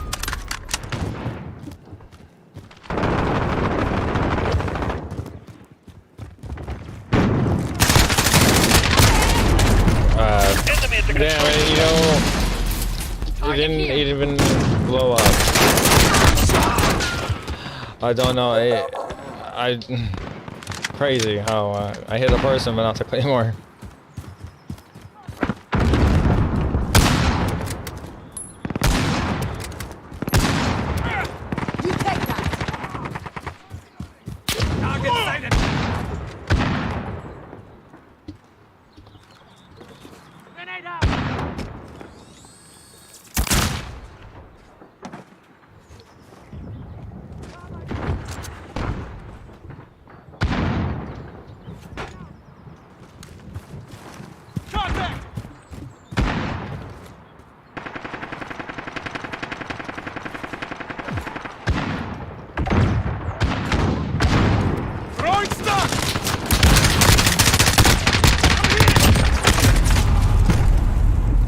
Behind you, I got the guy up top though. Enemy UAV overhead. Fuck, man.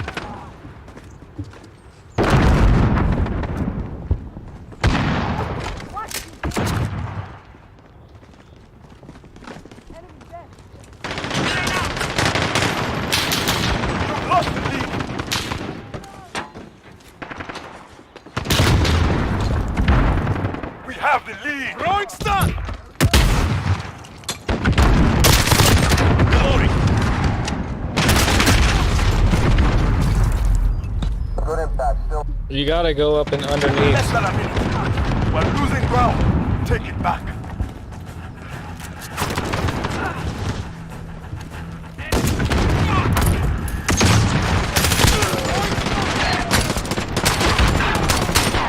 Learn from the loss. Adapt or die.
There's that thing next to that store where you gotta buy things. Oh, God.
In fact, do whatever it takes to survive.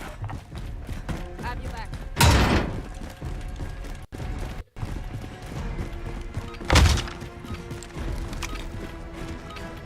Have your back. Kills them all.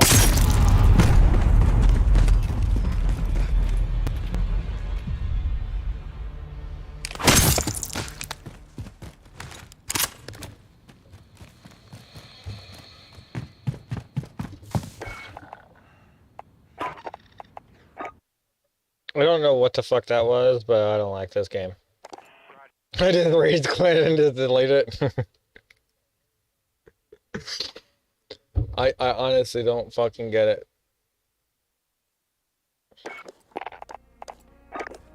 Do something else other than that one. That would be fucking great. That was a little stupid.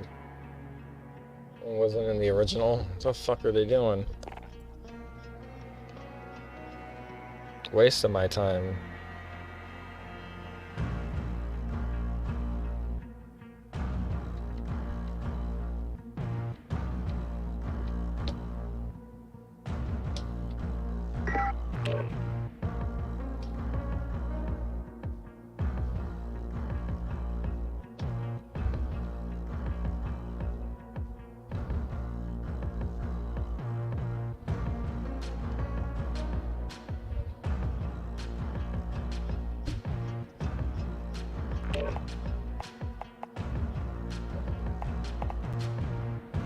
The rust. Rust. I see this map in my dreams.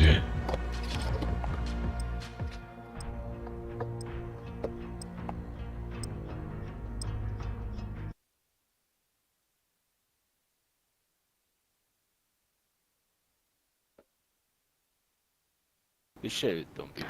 Shitty ass fucking nigga. I mean, you're camping on the open.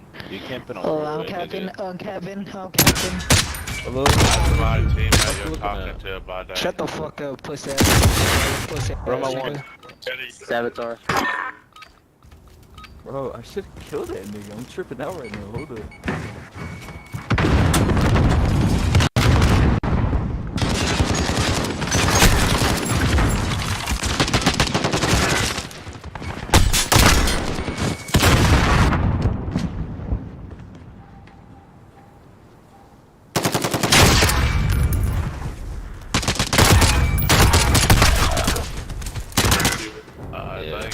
They're making us fight for it. Keep at them. Yo, Saboteur. Yeah, skippity. You dirty bitch. Run the ones, nigga. Shut the fuck up. Run the ones. Run the ones. Switching sides. Run the ones. Pussy ass nigga. Run the Pussy ass ones. nigga. Suck my dick.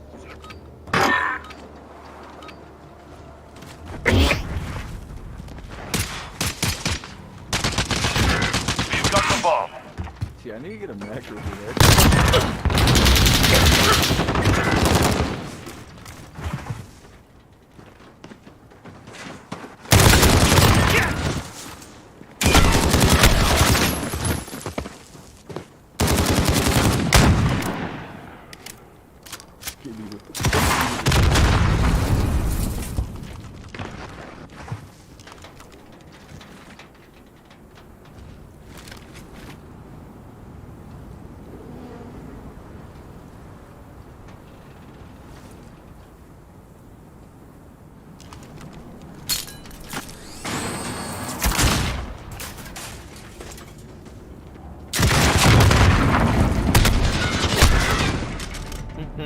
We're losing ground. Take it back. He won't.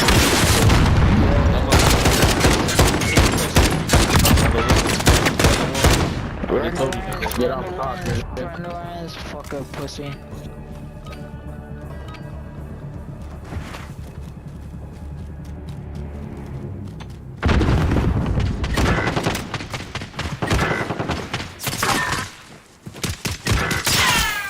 Bomb secured. They're making us fight for it. Keep at them. You fucking. Wanna back up here?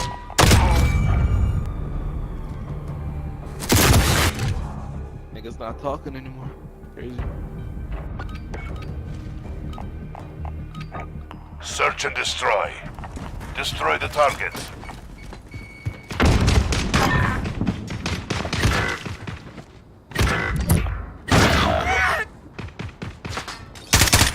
The last one standing.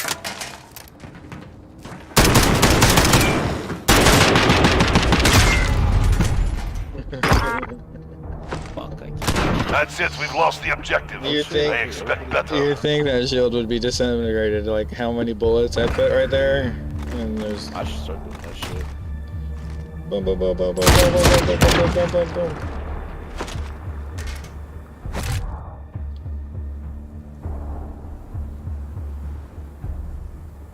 I'll invite him right now. This nigga won't. He's not gonna join. Watch.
The fuck I just joined? Team deathmatch.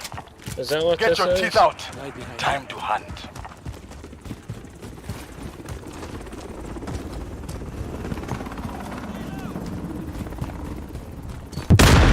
Enemy at the destroyed building.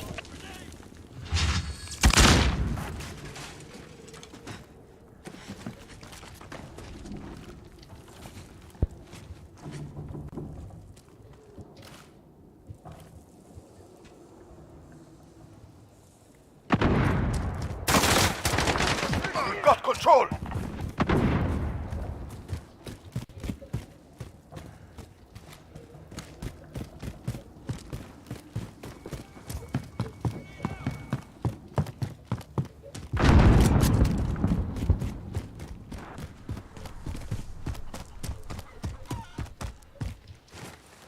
Enemy at the workshop.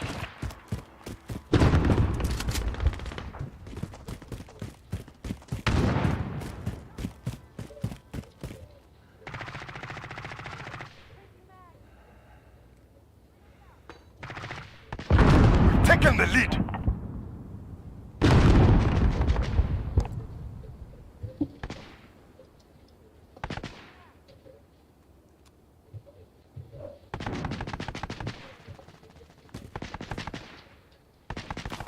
lost the lead.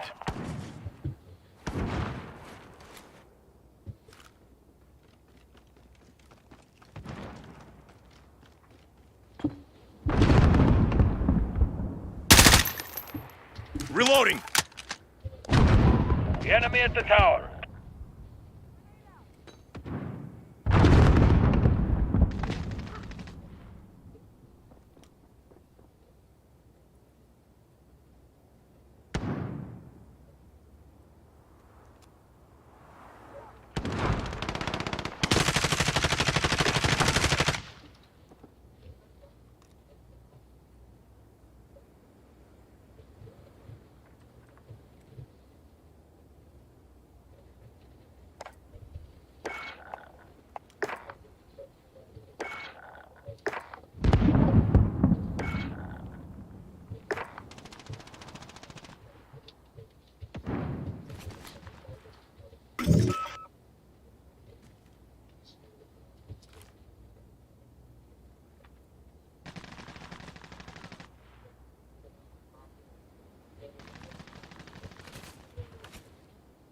Enemy UAV overhead.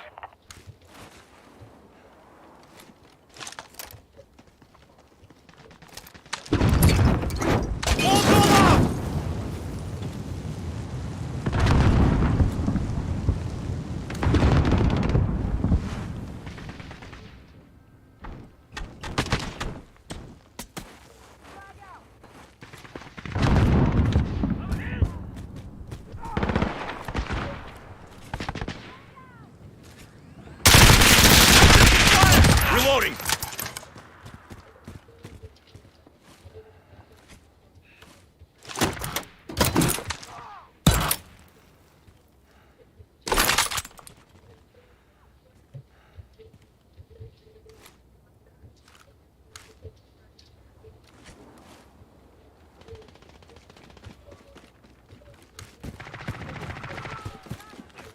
Right behind you.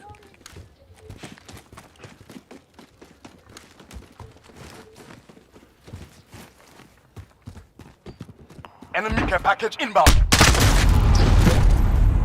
First death. There's always a first death.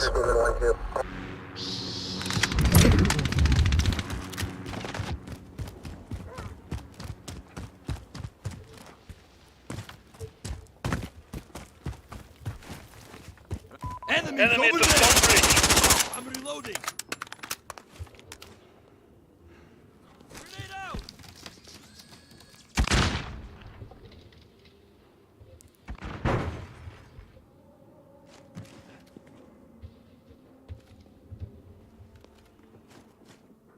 Enemy personal radar in the air.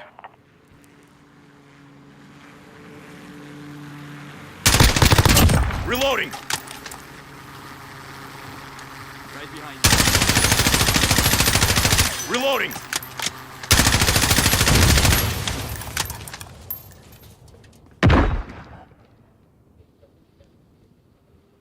One there. Enemy at the destroyed building. I'm reloading. Friendly UAV online. Right behind you. Low ammo.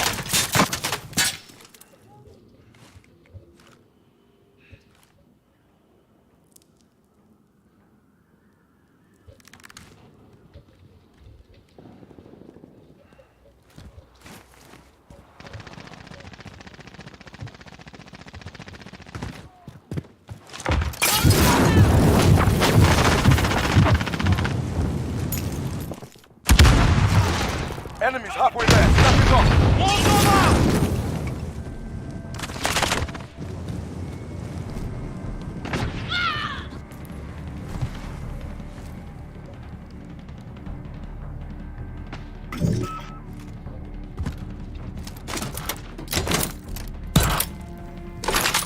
Enemy at the rock shop. Reloading.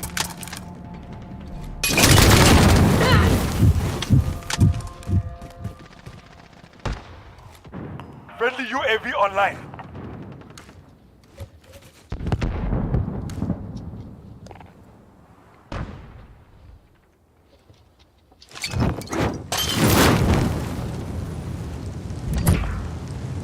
We're in the lead.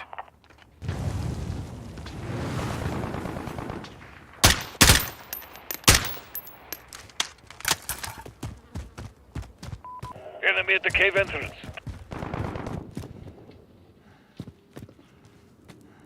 Friendly UAV online. Enemy personal radar in the air.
It couldn't have been the same Throwing guy. grenade!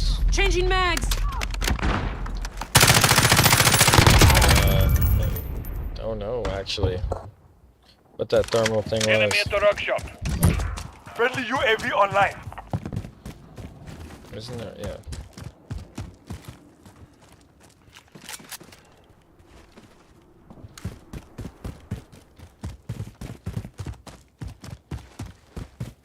Grenade out!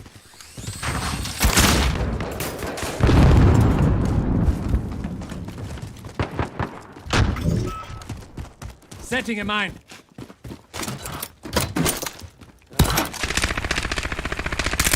Enemy at the bridge. Changing mag!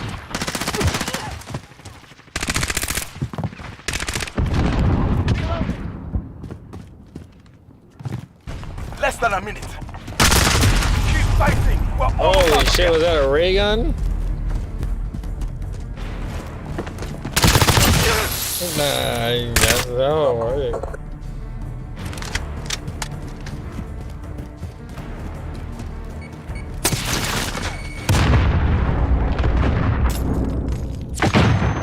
Throwing stun. Reloading. 30 seconds. Time's up. Get moving.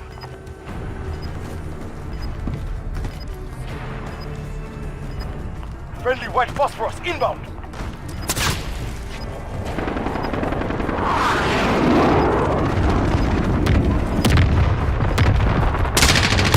I'm taking fire.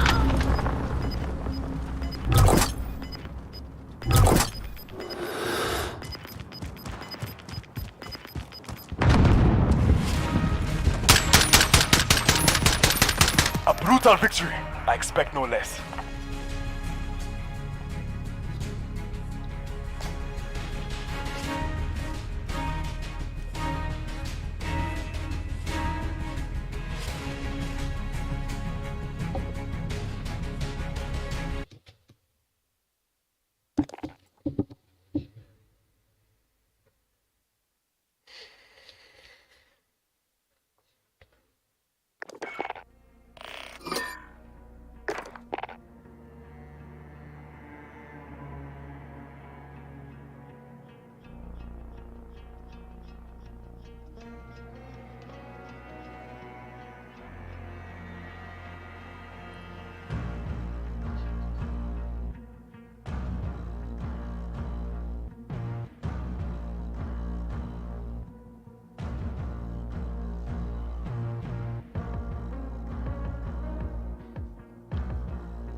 We've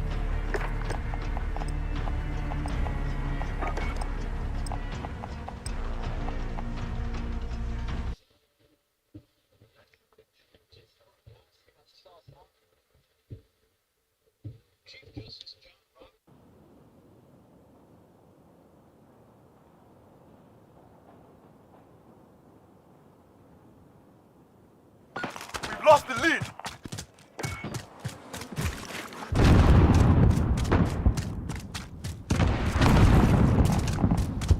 Enemy at the center. Team deathmatch. Get your teeth out. Time to hunt.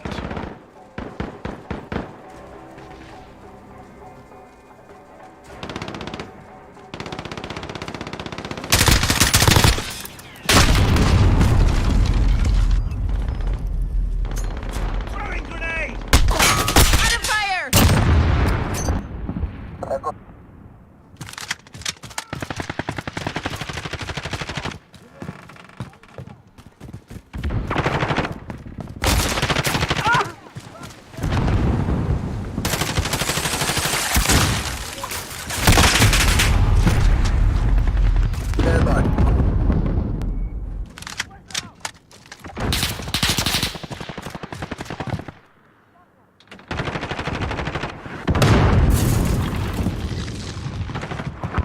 Enemy at the warehouse. Lost control. Reloading.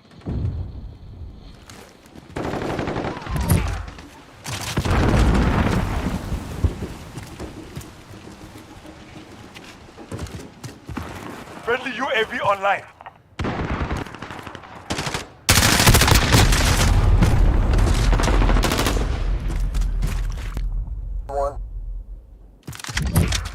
Friendly precision airstrike on the way.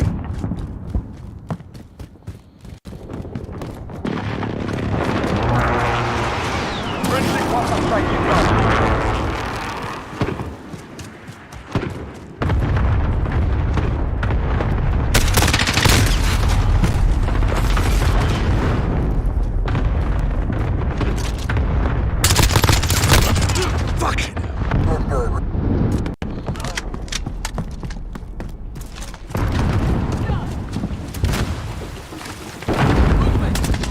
Enemy at the warehouse. You! Reloading!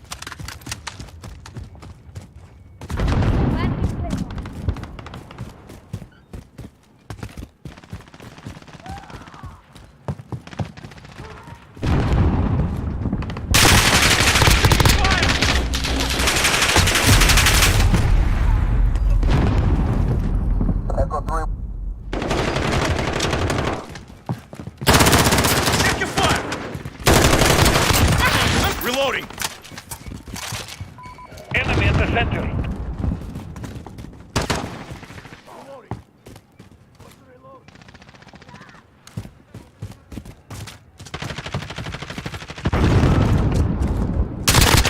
Reloading. Reloading. Personal radar drone ready. Request recon flyover. Falcon 301. Check your fire. Reloading. Reloading.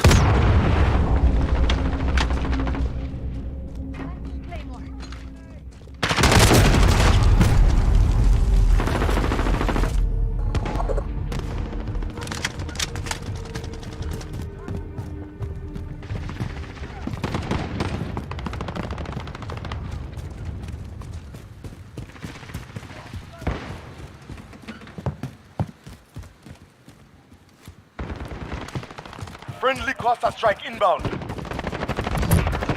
is Falcon 3-0. Personal radar completed.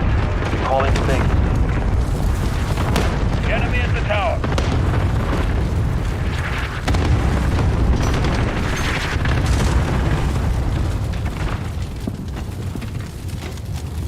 I'm out. Reloading.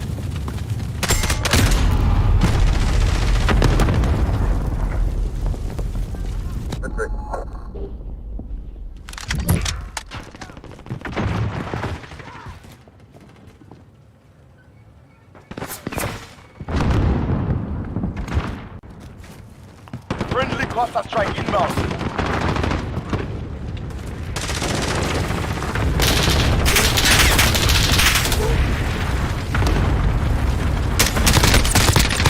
I'm taking fire! Reloading. Enemy at the center.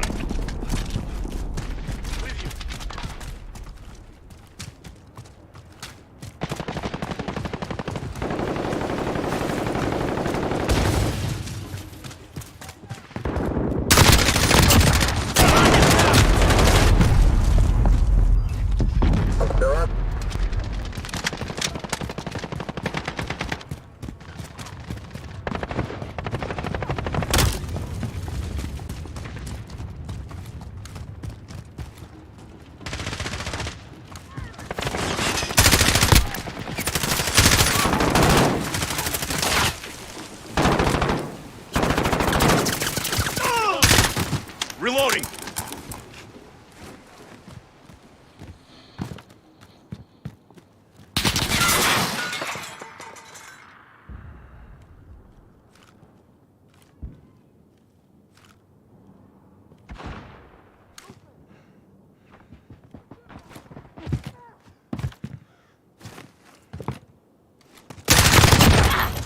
Reloading.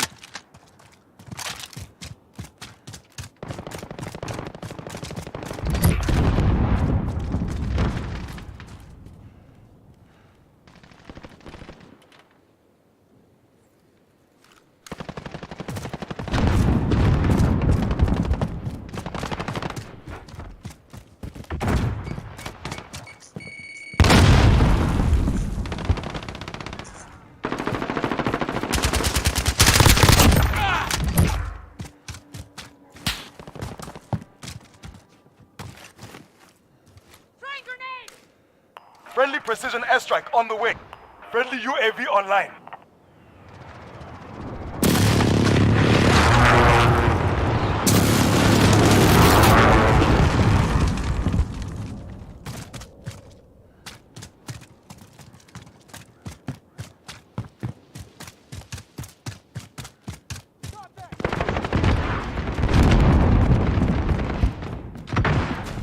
We're crushing them. Stay with it.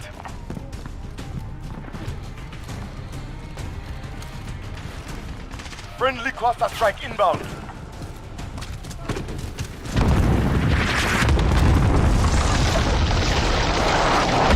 Don't win in fair fights. A win is a win.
Don't even know.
First hard point identified. Move to secure.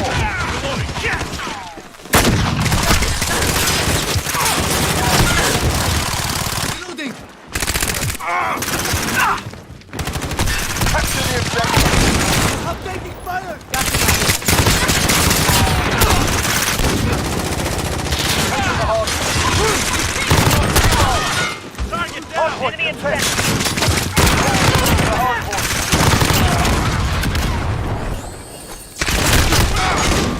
Enemy UAV overhead. Hard point contest. The hard point.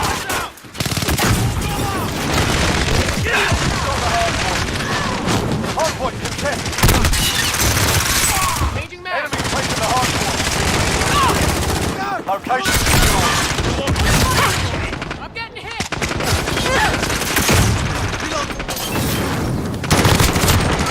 About to move. Fire!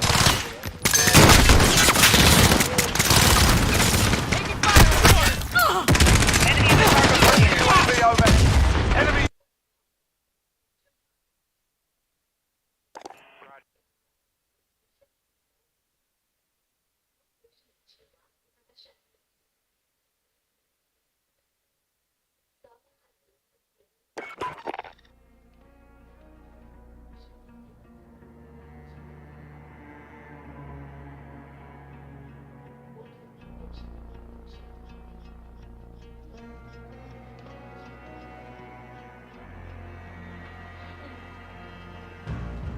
I can't help it if I'm tired and I fall asleep.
free-for-all. Make every hit count.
than a minute.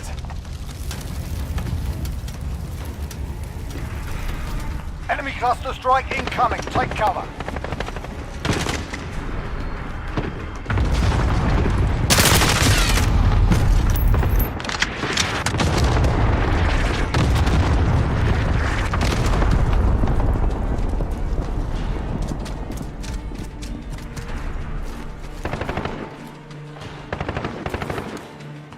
Seconds. Time's up. Move your asses.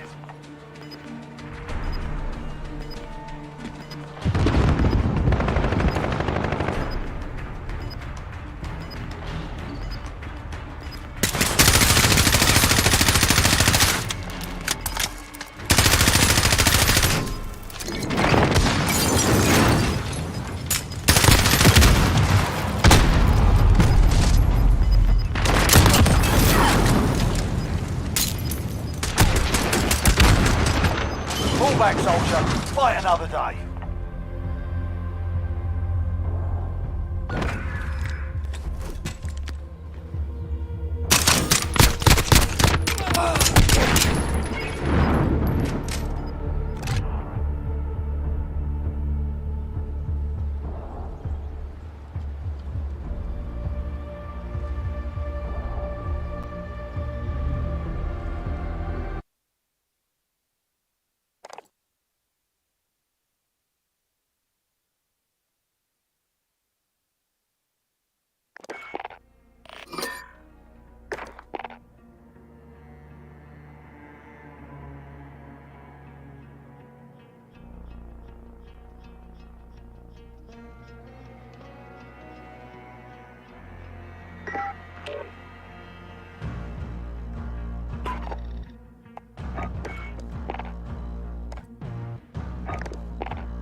You really not big. Yeah, date you at 27. Fuck that look like fucking. Nah, fucking.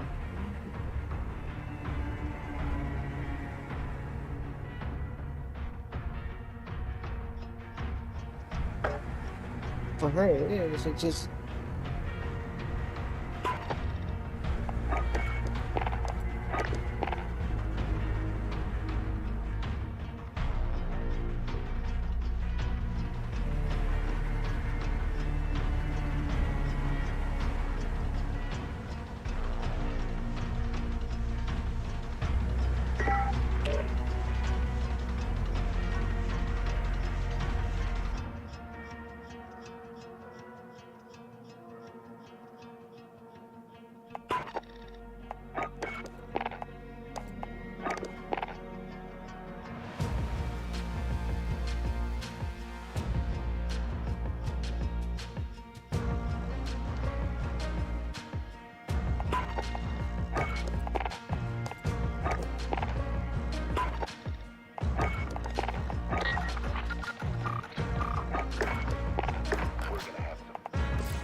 Location secured.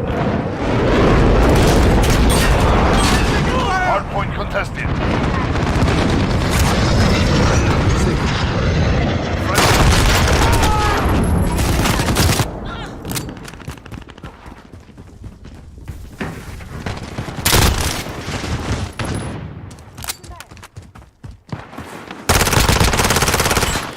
Need to reload. Taking reloading. 10 seconds. Get ready to move.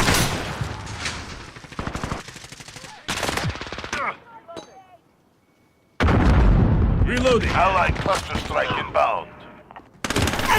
Next hardpoint. Let's go. We control the hardpoint.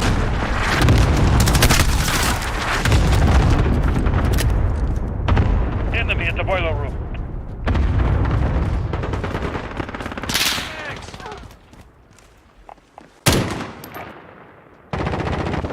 Hardpoint. Control the hardpoint as they are located. Enemies taking the hardpoint. Location secured. Friendly VTOL jet on station.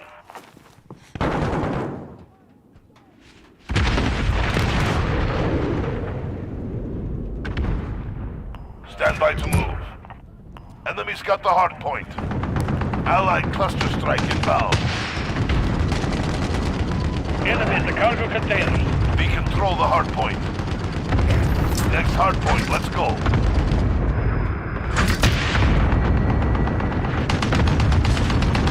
Enemy in the minecart.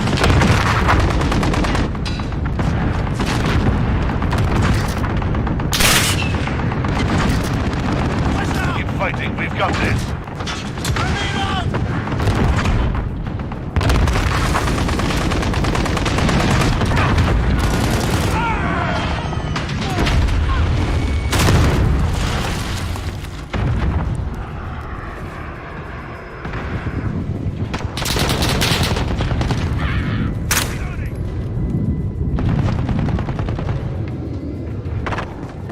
Hardpoint contested. 10 seconds, get ready to move.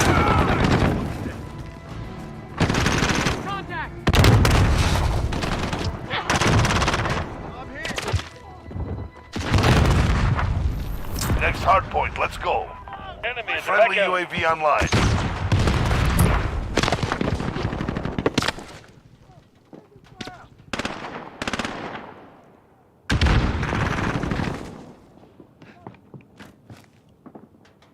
Enemy's got the hard point. Enemy UAV overhead. We control the hard point.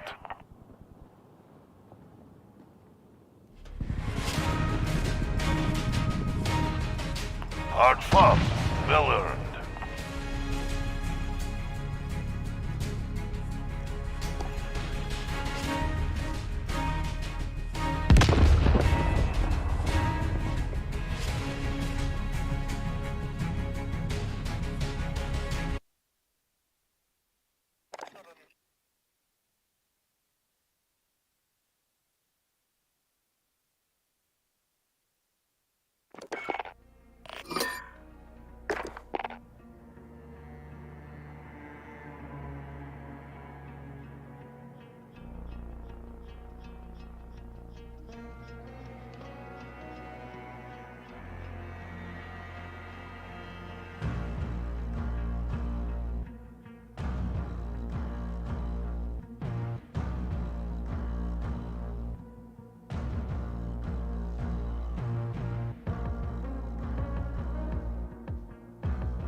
Hardpoint identified. Secure the area.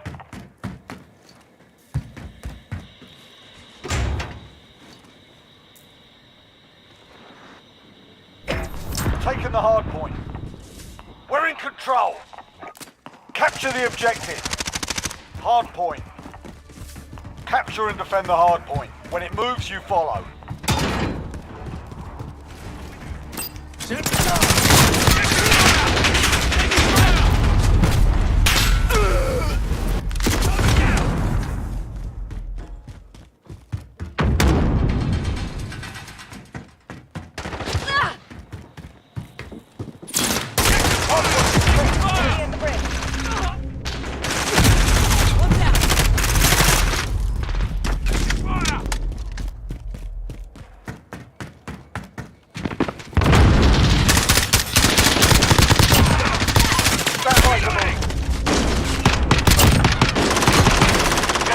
Radar drone ready for escort. Request recon flyover!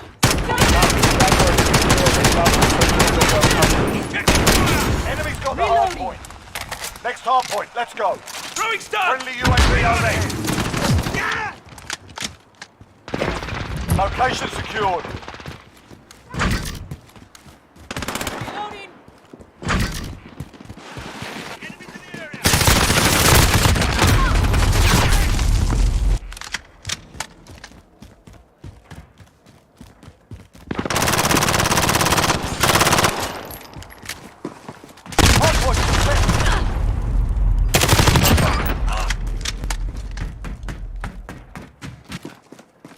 This is Jaguar 3-0. Personal radar is bingo fuel. Recalling to base.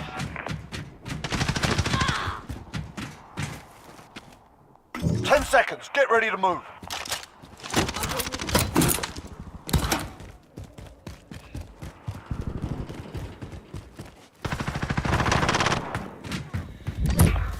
Okay, get to the hard point.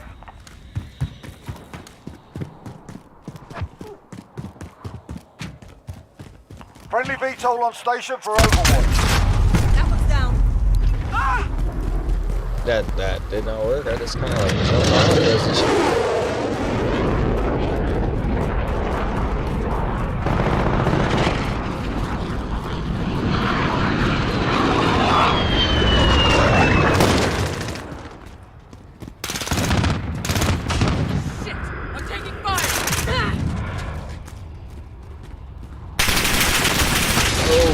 Taking fire! On the hard point.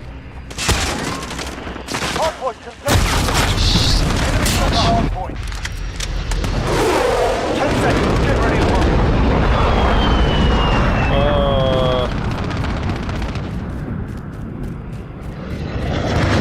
Oh, shit. Location secured.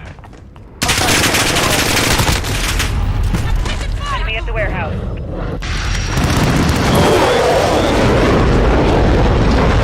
Is there a way you can hook it up to Wi-Fi, huh?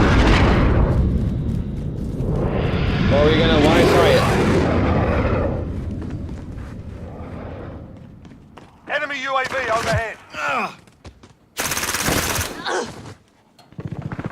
Be advised, friendly precision.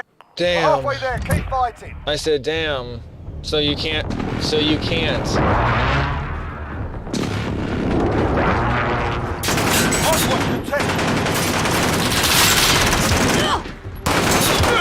Yep, one down.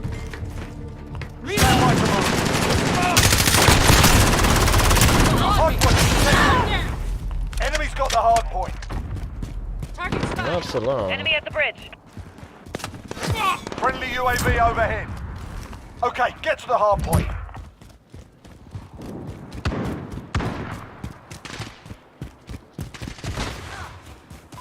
Enemy at the garage. Enemy's got the hard point. Hard point contested.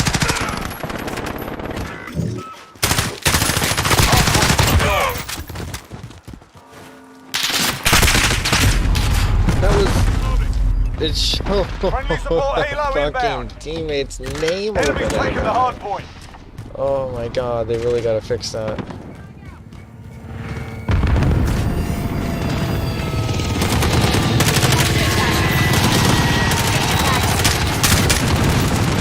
UAV overhead. by to move. Location secured. Shit. Enemy at the bridge. Like I said, I'm testing all today, guys. I'm trying to figure out like if I can get in that window right there, like by jumping on the barrels. For instance. Enemy at the warehouse.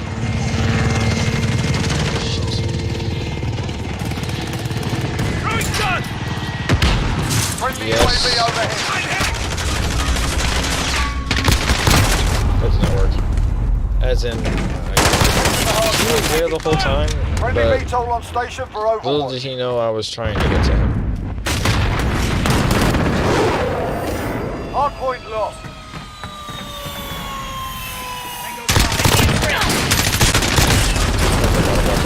And to be honest, we were so far ahead, I was just going to let them win a little bit, because that way we can get more kills. Stand by to move. We've taken the hardpoint.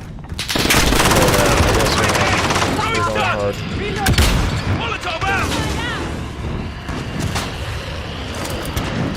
Next hardpoint, next shot.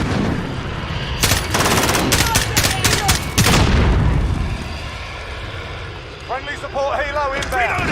Hardpoint secure.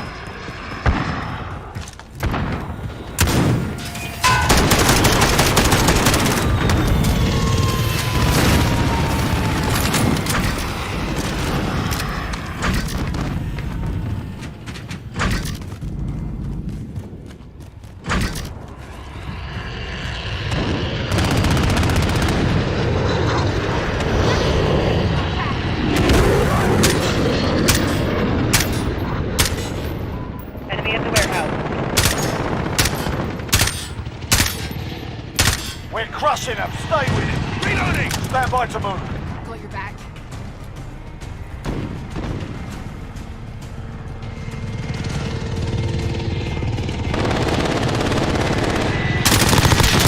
Hardpoint lost.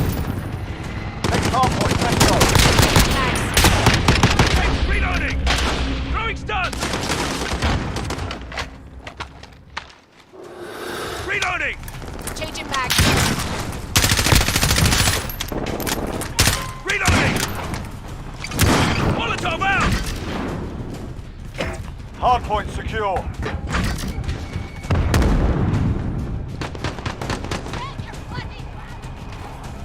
Changing backs. Enemy at the warehouse. Be advised. Friendly precision airstrike inbound. Target down!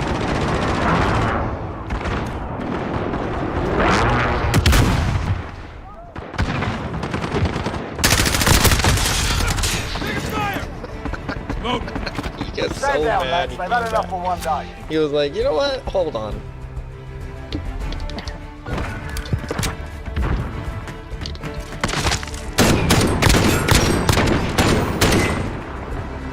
Oh, that gun did like 8 flips.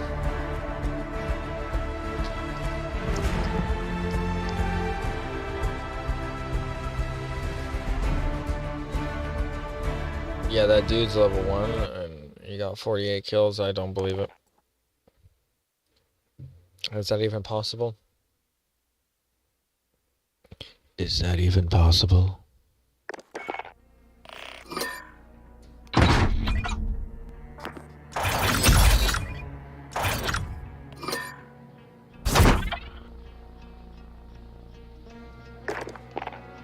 Let's equip that one. That one probably looks pretty cool, yeah.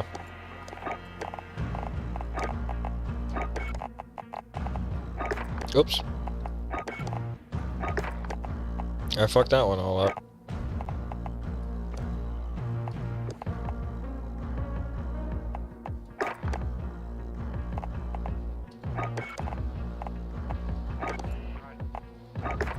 There we go.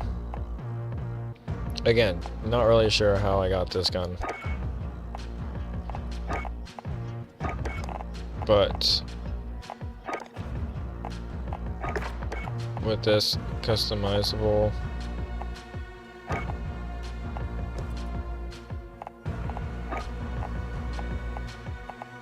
dragon.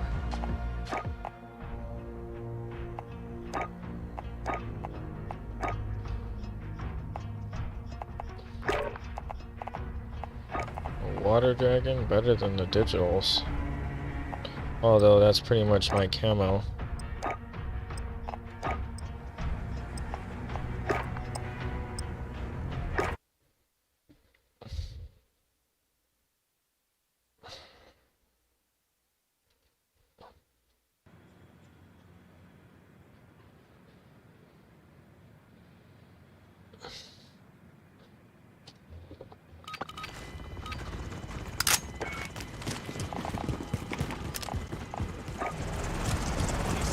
Hard point.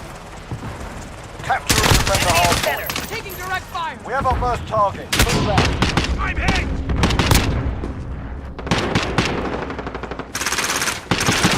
Reloading! Take fuck! Gotta reload! We've taken the hard point. Capture the objective. We've pulled ahead. Stun out.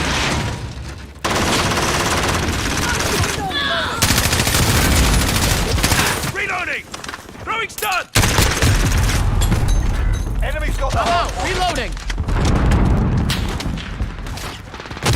Throwing stun!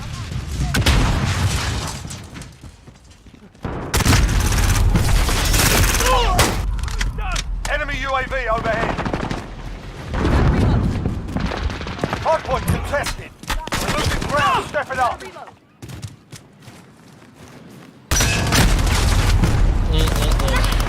I'm out. Enemy UAV overhead. Stand by to move. Hard point contested. Hard point secured.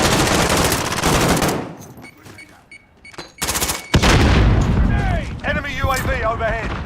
Next hard point, let's go.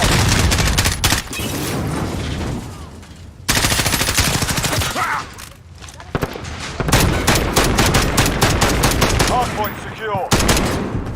We've got control.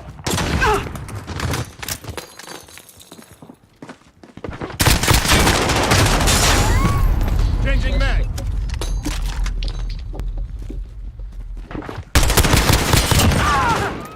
Changing mag.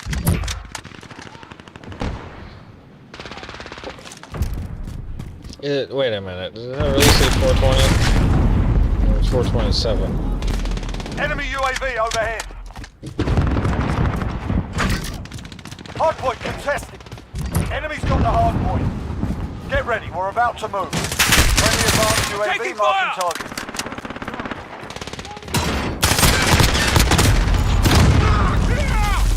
Yo. Next hard point, let's go.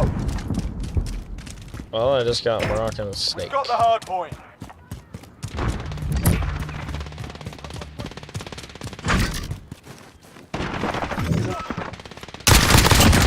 Target down!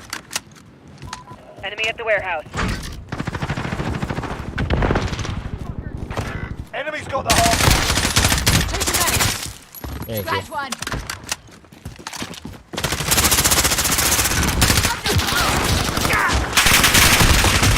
That didn't work at all. I got a few shots in there.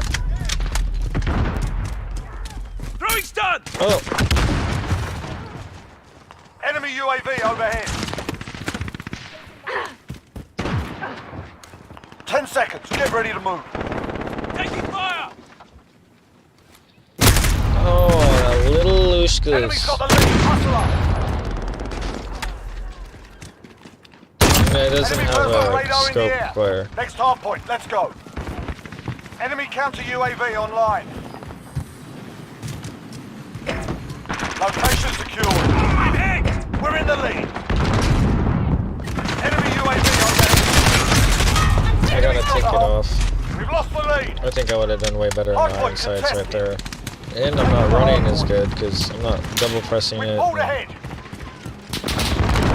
A few things, just I've noticed, by the way. But sometimes I just like to try to like fit into a play style and just fit it Allied cruise missile away. instead of Hard just point contested. changing all the Hard time. point lost. Hard point contested. Reloading! That guy. Taking the hard point. Get ready, we're about to move. Oh, come on now. Enemy counter UAV online. Enemy taking the hard point. Next hard point, let's go.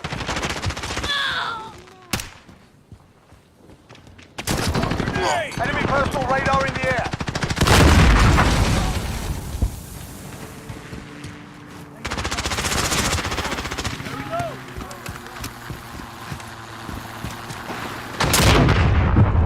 We're losing control.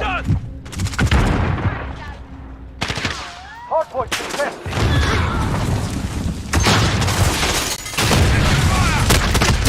He's in that corner. No. Oh my god. Hardpoint contested. Fuck me. Get ready, we're about to move. Hardpoint contested. Right. Take hardpoint, let's go. Enemy's taking the hardpoint. Target down! Get fuck that guy. Enemy's halfway there, step it up.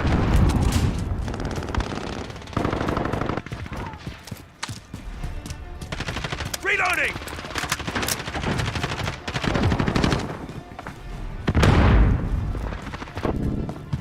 Hardpoint contested. Hardpoint secure.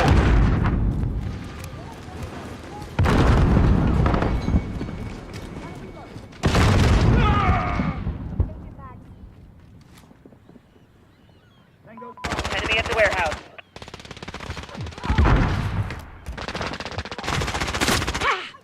Stand by to move.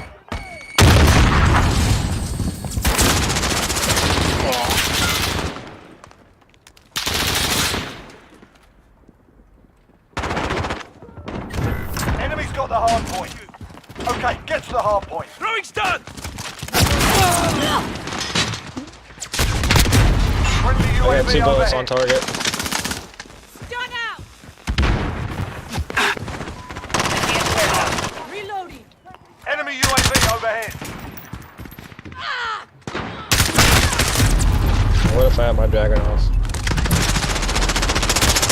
Oh Enemy shit. personal radar in the air. Reload! Good game, I guess, huh?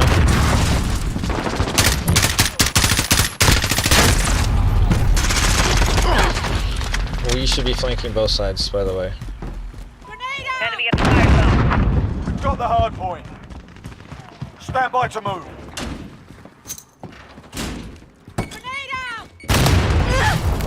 Oh shit. Enemy missile. Enemy at the warehouse. That's the hard point. Next hard point, let's go. Hard point contested. We're losing this fight. Get your heads in the game. Oh my fucking god. Why can't I go up? What is this? What is this cruel world we live in?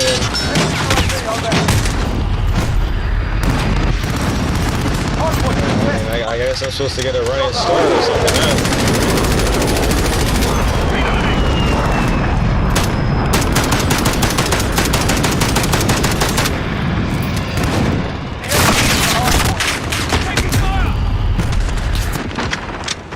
Stand by to move. Hardpoint contested. We've got the hardpoint.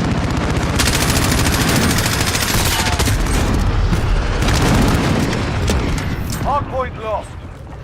Okay, get to the hardpoint.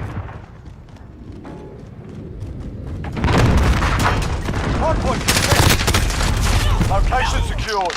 Ah, I think I got that one. Hardpoint contested. Hardpoint lost. Check your fire! I was stunned the fucking high hell. And thermite on me. That was great. Enemy UAV overhead. Throwing stun! Hardpoint contested.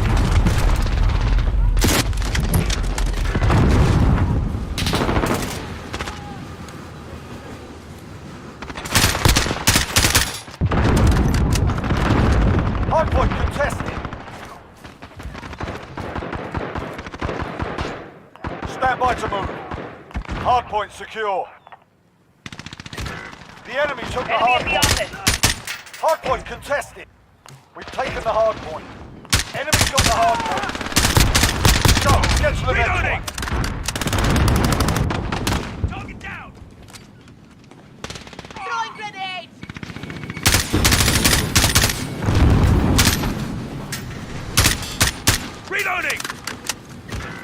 taken the hard point.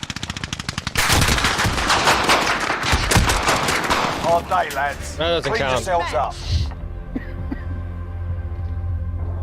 At all.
Dun, dun, dun, dun. Dun, dun, dun, dun. Just drop the dubstep bass like. Dun, dun, dun.